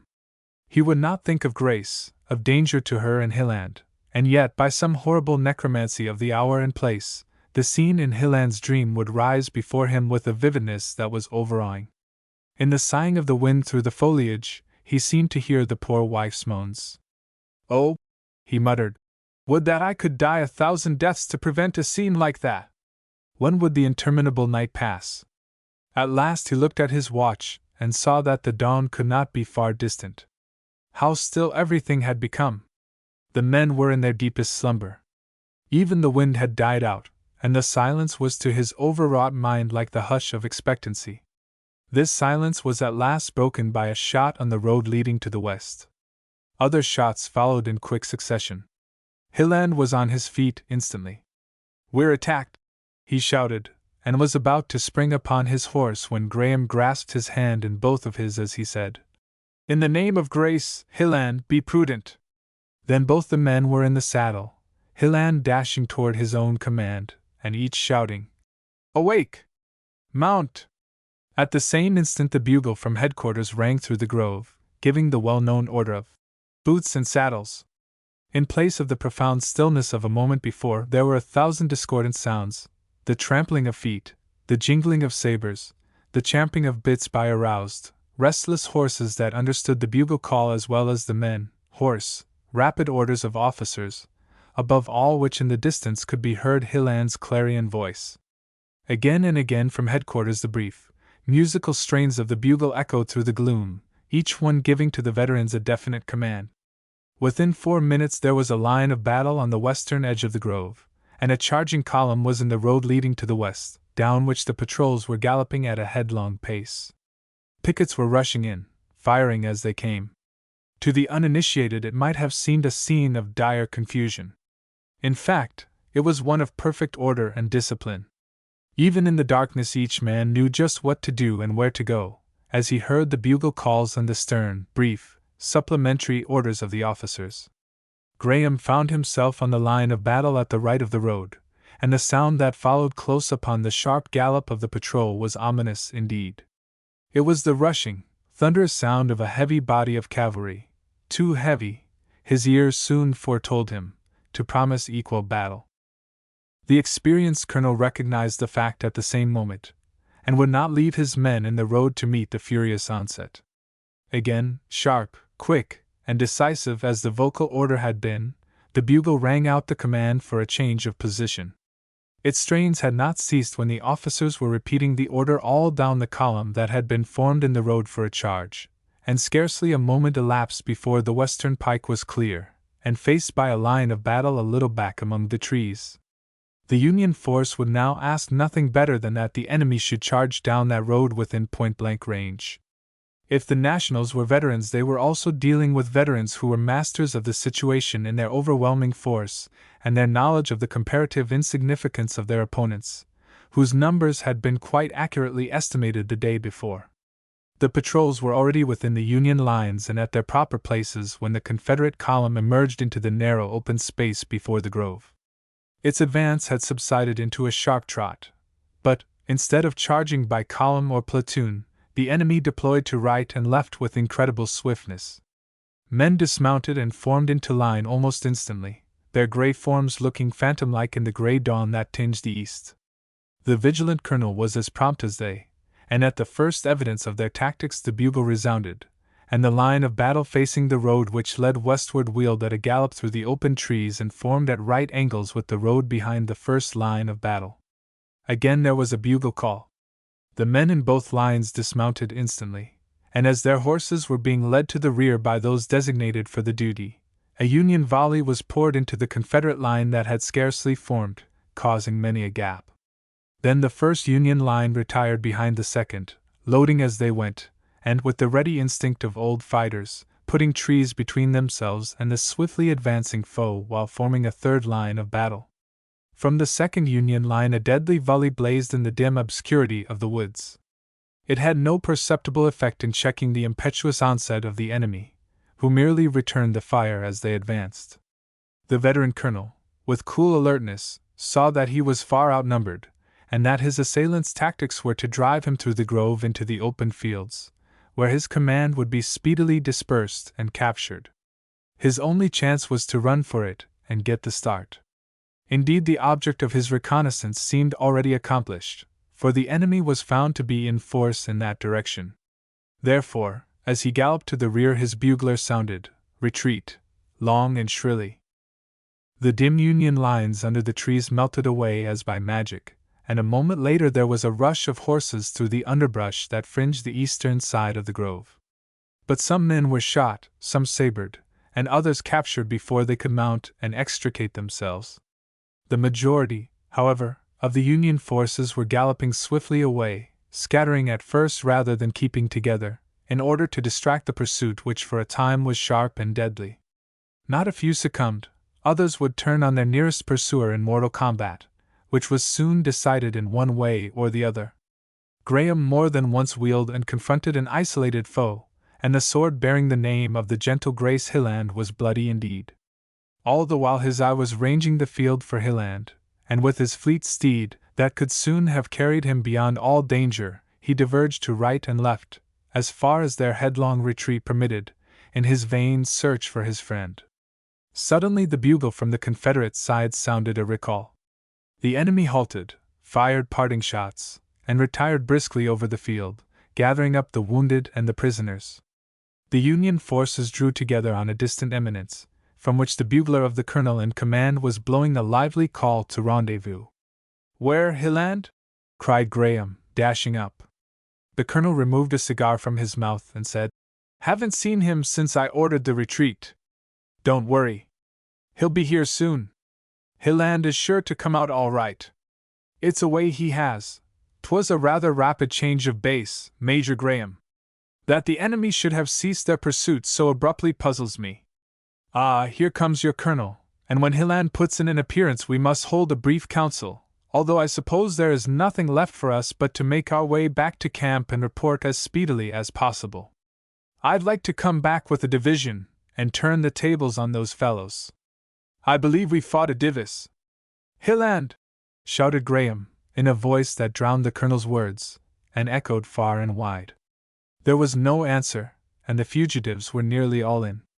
Graham galloped out beyond the last lagging trooper, and with a cry that smote the hearts of those that heard it he shouted, "Hilland!" and strained his eyes in every direction. There was no response, no form in view that resembled his friend. At wild speed he returned and rode among Hilland's command. His manner was so desperate that he drew all eyes upon him, and none seemed able or willing to answer. At last a man said, "I heard his voice just as we were breaking from that cursed grove, and I've seen or heard nothing of him since. I supposed he was on ahead with the colonel." And that was all the information that could be obtained. The men looked very downcast, for Hilland was almost idolized by them. Graham saw that there was an eager quest of information among themselves, and he waited with feverish impatience for further light. But nothing could be elicited from officers or privates beyond the fact that Hilland had been bravely doing his duty up to the moment when, as one of the captains said, "It was a scramble, each man for himself, and the devil take the hindmost." As long as there had been a gleam of hope that Hilland had escaped with the rest, Graham had been almost beside himself in his feverish impatience. He now rode to where the two colonels were standing, and the senior began rapidly. "Major Graham, we sympathize with you deeply. We all, and indeed the army, have sustained a severe loss in even the temporary absence of Lieutenant Colonel Hilland, for I will not believe that worse has happened than a wound and brief captivity. The enemy has acted peculiarly. I have fears that they may be flanking us and trying to intercept us on some parallel road. Therefore I shall order that we return to camp in the quickest possible time." "Good God, Graham! Don't take it so to heart. You've no proof that Hilland is dead. You look desperate, man. Come, remember that you are a soldier and that Hilland was one too. We've had to discount such experiences from the start." "Gentlemen," said Graham in a low, concentrated voice, and touching his hat to the two colonels, "I am under the command of you both. one as my superior officer, the other as leader of the expedition. I ask permission to return in search of my friend. I forbid it, they both cried simultaneously, while the senior officer continued. Graham, you are beside yourself. It would be almost suicide to go back. It would certainly result in your capture, while there is not one chance in 1,000 that you could do Hilland any good. Graham made no immediate reply, but was studying the ill-omened grove with his glass. After a moment he said, I do not think there will be any further pursuit. The enemy are retiring from the grove. My explanation of their conduct is this. There is some large decisive movement in progress, and we were merely brushed out of the way that we might learn nothing of it. My advice is that we retain this commanding position, throw out scouts on every side, and I doubt whether we find anything beyond a small rearguard in 10 miles of us within a few hours. Your anxiety for your friend warps your judgment, and it is contrary to my instructions, which were simply to learn if there was any considerable force of the enemy in this region. Your explanation of the enemy's conduct is plausible, and has already occurred to me as a possibility. If it be the true explanation, all the more reason that we should return promptly and report what we know and what we surmise. I shall therefore order retreat to be sounded at once. And I, Major Graham, said his own colonel, must add that while you have my sympathy, I nevertheless order you to your place in the march. Rather than permit you to carry out your mad project, I would place you under arrest. Gentlemen, I cannot complain of your course, or criticize your military action. You are in a better condition of mind to judge what is wise than I, and under ordinary circumstances I would submit without a word.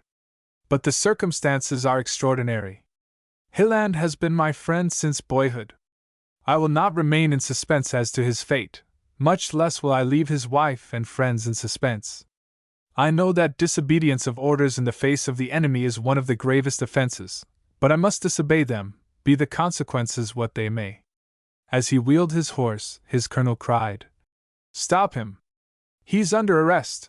But Mabon, feeling the touch of the spur, sprang into his fleet gallop, and they might as well have pursued a bird. They saw this at once, and the colonel in command only growled, This reconnaissance. Here we've lost 2 of the finest officers in the brigade, as well as some of our best men. Sound retreat. There was a hesitancy, and a wild impulse among Hilland's men to follow Graham to the rescue, but it was sternly repressed by their officers, and the whole command was within a few moments on a sharp trot toward camp. Chapter 28 Its Fulfillment. Graham soon slackened his pace when he found that he was not pursued, and as his friends disappeared he returned warily to the brow of the eminence, and watched their rapid march away from the ill-fated locality. He rode over the brow of the hill as if he was following, for he had little doubt that the movements of the Union force were watched. Having tied his horse where he could not be seen from the grove, he crept back behind a sheltering bush, and with his glass scanned the scene of conflict. In the road leading through the grove there were ambulances removing the wounded. At last these disappeared, and there was not a living object in sight. He watched a little longer, and buzzards began to wheel over and settle upon the battleground, sure evidence that for the time it was deserted. He hesitated no longer. Mounting his horse he continued down the hill so as to be screened from any possible observers, then struck off to his left to a belt of woods that extended well up to the vicinity of the grove. Making his way through this bit of forest, he soon came to an old wood road partially grown up with bushes, and pushed his way rapidly back toward the point he wished to attain. Having approached the limits of the belt of woods, he tied his horse in a thicket, listened, then stole to the edge nearest the grove. It appeared deserted. Crouching along a rail fence with revolver in hand, he at last reached its fatal shade, and pushing through its fringe of lower growth, peered cautiously around. Here and there he saw a lifeless body or a struggling, wounded horse, over which the buzzards hovered, or on which they had already settled. Disgusting as was their presence, they reassured him, and he boldly and yet with an awful dread at heart began his search, scanning with rapid eye each prostrate form along the entire back edge of the grove through which the Union forces had burst in their swift retreat.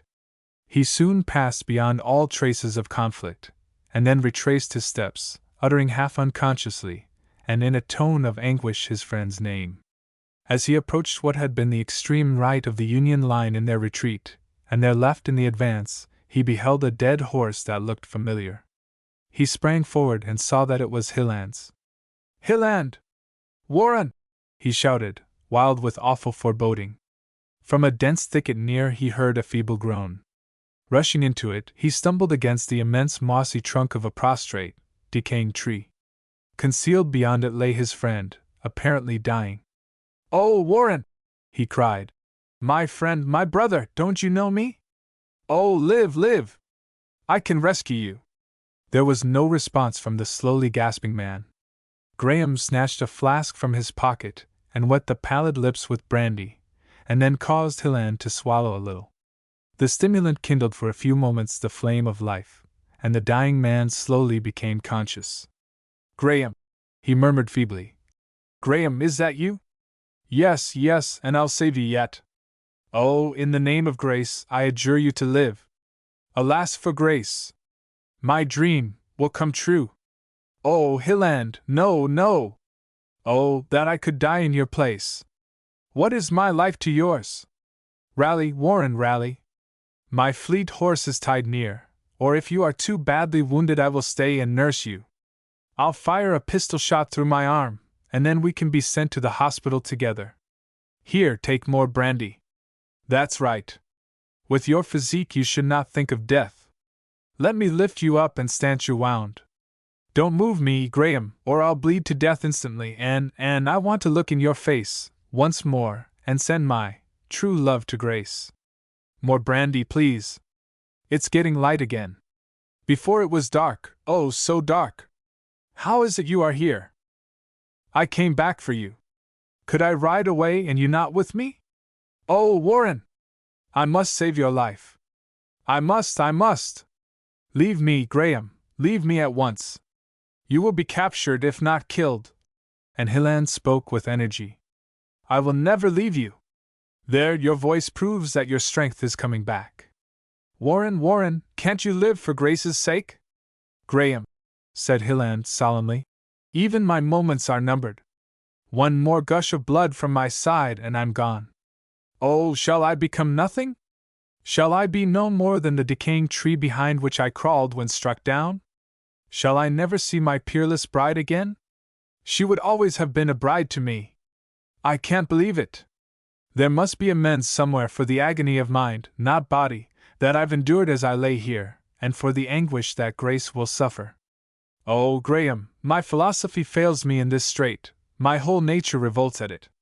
Mere corruption, chemical change, ought not to be the end of a man. Do not waste your strength in words. Live, and in a few short weeks Grace may be your nurse. Take more brandy, and then I'll go for assistance. No, Graham, no, don't leave me. Life is ebbing again. Ah! Farewell, true friend. Unbounded love, Grace. Commit her, your care. There was a convulsive shudder, and the noble form was still. Graham knelt over him for a few moments in silent horror. Then he tore open Hilland's vest and placed his hand over his heart. It was motionless. His hand, as he withdrew it, was bathed in blood. He poured brandy into the open lips, but the powerful stimulant was without effect. The awful truth overwhelmed him. Hilland was dead. He sat down, lifted his friend up against his breast, and hung over him with short, dry sobs, with a grief far beyond tears, careless, reckless of his own safety. The bushes near him were parted, and a sweet, girlish face, full of fear, wonder, and pity, looked upon him. The interpretation of the scene was but too evident, and tears gushed from the young girl's eyes. "Oh, sir," she began in a low, faltering voice. The mourner paid no heed. "Please, sir," she cried, "do not grieve so. I never saw a man grieve like that. Oh, Papa, come here." The quick pride of manhood was touched, and Graham laid his friend reverently down, and stood erect, quiet, but with heaving breast. Hasty steps approached, and a gray-haired man stood beside the young girl. "I am your prisoner, sir," said Graham. "But in the name of humanity I ask you to let me bury my dead. My dear young sir, in the name of humanity and a more sacred name, I will do all for you in my power. I am a clergyman, and am here with a party from a neighboring village, charged with the office of burying the dead with appropriate rites. I have no desire to take you prisoner, but will be glad to entertain you as my guest if the authorities will permit. Will you not give me some brief explanation of this scene while they are gathering up the dead?" Graham did so in a few sad words. The daughter sat crying on the mossy log meanwhile, and the old man wiped his eyes again and again. "Was there ever a nobler-looking man?" sobbed the girl. "And to think of his poor wife! Papa, he must not be buried here. He must be taken to our little cemetery by the church, and I will often put flowers on his grave. If you will carry out this plan, sweet child," said Graham, "one broken-hearted woman will bless you while she lives." "Think, Papa," resumed the girl. "Think if it was our Henry what we would wish. I'm glad you feel as you do, my child. It proves that this horrible war is not hardening your heart or making you less gentle or compassionate. I will carry out your wishes and yours, sir, and will use my whole influence to prevent your noble fidelity to your friend from becoming the cause of your captivity. I will now summon assistance to carry your friend to the road, where a wagon can take him to the village." In a few moments 2 Negro slaves, part of the force sent to bury the dead, with their tattered hats doffed out of respect, slowly bore the body of Hilland to the roadside. Graham, with his bare head bowed under a weight of grief that seemed well-nigh crushing, followed closely, and then the old clergyman and his daughter. They laid the princely form down on the grass beside a dark-haired young Confederate officer, who was also to be taken to the cemetery. The sad rites of burial which the good old man now performed over both friend and foe of subordinate rank need not be dwelt upon. While they were taking place, Graham stood beside his friend as motionless as if he had become a statue, heedless of the crowd of villagers and country people that had gathered to the scene. At last a sweet voice said, "Please, sir, it's time to go. You ride with Papa. I am young and strong and can walk." His only response was to take her hand and kiss it fervently. Then he turned to her father and told him of his horse that was hidden in the nearest edge of the belt of woods, and asked that it might be sent for by someone who was trustworthy. "Here is Samson, one of my own people. I trust him with all I have." And one of the Negroes who had borne the body of Hilland hastened away as directed, and soon returned with the beautiful horse that awakened the admiration of all and the cupidity of a few of the nondescript characters that had been drawn to the place. A rude wagon was drawn to the roadside, its rough boards covered with leafy boughs, and the Union and the Confederate officer were placed in it side by side. Then the minister climbed into his old-fashioned gig, his daughter sprang lightly in by his side, took the reins and slowly led the way, followed by the extemporized hearse, while Graham on his horse rode at the feet of his friend, chief mourner in bitter truth. The Negroes who had buried the dead walked on either side of the wagon bareheaded and oblivious of the summer sun, and the country people and villagers streamed along the road after the simple procession. The bodies were first taken to the parsonage, and the stains of battle removed by an old colored auntie, a slave of the clergyman. Graham gave into the care of the clergyman's daughter Hilland's sword and some other articles that he did not wish to carry on his return to the Union lines. Among these was an exquisite likeness of Grace smiling in her happy loveliness. Tears again rushed into the young girl's eyes as she asked in accents of deepest commiseration, "And will you have to break the news to her?" "No," said Graham hoarsely. "I could not do that. I'd rather face 1,000 guns than that poor wife. Why do you not keep the likeness? I could not look upon it and think of the change which this fatal day will bring to those features. I shall leave it with you until she comes for his sword and to visit his grave. No one has a better right to it than you, and in this lovely face you see the promise of your own womanhood reflected. You have not told me your name. I wish to know it, for I shall love and cherish it as one of my most sacred memories." "Margarita Anderson," was the blushing reply. "Papa and my friends call me Rita. Let me call you what your name signifies, and what you have proved yourself to be, Pearl." "Who is Henry?" "My only brother. He is a captain in our army." "You are a true Southern girl?" "Yes, in body and soul I'm a Southern girl." And her dark eyes flashed through her tears. "So was the original of this likeness." She is kin to you in blood and feeling as well as in her noble qualities. But she loved her northern husband more than the whole world, and all in it was nothing compared with him. She will come and see you some day, and words will fail her in thanks. And will you come with her? I don't know. I may be dead long before that time. The young girl turned away, and for some reason her tears flowed faster than ever before. Pearl, my tender-hearted child, don't grieve over what would be so small a grief to me. This evil day has clouded your young life with the sadness of others. But at your age it will soon pass. And he returned to his friend and took from him the little mementos that he knew would be so dear to Grace. Soon after, the two bodies were borne to the quaint old church and placed before the altar. Both were dressed in their full uniforms, and there was a noble calmness on the face of each as they slumbered side by side in the place sacred to the God of peace, and at peace with each other forevermore. For an hour the bell tolled slowly, and the people passed in at one door, looked upon the manly forms, and with odd faces crept out at the other. It was indeed a memorable day for the villagers. They had been awakened in the dawn by sounds of distant conflict. They had exulted over a brilliant victory as the Confederate forces came marching rapidly through their streets. They had been put on the qui vive to know what the rapid movement of their troops meant. Some of the most severely wounded had been left in their care. The battlefield with its horrors had been visited, and there was to be a funeral service over 2 actors in the bloody drama, whose untimely fate excited not only sympathy, but the deep interest and curiosity which ever attend upon those around whom rumor has woven a romantic history.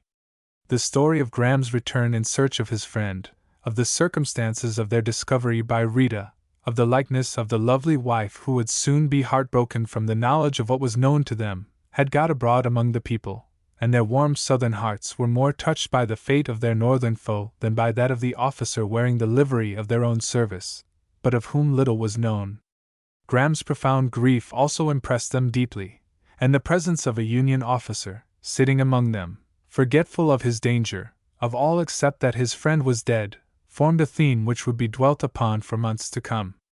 Near the close of the day, after some appropriate words in the church, the venerable clergyman, with his white locks uncovered, led the way through the cemetery to its further side, where, under the shade of an immense juniper tree, were 2 open graves. As before, Graham followed his friend, and after him came Rita with a number of her young companions, dressed in white and carrying baskets of flowers. After an impressive burial service had been read, the young girls passed to and fro between the graves, throwing flowers in each and singing as they went a hymn breathing the certainty of the immortality that had been the object of poor Hilland's longing aspiration. Graham's heart thrilled as he heard the words, for they seemed the answer to his friend's questions. But though his feelings might be touched deeply, he was the last man to be moved by sentiment or emotion from a position to which his inexorable reason had conducted him.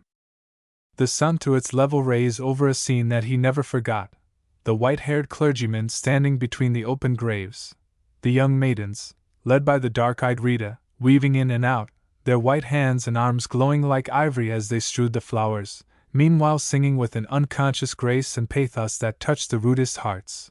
The concourse of people, chiefly women, old men, and children. For the young and strong were either moldering on battlefields or marching to others. The odd sable faces of the Negroes in the further background, the exquisite evening sky, the songs of unheeding birds, so near to man in their choice of habitation, so remote from his sorrows and anxieties, all combined to form a picture and a memory which would be vivid and real to his latest day. The graves were at last filled and piled up with flowers. Then Graham, standing uncovered before them all, spoke slowly and earnestly. People of the South, you see before you a Northern man, an officer in the Union Army, but as I live I cherish no thought of enmity toward one of you. On the contrary, my heart is overwhelmed with gratitude. You have placed here side by side 2 brave men. You have rendered to their dust equal reverence and honor. I am in accord with you. I believe that the patriotism of one was as sincere as that of the other, the courage of one as high as that of the other, that the impulses which led them to offer up their lives were equally noble. In your generous sympathy for a fallen foe you have proved yourselves Americans in the best sense of the word. May the day come when that name shall suffice for us all. Believe me, I would defend your homes and my own with equal zeal. And with a bow of profound respect he turned to the grave of his friend. With a delicate appreciation of his wish, the people, casting backward lingering, sympathetic glances, ebbed away and he was soon left alone. Chapter 29 A Southern Girl. When Graham was left alone he knelt and bowed his head in the flowers that Rita had placed on Hilland's grave, and the whole horrible truth seemed to grow, to broaden and deepen, like a gulf that had opened at his feet. Hilland, who had become a part of his own life and seemed inseparable from all its interests, had disappeared forever. But yesterday he was the center of vast interests and boundless love. Now he had ceased to be. The love would remain, but oh, the torture of a boundless love when its object has passed beyond its reach! The thought of Grace brought to the mourner an indescribable anguish. Once his profound love for her had asserted itself in a way that had stung him to madness, and the evil thought had never returned.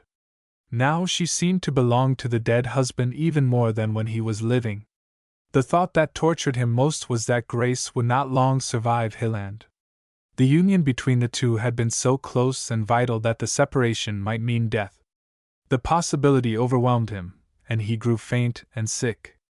Indeed, it would seem that he partially lost consciousness, for at last he became aware that someone was standing near and pleading with him.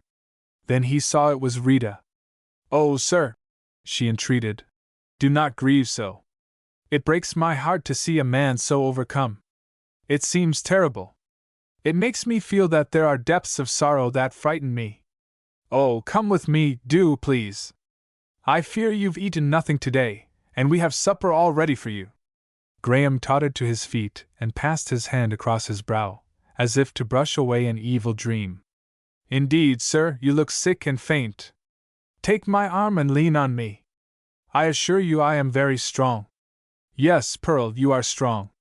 Many live to old age and never become as true a woman as you are today. This awful event has well-nigh crushed me, and now I think of it, I have scarcely tasted food since last evening. Thank you, my child, I will take your arm. In an hour or two I shall gain self-control. My heart aches for you, sir," she said, as they passed slowly through the twilight. "May it be long before it aches from any sorrow of your own, Pearl." The parsonage adjoined the church. The old clergyman abounded in almost paternal kindness, and pressed upon Graham a glass of homemade wine.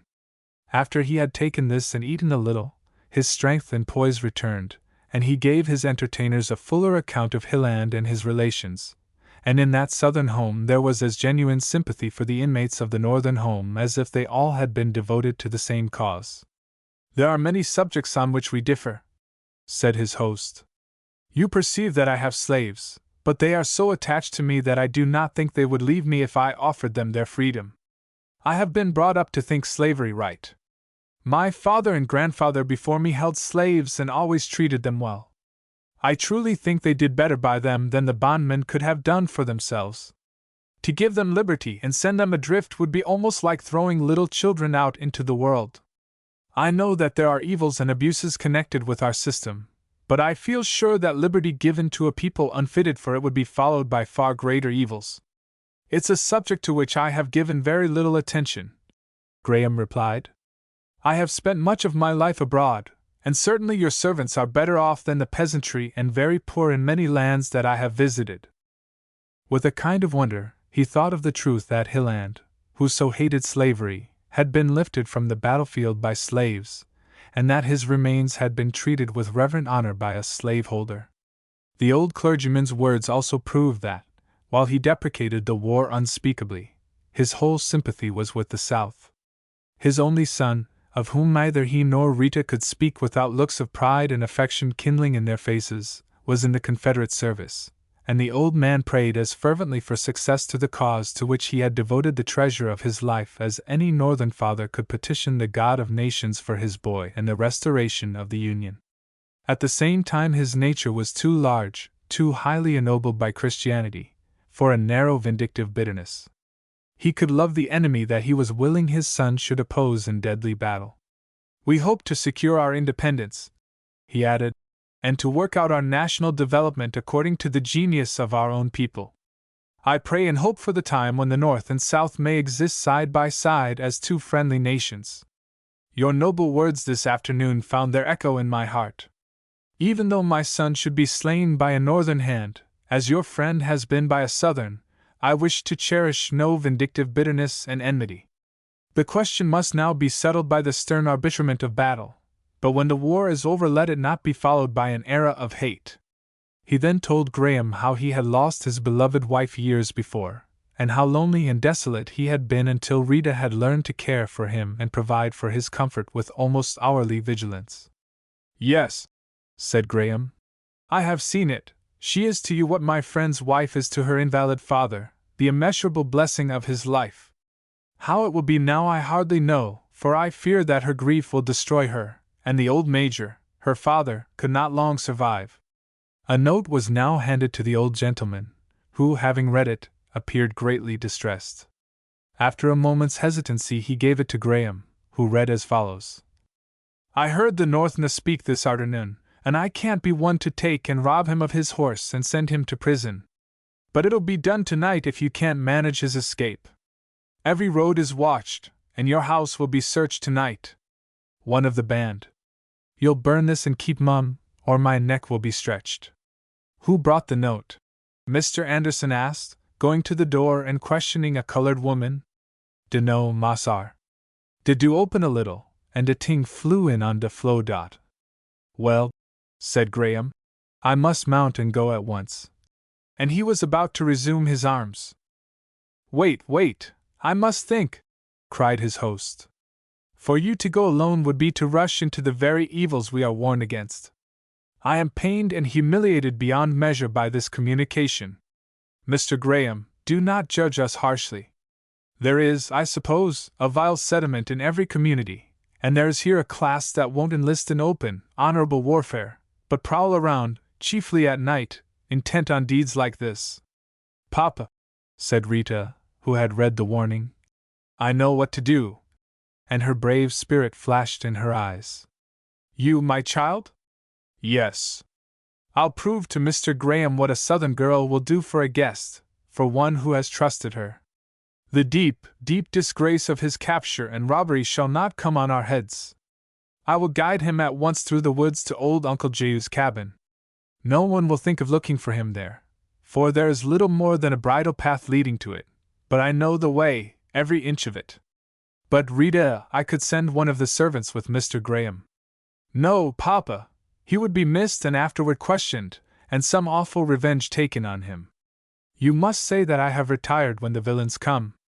You must keep all our servants in. Mr. Graham and I will slip out. He can saddle his horse, and I, you know well, can saddle mine. Now we must apparently go to our rooms and within half an hour slip out unperceived and start. No one will ever dare touch me, even if it is found out. Pearl, priceless Pearl, I'll fight my way through all the guerrillas in the land, rather than subject you to peril. You could not fight your way through them, the cowardly skulkers. What chance would you have in darkness? My plan brings me no peril, for if they met us they would not dare to touch me.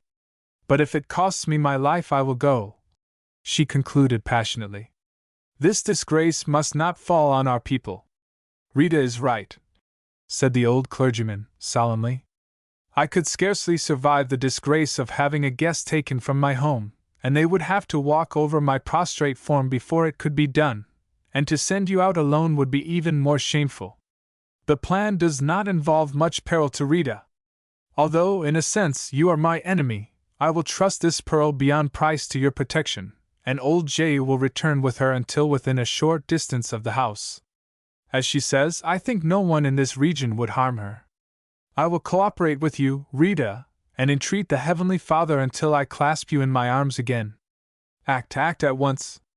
Graham was about to protest again, but she silenced him by a gesture that was almost imperious.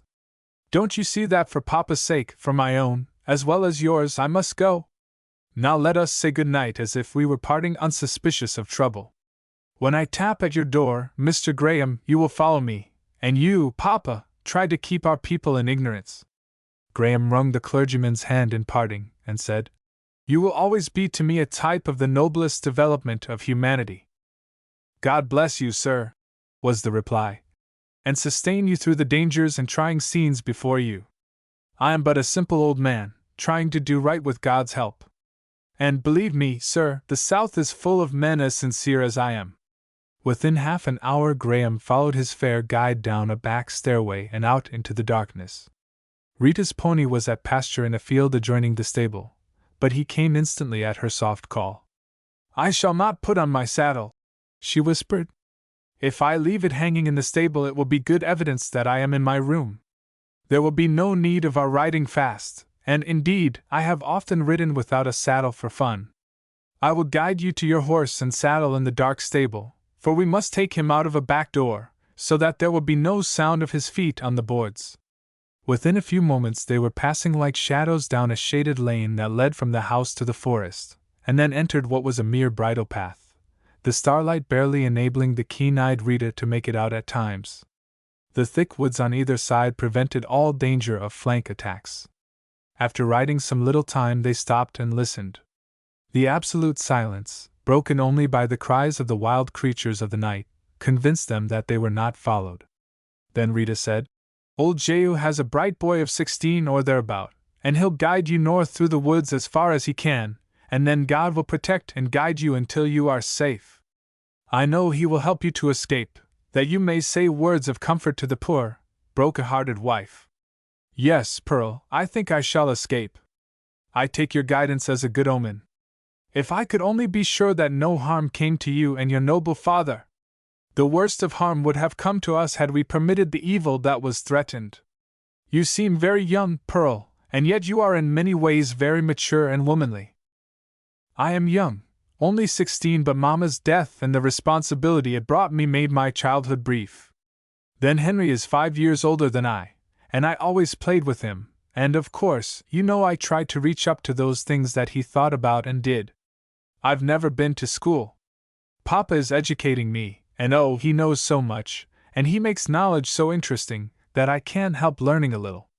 And then Henry's going into the war, and all that is happening makes me feel so very, very old and sad at times. And so she continued in low tones to tell about herself and Henry and her father, of their hopes of final victory, and all that made up her life. This she did with a guileless frankness, and yet with a refined reserve that was indescribable in its simple pathos and beauty.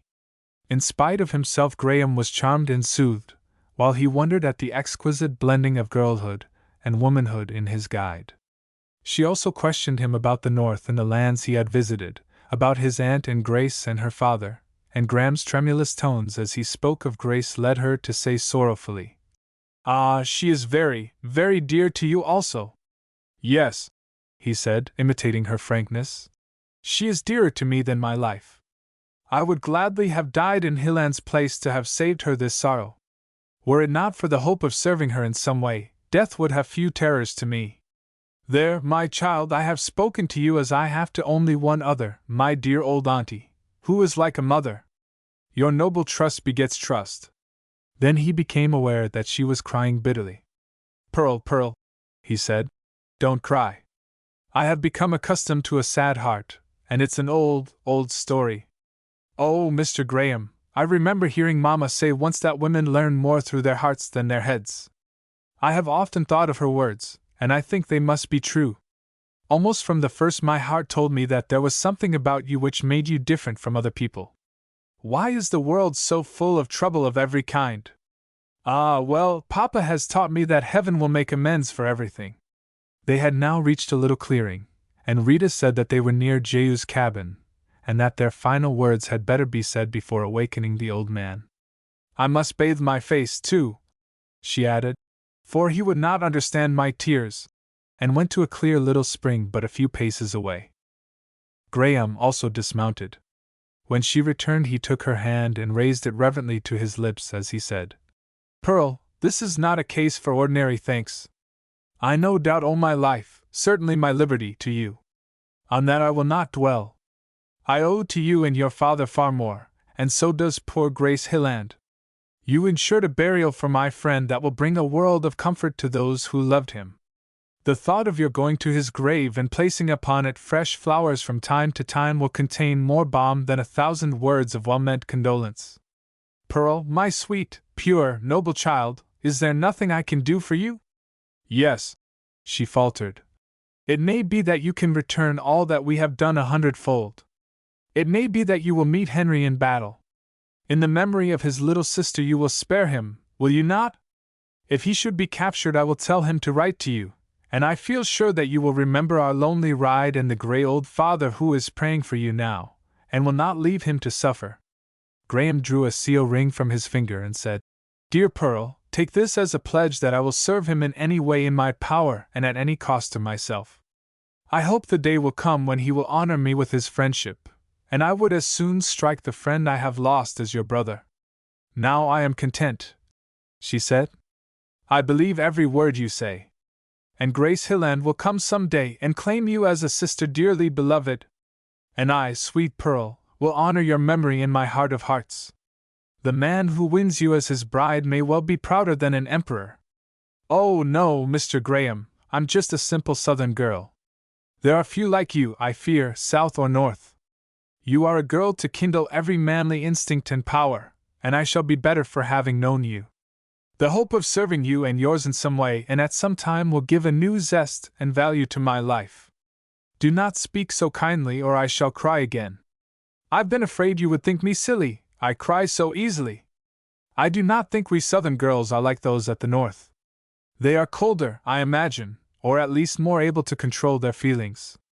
Papa says I am a child of the south. I can't decide just how much or how little I ought to feel on all occasions, and ever since I saw you mourning over your friend with just such passionate grief as I should feel, my whole heart has ached for you. You will come and see us again if you have a chance? I will make chances, Pearl, even though they involve no little risk. No, no, don't do that. You ought to care too much for us to do that. Nothing would give me pleasure that brought danger to you. If I could only know that you reached your friends in safety. I'll find a way of letting you know if I can. Well then, goodbye. It's strange, but you seem like an old friend. Oh, I know Henry will like you, and that you will like him. Next to Mama's, your ring shall be my dearest treasure. I shall look at it every night, and think I have added one more chance of Henry's safety. Oh, I could worship the man who saved his life. And any man might worship you. Goodbye, Pearl. And he kissed her hand again and again, then lifted her on her pony with a tenderness that was almost an embrace, and she rode slowly to the door of a little log cabin, while Graham remained concealed in the shadow of the woods until it was made certain that no one was in the vicinity except Jehu and his family. The old man was soon aroused, and his ejaculations and exclamations were innumerable. No, missy, dar's no one been roon here for right smart days. It's all safe, and Jake and his ol' woman knows how ter keep mum when Mossar Anderson says mum, and so does my pert boy Hughie, who, named for his father, was thus distinguished from him. And de Hossifer is a Lincoln man? Sho! Who'da tink it, and his own son a Federate? Well, Mossar Anderson isn't low-down white trash. If he thought a ting was right, I reckon the whole world couldn't make him cut up any white trash didos. When Rita explained further, the old Negro replied with alacrity, "Oh, because Jehu will took you home safe, and proud he'll be ter go wid you, honey.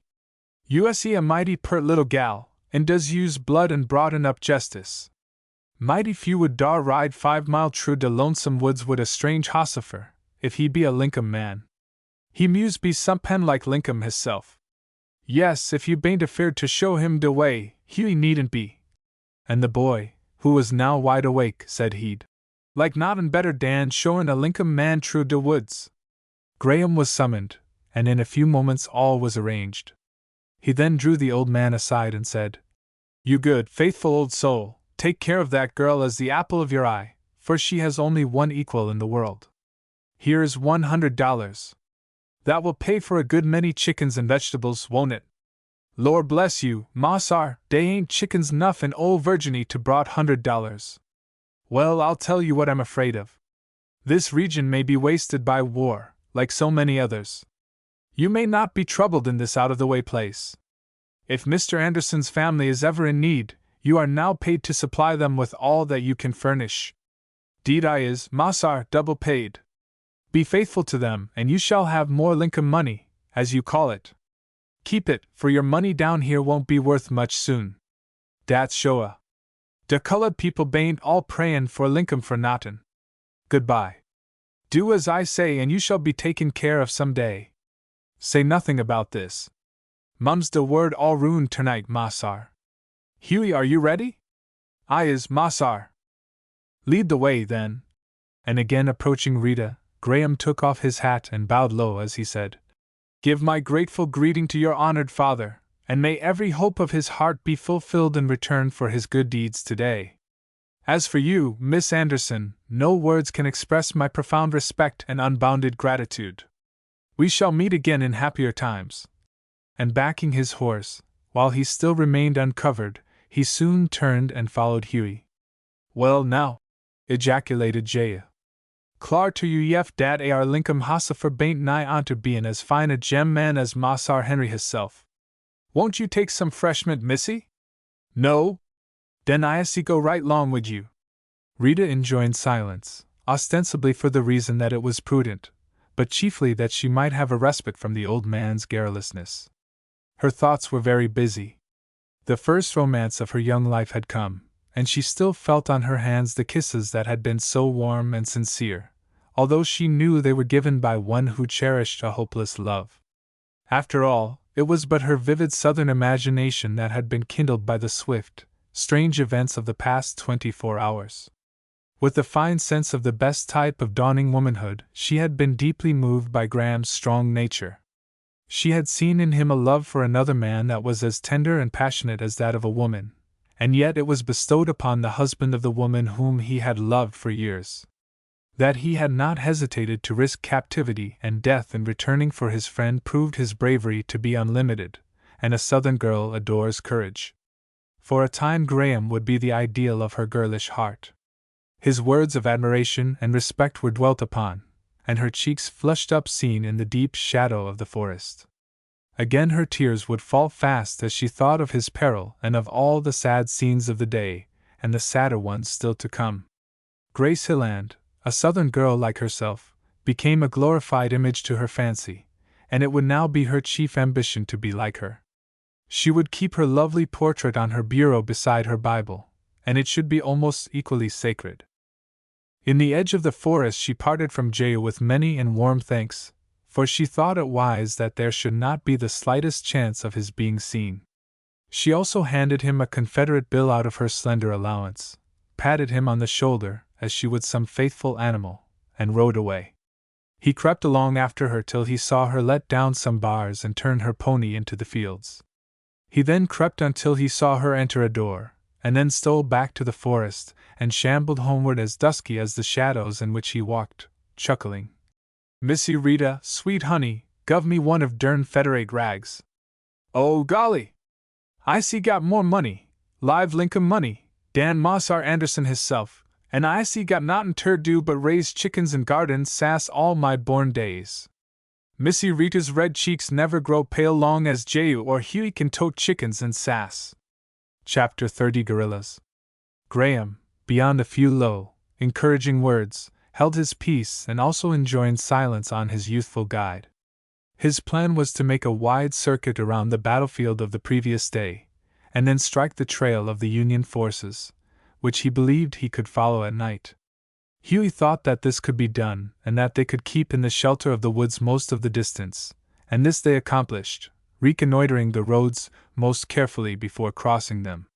Hughie was an inveterate trapper, and as his pursuit was quite as profitable as raising sass, old Jay gave the boy his own way. Therefore he knew every path through the woods for miles around. The dawn was in the east before Graham reached the Union Trail, and he decided to spend the day in a dense piece of woods not very far distant. Hughie soon settled the question of Maiden's provender by purloining a few sheaves of late oats from a field that they passed. But when they reached their hiding place, Graham was conscious that he was in need of food himself, and he also remembered that a boy is always ravenous. Well, Hughie, he said, in providing for the horse you have attended to the main business, But what are we going to do? We are gwine to do better in de house. If Ma Sarles mean his saddlebags, reckon he'll find dat Missy Rita hain't the letty to send us off on a hunt without a bite of suthin' good. She says she to me, in kind o' whisper like, Moss our Graham finds suthin' you'll like, Hughie. And the boy eyed the saddlebags like a young wolf. Was there ever such a blessed girl? Cried Graham, as he pulled out a flask of wine, a fowl cut into nice portions, bread, butter, and relishes, indeed, the best that her simple housekeeping afforded in the emergency. In the other bag there was also a piece of cake of such portentous size that Hughie clasped his hands and rolled up his eyes as he had seen his parents do when the glories of heaven were expatiated upon in the Negro prayer meetings. That's all for you, Hughie, and here's some bread and cold ham to go with it. When could she have provided these things so thoughtfully? It must have been before she called me last night. Now, Hughie, if you ever catch anything extra nice in the woods, you take it to Miss Rita. There is $10 to pay you, and when the Lincoln men get possession here, I'll look after you and give you a fine chance, if you have been faithful. You must not tell Miss Rita what I say, but seem to do all of your own accord. I wish I had more money with me, but you will see me again, and I will make it all right with you. It's all right now, Mossar. What wouldn't I do for Missy Rita? When my ol' mammy was sick, she browed medicine, and a right smart lot o' tings, and brung her true de weariness. Golly! Wonder Missy Rita don't go straight up to Hubin like dem rackets dey shoots when de Federates say dey have a victory. And then the boy's mouth became so full that he was speechless for a long time. The sense of danger, and the necessity for the utmost vigilance, had diverted Graham's thoughts during his long night ride, and with a soldier's habit he had concentrated his faculties on the immediate problem of finding the trail, verifying Hughie's local knowledge by observation of the stars. Now, in the cool summer morning, with Rita's delicious repast before him, life did not seem so desperate a thing as on the day before. Although exceedingly wearied, the strength of mind which would enable him to face his sad tasks was returning. He thought little about the consequences of his disobedience to orders, and cared less. If he lost his rank, he would enlist as a private soldier after he had done all in his power for Grace, who had been committed to his care by Hilland's last words. He felt that she had the most sacred claims upon him, and yet he queried, "What can I do for her beyond communicating every detail of her husband's last hours and his burial? What remedy is there for a sorrow like hers?" At the same time he felt that a lifelong and devoted friendship might bring solace and help at times, and this hope gave a new value to his life. He also thought it very possible that the strange vicissitudes of war might put it in his power to serve the Andersons, in whom he felt a grateful interest that only such scenes as had just occurred could have awakened. It would ever be to him a source of unalloyed joy to add anything to Rita Anderson's happiness. His kind old aunt, too, had her full share of his thoughts as he reclined on the dun-colored leaves of the previous year, and reviewed the past and planned for the future. He recalled her words, that good would come of it, when he had promised to live and do his best. Although in his own life he had missed happiness, there was still a prospect of his adding much to the well-being of others. But how could he meet Grace again? He trembled at the very thought. Her grief would unman him. It was agony even to imagine it, and she might, in her ignorance of an officer's duties in battle, think that if he had kept near Hilland the awful event might have been averted. After all, he could reach but one conclusion: to keep his old promise. To do his best, as circumstances indicated. Asking Hughie, who had the trained ear of a hunter, to watch and listen, he took some sleep in preparation for the coming night, and then gave the boy a chance to rest. The day passed quietly, and in the evening he dismissed Hughie, with assurances to Rita and her father that a night's ride would bring him within the Union lines, and that he now knew the way well. The boy departed in high spirits, feeling that he would like showing Lincoln men through the woods even better than trapping. Then, looking well to his arms, and seeing that they were ready for instant use, Graham started on his perilous ride, walking his horse and stopping to listen from time to time. Once in the earlier part of the night he heard the sound of horses' feet, and drawing back into the deep shadow of the woods he saw 3 or 4 men gallop by. They were undoubtedly guerrillas looking for him, or on some prowl with other objects in view. At last he knew he must be near his friends, and he determined to push on, even though the dawn was growing bright. But he had hardly reached this conclusion when but a short distance in advance a dozen horsemen dashed out of a grove and started toward him. They were part of the band, who, with the instincts of their class, conjectured too truly that, since he had eluded them thus far, their best chance to intercept him would be at his natural approach to the Union lines. And now, with the kind of joy peculiar to themselves, they felt that their prey was in their power, beyond all hope of escape, for Graham was in plain sight upon a road enclosed on either side by a high rail fence. There were so many guerrillas that there was not a ghost of a chance in fighting or riding through them, and for a moment his position seemed desperate. "It's Mayblunt to the rescue now," he muttered, and he turned and sped away, and every leap of his noble horse increased the distance between him and his pursuers. His confidence soon returned, for he felt that unless something unforeseen occurred he could ride all around them. His pursuers fired 2 shots, which were harmless enough, but to his dismay Graham soon learned that they were signals, for from a farmhouse near other horsemen entered the road, and he was between 2 parties. There was not a moment to lose. Glancing ahead, he saw a place where the fence had lost a rail or 2. He spurred toward it, and the gallant horse flew over like a bird into a wide field fringed on the further side by a thick growth of timber. Bullets from the intercepting party whizzed around him, but he sped on unharmed, while his pursuers only stopped long enough to throw off a few rails, and then both of the guerrilla squads rode straight for the woods, with the plan of keeping the fugitive between them, knowing that in its tangle he must be caught.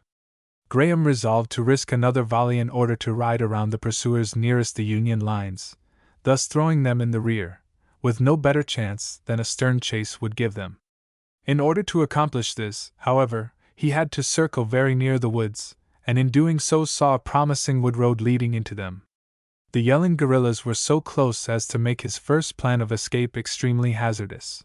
Therefore, following some happy instinct, he plunged into the shade of the forest.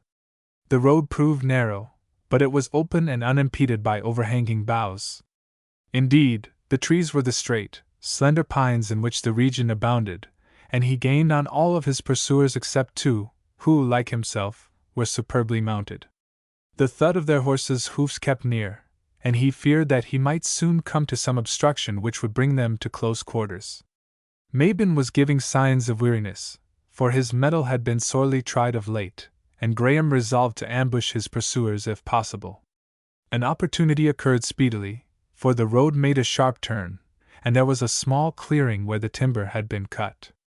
The dawn had as yet created but a twilight in the woods, and the obscurity aided his purpose. He drew up by the roadside at the beginning of the clearing, and in a position where he could not readily be seen until the guerrillas were nearly abreast, and waited, with his heavy revolver in hand and his drawn sword lying across the pommel of his saddle. On they came at a headlong pace, and passed into the clearing but a few feet away. There were 2 sharp reports, with the slightest possible interval. The first man dropped instantly. The other rode wildly for a few moments and then fell headlong, while the riderless horses galloped on for a time. Graham, however, soon overtook them, and with far more compunction than he had felt in shooting their riders, he struck them such a blow with his sword on their necks, a little back of their ears, that they reeled and fell by the roadside. He feared those horses more than all the band, for if mounted again they might tire Mabon out in a prolonged chase. To his great joy the wood lane soon emerged into another large open field, and he now felt comparatively safe. The guerrillas, on hearing the shots, spurred on exultantly, feeling sure of their prey, but only to stumble over their fallen comrades. One was still able to explain the mode of their discomfiture, and the dusky road beyond at once acquired wholesome terrors for the survivors, who rode on more slowly and warily, hoping now for little more than the recapture of the horses, which were the envy of all their lawless hearts. Your genuine guerrilla will always incur a heavy risk for a fine horse. They soon discovered the poor brutes, and saw at a glance that they would be of no more service in irregular prowlings. Infuriated more at the loss of the beasts than at that of the men, they again rushed forward only to see Graham galloping easily away in the distance. Even in their fury they recognized that further pursuit was useless, and with bitter curses on their luck, they took the saddles from the fallen horses, and carried their associates, one dead and the other dying, to the farmhouse in which dwelt a sympathizer, who had given them refreshment during the night. A few hours later, for he traveled the rest of the way very warily, Graham reported to his colonel, and found the brigade under orders to move on the following morning, provided with 10 days' rations. The officer was both delighted and perplexed. "It's a hard case," he said. "You acted from the noblest impulses, but it was flat disobedience to orders." "I know it. I shall probably be dismissed from the service. If so, Colonel, I will enlist as a private in your regiment. Then you can shoot me if I disobey again." "Well, you are the coolest fellow that ever wore the blue. Come with me to headquarters."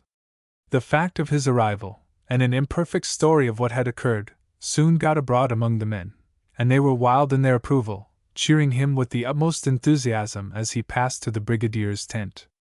The general was a genuine cavalryman, and was too wise in his day and generation to alienate his whole brigade by any martinetism. He knew Graham's reputation well, and he was about starting on a dangerous service.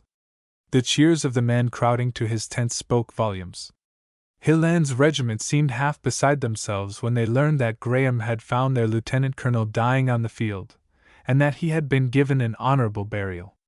The general, therefore, gave Graham a most cordial welcome, and said that the question was not within his jurisdiction, and that he would forward full particulars at once through the proper channels to the Secretary of War, adding, "We'll be on the march before orders can reach you. Meanwhile take your old command." Then the story had to be repeated in detail to the chief officers of the brigade. Graham told it in as few words as possible, and they all saw that his grief was so profound that the question of his future position in the army was scarcely thought of. "I am not a sentimental recruit," he said in conclusion. "I know the nature of my offense, and will make no plea beyond that I believe that all danger to our command had passed, and that it would ride quietly into camp, as it did. I also thought that my superiors in giving the order were more concerned for my safety than for anything else. What the consequences are to myself personally, I don't care a straw. There are some misfortunes which dwarf all others." The conference broke up with the most hearty expressions of sympathy, and the regret for Hilland's death was both deep and genuine. "I have a favor to ask my colonel, with your approval, General," said Graham. "I would like to take a small detachment, and capture the owner of the farmhouse at which was harbored part of the guerrilla band from which I escaped. I would like to make him confess the names of his associates, and send word to them that if harm comes to any who showed kindness or respect to officers of our brigade, severe punishment will be meted out on every one whenever the region is occupied by Union forces. I order the thing to be done at once," cried the general. "Colonel, give Major Graham as many men as he needs, and Graham, send word we'll hang every mother son of 'em and burn their ranches if they indulge in any more of their devilish outrages. Bring the farmer into camp, and I will send him to Washington as a hostage." On this occasion Graham obeyed orders literally. The farmer and 2 of the guerrillas were captured, and when threatened with a noose rope confessed the names of the others. A nearly grown son of the farmer was entrusted with the general's message to their associates, and Graham added emphatically that he intended to come himself some day, and see that it was obeyed. "Tell them to go into the army and become straightforward soldiers if they wish, but if I ever hear of another outrage I'll never rest till the general's threat is carried out." Graham's deadly pistol shots and the reputation he had gained in the vicinity gave weight to his words, and the band subsided into the most humdrum farmers of the region. Rita had ample information of his safety, for it soon became known that he had killed 2 of the most active and daring of the guerrillas and captured 3 others, and she worshipped the hero of her girlish fancy all the more devoutly. Chapter 31. Just in time. Graham returned to camp early in the afternoon, and was again greeted with acclamations, for the events that had occurred had become better known. The men soon saw, however, from his sad, stern visage that he was in no mood for ovations, and that noisy approval of his course was very distasteful. After reporting, he went directly to his tent. Its flaps were closed, and ISS was instructed to permit no one to approach unless bearing orders. The faithful Negro, overjoyed at his master's safe return, marched to and fro like a belligerent watchdog. Graham wrote the whole story to his aunt, and besought her to make known to Grace with all the gentleness and tact that she possessed the awful certainty of her husband's death. A telegram announcing him among the missing had already been sent. "Say to her," he said in conclusion, "that during every waking moment I am grieving for her and with her. Oh, I tremble at the effect of her grief, I dread its consequences beyond all words. You know that every power I possess is wholly at her service. Write me daily and direct me what to do, if, alas, it is within my power to do anything in regard to a grief that is without remedy." He then explained that the command was under orders to move the following day, and that he would write again when he could. During the next 2 weeks he saw some active service, taking part in several skirmishes and one severe engagement. In the last it was his fortune to receive on the shoulder a saber cut which promised to be a painful though not a dangerous wound, his epaulette having broken the force of the blow. On the evening of the battle a telegram was forwarded to him containing the words, "Have written fully. Come home if you can for a short time. All need you. Charlotte Mabin." In the rapid movements of his brigade his aunt's letters had failed to reach him, and now he esteemed his wound most fortunate since it secured him a leave of absence. His journey home was painful in every sense of the word. He was oppressed by the saddest of memories. He both longed and dreaded unspeakably to see Grace, and the lack of definite tidings from her left his mind a prey to the dreariest forebodings, which were enhanced by his aunt's telegram. The physical pain from which he was never free was almost welcomed as a diversion from his distress of mind. He stopped in Washington only long enough to have his wound redressed, and pushed northward. A fatality of delays irritated him beyond measure, and it was late at night when he left the cars and was driven to his aunt's residence. A yearning and uncontrollable interest impelled him to approach first the cottage which contained the woman, dearer to him than all the world, who had been so strangely committed to his care. To his surprise there was a faint light in the library, and Hilland's ill-omened dream flashed across his mind. With a prophetic dread at heart, he stepped lightly up the piazza to a window. As he turned the blinds he witnessed a scene that so smote his heart that he had to lean against the house for support. Before him was the reality of poor Hilland's vision.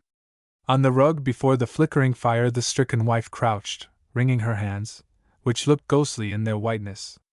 A candle burning dimly on a table increased the light of the fire, and by their united rays he saw, with a thrill of horror, that her loosened hair, which covered her bowed face and shoulders, was, in truth, silver white, and its contrast with her black wrapper made the whole scene, linked as it was with a dead man's dream, so ghostly that he shuddered, and was inclined to believe it to be the creation of his overwrought senses.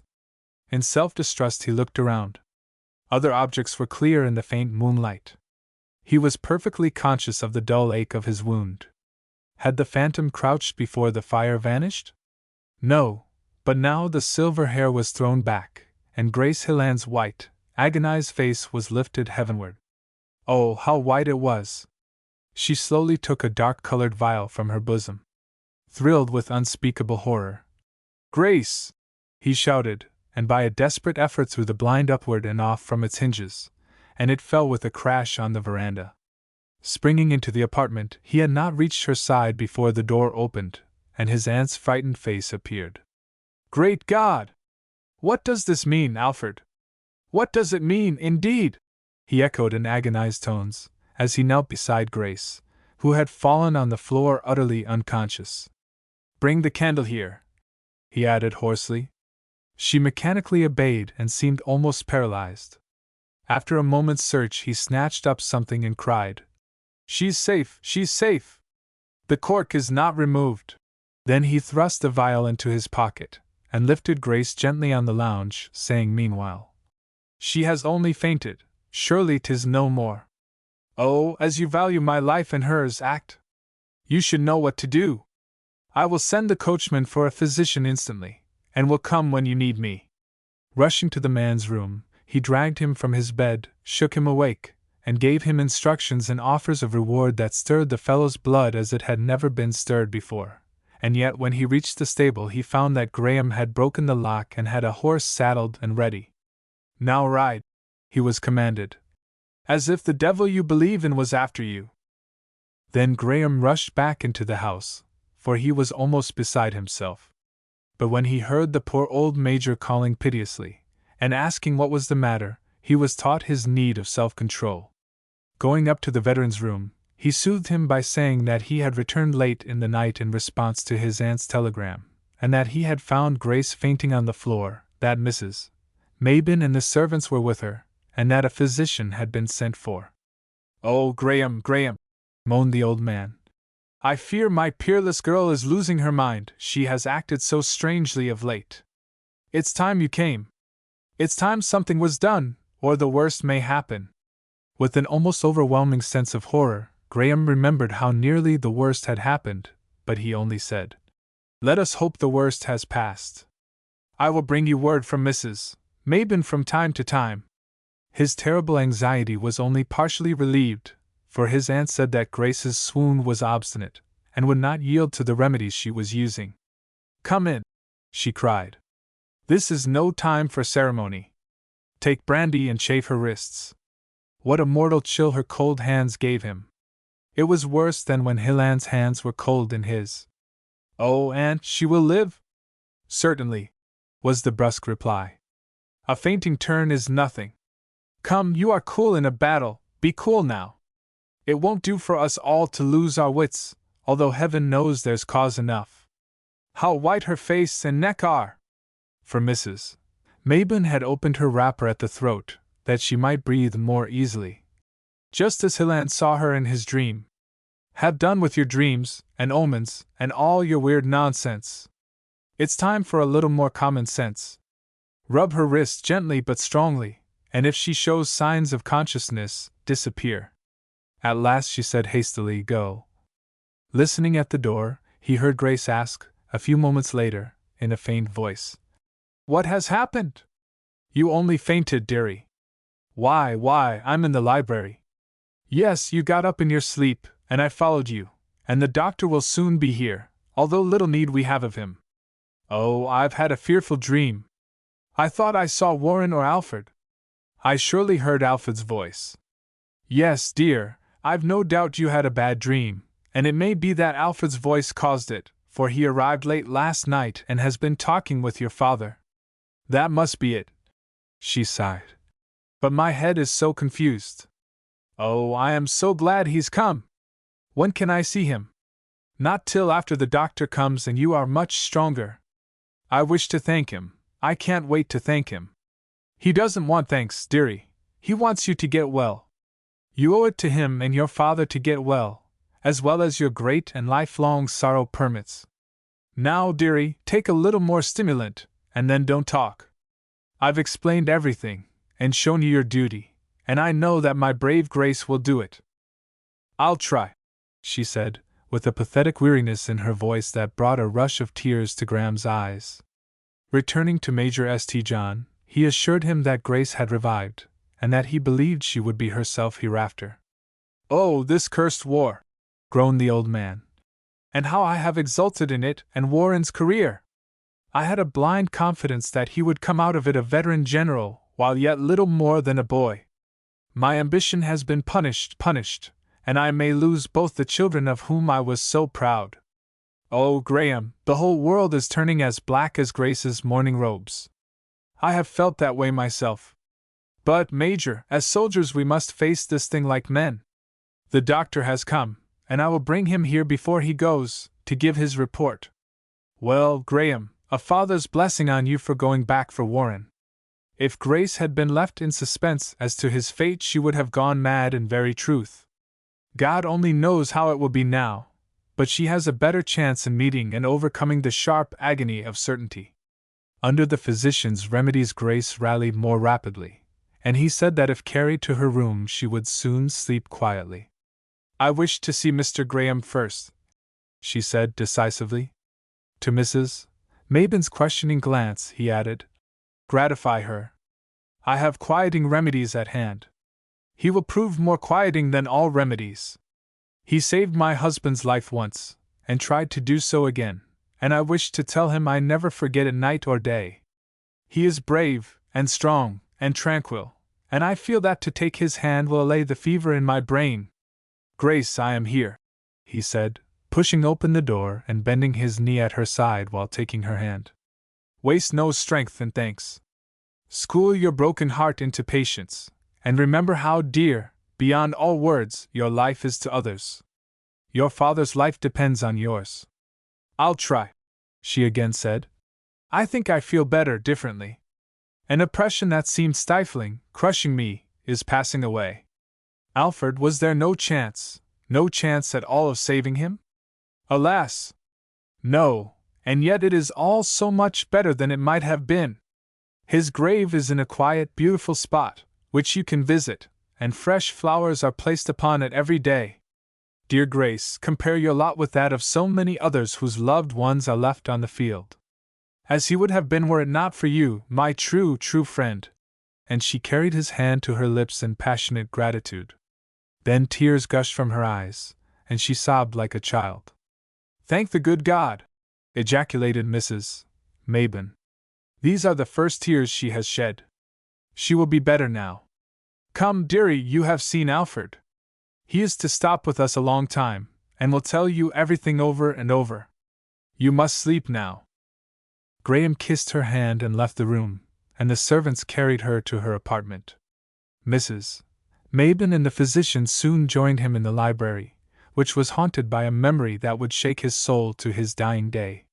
The physician, in a cheerful mood, said, I now predict a decided change for the better. It would almost seem that she had had some shock which has broken the evil spell, and this natural flow of tears is better than all the medicine in the world. And then he and Mrs. Mabin explained how Grace's manner had been growing so strange and unnatural that they feared her mind was giving way. I fear you were right, Graham replied sadly, and he told them of the scene he had witnessed, and produced the vial of laudanum. The physician was much shocked, but Mrs. Mabin had already guessed the truth from her nephew's words and manner when she first discovered him. Neither Grace nor her father must ever know of this, she said with a shudder. Certainly not, but Dr. Markham should know. As her physician, he should know the whole truth. I think that phase of her trouble has passed, said the doctor thoughtfully. But, as you say, I must be on my guard. Pardon me, you do not look well yourself. Indeed, you look faint. For Graham had sunk into a chair. I fear I have been losing considerable blood, said Graham carelessly. And now that this strong excitement is passing, it begins to tell. I owe my leave of absence to a wound. A wound? Cried his aunt, coming to his side. Why did you not speak of it? Indeed, there has been enough to speak of beyond this trifle. Take a look at my shoulder, doctor, and do what you think best. And here is enough to do, was his reply as soon as Graham's shoulder was bared. An ugly cut, and all broken loose by your exertions this evening. You must keep very quiet and have good care, or this reopened wound will make you serious trouble.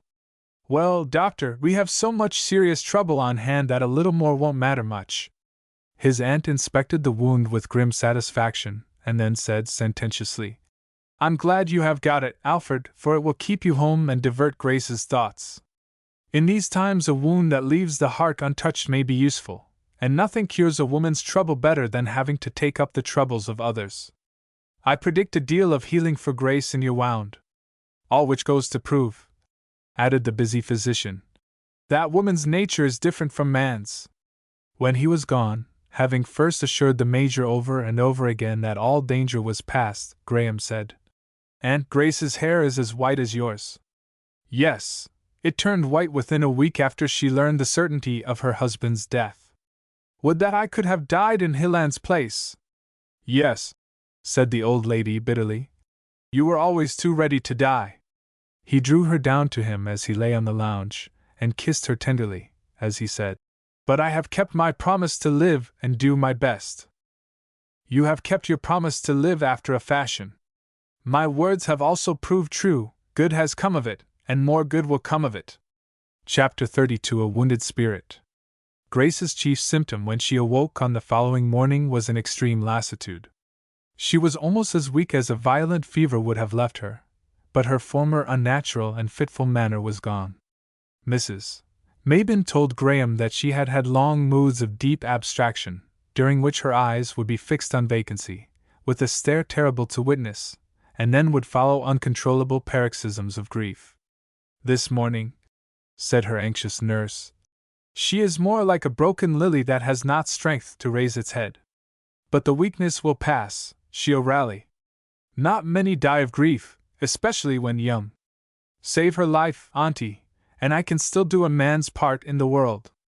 Well, Alfred, you must help me. She has been committed to your care, and it's a sacred trust." Graham was now installed in his old quarters, and placed under Aunt Sheba's care. His energetic aunt, however, promised to look in upon him often, and kept her word. The doctor predicted a tedious time with his wound, and insisted on absolute quiet for a few days. He was mistaken, however. Time would not be tedious, with frequent tidings of Grace's convalescence, and her many proofs of deep solicitude about his wound. Grace did rally faster than had been expected. Her system had received a terrible shock, but it had not been enfeebled by disease. With returning strength came an insatiate craving for action, an almost desperate effort to occupy her hands and mind. Before it was prudent for Graham to go out or exert himself, for his wound had developed some bad symptoms, she came to see him, bringing delicacies made with her own hands. Never had her appearance so appealed to his heart. Her face had grown thin, but its lovely outlines remained, and her dark eyes seemed tenfold more lustrous in contrast with her white hair. She had now a presence that the most stolid would turn and look after with a wondering pity and admiration, while those gifted with a fine perception could scarcely see her without tears. Graham often thought that if she could be turned into marble she would make the ideal statue representing the women of both the contending sections whose hearts the war had broken. As she came and went, and as he eventually spent long hours with her and her father, she became to him a study of absorbing interest, in which his old analytical bent was not wholly wanting. "What," he asked himself every hour in the day, "will be the effect of an experience like this on such a woman? What the final outcome?" There was in this interest no curiosity, in the vulgar sense of the word. It was rather the almost sleepless suspense of a man who has everything at stake, and who, in watching the struggle of another mind to cope with misfortune, must learn at the same time his own fate. It was far more than this.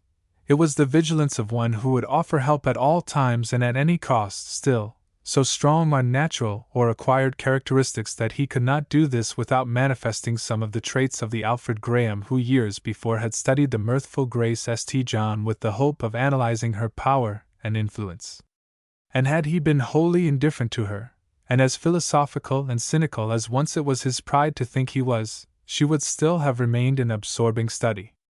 Her sudden and awful bereavement had struck her strong and exceptional spiritual nature with the shattering force of the ball that crashes through muscle, bone, and nerves. In the latter case the wound may be mortal, or it may cause weakness and deformity. The wounded spirit must survive, although the effects of the wound may be even more serious and far-reaching, changing, developing, or warping character to a degree that even the most experienced cannot predict. Next to God, time is the great healer, and human love, guided by tact, can often achieve signal success. But for Graham there was no God, and it must be said that this was becoming true of Grace also. As Hilland had feared, the influence of those she loved and trusted most had gradually sapped her faith, which in her case had been more a cherished tradition, received from her mother, than a vital experience. Hilland's longings for a life hereafter, and his words of regret that she had lost the faith of her girlhood, were neutralized by the bitter revolt of her spirit against her immeasurable misfortune. Her own experience was to her a type of all the desolating evil and sorrow of the world, and in her agony she could not turn to a God who permitted such evil and suffering. It seemed to her that there could be no merciful, overruling providence, that her husband's view, when his mind was in its most vigorous and normal state, was more rational than a religion which taught that a God who loved good left evil to make such general havoc. It's the same blind contention of forces in men as in nature, she said to herself. And only the strong or the fortunate survive. One day she asked Graham abruptly, "Do you believe that the human spirit lives on after death?" He was sorely troubled to know how to answer her, but after a little hesitation said, "I feel, as your husband did, that I should be glad if you had the faith of your girlhood. I think it would be a comfort to you. That's truly the continental view, that superstition is useful to women. Will you not honestly treat me as your equal, and tell me what you, as an educated man, believe?" "No," he replied, gravely and sadly. "I will only recall with emphasis your husband's last words. You are loyal to him, at least, and I respect you for it. But I know what you believe, and what Warren believed when his faculties were normal and unbiased by the intense longing of his heart. I am only a woman, Alfred, but I must use such little reason as I have, and no being except one created by man's ruthless imagination could permit the suffering which this war daily entails. It's all of the earthy. Alfred," she added in low, passionate utterance, "I could believe in a devil more easily than in a god, and yet my unbelief sinks me into the very depths of a hopeless desolation. What am I? A mere little atom among these mighty forces and passions which rock the world with their violence. Oh, I was so happy! And now I am crushed by some haphazard bullet shot in the darkness." He looked at her wonderingly, and was silent. "Alfred," she continued, her eyes glowing in the excitement of her strong, passionate spirit, "I will not succumb to all this monstrous evil. If I am but a transient emanation of the earth, and must soon return to my kindred dust, still I can do a little to diminish the awful aggregate of suffering. My nature, earthborn as it is, revolts at a selfish indifference to it all. Oh, if there is a God, why does he not rend the heavens in his haste to stay the black torrents of evil? Why does he not send the angels of whom my mother told me when a child, and bid them stand between the armies that are desolating thousands of hearts like mine? Or if he chooses to work by silent, gentle influences like those of spring, why does he not bring human hearts together that are akin, and enhance the content and happiness which our brief life permits? But no, unhappy mistakes are made. Alas, my friend, we both know it to our sorrow. Why should I feign ignorance of that which your unbounded and unselfish devotion has proved so often? Why should you not know that before this deadly stroke fell my one grief was that you suffered, and that as long as I could pray I prayed for your happiness? Now I can see only merciless force or blind chance, that in nature smites with the tornado the lonely forest or the thriving village, the desolate waves or some ship upon them. Men, with all their boasted reason, are even worse. What could be more mad and useless than this war? Alfred, I alone have suffered enough to make the thing accursed, and I must suffer to the end, and I am only one of countless women. What is there for me, what for them, but to grow lonelier and sadder every day? But I won't submit to the evil. I won't be a mere bit of helpless drift. While I live there shall be a little less suffering in the world. Ah, Alfred! You see how far removed I am from the sportive girl you saw on that May evening years ago. I am an old, white-haired, broken-hearted woman, and yet, with a grand look in her eyes, she concluded, I have spirit enough left to take up arms against all the evil and suffering within my reach.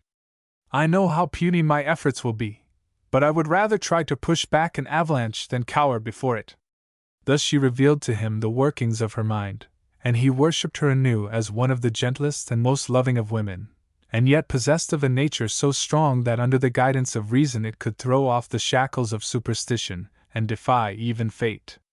Under the spell of her words the evil of the world did seem an avalanche, not of snow, but of black molten lava, while she, too brave and noble to cower and cringe, stood before it, her little hand outstretched to stay its deadly onset. Chapter 33 The White-Haired Nurse. Life at the two cottages was extremely secluded.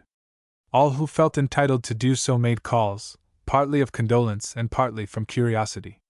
The occupants of the two unpretending dwellings had the respect of the community, but from their rather unsocial ways could not be popular. The old Major had ever detested society in one of its phases, that is, the claims of mere vicinage, the duty to call and be called upon by people who live near, when there is scarcely a thought or taste in common. With his Southern and Army associations he had drifted to a New England city, but he ignored the city except as it furnished friends and things that pleased him. His attitude was not contemptuous or unneighborly, but simply indifferent. "I don't thrust my life on anyone," he once said to Mrs. Mabin, "except you and Grace. Why should other people thrust their lives on me?" His limited income had required economy, and his infirmities a life free from annoyance. As has been shown, Grace had practiced the one with heart as light as her purse, and had interposed her own sweet self between the irritable veteran and everything that could vex him. The calling world had had its revenge. The Major was profane, they had said, Grace was proud, or led a slavish life. The most heinous sin of all was, they were poor. There were several families, however, whom Grace and the Major had found congenial, with various shades of difference, and the young girl had never lacked all the society she cared for. Books had been her chief pleasure, the acquaintance of good whist players had been cultivated, Army and Southern friends had appeared occasionally, and when Mrs. Mabin had become a neighbor, she had been speedily adopted into the closest intimacy. When Hilland had risen above their horizon, he soon glorified the world to Grace. To the astonishment of society, she had married a millionaire, and they had all continued to live as quietly and unostentatiously as before. There had been another slight effort to know the people at the St. John cottage, but it had speedily died out. The war had brought chiefly military associations and absence. Now again there was an influx of callers largely from the church that Grace had once attended. Mrs. Mabin received the majority with a grim politeness, but discriminated very favorably in case of those who came solely from honest sympathy. All were made to feel, however, that, like a mourning veil, sorrow should shield its victims from uninvited observation. Hilland's mother had long been dead, and his father died at the time when he was summoned from his studies in Germany. While on good terms with his surviving relatives, there had been no very close relationship or intimacy remaining. Grace had declared that she wished no other funeral service than the one conducted by the good old Confederate pastor, and the relatives, learning that they had no interest in the will, speedily discovered that they had no further interest whatever. Thus the inmates of the two cottages were left to pursue their own shadowed paths, with little interference from the outside world. The Major treasured a few cordial eulogies of Hilland cut from the journals at the time, and except in the hearts wherein he was enshrined a living image, the brave, genial, high-souled man passed from men's thoughts and memories, like thousands of others in that long harvest of death. Graham's wound at last was well-nigh healed, and the time was drawing near for his return to the army. His general had given such a very favorable account of the circumstances attending his offense, and of his career as a soldier both before and after the affair, that the matter was quietly ignored. Moreover, Hilland, as a soldier and by reason of the loyal use of his wealth, stood very high in the estimation of the war authorities, and the veteran major was not without his surviving circle of influential friends. Graham, therefore, not only retained his rank, but was marked for promotion. Of all this, however, he thought and cared little. If he had loved Grace before, he idolized her now. And yet with all her deep affection for him and her absolute trust, she seemed more remote than ever. In the new phase of her grief she was ever seeking to do little things which she thought would please him. But this was also true of her course toward Mrs. Mabin, especially so toward her father, and also, to a certain extent, toward the poor and sick in the vicinity. Her one effort seemed to be to escape from her thoughts, herself, in a ceaseless ministry to others. And the effort sometimes degenerated into restlessness. There was such a lack of repose in her manner that even those who loved her most were pained and troubled. There was not enough to keep her busy all the time, and yet she was ever impelled to do something. One day she said to Graham, "I wish I could go back with you to the war, not that I wish to shed another drop of blood, but I would like to march forever." Shrewd Mrs. Mabin, who had been watching Grace closely for the last week or two, said quietly, "Take her back with you, Alfred. Let her become a nurse in some hospital. It will do both her and a lot of poor fellows a world of good." Mrs. Mabon, you have thought of just the thing, cried Grace. In a hospital full of sick and wounded men, I could make my life amount to something. I should never need to be idle then. Yes, you would. You would be under orders like Alfred, and would have to rest when off duty. But as you say, you could be of great service, instead of wasting your energy in coddling two old people. You might save many a poor fellow's life. Oh, she exclaimed, clasping her hands, the bare thought of saving one poor woman from such suffering as mine is almost overwhelming. But how can I leave Papa? I'll take care of the Major and ensure his consent. If men are so possessed to make wounds, it's time women did more to cure them. It's all settled, you are to go. I'll see the Major about it now, if he has just begun his newspaper. And the old lady took her knitting and departed with her wonted prompt energy. At first Graham was almost speechless from surprise, mingled doubt and pleasure, but the more he thought of it, the more he was convinced that the plan was an inspiration. Alfred, you will take me? She said appealingly. Yes, he replied smilingly. If you will promise to obey my orders in part, as well as those of your superiors. I'll promise anything if you will only take me. Am I not under your care? Oh, Grace, Grace, I can do so little for you. No one living can do more. In providing this chance of relieving a little pain, of preventing a little suffering, you help me, you serve me, you comfort me, as no one else could. And Alfred, if you are wounded, come to the hospital where I am. I will never leave you till you are well. Take me to some exposed place in the field, where there is danger, where men are brought in desperately wounded, where you would be apt to be. I don't know where I shall be, but I would covet any wound that would bring you to my side as nurse. She thought a few moments, and then said, resolutely, I will keep as near to you as I can. I ask no pay for my services. On the contrary, I will employ my useless wealth in providing for exposed hospitals. When I attempt to take care of the sick or wounded, I will act scrupulously under the orders of the surgeon in charge. But I do not see why, if I pay my own way, I cannot come and go as I think I can be the most useful. Perhaps you could, to a certain extent, if you had a permit, said Graham thoughtfully. But I think you would accomplish more by remaining in one hospital and acquiring skill by regular work. It would be a source of indescribable anxiety to me to think of your going about alone. If I know just where you are, I can find you and write to you. I will do just what you wish, she said gently. I wish for only what is best for you. I know that. It would be strange if I did not. Mrs. Mabon was not long in convincing the Major that her plan might be the means of incalculable benefit to Grace as well as to others. He, as well as herself and Graham, had seen with deep anxiety that Grace was giving way to a fever of unrest, and he acquiesced in the view that it might better run its course in wholesome and useful activity, amid scenes of suffering that might tend to reconcile her to her own sorrow. Graham, however, took the precaution of calling on Dr. Markham, who, to his relief, heartily approved of the measure. On one point Graham was firm. He would not permit her to go to a hospital in the field, liable to vicissitudes from sudden movements of the contending armies. He found one for her, however, in which she would have ample scope for all her efforts, and before he left he interested those in charge so deeply in the white-haired nurse that he felt she would always be under watchful, friendly eyes. Grace, he said, as he was taking leave, I have tried to be a true friend to you. Oh, Alfred! She exclaimed, and she seized his hand and held it in both of hers. His face grew stern rather than tender as he added, You will not be a true friend to me, you will wrong me deeply, if you are reckless of your health and strength.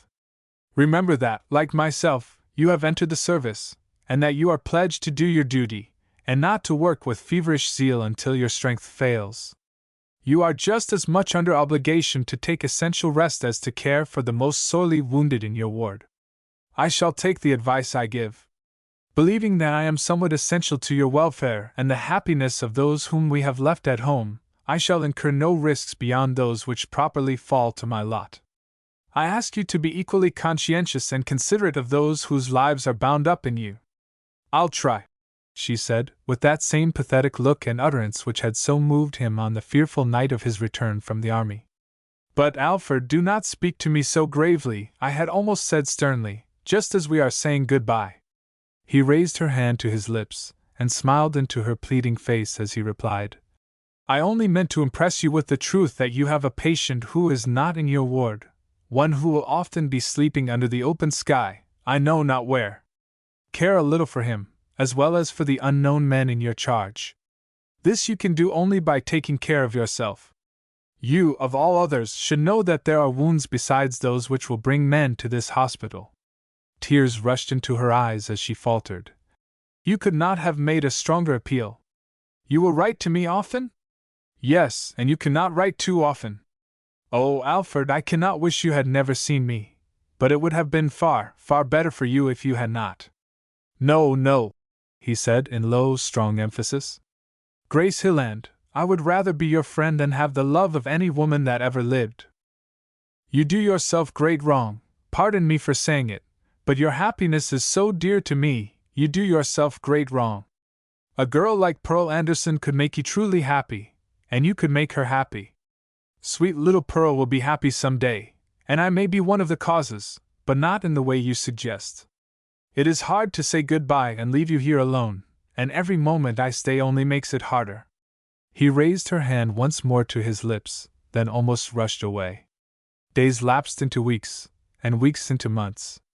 The tireless nurse alleviated suffering of every kind, and her silvery hair was like a halo around a saintly head to many a poor fellow. She had the deep solace of knowing that not a few wives and mothers would have mourned had it not been for her faithfulness. But her own wound would not heal.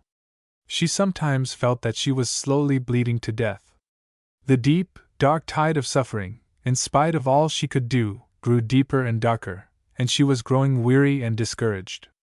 Graham saw her at rare intervals, and although she brightened greatly at his presence, and made heroic efforts to satisfy him that she was doing well, he grew anxious and depressed. But there was nothing tangible, nothing definite. She was only a little paler, a little thinner, and when he spoke of it she smilingly told him that he was growing gaunt himself with his hard campaigning. But you, Grace, he complained, are beginning to look like a wraith that may vanish some moonlight night. Her letters were frequent, sometimes even cheerful, but brief. He wrote at great length, filling his pages with descriptions of nature, with scenes that were often humorous but not trivial, with genuine life, but none of its froth. Life for both had become too deep a tragedy for any nonsense. He passed through many dangers, but these, as far as possible, he kept in the background, and fate, pitying his one deep wound, spared him any others. At last there came the terrible battle of the Wilderness, and the wards were filled with desperately wounded men. The poor nurse gathered up her failing powers for one more effort, and Confederate and Union men looked after her wonderingly and reverently, even in their mortal weakness. To many she seemed like a ministering spirit rather than a woman of flesh and blood, and lips of dying men blessed her again and again. But they brought no blessing. She only shuddered and grew more faint of heart as the scenes of agony and death increased. Each wound was a type of Hilland's wound, and in every expiring man she saw her husband die. Her poor little hands trembled now as she sought to stem the black tide that deepened and broadened and foamed around her. Late one night, after a new influx of the wounded, she was greatly startled while passing down her ward by hearing a voice exclaim, "Grace, Grace Brentford!" It was her mother's name. The call was repeated, and she tremblingly approached a cot on which was lying a gray-haired man. "Great God!" he exclaimed. "Am I dreaming? Am I delirious? How is it that I see before me the woman I loved 40-odd years ago? You cannot be Grace Brentford, for she died long years since." "No, but I am her daughter." "Her daughter!" said the man, struggling to rise upon his elbow. "Her daughter! She should not look older than you. Alas, sir, my age is not the work of time, but of grief. I grew old in a day. But if you knew and loved my mother, you have sacred claims upon me. I am a nurse in this ward, and will devote myself to you." The man sank back exhausted. "This is strange, strange indeed," he said. "It is God's own providence. Yes, my child, I loved your mother, and I love her still. Harry St. John won her fairly, but he could not have loved her better than I. I am now a lonely old man, dying, I believe, in my enemy's hands, but I thank God that I've seen Grace Brentford's child, and that she can soothe my last hours. Do not feel so discouraged about yourself, said Grace, her tears falling fast. Think rather that yon have been brought here that I might nurse you back to life. Believe me, I will do so with tender, loving care. How strange it all is, the man said again. You have her very voice, her manner. But it was by your eyes that I recognized you. Your eyes are young and beautiful like hers, and full of tears as hers were when she sent me away with an ache to my heart that has never ceased. It will soon be cured now. Your father will remember a wild young planter down in Georgia by the name of Phil Harkness. Indeed, sir, I've heard both of my parents speak of you, and it was ever with respect and esteem. Give my greeting to your father, and say I never bore him any ill will. In the saddest life there is always some compensation. I have had wealth and honors, I am a colonel in our army, and have been able to serve the cause I loved, but chief of all, the child of Grace Brentford is by my side at the end. Is your name Grace also? Yes. Oh, why is the world so full of hopeless trouble? Not hopeless trouble, my child. I am not hopeless. For long years I have had peace, if not happiness, a deep inward calm which the confusion and roar of the bloodiest battles could not disturb. I can close my eyes now in my final sleep as quietly as a child.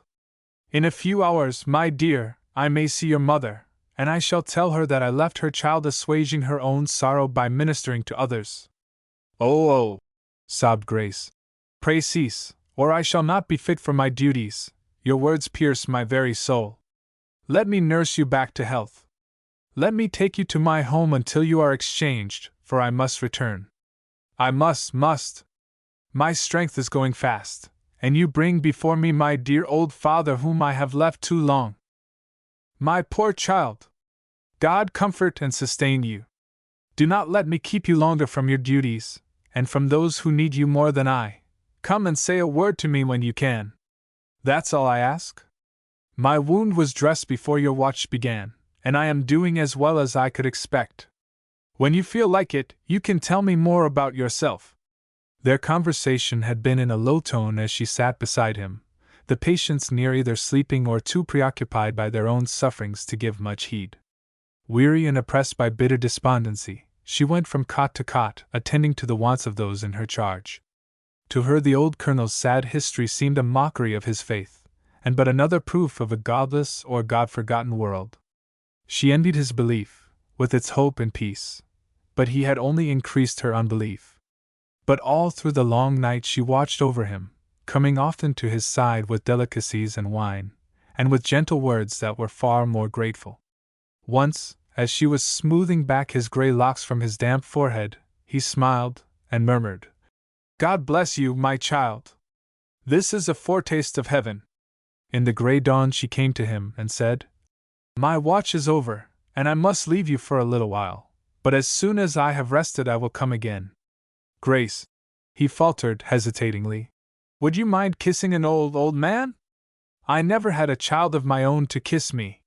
She stooped down and kissed him again and again, and he felt her hot tears upon his face. "You have a tender heart, my dear," he said gently. "Goodbye, Grace, Grace Brentford's child. Dear Grace, when we meet again perhaps all tears will be wiped from your eyes forever." She stole away exhausted and almost despairing. On reaching her little room she sank on her couch, moaning, "Oh, Warren, would that I were sleeping your dreamless sleep beside you!" Long before it was time for her to go on duty again she returned to the ward to visit her aged friend. His cot was empty. In reply to her eager question she was told that he had died suddenly from internal hemorrhage soon after she had left him. She looked dazed for a moment, as if she had received a blow, then fell fainting on the cot from which her mother's friend had been taken. The limit of her endurance was past. Before the day closed, the surgeon in charge of the hospital told her gently and firmly that she must take an indefinite leave of absence.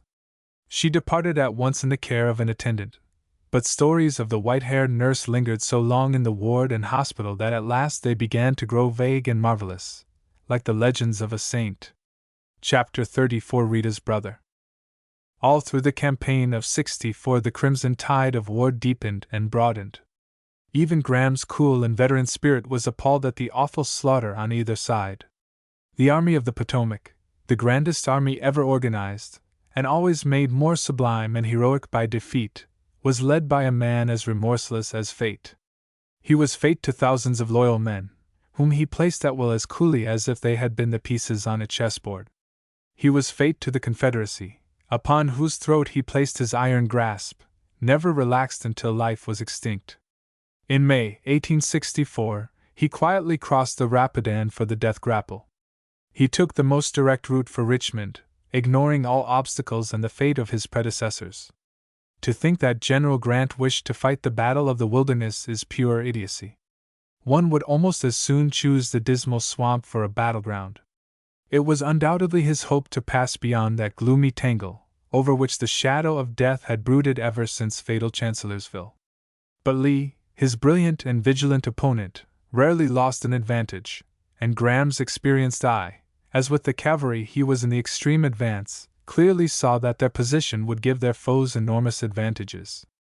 Lee's movements would be completely masked by the almost impervious growth. He and his lieutenants could approach within striking distance, whenever they chose, without being seen, and had little to fear from the Union artillery, which the past had given them much cause to dread. It was a region also to disgust the very soul of a cavalryman, for the low, scrubby growth lined the narrow roads almost as effectually as the most scientifically prepared abatis. Graham's surmise was correct. Lee would not wait till his antagonist had reached open and favorable ground, but he made an attack at once, where, owing to peculiarities of position, one of his thin regiments had often the strength of a brigade. On the morning of the 5th of May began one of the most awful and bloody battles in the annals of warfare. Indeed, it was the beginning of one long and almost continuous struggle which ended only at Appomattox. With 100,000 more, Graham was swept into the bloody vortex, and through summer heat, autumn rains, and winter cold, he marched and fought with little rest. He was eventually given the colonelcy of his regiment, and at times commanded a brigade. He passed through unnumbered dangers unscathed, and his invulnerability became a proverb among his associates. Indeed, he was a mystery to them, for his face grew sadder and sterner every day, and his reticence about himself and all his affairs was often remarked upon.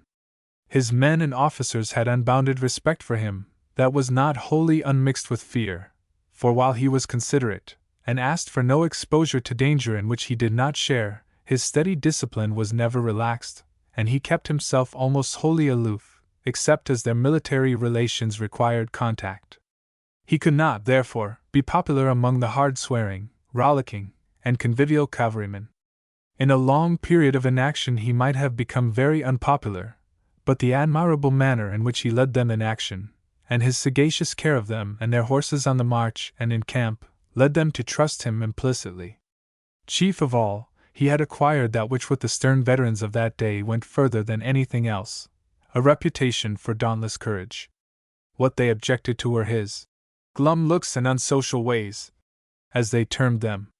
They little knew that his cold, stern face hid suffering that was growing almost desperate in its intensity.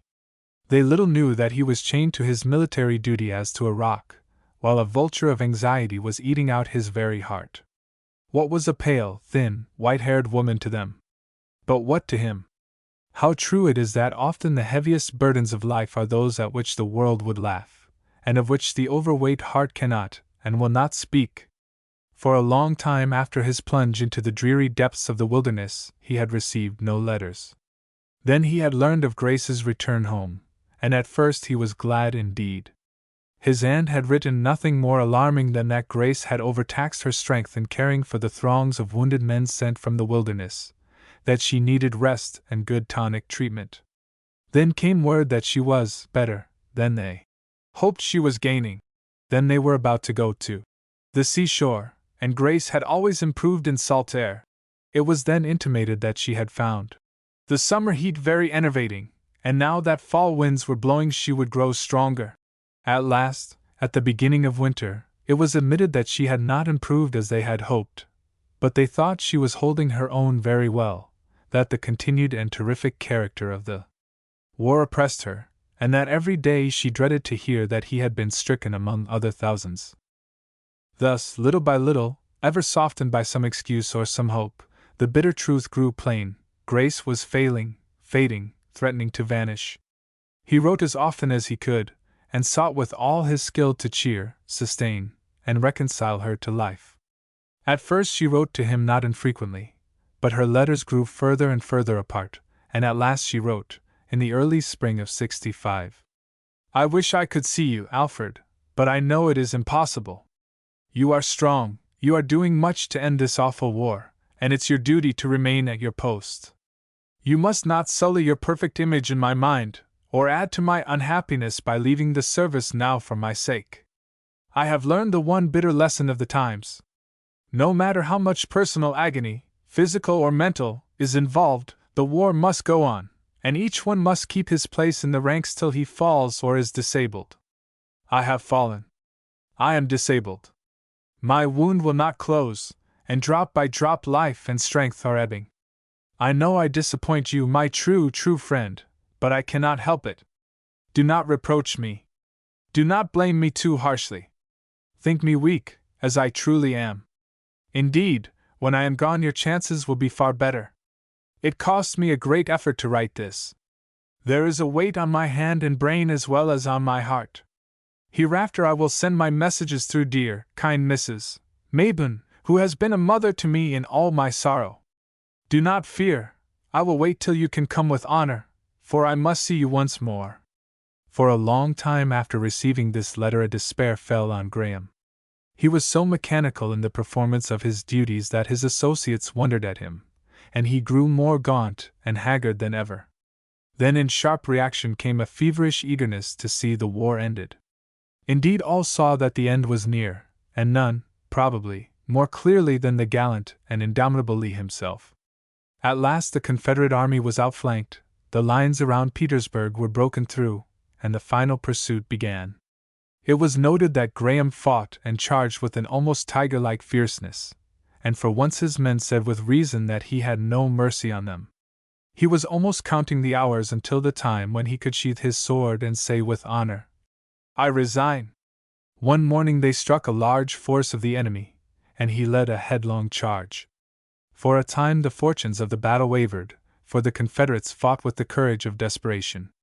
Graham on his powerful horse soon became a conspicuous object, and all gave way before him as if he were a messenger of death, at the same time wondering at his invulnerability. The battle surged on and forward until the enemy were driven into a thick piece of woods. Graham on the right of his line directed his bugler to give the order to dismount, and a moment later his line of battle plunged into the forest. In the desperate melee that followed in the underbrush, he was lost to sight except to a few of his men. It was here that he found himself confronted by a Confederate officer, from whose eyes flashed the determination either to slay or to be slain. Graham had crossed swords with him but a moment when he recognized that he had no ordinary antagonist, and with his instinct to fight aroused to its highest pitch he gave himself up wholly to a personal and mortal combat, shouting meantime to those near, Leave this man to me. Looking his opponent steadily in the eye, like a true swordsman, he remained first on the defensive, and such was his skill that his long, straight blade was a shield as well as a weapon. Suddenly the dark eyes and features of his opponent raised before him the image of Rita Anderson, and he was so overcome for a second that the Confederate touched his breast with his saber and drew blood.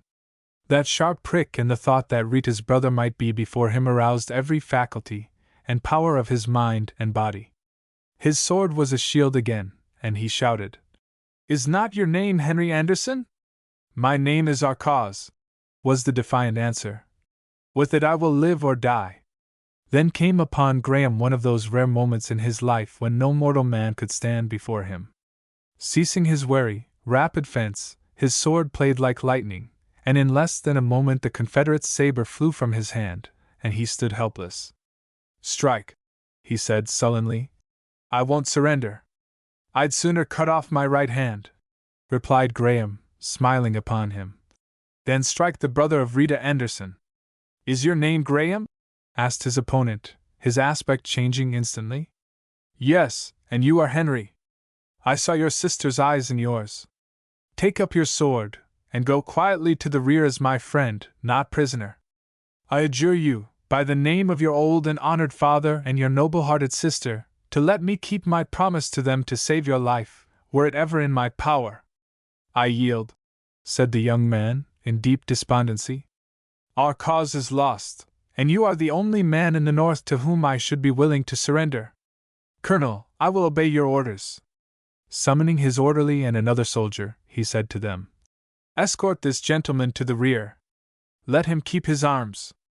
I have too much confidence in you, Colonel Anderson, even to ask that you promise not to escape. Treat him with respect. He will share my quarters tonight. And then he turned and rushed onward to overtake the extreme advance of his line, wondering at the strange scene which had passed with almost the rapidity of thought. That night by Graham's campfire began a friendship between himself and Henry Anderson which would be lifelong. The latter asked, Have you heard from my father and sister since you parted with them? No. My duties have carried me far away from that region. But it is a source of unspeakable gratification that we have met, and that you can tell me of their welfare. It does seem as if destiny, or, as father would say, Providence, had linked my fortunes and those of my family with you. He and Rita would actually have suffered with hunger but for you. Since you were there, the region has been tramped and fought over by the forces of both sides and swept bare. My father mentioned your name and that of Colonel Hilland, and a guard was placed over his house, and he and Rita were saved from any personal annoyance. But all of his slaves, except the old woman you remember, were either run off or enticed away, and his means of livelihood practically destroyed. Old Uncle Jehu and his son Hughie have almost supported them.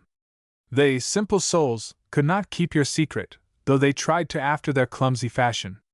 My pay, you know, was almost worthless, and indeed there was little left for them to buy. Colonel Graham, I am indebted to you for far more than life, which has become well nigh a burden to me. Life has brought far heavier burdens to others than to you, Colonel Anderson. Those you love are living, and to provide for and protect such a father and sister as you possess might well give zest to any life.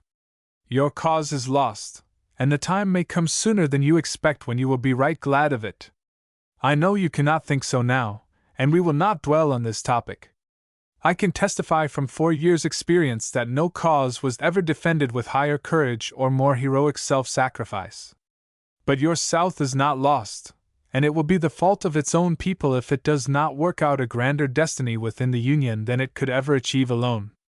But don't let us discuss politics. You have the same right to your views that I have to mine. I will tell you how much I owe to your father and sister, and then you will see that the burden of obligation rests upon me. And he gave his own version of that memorable day whose consequences threatened to culminate in Grace Hilland's death. Under the dominion of this thought he could not hide the anguish of his mind, and Rita had hinted enough in her letters to enable Anderson to comprehend his newfound friend. He took Graham's hand, and as he wrung it he said, Yes, life has brought to others heavier burdens than to me. You may have thought, resumed Graham, that I fought savagely today, but I felt that it is best for all to end this useless, bloody struggle as soon as possible. As for myself, I'm just crazed with anxiety to get away and return home. Of course we cannot be together after tonight, for with the dawn I must be in the saddle. Tonight you shall share my blankets. You must let me treat you as your father and Rita treated me. I will divide my money with you, don't grieve me by objecting. Call it a loan if you will. Your currency is now worthless. You must go with the other prisoners, but I can soon obtain your release on parole, and then, in the name of all that is sacred, return home to those who idolize you. Do this, Colonel Anderson, and you will lift a heavy burden from one already overweight. As you put the case, I cannot do otherwise, was the sad reply. Indeed, I have no heart for any more useless fighting. My duty now is clearly to my father and sister. That night the two men slumbered side by side, and in the dawn parted more like brothers than like foes. As Graham had predicted, but a brief time elapsed before Lee surrendered, and Colonel Anderson's liberty on parole was soon secured. They parted with the assurance that they would meet again as soon as circumstances would permit. At the earliest hour in which he could depart with honor, Graham's urgent entreaty secured him a leave of absence, and he lost not a moment in his return, sending to his aunt in advance a telegram to announce his coming. Chapter 35 His Sombre Rivals. Never had his noble horse Mabon seemed to fail him until the hour that severed the military chain which had so long bound him to inexorable duty, and yet the faithful beast was carrying him like the wind. Iss, his servant, soon fell so far behind that Graham paused and told him to come on more leisurely, that Mabon would be at the terminus of the military railroad. And there Iss found him, with drooping head and white with foam. The steam engine was driven to City Point with the reckless speed characteristic of military railroads, but to Graham the train seemed to crawl. He caught a steamer bound for Washington, and paced the deck, while in the moonlight the dark shores of the James looked stationary. From Washington the Lightning Express was in his view more dilatory than the most lumbering stage of the old regime. When at last he reached the gate to his aunt's cottage and walked swiftly up the path, the hour and the scene were almost the same as when he had first come, an indifferent stranger, long years before.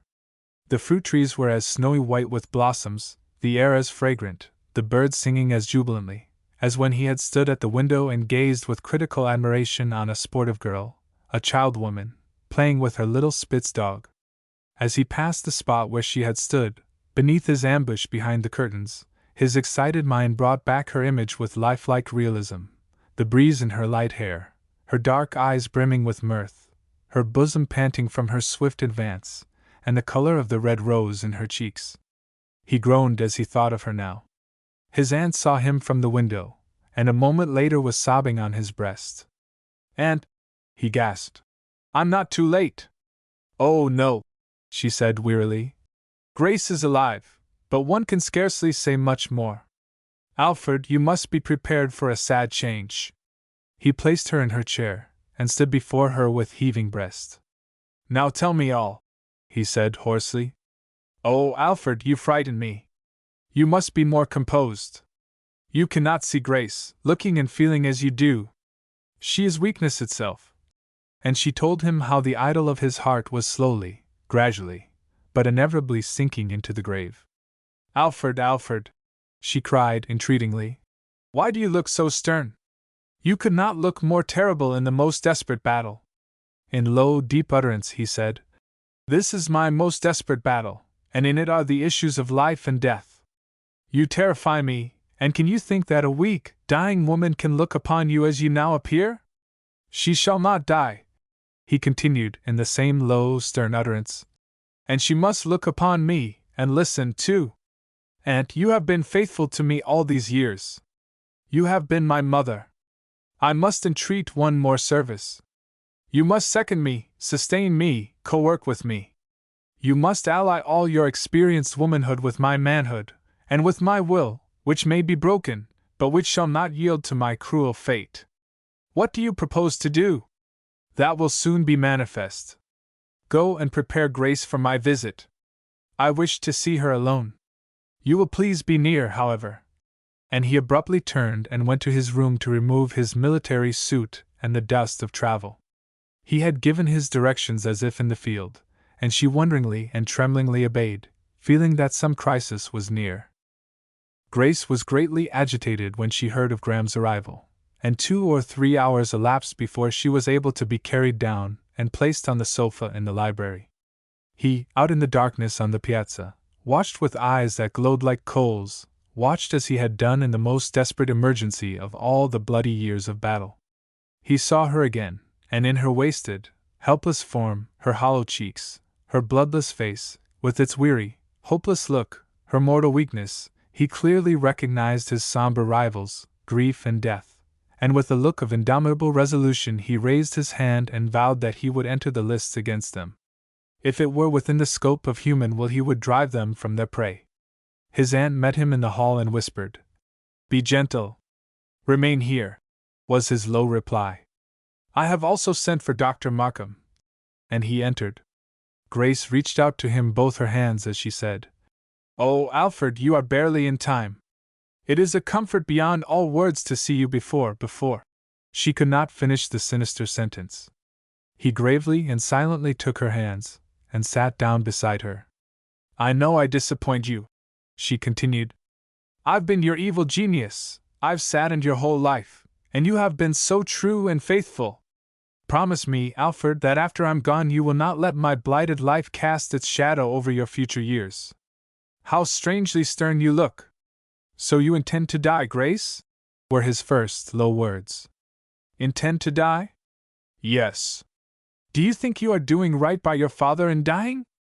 Dear, dear Papa! I have long ceased to be a comfort to him. He, too, will be better when I am gone. I am now a hopeless grief to him. Alfred, dear Alfred, do not look at me in that way. How else can I look? Do you not comprehend what your death means to me, if not to others? Alfred, can I help it? Certainly you can. It will be sheer, downright selfishness for you to die. It will be your one unworthy act. You have no disease, you have only to comply with the conditions of life in order to live. You are mistaken, she said, the faintest possible color coming into her face. The bullet that caused Warren's death has been equally fatal to me. Have I not tried to live? I do not ask you to try to live, but to live.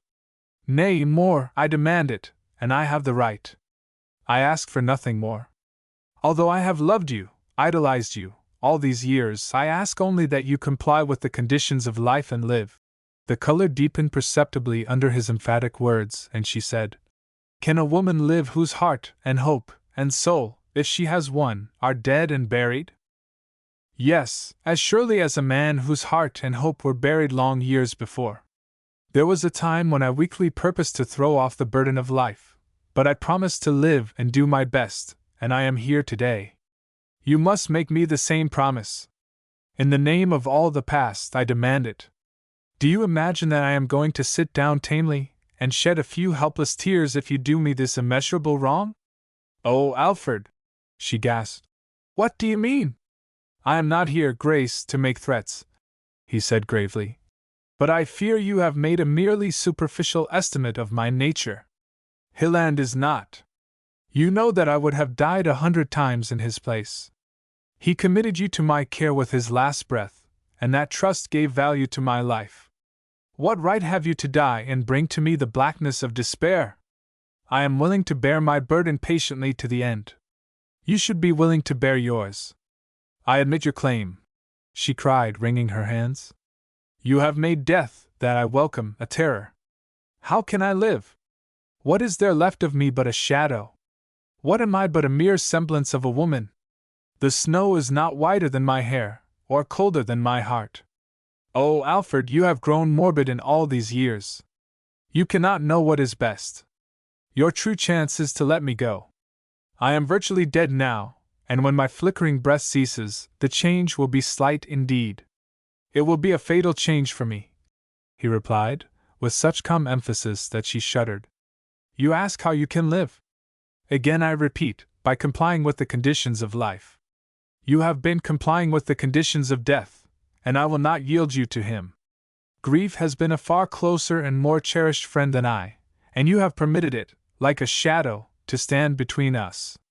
The time has now come when you must choose between this fatal shadow, this useless, selfish grief, and a loyal friend, who only asks that he may see you at times, that he may know where to find the one life that is essential to his life. Can you not understand from your own experience that a word from you is sweeter to me than all the music of the world? That smiles from you will give me courage to fight the battle of life to the last?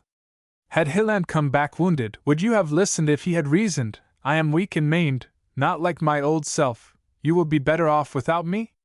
Say no more, she faltered. If a shadow can live, I will. If a poor, heartless, hopeless creature can continue to breathe, I will. If I die, as I believe I must, I will die doing just what you ask. If it is possible for me to live, I shall disappoint you more bitterly than ever. Alfred, believe me, the woman is dead within me. If I live, I shall become I know not what, a sort of unnatural creature, having little more than physical life.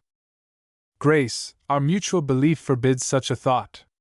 If a plant is deeply shadowed, and moisture is withdrawn, it begins to die. bring to it again light and moisture, the conditions of its life, and it gradually revives and resumes its normal state.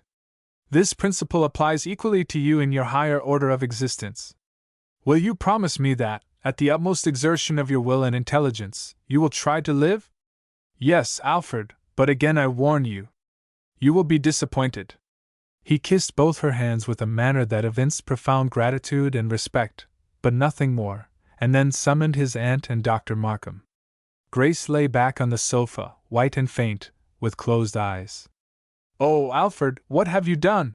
exclaimed Mrs. Mabin. "What is right and rational? Dr. Markham, Mrs. Hilland has promised to use the utmost exertion of her will and intelligence to live. I ask that you and my aunt employ your utmost skill and intelligence in cooperation with her effort. We here, all four of us, enter upon a battle, and like all battles, it should be fought with skill and indomitable courage, not sentimental impulse. I know that Mrs. Hilland will honestly make the effort, for she is one to keep her word. Am I not right, Grace?" "Yes," was the faint reply. "Why, now I can go to work with hope," said the physician briskly, as he gave his patient a little stimulant. "And I also," cried the old lady, tears streaming down her face. "Oh, darling Grace, you will live and keep all our hearts from breaking." "I'll try," she said, in almost mortal weariness. When she had been revived somewhat by his restoratives, Dr. Markham said, "I now advise that she be carried back to her room, and I promise to be unwearied in my care." "No," said Graham to his aunt. "Do not call the servants, I shall carry her to her room myself." And he lifted her as gently as he would take up a child, and bore her strongly and easily to her room. Poor Alfred," she whispered, "wasting your rich, full heart on a shadow." Chapter 36. All Materialists. When Graham returned to the library, he found that the Major had tottered in, and was awaiting him with a look of intense anxiety. "Graham, Graham!" he cried. "Do you think there is any hope?" "I do, sir. I think there is almost a certainty that your daughter will live. Now God be praised! Although I have little right to say it, for I've put his name to a bad use all my life. I don't think any harm has been done," said Graham, smiling. "Oh, I know how wise you German students are. You can't find God with a microscope or a telescope, and therefore there is none. But I'm the last man to criticize. Grace has been my divinity since her mother died, and if you can give a reasonable hope that she'll live to close my eyes, I'll thank the God that my wife worshipped, in spite of all your newfangled philosophies. And I hope I shall never be so wanting in courtesy, to say the least, as to show anything but respect for your convictions. You shall know the whole truth about Grace, and I shall look to you also for aid in a combined effort to rally and strengthen her forces of life. You know, Major, that I have seen some service. Yes, boy that you are 100-fold more of a veteran than I am. At the beginning of the war I felt very superior and experienced. But the war that I saw was mere child's play. Well, sir, the war that I've been through was child's play to me compared with the battle begun tonight. I never feared death, except as it might bring trouble to others, and for long years I coveted it. But I fear the death of Grace Hilland beyond anything in this world or any other. As her father, you now shall learn the whole truth." And he told his story from the evening of their first game of whist together. Strange, muttered the old man. "It's the story of Philip Harkness over again. But by the God who made me, she shall reward you if she lives. No, Major St. John, no, she shall devote herself to you, and live the life that her own feelings dictate. She understands this, and I will it. I assure you that whatever else I lack, it's not a will. You've proved that, Graham, if ever a man did. Well, your coming has brought a strange and most welcome state of affairs. Somehow you've given me a new lease of life and courage. Of late we've all felt like hauling down the flag, and letting grim death do his worst. I couldn't have survived Grace, and didn't want to. Only plucky Mrs. Mabin held on to your coming as a forlorn hope. You now make me feel like nailing the flag to the staff, and opening again with every gun. Grace is like her mother, if I do say it. Grace Brentford never lacked for suitors, and she had the faculty of waking up men. Forgive an old man's vanity. Phil Harkness was a little wild as a young fellow, but he had grand mettle in him.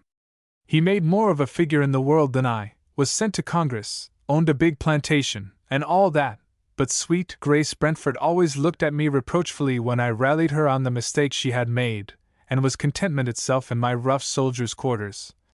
And the old man took off his spectacles to wipe his tear-dimmed eyes. Grace is just like her. She, too, has waked up men.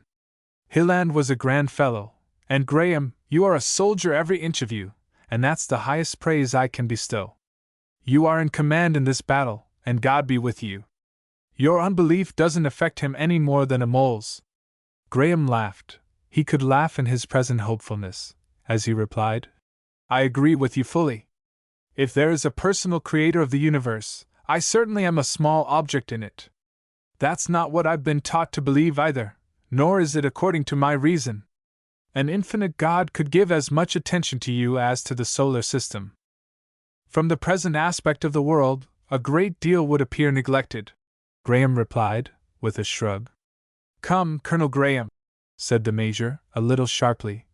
You and I have both heard the rank and file grumble over the tactics of their general. It often turned out that the general knew more than the men. But it's nice business for me to be talking religion to you or anyone else. And the idea struck him as so comical that he laughed outright. Mrs. Mabon, who entered at that moment, said, That's a welcome sound. I can't remember, Major, when I've heard you laugh. Alfred, you are a magician. Grace is sleeping quietly. Little wonder! What have I had to laugh about? Said the Major. But melancholy itself would laugh at my joke tonight.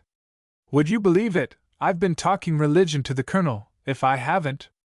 I think it's time religion was talked to all of us. Oh, now, Mrs. Mabon, don't you begin. You haven't any God any more than Graham has. You have a jumble of old-fashioned theological attributes that are of no more practical use to you than the doctrines of Aristotle. Please ring for Ginny, and tell her to bring us a bottle of wine and some cake. I want to drink to Grace's health. If I could see her smile again, I'd fire a feu de joie if I could find any ordnance larger than a popgun. Don't laugh at me, friends, he added, wiping the tears from his dim old eyes. But the bare thought that Grace will live to bless my last few days almost turns my head. Where is Dr. Markham? He had other patients to see, and said he would return by and by. Mrs. Mabon replied. It's time we had a little relief, she continued, whatever the future may be. The slow, steady pressure of anxiety and fear was becoming unendurable. I could scarcely have suffered more if Grace had been my own child, and I feared for you, Alfred, quite as much. And with good reason, he said quietly. She gave him a keen look, and then did as the Major had requested. Come, friends, cried he. Let us give up this evening to hope and cheer. Let what will come on the morrow, we'll have at least one more gleam of wintry sunshine today. Filling the glasses of all with his trembling hand, he added, when they were alone, Here's to my darling's health. May the good God spare her, and spare us all, to see brighter days. Because I'm not good, is no reason why he isn't. Amen, cried the old lady, with Methodistic fervor. What are you saying amen to, that I'm not good? Oh, I imagine we all average about alike, was her grim reply. The more shame to us all. Dear conscience-stricken old auntie, said Graham, smiling at her. Will nothing ever lay your theological ghosts? No, Alfred, she said gravely. Let us change the subject. I've told Major St. John everything from the day I first came here, Graham explained. And now, before we separate, let it be understood that he joins us as a powerful ally. His influence over Grace, after all, is more potent than that of all the rest of us united. My words tonight have acted more like a shock than anything else. I have placed before her clearly and sharply the consequences of yielding passively, and of drifting further toward darkness. We must possess ourselves with an almost infinite patience and vigilance. She, after all, must bear the brunt of this fight with death, but we must be ever on hand to give her support, and it must be given also unobtrusively, with all the tact we possess. We can let her see that we are more cheerful in our renewed hope, but we must be profoundly sympathetic and considerate. Well, Graham, as I said before, you are captain. I learned to obey orders long ago as well as to give them. And the Major summoned his valet and bade them good night. Graham, weary in the reaction from his intense feeling and excitement, threw himself on the sofa, and his aunt came and sat beside him. "Alfred," she said, "what an immense change your coming has made! The beginning of a change, I hope. It was time, it was time. A drearier household could scarcely be imagined. Oh, how dreary life can become! Grace was dying.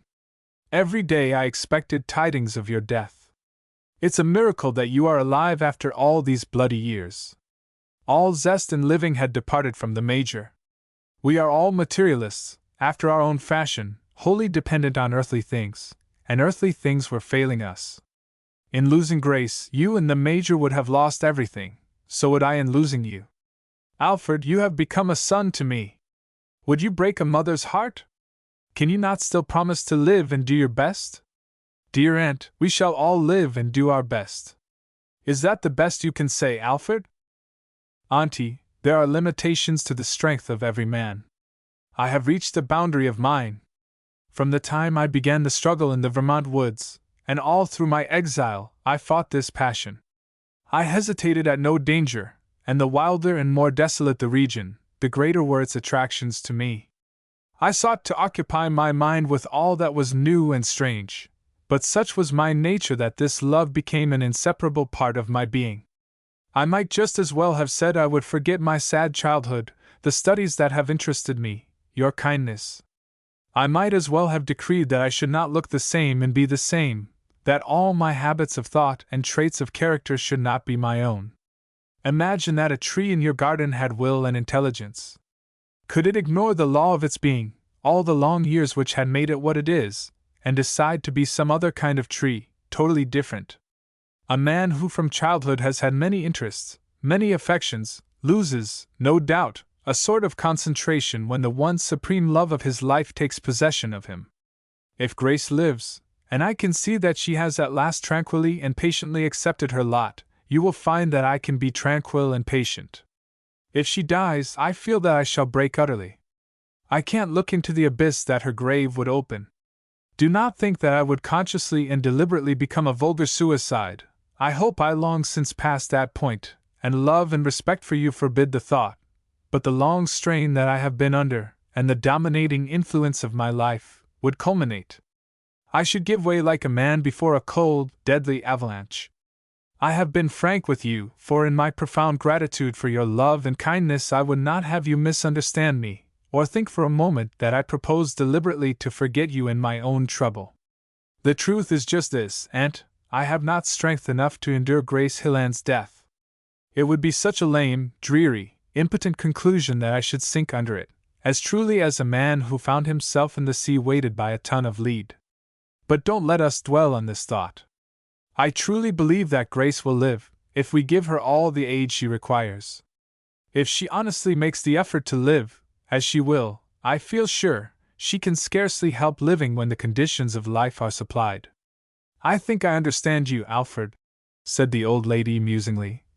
And yet your attitude seems a strange one. It's not an unnatural one. I am what I have been growing to be all these years. I can trace the sequence of cause and effect until this moment. Well then, said the old lady, grimly, Grace must live, if it be in the power of human will and effort to save her. Would that I had the faith in God that I ought to have! But He is afar off, and He acts in accordance with an infinite wisdom that I can't understand. The happiness of His creatures seems a very secondary affair. Now, Auntie, we are on ground where we differ theoretically, to say the least, but I accord to you full right to think what you please, because I know you will employ all the natural and rational expedients of a skillful nurse. Yes, Alfred, you and Grace only make me unhappy when you talk in that way. I know you are wrong, just as certainly as the people who believed the sun moved round the earth.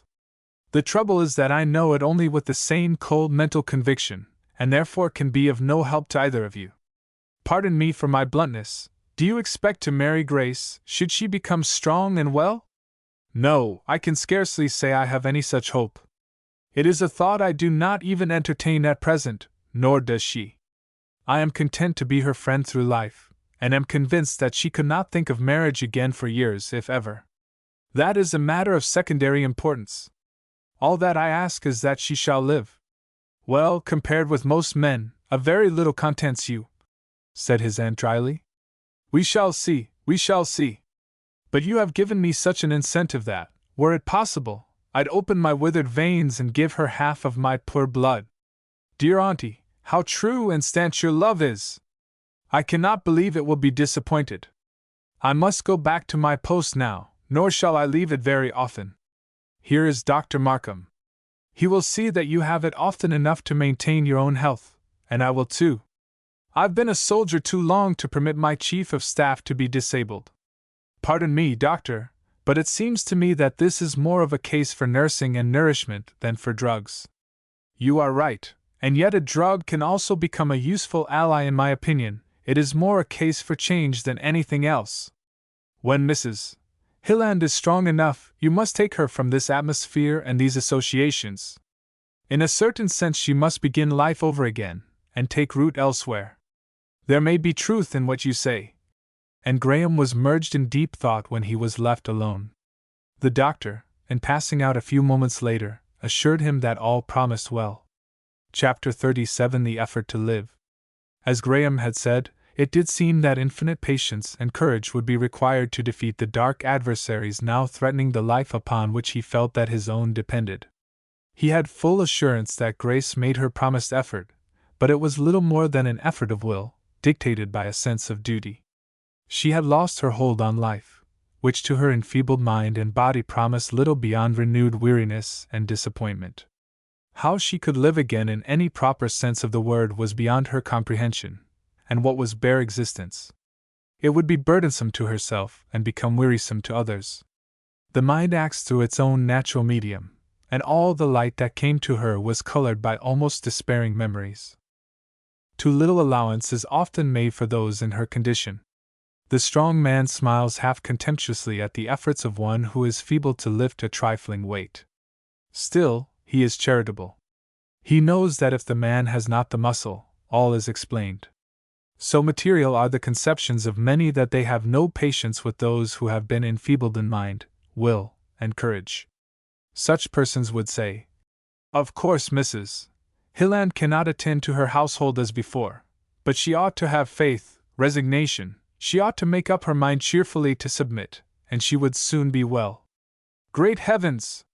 Haven't other women lost their husbands? Yes, indeed, and they worried along quite comfortably. Graham took no such superficial view. Other women were not Grace. He was philosophical, and tried to estimate the effect of her own peculiar experience on her own nature, and was not guilty of the absurdity of generalizing. It was his problem to save Grace as she was, and not as some good people said she ought to be. Still, his firm belief remained that she could live if she would comply with what he believed to be the conditions of life. Indeed, that she could scarcely help living. If the time could come when her brain would be nourished by an abundance of healthful blood, he might hope for almost anything. She would then be able to view the past dispassionately, to recognize that what was past was gone forever, and to see the folly of a grief which wasted the present and the future. If she never became strong enough for that, and the prospect was only a faint, half-acknowledged hope, then he would reverently worship a patient, gentle, white-haired woman, who should choose her own secluded path, he being content to make it as smooth and thornless as possible. Beyond a brief absence at the time his regiment was mustered out of the service, he was always at home, and the Allies against death, with their several hopes, wishes, and interests, worked faithfully. At last there was a more decided response in the patient. Her sleep became prolonged, as if she were making amends for the weariness of years. Skillful tonic treatment told on the wasted form. New blood was made, and that, in Graham's creed, was new life. His materialistic theory, however, was far removed from any gross conception of the problem. He did not propose to feed a woman into a new and healthful existence, except as he fed what he deemed to be her whole nature. In his idea, flowers, beauty in as many forms as he could command and she enjoy at the time, were essential. He ransacked nature in his walks for things to interest her. He brought her out into the sunshine, and taught her to distinguish the different birds by their notes. He had Mrs. Mabin talk to her and consult with her over the homely and wholesome details of housekeeping. Much of the news of the day was brought to her attention as that which should naturally interest her, especially the reconstruction of the South, as represented and made definite by the experience of Henry Anderson and his sister. He told her that he had bought at a nominal sum a large plantation in the vicinity of the parsonage, and that Colonel Anderson should be his agent, with the privilege of buying at no more of an advance than would satisfy the proud young Southerner's self-respect. Thus from every side he sought to bring natural and healthful influences to bear upon her mind, to interest her in life at every point where it touched her, and to reconnect the broken threads which had bound her to the world. He was aided earnestly and skillfully on all sides. Their success, however, was discouragingly slow. In her weakness Grace made pathetic attempts to respond, but not from much genuine interest. As she grew stronger her manner toward her father was more like that of her former self than was the rest of her conduct. Almost as if from the force of habit she resumed her thoughtful care for his comfort, but beyond that there seemed to be an apathy, an indifference, a dreary preoccupation hard to combat. In Graham's presence she would make visible effort to do all he wished, but it was painfully visible, and sometimes she would recognize his unobtrusive attentions with a smile that was sadder than any words could be. One day she seemed almost wholly free from the deep apathy that was becoming characteristic, and she said to him, "Alas, my friend!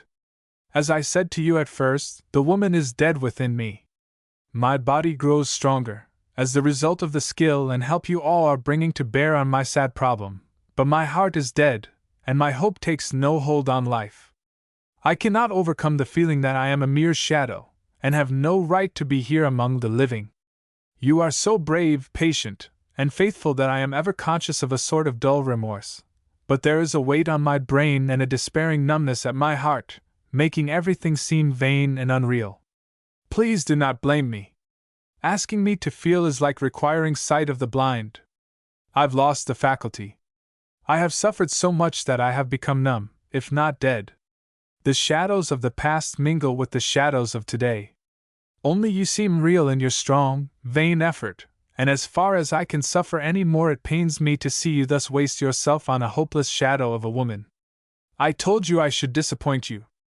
I am not wasting myself, Grace. Remain a shadow till you can be more. I will bear my part of the burden, if you will be patient with yours.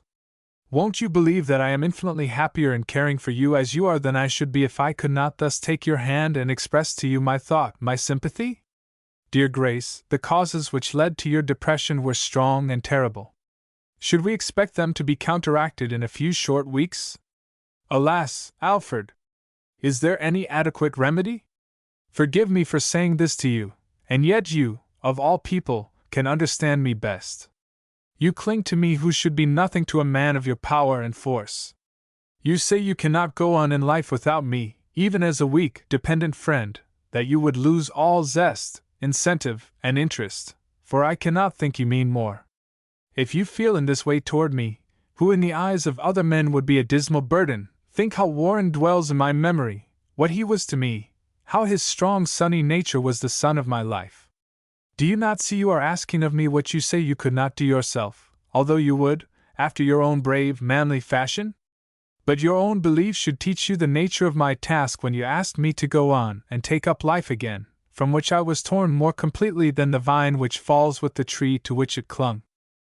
Dear Grace, do not think for a moment that I am not always gratefully conscious of the immense self-sacrifice you are making for me and others. You long for rest and forgetfulness, and yet you know well that your absence would leave an abyss of despair. You now add so much to the comfort of your father. Mrs. Mabin clings to you with all the love of a mother. And I, Grace, what else can I do? Even your frail, sad presence is more to me than the sun in the sky. Is it pure selfishness on my part to wish to keep you? Time, the healer, will gradually bring to you rest from pain, and serenity to us all. When you are stronger, I will take you to Hilland's grave. No, no, no! She cried, almost passionately. Why should I go there? Oh, this is the awful part of it! What I so loved has become nothing, worse than nothing, that from which I shrink as something horrible. Oh, Alfred! Why are we endowed with such natures if corruption is to be the end? It is this thought that paralyzes me. It seems as if pure, unselfish love is singled out for the most diabolical punishment. To think that a form which has become sacred to you may be put away at any moment as a horrible and unsightly thing, and that such should be the end of the noblest devotion of which man is capable. My whole being revolts at it, and yet how can I escape from its truth? I am beset by despairing thoughts on every side when able to think at all, and my best remedy seems a sort of dreary apathy, in which I do little more than breathe. I have read that there comes a time when the tortured cease to feel much pain. There was a time, especially at the hospital, when I suffered constantly, when almost everything but you suggested torturing thoughts. I suffered with you and for you, but there was always something sustaining in your presence. There is still. I should not live a month in your absence, but it seems as if it were your strong will that holds me, not my own. You have given me the power, the incentive, to make such poor effort as I am putting forth. Moreover, in intent, you gave your life for Warren again and again, and as long as I have any volition left I will try and do all you wish, since you so wish it. But my hope is dead. I do not see how any more good can come to me or through me. You are still willing, however, to permit me to think for you, to guide you. You will still use your utmost effort to live? Yes. I can refuse to the man who went back to my dying husband nothing within my power to grant. It is indeed little. Besides, I am in your care, but I fear I shall prove a sad, if not a fatal legacy. Of that, dear Grace, you must permit me to be the judge. All that you have said only adds strength to my purpose. Does not the thought that you are doing so very much for me and for all who love you bring some solace? It should. But what have I brought you but pain and deep anxiety? Oh, Alfred, Alfred! You awaken some bitter day to the truth that you love but the wraith of the girl who unconsciously won your heart. You have idealized her, and the being you now love does not exist. How can I let you go on thus wronging yourself? Grace, replied he, gravely and almost sternly, I learned in the northern woods, among the fjords of Norway, under the shadow of the Himalayas, and in my long, lonely hours in the war, whom I loved, and why I loved her. I made every effort at forgetfulness that I, at least, was capable of exerting, and never forgot for an hour. Am I a sentimental boy, that you should talk to me in this way? Let us leave that question as settled for all time. Moreover, never entertain the thought that I am planning and hoping for the future. I see in your affection for me only a pale reflection of your love for Hilland. No, Alfred, I love you for your own sake. How tenderly you have ever spoken of little Rita Anderson, and yet, as I have told you more than once, the thought of loving her never entered my mind. I could plan for her happiness as I would for a sister, had I one. Therefore you can interpret me. Therefore I have interpreted you, and from the first, have asked for nothing more than that you still make one of our little circle, each member of which would be sadly missed, you most of all. I ought to be able to do so little as that for you. Indeed, I am trying. I know you are, and as you succeed, you will see that I am content. Do not feel that when I am present you must struggle and make unwonted effort. The tide is setting toward life, float gently on with it. Do not try to force nature. Let time and rest daily bring their imperceptible healing. The war is over. I now have but one object in life, and if you improve I shall come and go and do some man's work in the world. My plantation in Virginia will soon give me plenty of wholesome out-of-door thoughts. She gave him one of her sad smiles as she replied wearily, You set me a good example. This frank interchange of thought appeared at first to have a good effect on Grace, and brought something of the rest which comes from submission to the inevitable. She found that Graham's purpose was as immovable as the hills, and at the same time was more absolutely convinced that he was not looking forward to what seemed an impossible future. Nor did he ask that her effort should be one of feeble struggles to manifest an interest before him which she did not feel. She yielded to her listlessness and apathy to a degree that alarmed her father and Mrs. Mabon, but Graham said, "It's the course of nature. After such prolonged suffering, both body and mind need this lethargy. Reaction from one extreme to another might be expected." Dr. Markham agreed in the main with this view, and yet there was a slight contraction of perplexity on his brows as he added, "I should not like to see this tendency increase beyond a certain point, or continue too long. From the first shock of her bereavement, Mrs. Hilland's mind has not been exactly in a normal condition. There are phases of her trouble difficult to account for and difficult to treat. The very fineness of her organization made the terrible shock more serious in its injury. I do not say this to discourage you, far from it, but in sincerity I must call your attention to the fact that every new phase of her grief has tended to some extreme manifestation, showing a disposition toward, not exactly mental weakness, but certainly an abnormal mental condition. I speak of this that you may intelligently guard against it. If due precaution is used, the happy mean between these reactions may be reached, and both mind and body recover a healthful tone. I advise that you all seek some resort by the sea, a new one, without any associations with the past." Within a few days they were at a seaside inn, a large one whose very size offered seclusion. From their wide and lofty balconies they could watch the world come and go on the sea and on the land, and the world was too large and too distant for close scrutiny or petty gossip. They could have their meals in their rooms, or in the immense dining hall, as they chose, and in the latter place the quiet party would scarcely attract a second glance from the young, gay, and sensation-loving.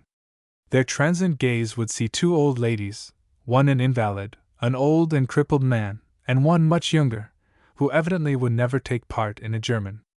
It was thought and hoped that this nearness to the complex world, with the consciousness that it could not approach her to annoy and pry, might tend to awaken in Grace a passing interest in its many phases. She could see without feeling that she was scanned and surmised about, as is too often the case in smaller houses wherein the guests are not content until they have investigated all newcomers. But Grace disappointed her friends. She was as indifferent to the world about her as the world was to her. At first she was regarded as a quiet invalid, and scarcely noticed. The sea seemed to interest her more than all things else, and if uninterrupted, she would sit and gaze at its varying aspects for hours.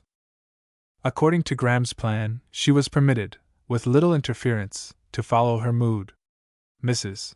Mabon was like a watchful mother, the Major much his former self, for his habits were too fixed for radical changes.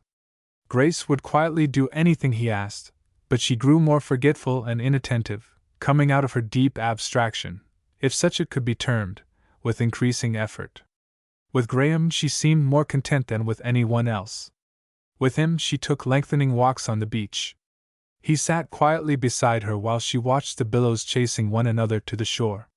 Their swift onset, their defeat, over which they appeared to foam in wrath, their backward and disheartened retreat, ever seemed to tell her in some dim way a story of which she never wearied. Often she would turn and look at him with a vague trouble in her face, as if faintly remembering something that was a sorrow to them both. But his reassuring smile quieted her, and she would take his hand as a little child might have done, and sit for an hour without removing her eyes from the waves.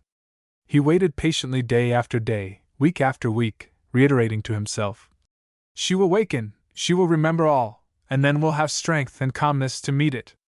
This is nature's long repose." It was growing strangely long and deep. Meanwhile Grace, in her outward appearance, was undergoing a subtle change. Graham was the first to observe it, and at last it was apparent to all.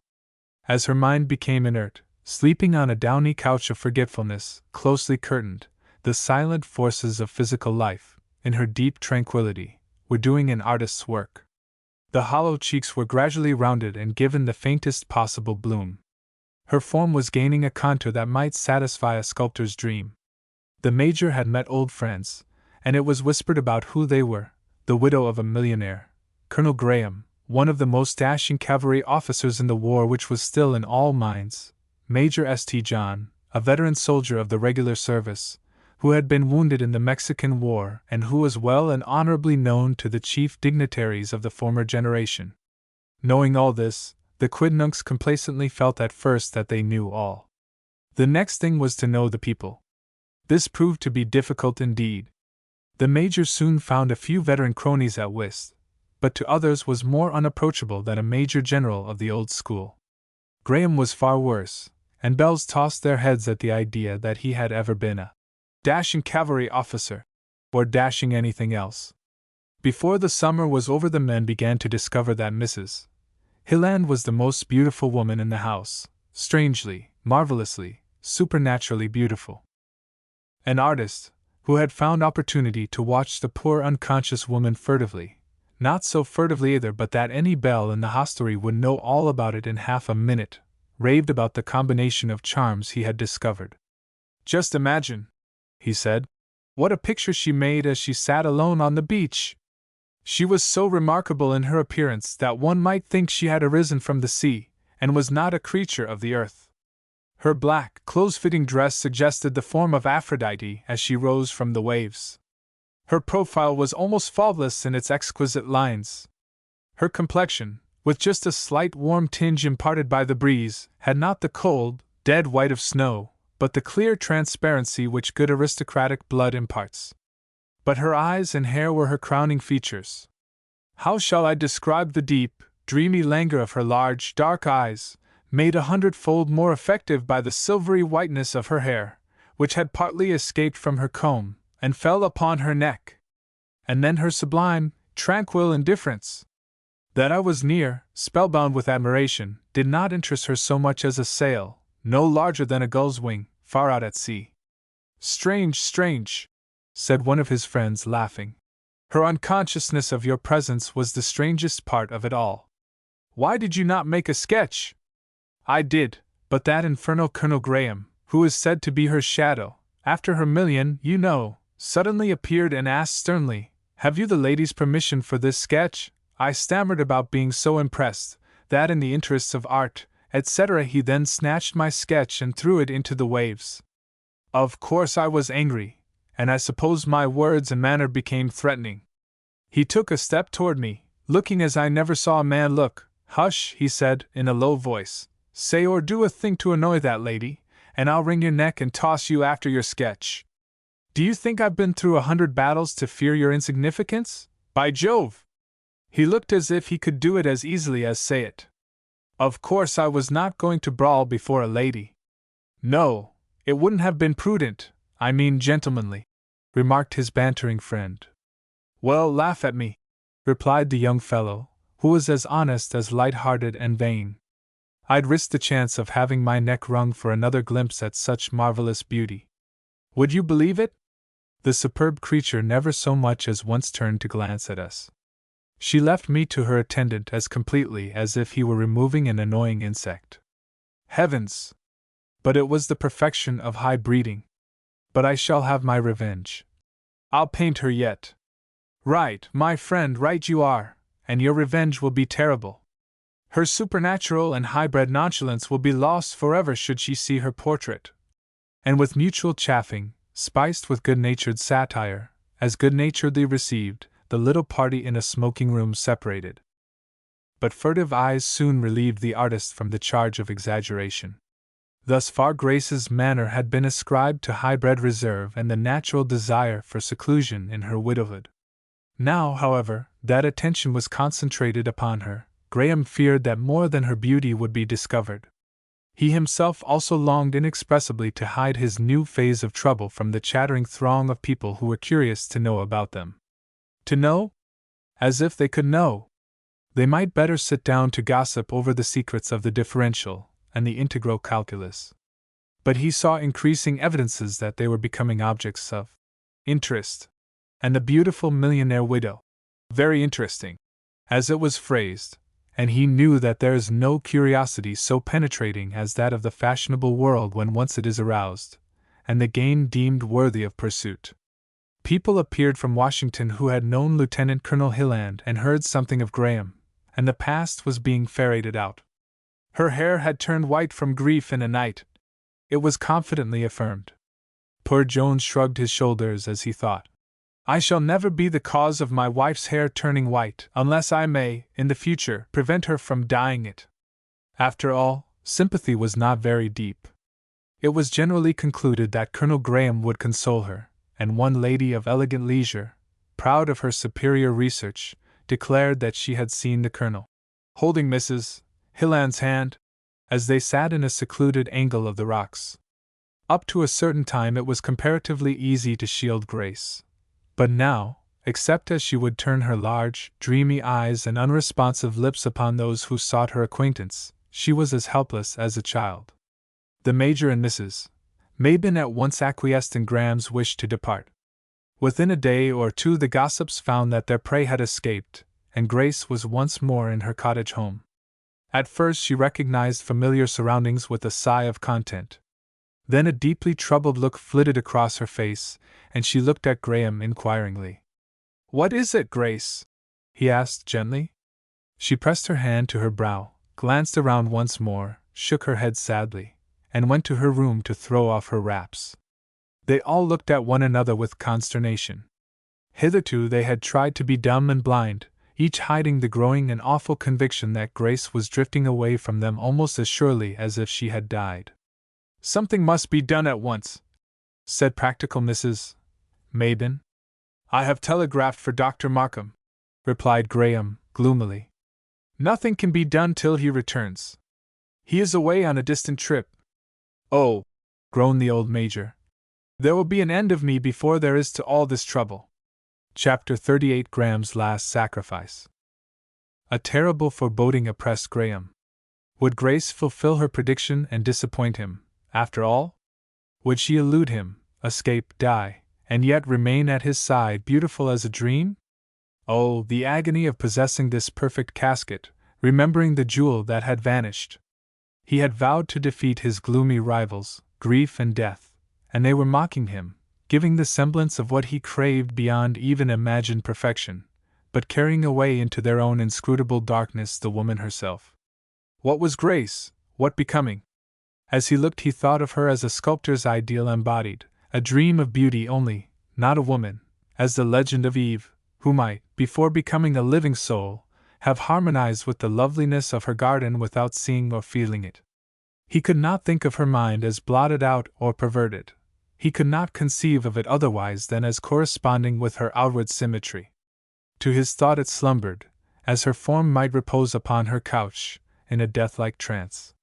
She went and came among them like a somnambulist, guided by unconscious instincts, memories, and habits.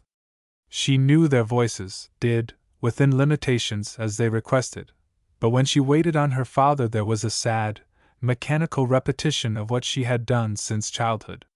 Mrs. Mabin found her docile and easily controlled, and the heart-stricken old lady was vigilance itself.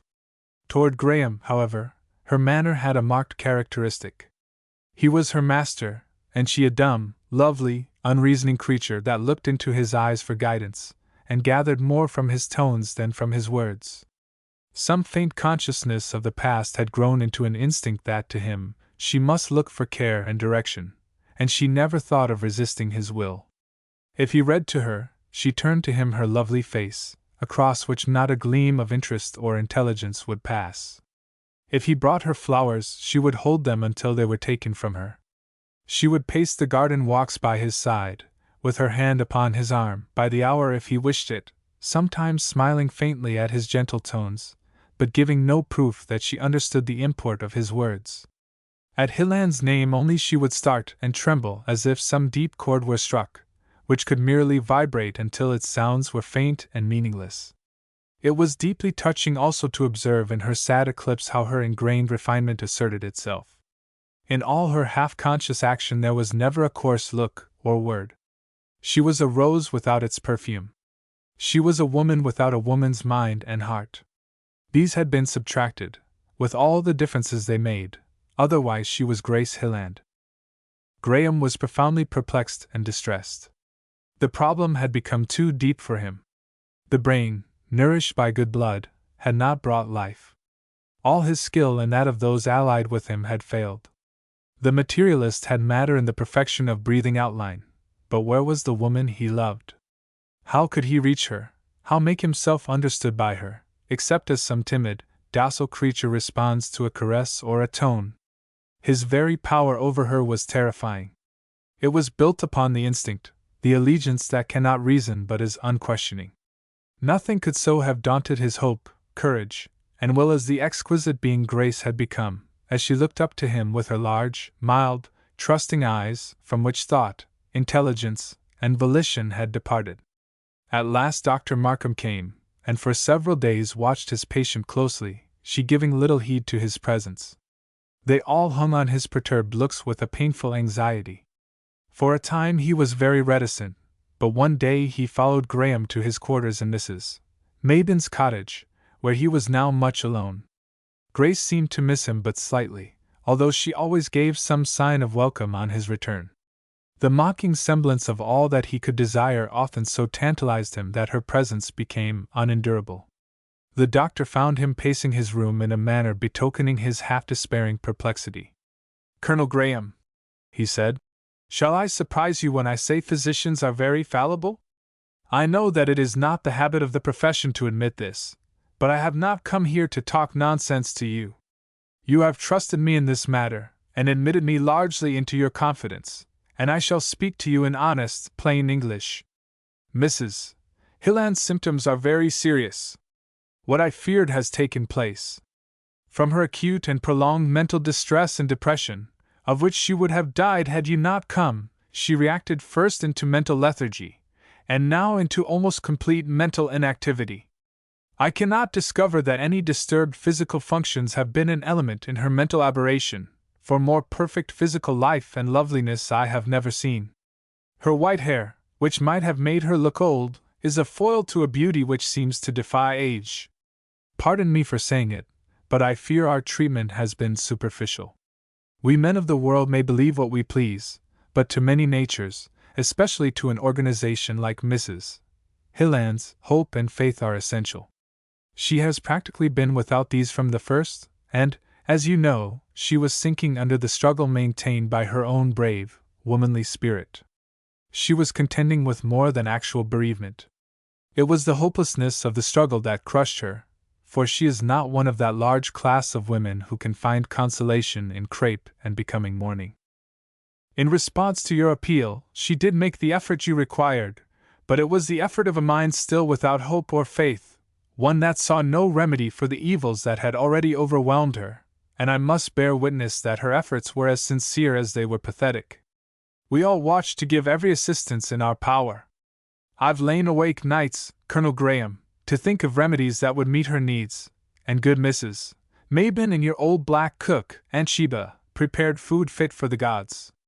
You were more untiring and effective than any of us, and the Major's very infirmities were among her strongest allies. Well, we have the result, a woman who might be a model for a goddess, even to her tranquil face, in which there is no trace of varying human feeling. Explanation of the evil that crushed her, hope, and faith were not given. Who can give them? But they were essential to her from the first. Unbelief, which is a refuge to some, was an abyss to her. In it she struggled and groped until her mind, appalled and discouraged and overwhelmed, refused to act at all. In one sense it is a merciful oblivion, in another a fatal one, from which she must be aroused if possible. But it's a hard, hard case. You make it hard indeed, said Graham, desperately. What faith can I instill except the one I have? I can't lie, even for Grace Hilland. She knew well once that I could easily die for her. Well then, said the physician, permit a plain, direct question. Will you marry her? Marry her, as she now is? Cried Graham, in unfeigned astonishment. You said you could die for her. This may be going much further. Indeed, I should call it the triumph of human affection, for in honesty I must tell you that she may never be better, she may become worse. But I regard it as her only chance. At any rate, she needs a vigilant caretaker. Old Mrs. Mabin will not be equal to the task much longer, and her place will have to be filled by hired service.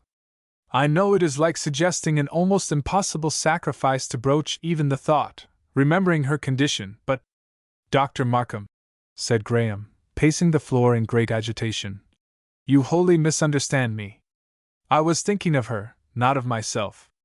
What right have I to marry Grace Hilland without her consent? She could give no intelligent assent at present.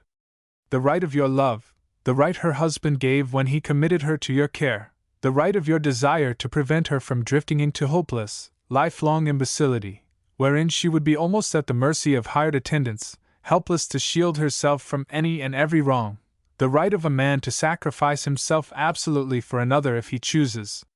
But she might waken from this mental trance and feel that I had taken a most dishonorable advantage of her helplessness. Yes, you run that risk, but here is one man who will assure her to the contrary, and you would be sustained by the consciousness of the purest motives. It is that she may waken that I suggest the step. Mark, I do not advise it. As I said at first, I am simply treating you with absolute confidence and sincerity. If matters go on as they are, I have little or no hope. Mrs. Mabin is giving way under the strain, and symptoms of her old disorder are returning. She cannot watch Mrs. Hilland much longer as she has been doing. Whom will you put in her place? Will you send Mrs. Hilland to an asylum, with its rules and systems and its unknown attendants? Moreover, her present tranquil condition may not last. She may become as violent as she now is gentle.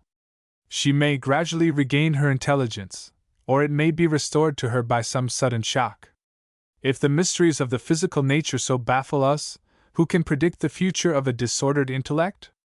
I have presented the darkest side of the picture. I still think it has its bright side. She has no hereditary mental weakness to contend with. As it develops somewhat gradually, it may pass in the same manner. If you should marry her and take her at once to Europe, change of scene of life, with your vigilant presence ever near, might become important factors in the problem. The memory that she was committed to your care has degenerated into a controlling instinct, but that is far better than nothing. The only real question in my mind is, are you willing to make the sacrifice and take the risks? You know the world will say you married her for her money, and that will be hard on a man like you. Graham made a gesture of contempt. That for the world, he said. Have you broached this subject to her father and my aunt? Certainly not before speaking to you. You then give me your assurance, as a man, that you believe this right, and that it is Grace Hilland's best chance, indeed, almost her only chance, for recovery?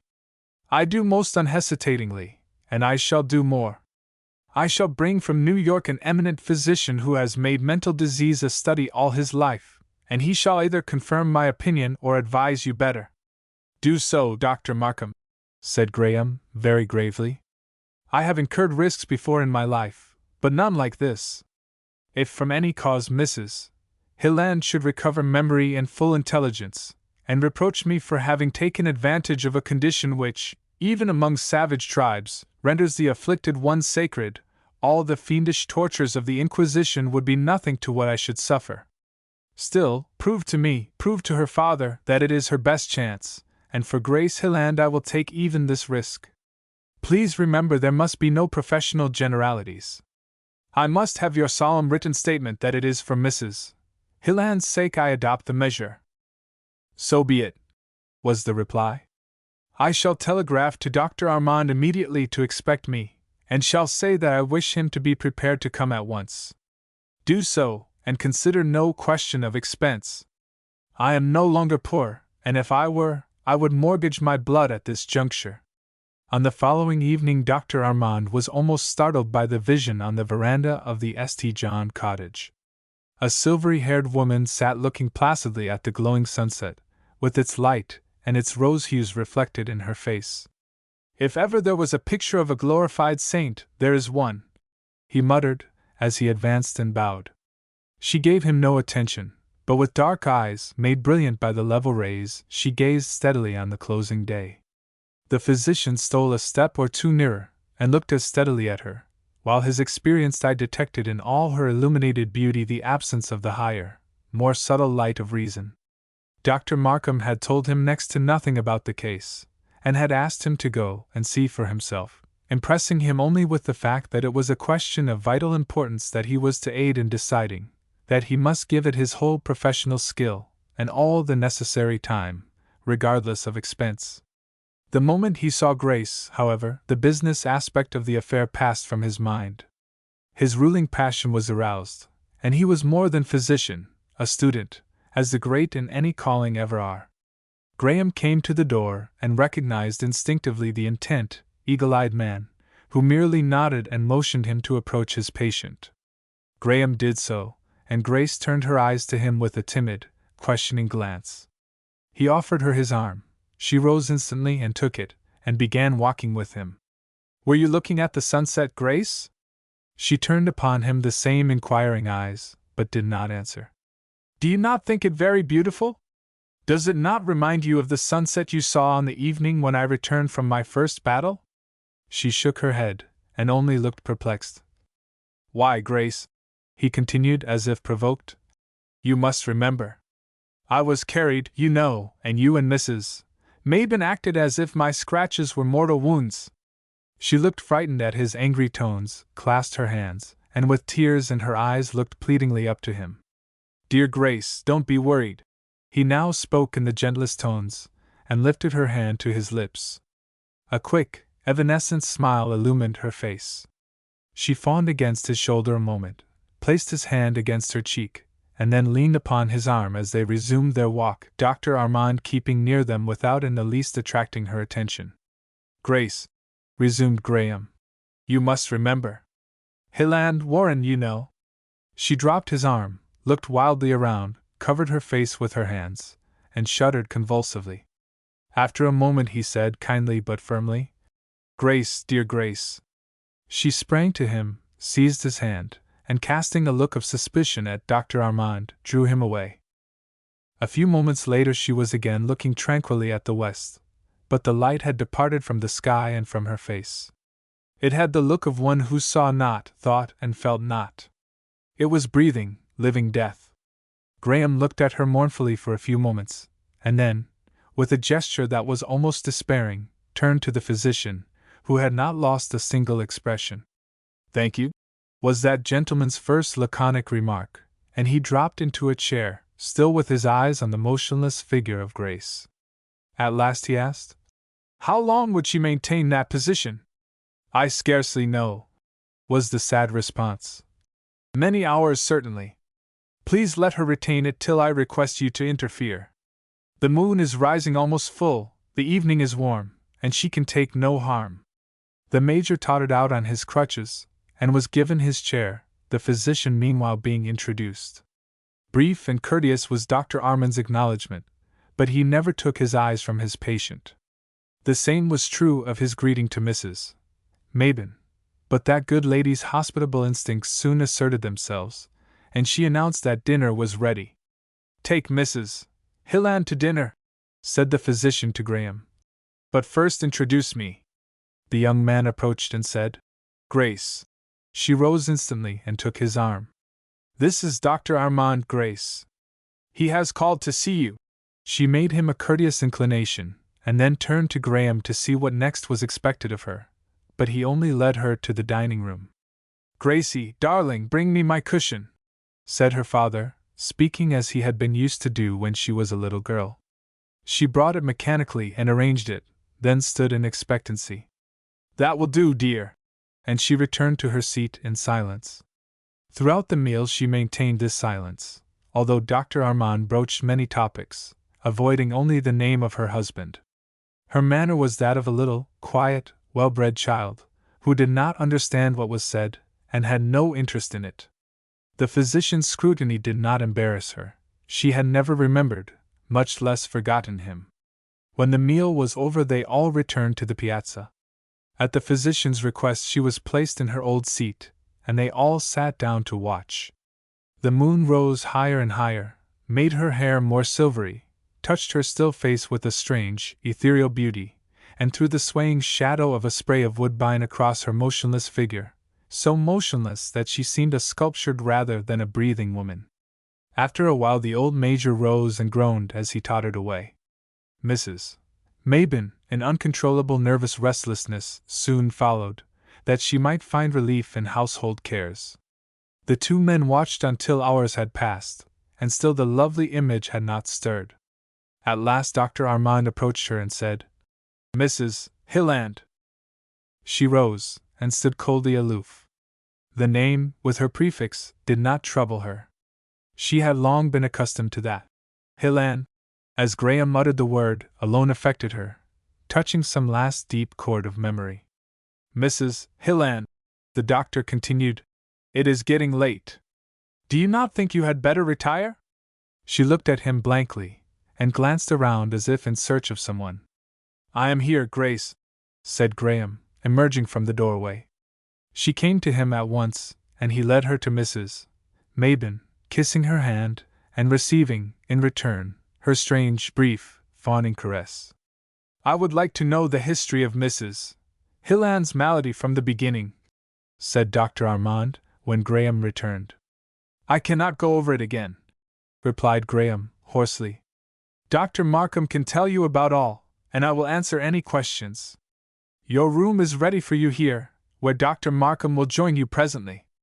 I must bid you good night. And he strode away. But as he passed under the apple tree and recalled all that had occurred there, he was so overcome that once more he leaned against it for support. Chapter 39. Married unconsciously. There was no sleep for Graham that night, for he knew that two skillful men were consulting on a question beyond any that had agitated his heart before. As he paced the little parlor with restless steps, Aunt Sheba's ample form filled the doorway, and in her hands was a tray bearing such coffee as only she knew how to brew. Thanks, Aunt Sheba, he said, motioning to a table, without pausing in his distracted walk. She put down the tray, retreated hesitatingly, and then began. Dear Massa Graham, my old heart just aches for yer. But don't you be so cast down, Massa. De good Lord knows it all, and I see a prayin' for yer and de lubly Miss Grace night and day. He was so utterly miserable that he was grateful for even this homely sympathy, and he took the old woman's hand in his as he said kindly, Pray on, then, good old auntie, if it's any comfort to you. It certainly can do no harm. Oh, Massa Graham, you dunno. Wid all your wise knowin' yer dunno. You see all, good Miss Mabin, de old Major, and all, are in de dark land o' be unbelievin', like poor Missy Grace. She doesn't know how you see all think about her and lube her, neither does you know how de good Lord thinks about you and lubes you.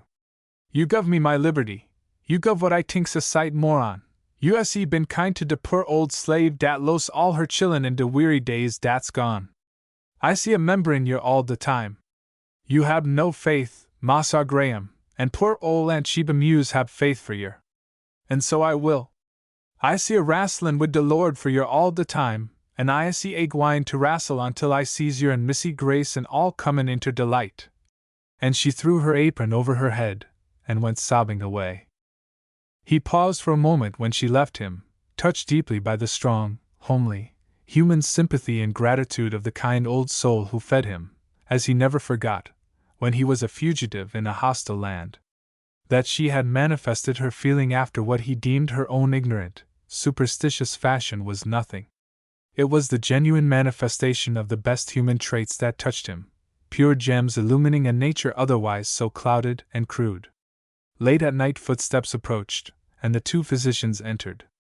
I first permitted Dr. Armand to form his own impressions, and since have told him everything, said Dr. Markham, and he strongly inclines to my view. Realizing the gravity of the case, however, he has consented to remain a day or two longer. We will give you no hasty opinion, and you shall have time on your part to exercise the most deliberate judgment. Dr. Armand confirmed his associate's words, and added, We will leave you now to the rest you must need sorely. Let me assure you, however, that I do not by any means consider Mrs. Hillan's case hopeless, and that I am strongly impressed with the belief that her recovery must come through you. A long train of circumstances has given you almost unbounded influence over her, as you enabled me to see this evening. It would be sad to place such a glorious creature in the care of strangers, for it might involve serious risk should she regain her memory and intelligence with no strong, sympathetic friend, acquainted with her past, near her. I am inclined to think that what is now little more than an instinct will again develop into a memory, and that the fact that she was committed to your care will fully reconcile her to the marriage, indeed, render her most grateful for it, if capable of understanding the reasons which led to it. If further observation confirms my present impressions, I and Dr. Markham will plainly state our opinions to her father and Mrs. Mabon. As my colleague has said, you must comprehend the step in all its bearings. It is one that I would not ask any man to take. I now think that the probabilities are that it would restore Mrs. Hilland to health eventually. A year of foreign travel might bring about a gradual and happy change. Take time to satisfy yourselves, gentlemen, and give me your decision as requested. Then you have my permission to give your opinions to Major St. John. Within a week this was done, and the poor old man bowed his head on Graham's shoulder and wept aloud in his gratitude. Mrs. Mabon also, wiping away her tears, faltered, "You know, Alfred, how I schemed for this marriage years ago. You remember my purblind strategy on that June day, do you not? How little I thought it would take place under circumstances like these. And yet I've thought of it of late often, very often. I could not go on much longer, for I am old and feeble, and it just broke my heart to think of Grace, our Grace, passing into the hands of some hired and indifferent stranger or strangers. I believe she will recover and reward your sacrifice. It is no sacrifice on my part, Aunt, except she wakens only to reproach me. Well, devotion then, and little sense she'd ever have," concluded the old lady, after her own brusque fashion, "if she does not fall on her knees and bless you. You could now take better care of her than I, for she trusts and obeys you implicitly. She is docile and gentle with me, but often strangely inattentive. She would be still more so with a stranger, and the idea of some strong, unfeeling hands forcing her into the routine of her life." Thus almost completely was removed from his mind the unspeakable dread lest he was taking an unfair advantage of helplessness. He fully recognized also that the ordeal for himself would be a terrible one, that it would be the fable of Tantalus repeated for weeks, months, perhaps for years, or for life. The unfulfilled promise of happiness would ever be before him. His dark-visaged rivals, Grief and Death, would jeer and mock at him from a face of perfect beauty. In a blind, vindictive way he felt that his experience was the very irony of fate. He could clasp the perfect material form of a woman to his heart, and at the same time his heart be breaking for what could not be seen or touched. The question, however, was decided irrevocably. He knew that he could not leave helpless Grace Hilland to the care of strangers, and that there was no place for him in the world but at her side, and yet it was with something of the timidity and hesitation of a lover that he asked her, as they paced a shady garden walk, "Grace, dear Grace, will you marry me?" His voice was very low and gentle, and yet she turned upon him a startled, inquiring look. "Marry you?" she repeated slowly. "Yes, let me take care of you always," he replied, smilingly, and yet as pale almost as herself. The word care reassured her, and she gave him her wonted smile of content, as she replied, very slowly, "Yes. I want you to take care of me always. Who else can? That's what I mean by marrying you, taking care of you always," he said, raising her hand to his lips. "You are always to take care of me," she replied, leaning her head on his shoulder for a moment. "Mrs. Mabon is not strong enough to take care of you any longer. She will take care of your father. Will you let me take care of you as she does?" She smiled contentedly, for the word care appeared to make all natural and right. It was arranged that they should be married in the presence of Dr. Markham, and Sheba, and Ginny, in addition to those so deeply interested. The physician prepared the clergyman for the ceremony, which was exceedingly brief and simple, Grace smiling into Graham's face when he promised to take care of her always, and she signifying her consent and pleasure in the manner that was so mute and sad. Then he told her that he was going to take her away, that she might get perfectly strong and well, and she went at his request without hesitancy, although seeming to wonder slightly at the strong emotion of her father and Mrs. Mabon when parting from her. Ginny, who had been her nurse in childhood, accompanied her. Dr. Markham also went with them as far as the steamer, and they sailed away into a future as vague and unknown to them as the ocean they were crossing. The waves seen from the deck of the steamer produced in Grace the same content with which she had gazed at them from the shore during the previous summer, only now there were faint signs of wonder in her expression, and sometimes of perplexity. Her eyes also wandered around the great vessel with something of the interest of a child, but she asked no questions. That Graham was with her and smiled reassuringly seemed sufficient, while the presence of her old colored nurse, who in some dim way was connected with her past, gave also an additional sense of security. As time elapsed and they began their wanderings abroad, it seemed to Graham that his wife was beginning life over again, as a very little quiet child would observe the strange and unaccountable phenomena about it.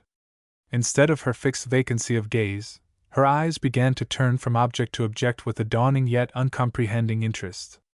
He in simplest words sought to explain and she to listen, though it was evident that their impression was slight indeed. Still there was perceptible progress, and when in his tireless experimenting he began to bring before her those things which would naturally interest a child, he was encouraged to note that they won a larger and more pleased attention.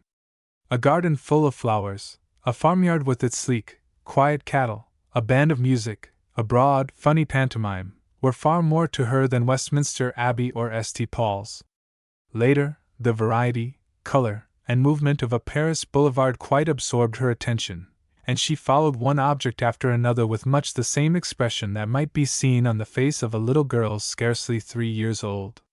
This infantile expression, in contrast with her silver hair and upon her mature and perfect features, was pathetic to the last degree, and yet Graham rejoiced with exceeding joy. With every conscious glance and inquiring look the dawn of hope brightened. He was no longer left alone in the awful solitude of living death. The beautiful form was no longer like a deserted home. It now had a tenant, even though it seemed but the mind of a little child. The rays of intelligence sent out were feeble indeed, but how much better than the blank darkness that had preceded. Something like happiness began to soften and brighten the husband's face as he took his child-wife here and there. He made the long galleries of the Louvre and of Italy her picture books, and while recognizing that she was pleased with little more than color, form, and action, that the sublime, equally with the vicious and superstitious meanings of the great masters, were hidden, he was nevertheless cheered and made more hopeful by the fact that she was pleased and observant, that she began to single out favorites, and before these he would let her stand as long as she chose, and return to them when so inclined. She had lost the power of reading a line. She did not know even her letters, and these he began to teach her with unflagging zeal and patience. How the mysterious problem would end he could not tell. It might be that by kindling a little light the whole past would become illumined. It might be that he would have to educate her over again. But be the future what it would, the steadfast principle of devotion to her became more fixed, and to care for her the supreme law of his being. From the time of his first message to them he had rarely lost an opportunity to send a letter to the anxious ones at home, and their replies abounded in solicitous, grateful words.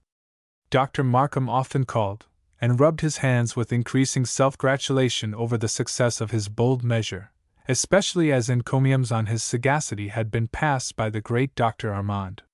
Nearly a year had passed, and Graham and his wife, after their saunterings over the continent, were spending the summer in the Scottish Highlands. They sailed on the lochs, fished from their banks, and climbed the mountain passes on little shaggy ponies that were Scotch in their stubbornness and unflinching endurance. Grace had become even companionable in her growing intelligence, and in the place of her silent, inquiring glances there were sometimes eager, childlike questionings. Of late, however, Graham noted the beginnings of another change. With growing frequency she passed her hand over her brow, that was contracted in perplexity. Sometimes she would look at him curiously, at Ginny, and at the unfamiliar scenes of her environment, then shake her head as if she could not comprehend it all. Speedily, however, she would return with the zest of a quiet little girl to the pleasures and tasks that he unweariedly provided. But Graham grew haggard and sleepless in his vigilance, for he believed that the time of her awakening was near. One day, while sailing on a loch, they were overtaken by a heavy storm and compelled to run before it, and thus to land at no little distance from their inn. Grace showed much alarm at the dashing waves and howling tempest. Nor was her fright at the storm wholly that of an unreasoning child. Its fury seemed to arouse and shock her, and while she clung to Graham's hand, she persisted in sitting upright and looking about, as if trying to comprehend it all. After landing they had a long, fatiguing ride in the darkness, and she was unusually silent. On reaching her room, she glanced around as if all was unfamiliar and incomprehensible. Graham had a presentiment that the hour was near, and he left her wholly to the care of her old colored nurse. But almost immediately, from excessive weariness, she sank into a deep slumber. Her lethargy lasted so late in the following day that he was alarmed, fearing lest her old symptoms were returning. With anxious, hollow eyes he watched and waited, and at last she awoke and looked at him with an expression that he had longed for through many weary months, and yet now it terrified him. "Alfred, Mr. Graham," she began, in deep surprise. "Hush, dear Grace. You have been very ill." "Yes, but where am I? What has happened?" "Very much, but you are better now. Here is Ginny, your old nurse, who took care of you as a child." The old colored woman came in, and, as instructed, said, "Yes, honey, I see tooken care ob you since you was a baby, and I see neber left you. Everything looks very strange. Why, Alfred, I had a long, sad talk with you but a short time since in the library, and you were so kind and unselfish." "Yes, Grace, we spoke frankly to each other, but you have been very ill since then, worse than ever before. At your father's request and Dr. Markham's urgent counsel, I brought you to Europe. It was said to be your only chance. But where is Mrs. Mabin? She is at home taking care of your father. Her old sickness threatened to return. She could take care of you no longer, and you needed constant care." A slow, deep flush overspread her face and even her neck as she faltered. And has no one else been with me but Ginny?" "No one else except myself. Grace, dear Grace, I am your husband. I was married to you in the presence of your father, Mrs. Mabin, and your family physician." "Now long since?" she asked, in a constrained voice. "About a year ago." "Have we been abroad ever since?" "Yes, and you have been steadily improving. You were entrusted to my care, and there came a time when I must either be faithful to that trust, or place you in the hands of strangers. You were helpless, dear Grace." Evidently, in the same low, constrained tone. Could you not have fulfilled your trust in some other way? Your father, your second mother, and your physician thought not." "Still," she began, hesitated, and again came that deep, deep flush. "For your sake, Grace, I incurred the risk of this awful moment." She turned, and saw an expression which brought tears to her eyes. "I cannot misjudge you," she said slowly. "The past forbids that. But I cannot understand it. I cannot understand it at all. Perhaps you never will, dear Grace. I took that risk also to save your life and mind." "My mind?" "Yes, your mind. If, in recalling the past, the memory of which has returned, you can preserve sufficient confidence in me to wait till all is clear and explained, I shall be profoundly grateful. I foresaw the possibility of this hour. I foresaw it as the chief danger and trial of my life, and I took the risk of its consequences for your sake because assured by the highest authority that it was your one chance for escape, not from death, but from a fate worse than death, which also would have removed you from my care, indeed the care of all who loved you. I have prepared myself for this emergency as well as I could. Here are letters from your father, Mrs. Mabin, Dr. Markham, and Dr. Armand, one of the most eminent authorities in the world on brain diseases. But after all I must be judged by your woman's heart, and so stand or fall. I now have but one request, or entreaty rather, to make, that you do not let all the efforts we have made in your behalf be in vain. Can you not calmly and gradually receive the whole truth? There must be no more relapses, or they will end in black ruin to us all. Now that you can think for yourself, your slightest wish shall be my law. Ginny, remain with your mistress." He lifted her passive hand to his lips, passed into their little parlor, and closed the door. Grace turned to her nurse, and in low, almost passionate utterance said, "Now tell me all. Lord bless you, Missy Grace, it you'd take a right smart time to tell you all.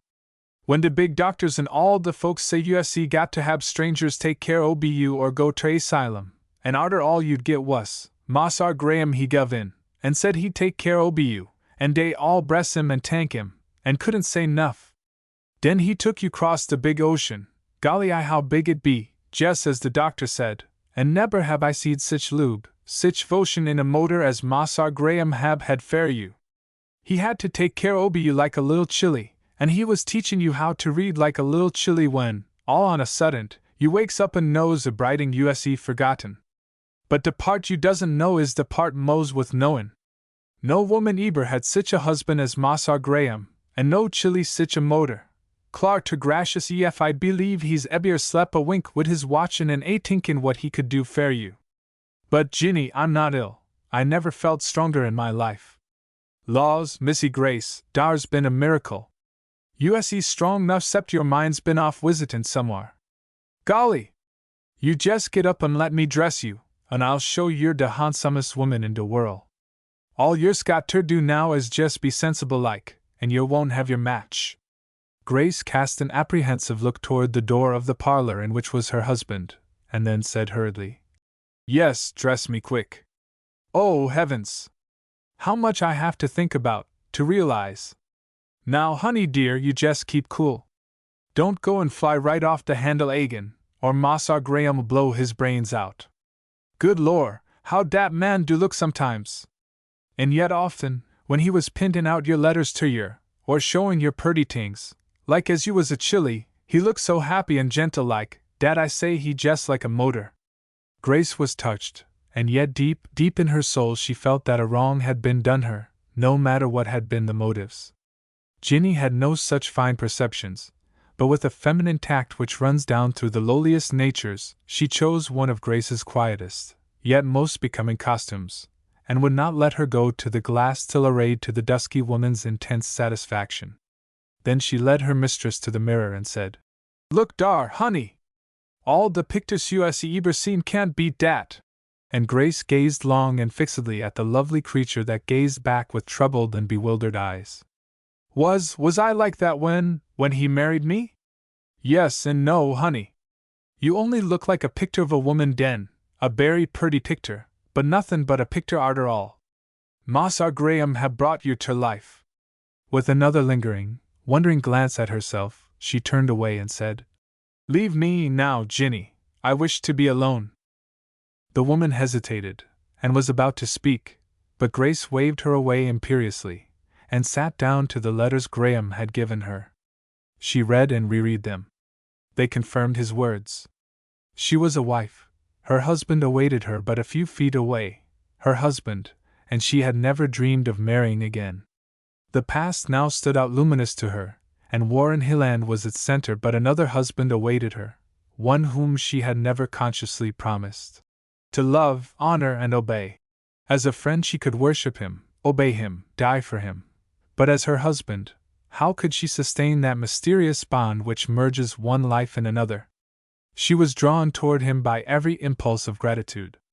She saw that, whether misled or not, he had been governed by the best of motives, nay, more, by the spirit of self-sacrifice in its extreme manifestation, that he had been made to believe that it was her only chance for health and life.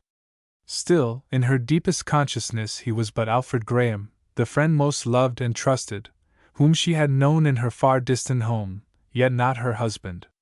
How could she go to him, what could she say to him, in their new relations that seemed so unreal? She trembled to leave him longer in the agony of suspense, but her limbs refused to support her, and her woman's heart shrank with a strange and hitherto unknown fear. There was a timid knock at the door. "Come in, Alfred," she said tremblingly. He stood before her haggard, pale, and expectant. "Alfred," she said sadly, "why did you not let me die?" "I could not," he replied desperately. "As I told you, there is a limit to every man's strength. I see it all in your face and manner, what I feared, what I warned Dr. Markham against. Listen to me. I shall take you home at once. You are well. You will not require my further care, and you need never see my face again. And you, Alfred?" she faltered. "Do not ask about me. Beyond the hour when I place you in your father's arms I know nothing. I have reached my limit. I have made the last sacrifice of which I am capable. If you go back as you are now, you are saved from a fate which it seemed to me you would most shrink from could you know it, the course, unfeeling touch and care of strangers who could have treated you in your helplessness as they chose. You might have regained your reason years hence, only to find that those who loved you were broken-hearted, lost, gone. They are now well and waiting for you. Here are their letters, written from week to week and breathing hope and cheer. Here is the last one from your father, written in immediate response to mine. In it he says, "My hand trembles, but it is more from joy than age. You were gaining steadily, although only as a child's intelligence develops." He writes, "I shall have my little Grace once more, and see her mind grow up into her beautiful form." She bent her head low to hide the tears that were falling fast as she faltered. "Was it wholly self-sacrifice when you married me?" "Yes, in the fear of this hour, the bitterest of my life, yes. It has followed me like a spectre through every waking and sleeping hour. Please make the wide distinction. My care for you, the giving up of my life for you, is nothing. That I should have done in any case, as far as I could. But with my knowledge of your nature and your past, I could not seem to take advantage of your helplessness without an unspeakable dread. When shown by the best human skill that I could thus save you, or at least ensure that you would ever have gentle, sympathetic care, I resolved to risk the last extremity of evil to myself for your sake. Now you have the whole truth." She rose and came swiftly to him, for he had scarcely entered the room in his wish to show her respect, and putting her arm around his neck, while she laid her head upon his breast, said gently and firmly, "The sacrifice shall not be all on your side. I have never consciously promised to be your wife, but now, as far as my poor broken spirit will permit, I do promise it. But be patient with me, Alfred. Do not expect what I have not the power to give. I can only promise that all there is left of poor Grace Hilland's heart, if aught, shall be yours." Then for the first time in his life the strong man gave way. He disengaged her so hastily as to seem almost rough, and fell forward on the couch unconscious. The long strain of years had culminated in the hour he so dreaded, and in the sudden revulsion caused by her words nature gave way. Almost frantic with terror, Grace summoned her servant, and help from the people of the inn. Fortunately an excellent English physician was stopping at the same house, and he was speedily at work. Graham recovered, only to pass into muttering delirium, and the burden of his one sad refrain was, "If she should never forgive me! Great heavens, madam! What has he done?" asked the matter-of-fact Englishman. What a keen probe that question was to the wife as she sat watching through the long, weary night. In an agony of self-reproach she recalled all that he had done for her and hers in all the years, and now in her turn she entreated him to live, but he was as unconscious as she had been in the blank past.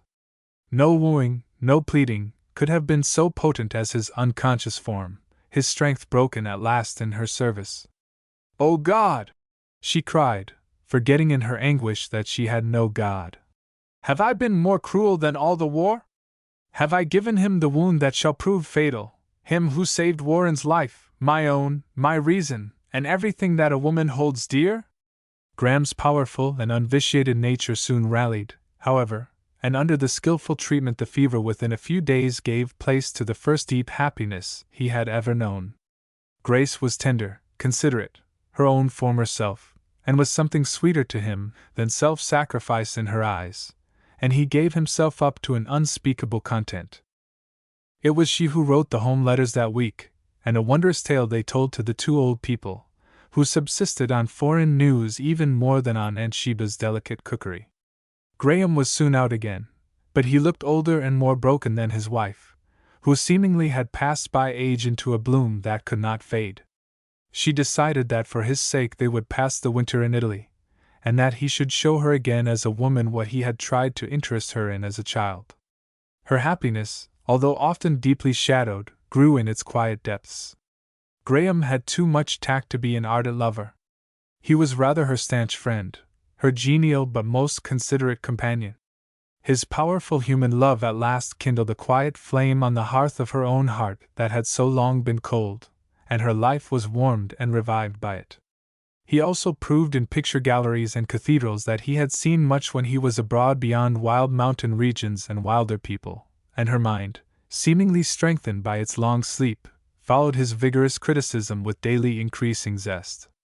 The soft, sunlighted air of Italy appeared to have a healing balm for both, and even to poor Grace there came a serenity which she had not known since the cloud in the south first cast its shadow over her distant hearth. To Graham at last there had come a respite from pain and fear, a deep content. His inner life had been too impoverished, and his nature too chastened by stern and bitter experience, for him to crave gaiety and exuberant sentiment in his wife. Her quiet face, in which now was the serenity of rest, and not the tranquility of death and life, grew daily more lovely to him, and he was not without his human pride as he saw the beauty-loving Italians look wonderingly at her. She in turn was pleased to observe how he impressed cultivated people with his quiet power, with a presence that such varied experiences had combined to create. Among fine minds, men and women are more truly felt than seen. We meet people of the plainest appearance and most unostentatious manner, and yet without effort they compel us to recognize their superiority, while those who seek to impress others with their importance are known at once to be weak and insignificant. It was also a source of deep gratification to Grace that now, since her husband had obtained rest of mind, he turned naturally to healthful business interests. Her own affairs, of which he had charge in connection with Hilland's lawyer, were looked after and explained fully to her, and his solicitude for Henry Anderson's success led to an exchange of letters with increasing frequency. Much business relating to the Virginia plantation was transacted on the shores of the Mediterranean. Grace sought to quiet her compunctions at leaving her father and Mrs. Mabden so long by frequent letters written in her dear old style, by cases of Italian wines, delicate and rare, exquisite fabrics of the loom, and articles of virtu, and between the letters and the gifts the old people held high carnival after their quaint fashion all that winter. The soft Italian days lapsed one after another, like bright smiles on the face of nature, but at last there came one on which Grace leaned her head upon her husband's shoulder and whispered, "Alfred, take me home, please." Had he cared for her before, when she was as helpless as a little child? Ginny, in recalling that journey and in dilating on the wonders of her experience abroad, by which she invariably struck awe into the souls of Aunt Sheba and Iss, would roll up her eyes, and turn outward the palms of her hands, as she exclaimed, "Good Lord, you niggers, how I make you prehend Mossar Graham's goin's-on from de night he says he ter me, pack up, Ginny, we see egg wine straight home. Iss clares dat Mossar Graham's a turbly saga wid his long, straight sword and pistol, and dat he's laid out more Federates dan he can shake a stick at. Well, you'd nebber believe he'd a done what Dan say. How d'ye to a Federate ef you'd seen how he volved ruin Missy Grace?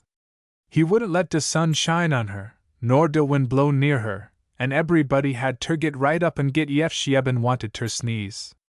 On de ship he had eberybody, from de captain to de cabin boys, a-waitin' on her. Dey all said we have a mighty quiet voyage, but Lord bless yer!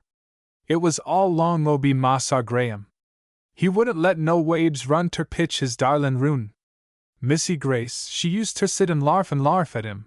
Bress her dear heart, how much good it do me to hear de honey larf like her old dear self. Her moder used ter be mighty keerful on her, but 'twant nothin' pared ter Mossar Graham's goin's-on. Ginny had never heard of Baron Munchausen, but her accounts of foreign experiences and scenes were much after the type of that famous raconteur, and by each repetition her stories seemed to make a portentous growth. There was, however, a residuum of truth in all her marvels. The event which she so vaguely foreshadowed by ever-increasing clouds of words took place. In June, when the nests around the cottage were full of little birds, there was also, in a downy, nest-like cradle, a miniature of sweet Grace Graham, and Ginny thenceforth was the oracle of the kitchen. Chapter 40. Rita Anderson. The belief of children that babies are brought from heaven seems often verified by the experiences that follow their advent. And truly the baby at the St. John cottage was a heavenly gift, even to the crotchety old Major, whom it kept awake at night by its unseasonable complaints of the evils which it encountered in spite of Grandma Mabden, faithful old Aunt Sheba, who pleaded to be its nurse, and the gentle mother, who bent over it with a tenderness new and strange even to her heart. She could laugh now, and laugh she would, when Graham, with a trepidation never felt in battle, took the tiny morsel of humanity, and paraded up and down the library. lying back on the sofa in one of her dainty wrappers, she would cry, "Look at him, Papa! Look at that grim cavalryman, and think of his leading a charge!" "Well, Gracie, dear," the old Major would reply, chuckling at his well-worn joke, "the Colonel was only a cavalryman, you know. He's not up in infantry tactics." One morning Grandma Mabin opened a high conclave in regard to the baby's name, and sought to settle the question in advance by saying, "Of course it should be Grace." "Indeed, madam," differed the Major, gallantly, "I think it should be named after its grandmother." Grace lifted her eyes inquiringly to her husband, who stood regarding what to him was the Madonna and Child. "I have already named her," he said quietly. You! cried his aunt brusquely.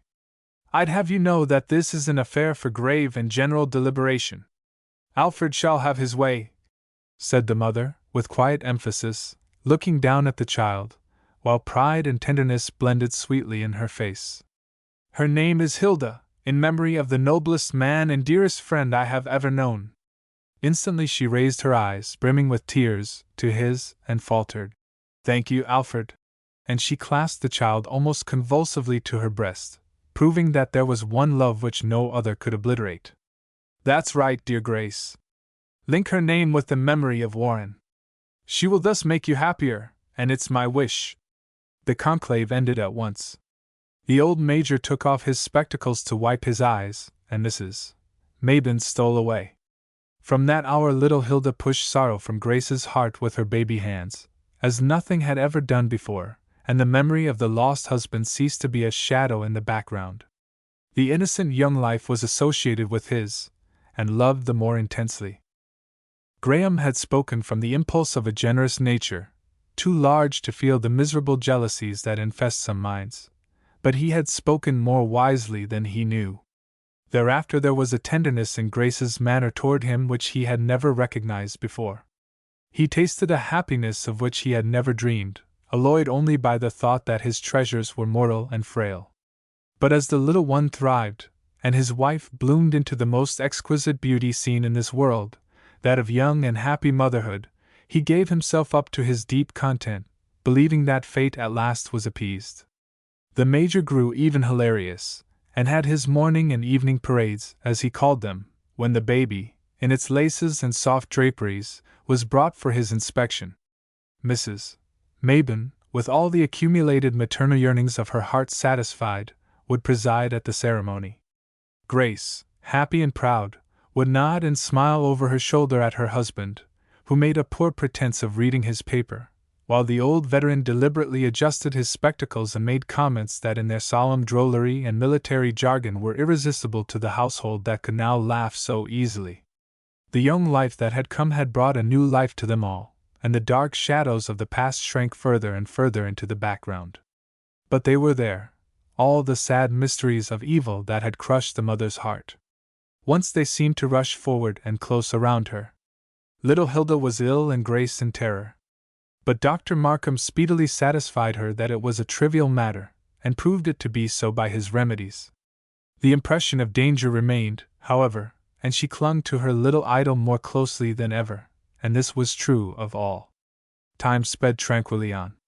Hilda grew in endearing ways, and began to have knowing looks and smiles for each. Her preference for her grandfather with his great frosty eyebrows pleased the old gentleman immensely. It was both droll and touching to observe how one often so irascible would patiently let her take off his spectacles, toy with and often pull his grey locks, and rumple his old-fashioned ruffles, which he persisted in wearing on state occasions. It was also silently noted that the veteran never even verged toward profanity in the presence of the child. Each new token of intelligence was hailed with a delight of which nature's coarse or blunted never know. The wise men of old worship the babe in the manger, and sadly defective or perverted in their organizations are those who do not see something divine in a little innocent child. Henry and Rita Anderson, at the urgent solicitation of Graham and his wife, came on in the autumn to make a visit, and by a very strange coincidence, Graham's favorite captain, a manly, prosperous fellow, happened to be visiting him at the time. By a still more remarkable conjunction of events, he at once shared in his former colonel's admiration of the dark-eyed southern girl. She was very shy, distant, and observant at first, for this fortuitous captain was a northerner. But the atmosphere of the two cottages was not in the least conducive to coolness and reserve. The wood fires that crackled on the hearth, or something else, thawed perceptibly the spirited girl. Moreover, there were walks, drives, horseback excursions daily, and ISS shone forth in a glory of which he had never dreamed as a plantation hand.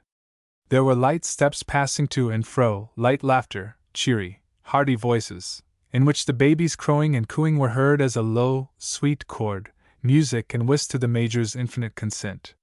The shadows shrank further into the background than ever before. No one thought of or heeded them now, but they were there, cowering and waiting. Only Aunt Sheba was ill at ease. Crooning her quaint lullabies to the baby, she would often lift her eyes to heaven and sigh. "De good Lord have marcy on dem! Dey's all a drinkin' at de little shaller pools dat may dry up any minute. It's all obe de earth, it's all obe tings, nothin' but tings which de eyes can see and de hands can touch. De good Lord lift dar eyes from de earth widout talking dat mos dear." But no one thought of old Aunt Sheba except as a faithful creature born to serve them in her humble way. The northern captain soon proved that he had not a little southern dash and ardor, and he had already discovered that his accidental visit to Graham was quite providential, as he had been taught to regard events that promised favorably. He very significantly asked Colonel Anderson to take a gallop with him one morning, but they had not galloped far before he halted and plumply asked the brother's permission, as the present representative of her father, to pay his addresses to Rita. Now Captain Wyndham had made a good impression on the colonel, which Graham, in a very casual way, had been at pains to strengthen, and he came back radiant over 1 point gained. But he was more afraid of that little Virginian girl than he had ever been of all her southern compatriots.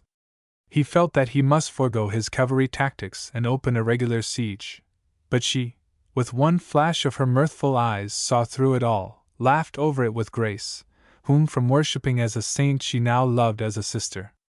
Amid the pauses in their mutual worship of the baby, they talked the captain over in a way that would have made his ears tingle could he have heard them, but Grace, underneath all her good-natured criticism, seconded her husband's efforts with a mature woman's tact. Rita should be made happy in spite of all her little perversities and southern prejudices, and yet the hands that guided and helped her should not be seen. The captain soon abandoned his siege tactics, in which he was ill at ease, and resumed his old habit of impetuous advances in which Graham had trained him. Time was growing short. His visit and hers would soon be over. He became so downright and desperately in earnest that the little girl began to be frightened. It was no laughing matter now, and Grace looked grave over the affair. Then Rita began to be very sorry for him, and at last, through Graham's unwonted awkwardness and inattention to his guests, the captain and Rita were permitted to take a different road from the others on an equestrian party. When they appeared, the captain looked as if he were returning from a successful charge, and Rita was as shy and blushing as one of the wild roses of her native hills. She fled to Grace's room, as if it were the only refuge left in the world, and her first breathless words were, "I haven't promised anything, that is, nothing definite. I said he might come and see me in Virginia and talk to Papa about it, and I'd think it over, and well, he was so impetuous and earnest. Good heavens! I thought the northern people were cold, but that captain fairly took away my breath. You never heard a man talk so." Grace had put down the baby, and now stood with her arm around her friend, smiling the sweetest encouragement. "I'll explain it all to you, Miss Rita," began Graham's deep voice, as he advanced from a recess. "Oh, the powers! Are you here?" And she started back and looked at him with dismay. "Yes," said he, "and I merely wished to explain that my friend Wyndham was in the cavalry, and from much fighting with your brave, impetuous hard riders we gradually fell into their habits. I half believe that you are laughing at me, that you are in league with him, and have been all along. Yes, Rita, noble little woman, truest friend at the time of my bitter need, I am in league with any man worthy of you, that is, as far as a man can be who seeks to make you happy." And he took her hand and held it warmly. "Here come my silly tears again." And she dashed them to right and left. Then, looking up at him shyly, she faltered, "I must admit that I'm a little bit happy." I vowed you should be, all through that dark ride on which you led me away from cruel enemies. And every flower you have placed on the grave of that noble man that Grace and I both loved has added strength to my vow. Oh, Rita, Rita, darling! Cried Grace, clasping her in close embrace. Do you think we ever forget it? Can you think, Rita, that in memory of that never-to-be-forgotten day I would give Captain Wyndham the opportunities he has enjoyed if I did not think he would make you happy? One cannot live and fight side by side with a man for years and not know his mettle. He was lion-like in battle, but he will ever be gentleness itself toward you. Best of all, he will appreciate you, and I should feel like choking any fellow who didn't. But indeed, I haven't promised anything. I only said, no matter what you said, my dear, so long as the captain knows. We are well assured that your every word and thought and act were true and maidenly. Let Wyndham visit you and become acquainted with your father. The more you all see of him, the more you will respect him. You are wonderfully reassuring, said the young girl, and I learned to trust you long ago. Indeed, after your course toward Henry, I believe I'd marry anyone you told me to. But to tell the truth, I have felt, for the last few hours, as if caught up by a whirlwind and landed I don't know where. No one ever need talk to me any more about cold-blooded northerners. Well, I must land at the dinner table before long, and so must go and dress. It's proper to eat under the circumstances, isn't it? I expect to, said Graham, laughing. And I'm more in love than you are. Little wonder! With a glance of ardent admiration toward Grace, and she whisked out. In a moment she returned and said, Now, Colonel, I must be honest, especially as I think of your vow in the dark woods. I am very, very happy. And then in a meteoric brilliancy of smiles, tears, and excitement, she vanished. On the day following, Captain Wyndham marched triumphantly away, and his absence proved to Rita that the question was settled, no matter what she had said when having little breath left to say anything. She and her brother followed speedily, and Graham accompanied them, to superintend in person the setting up of a beautiful marble column which he and Grace had designed for Hilland's grave. It was a time of sad, yet chastened, memories to both. In their consciousness Hilland had ceased to exist. He was but a memory, cherished indeed with an indescribable honor and love, still only a memory. There was an immense difference, however, in the thoughts of each as they reverted to his distant grave. Graham felt that he had there closed a chapter of his life, a chapter that he would ever recall with the deep melancholy that often broods in the hearts of the happiest of men whose natures are large enough to be truly impressed by life's vicissitudes. Grace knew that her girlhood, her former self, was buried in that grave, and with her early lover had vanished forever. Graham had, in a sense, raised her from the dead. His boundless love and self-sacrifice, his indomitable will, had created for her new life, different from the old, yet full of tranquil joys, new hopes and interests. He had not rent the new from the old, but had bridged with generous acts the existing chasm. He was doing all within his power, not jealously to withdraw her thoughts from that terrible past, but to veil its more cruel and repulsive features with flowers, laurel wreaths, and sculptured marble, and in her heart, which had been dead, but into which his love had breathed a new life, she daily blessed him with a deeper affection. He soon returned to her from Virginia, and by his vivid descriptions made real to her the scenes he had visited. He told her how Rita and her brother had changed the plot in which slept the National and the Confederate officer into a little garden of blossoming greenery, how he had arranged with Colonel Anderson to place a fitting monument over the young Confederate officer, whose friends had been impoverished by the war, and he kissed away the tears, no longer bitter and despairing, evoked by the memories his words recalled. Then, in lighter vein, he described the sudden advent of the impetuous captain, the consternation of the little housekeeper, who was not expecting him so soon, her efforts to improvise a feast for the man who would blissfully swallow half-baked pones, if served by her, her shy presentation of her lover to the venerable clergyman, which he and Henry had witnessed on the veranda through the half-closed blinds, and the fond old man's immense surprise that his little Rita should have a lover at all. "My dear sir," he said, "this is all very premature. You must wait for the child to grow up before imbuing her mind with thoughts beyond her years." "My dear Dr. Anderson," had pleaded the adroit Wyndham, "I will wait indefinitely, and submit to any conditions that you and Miss Rita impose. If already she has impressed me so deeply, time can only increase my respect, admiration, and affection, if that were possible. Before making a single effort to win your daughter's regard, I asked permission of her brother, since you were so far away. I have not sought to bind her, but have only revealed the deep feeling which she has inspired, and I now come to ask your sanction also to my addresses." "Your conduct," replied the old gentleman, unbending urbanely toward the young man, "is both honorable and considerate. Of course you know that my child's happiness is my chief solicitude. If, after several years, when Rita's mind has grown more mature, her judgment confirms." Here Rita made a little moue which only her red lips could form, and Henry and I took refuge in a silent and precipitate retreat, lest our irreverent mirth should offend the blind old father, to whom Rita is his little Rita still. "You know well how many years, months rather, Wyndham will wait." Well, I left the little girl happier than the day was long, for I believe her eyes sparkle all through the night under their long lashes. As for Wyndham, he is in the seventh heaven. My latest campaign in Virginia, he whispered to me as I was about to ride away, good prospects of the best capture yet won from the Confederacy. And so he made the place familiar to her, with its high lights and deep shadows, and its characters real, even down to old Jehu and his son Hughie. Chapter 41. A little child shall lead them. Autumn merged imperceptibly into winter, and the days sped tranquilly on.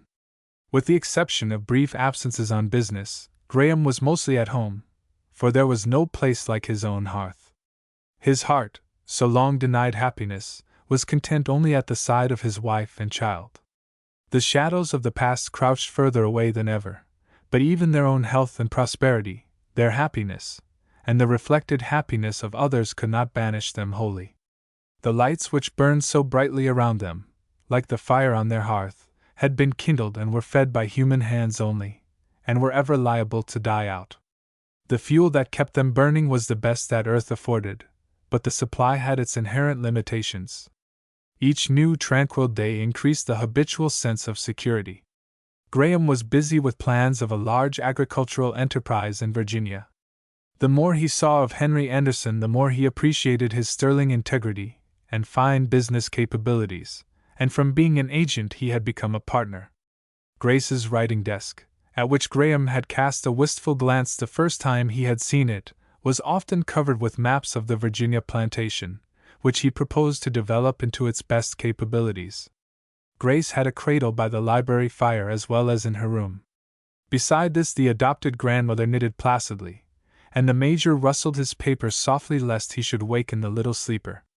Grace, who persisted in making all of her little one's dainty plumage herself, would lift her eyes from time to time, full of genuine interest in his projects and in his plans for a dwelling on the plantation, which should be built according to her taste and constructed for her convenience.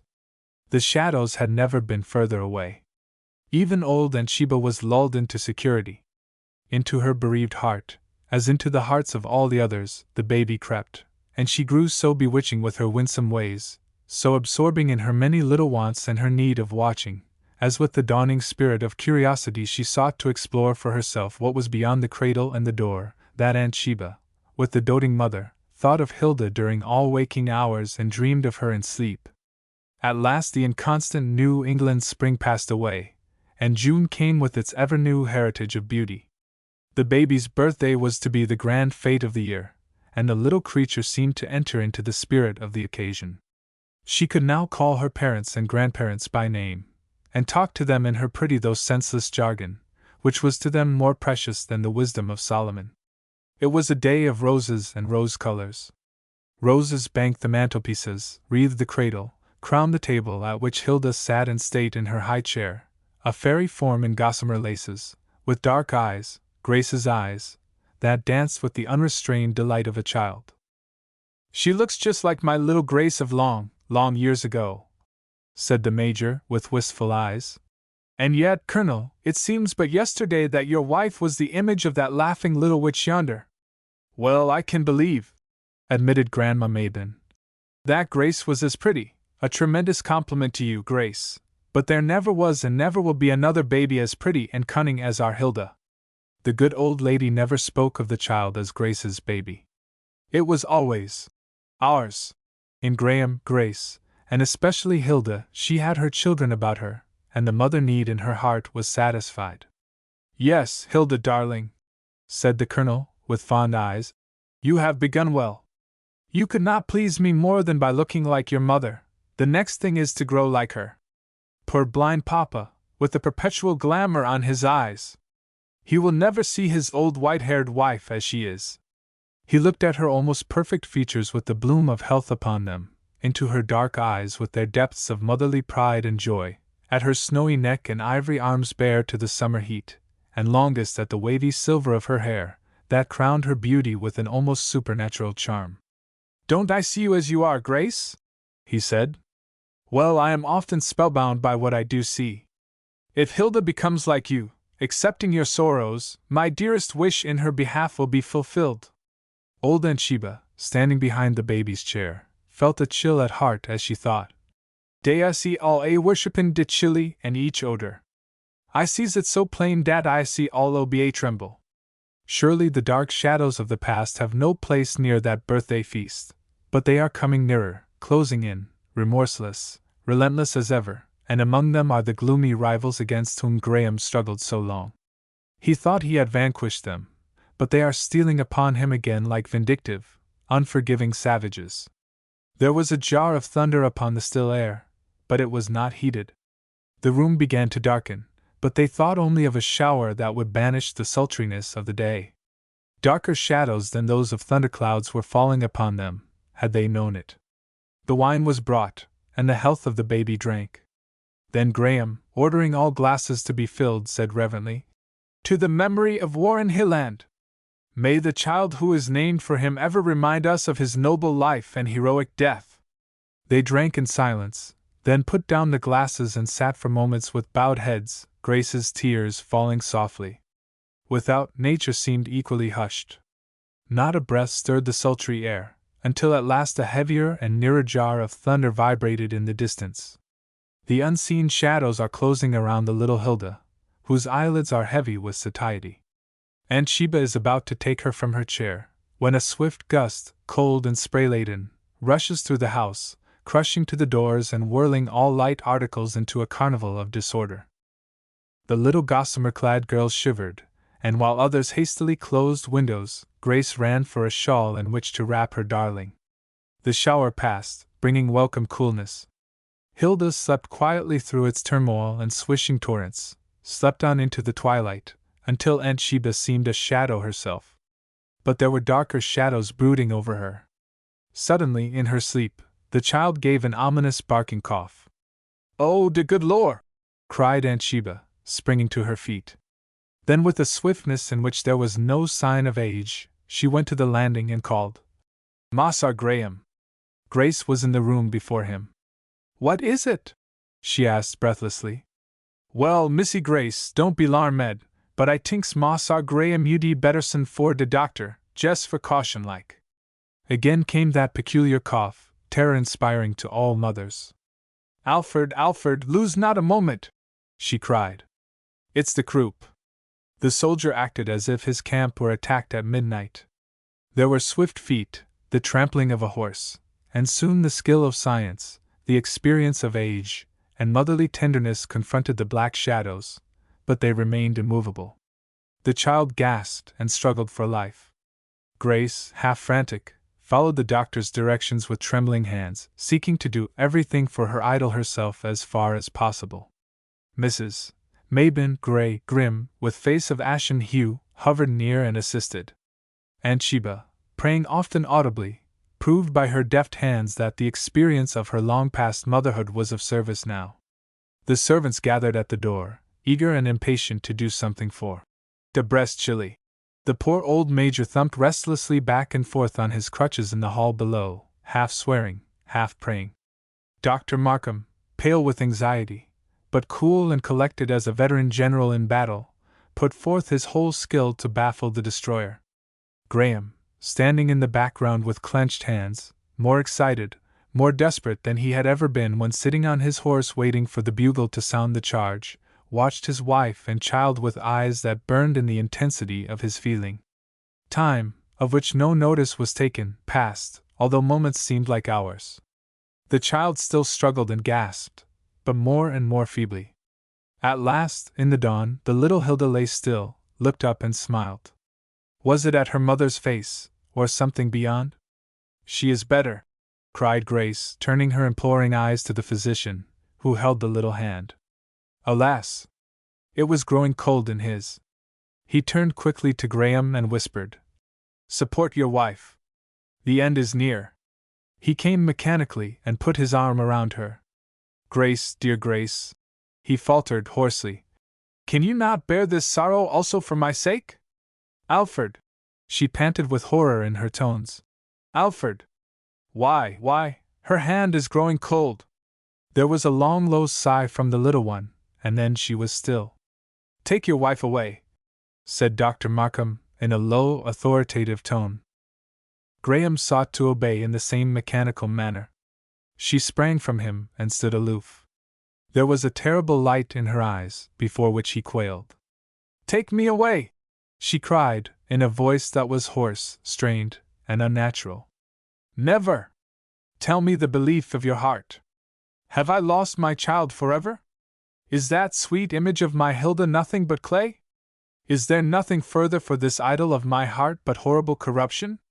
If this is true, no more learned jargon to me about law and force. If this is true, I am the creation of a fiend who, with all the cruel ingenuity of a fiend, has so made me that he can inflict the utmost degree of torture. If this is true, my motherhood is a lie, and good is punished, not evil. If this is true, there is neither God nor law, but only a devil. But let me have the truth, have I lost that child forever?" He was dumb, and an awful silence fell upon the chamber of death. Graham's philosophy failed him at last. His own father-heart could not accept of corruption as the final end of his child. Indeed, it revolted at it with a resistless rebound as something horrible, monstrous, and, as his wife had said, devilish. His old laborious reasoning was scorched away as by lightning in that moment of intense consciousness when his soul told him that, if this were true, his nature also was a lie and a cheat. He knew not what he believed, or what was true.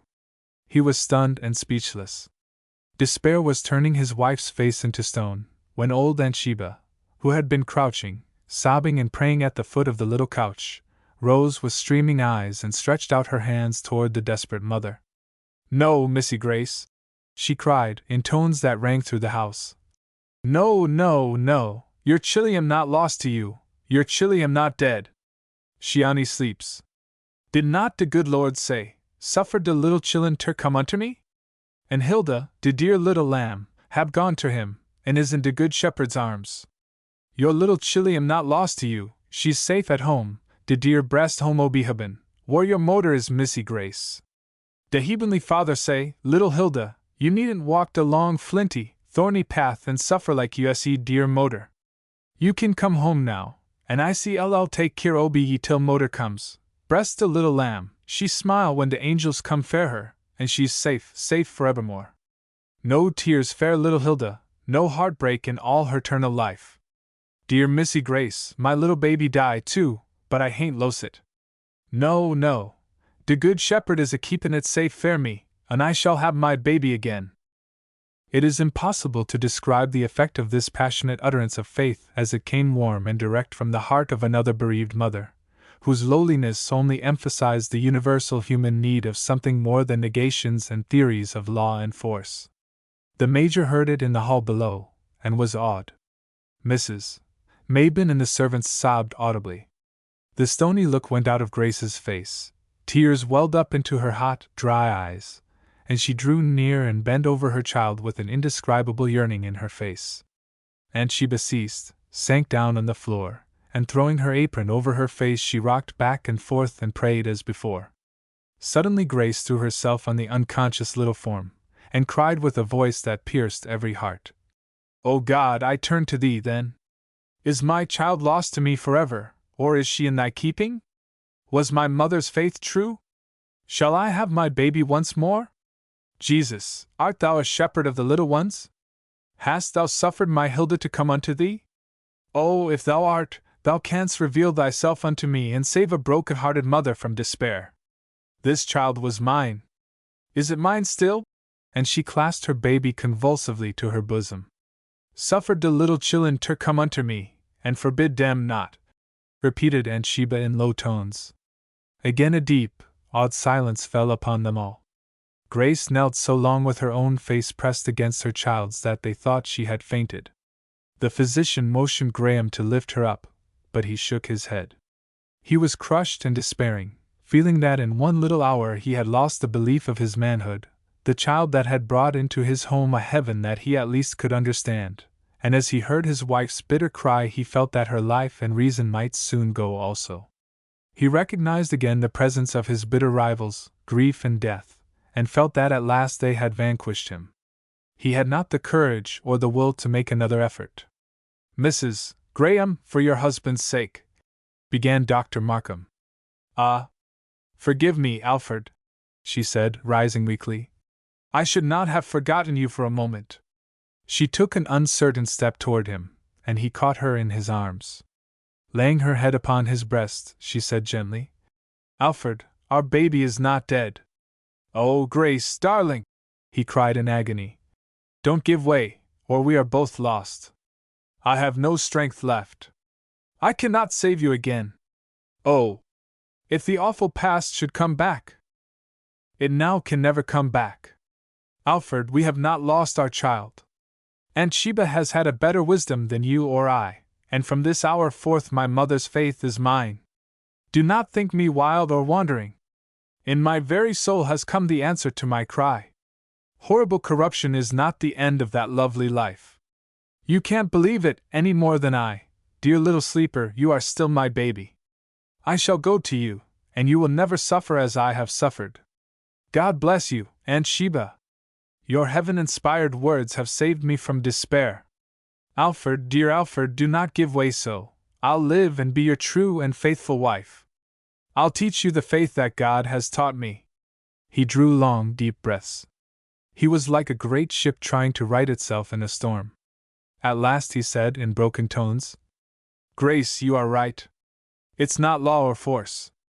It's either God, who in some way that I can't understand, will bring good out of all this evil, or else it's all devilish, fiendish.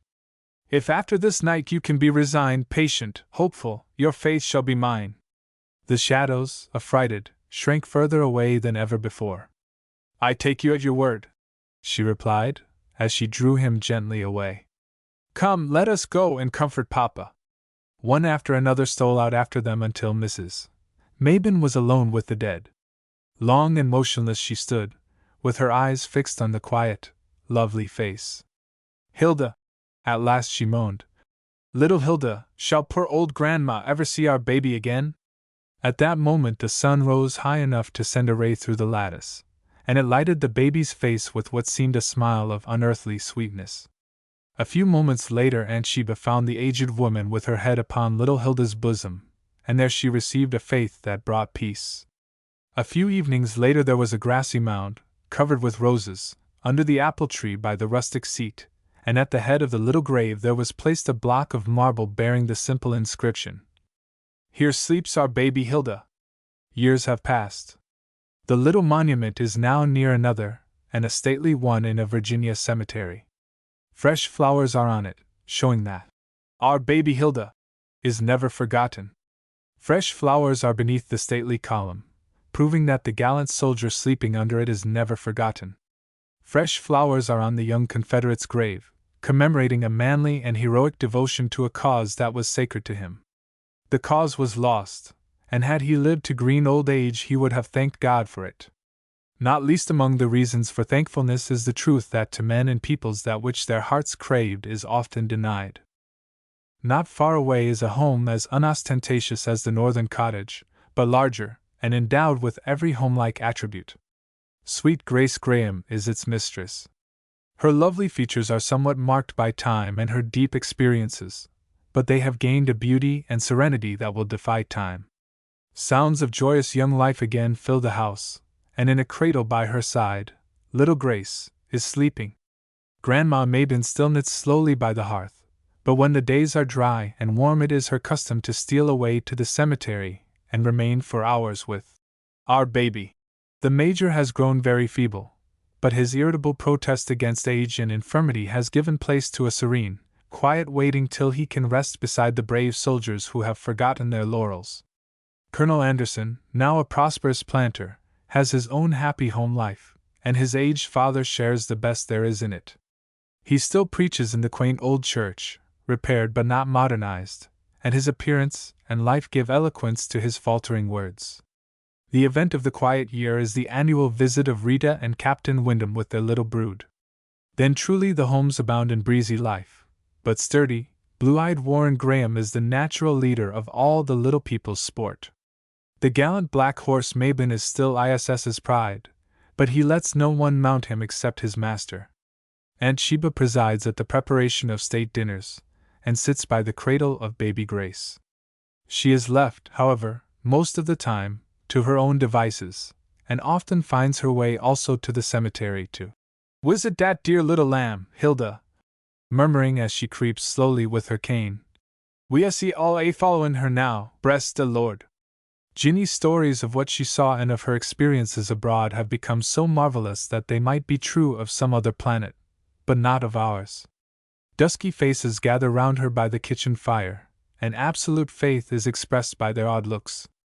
Old Jair has all the chickens and sass he wants without working for them, and his son Hughie has settled down into a steady hand, who satisfies his former ruling passion with an occasional coon hunt. Both of the colonels have the tastes of sportsmen, and do all in their power to preserve the game in their vicinity.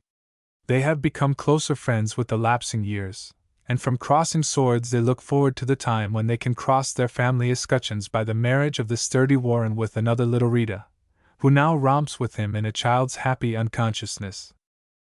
There are flecks of gray in Graham's hair and beard, and deep lines on his resolute face, but he maintains his erect, soldierly bearing even when superintending the homely details of the plantation. Every one respects him. The majority are a little afraid of him, for where his will has sway there is law and order, but to the poor and sorrowful he gives increasing reason to bless his name.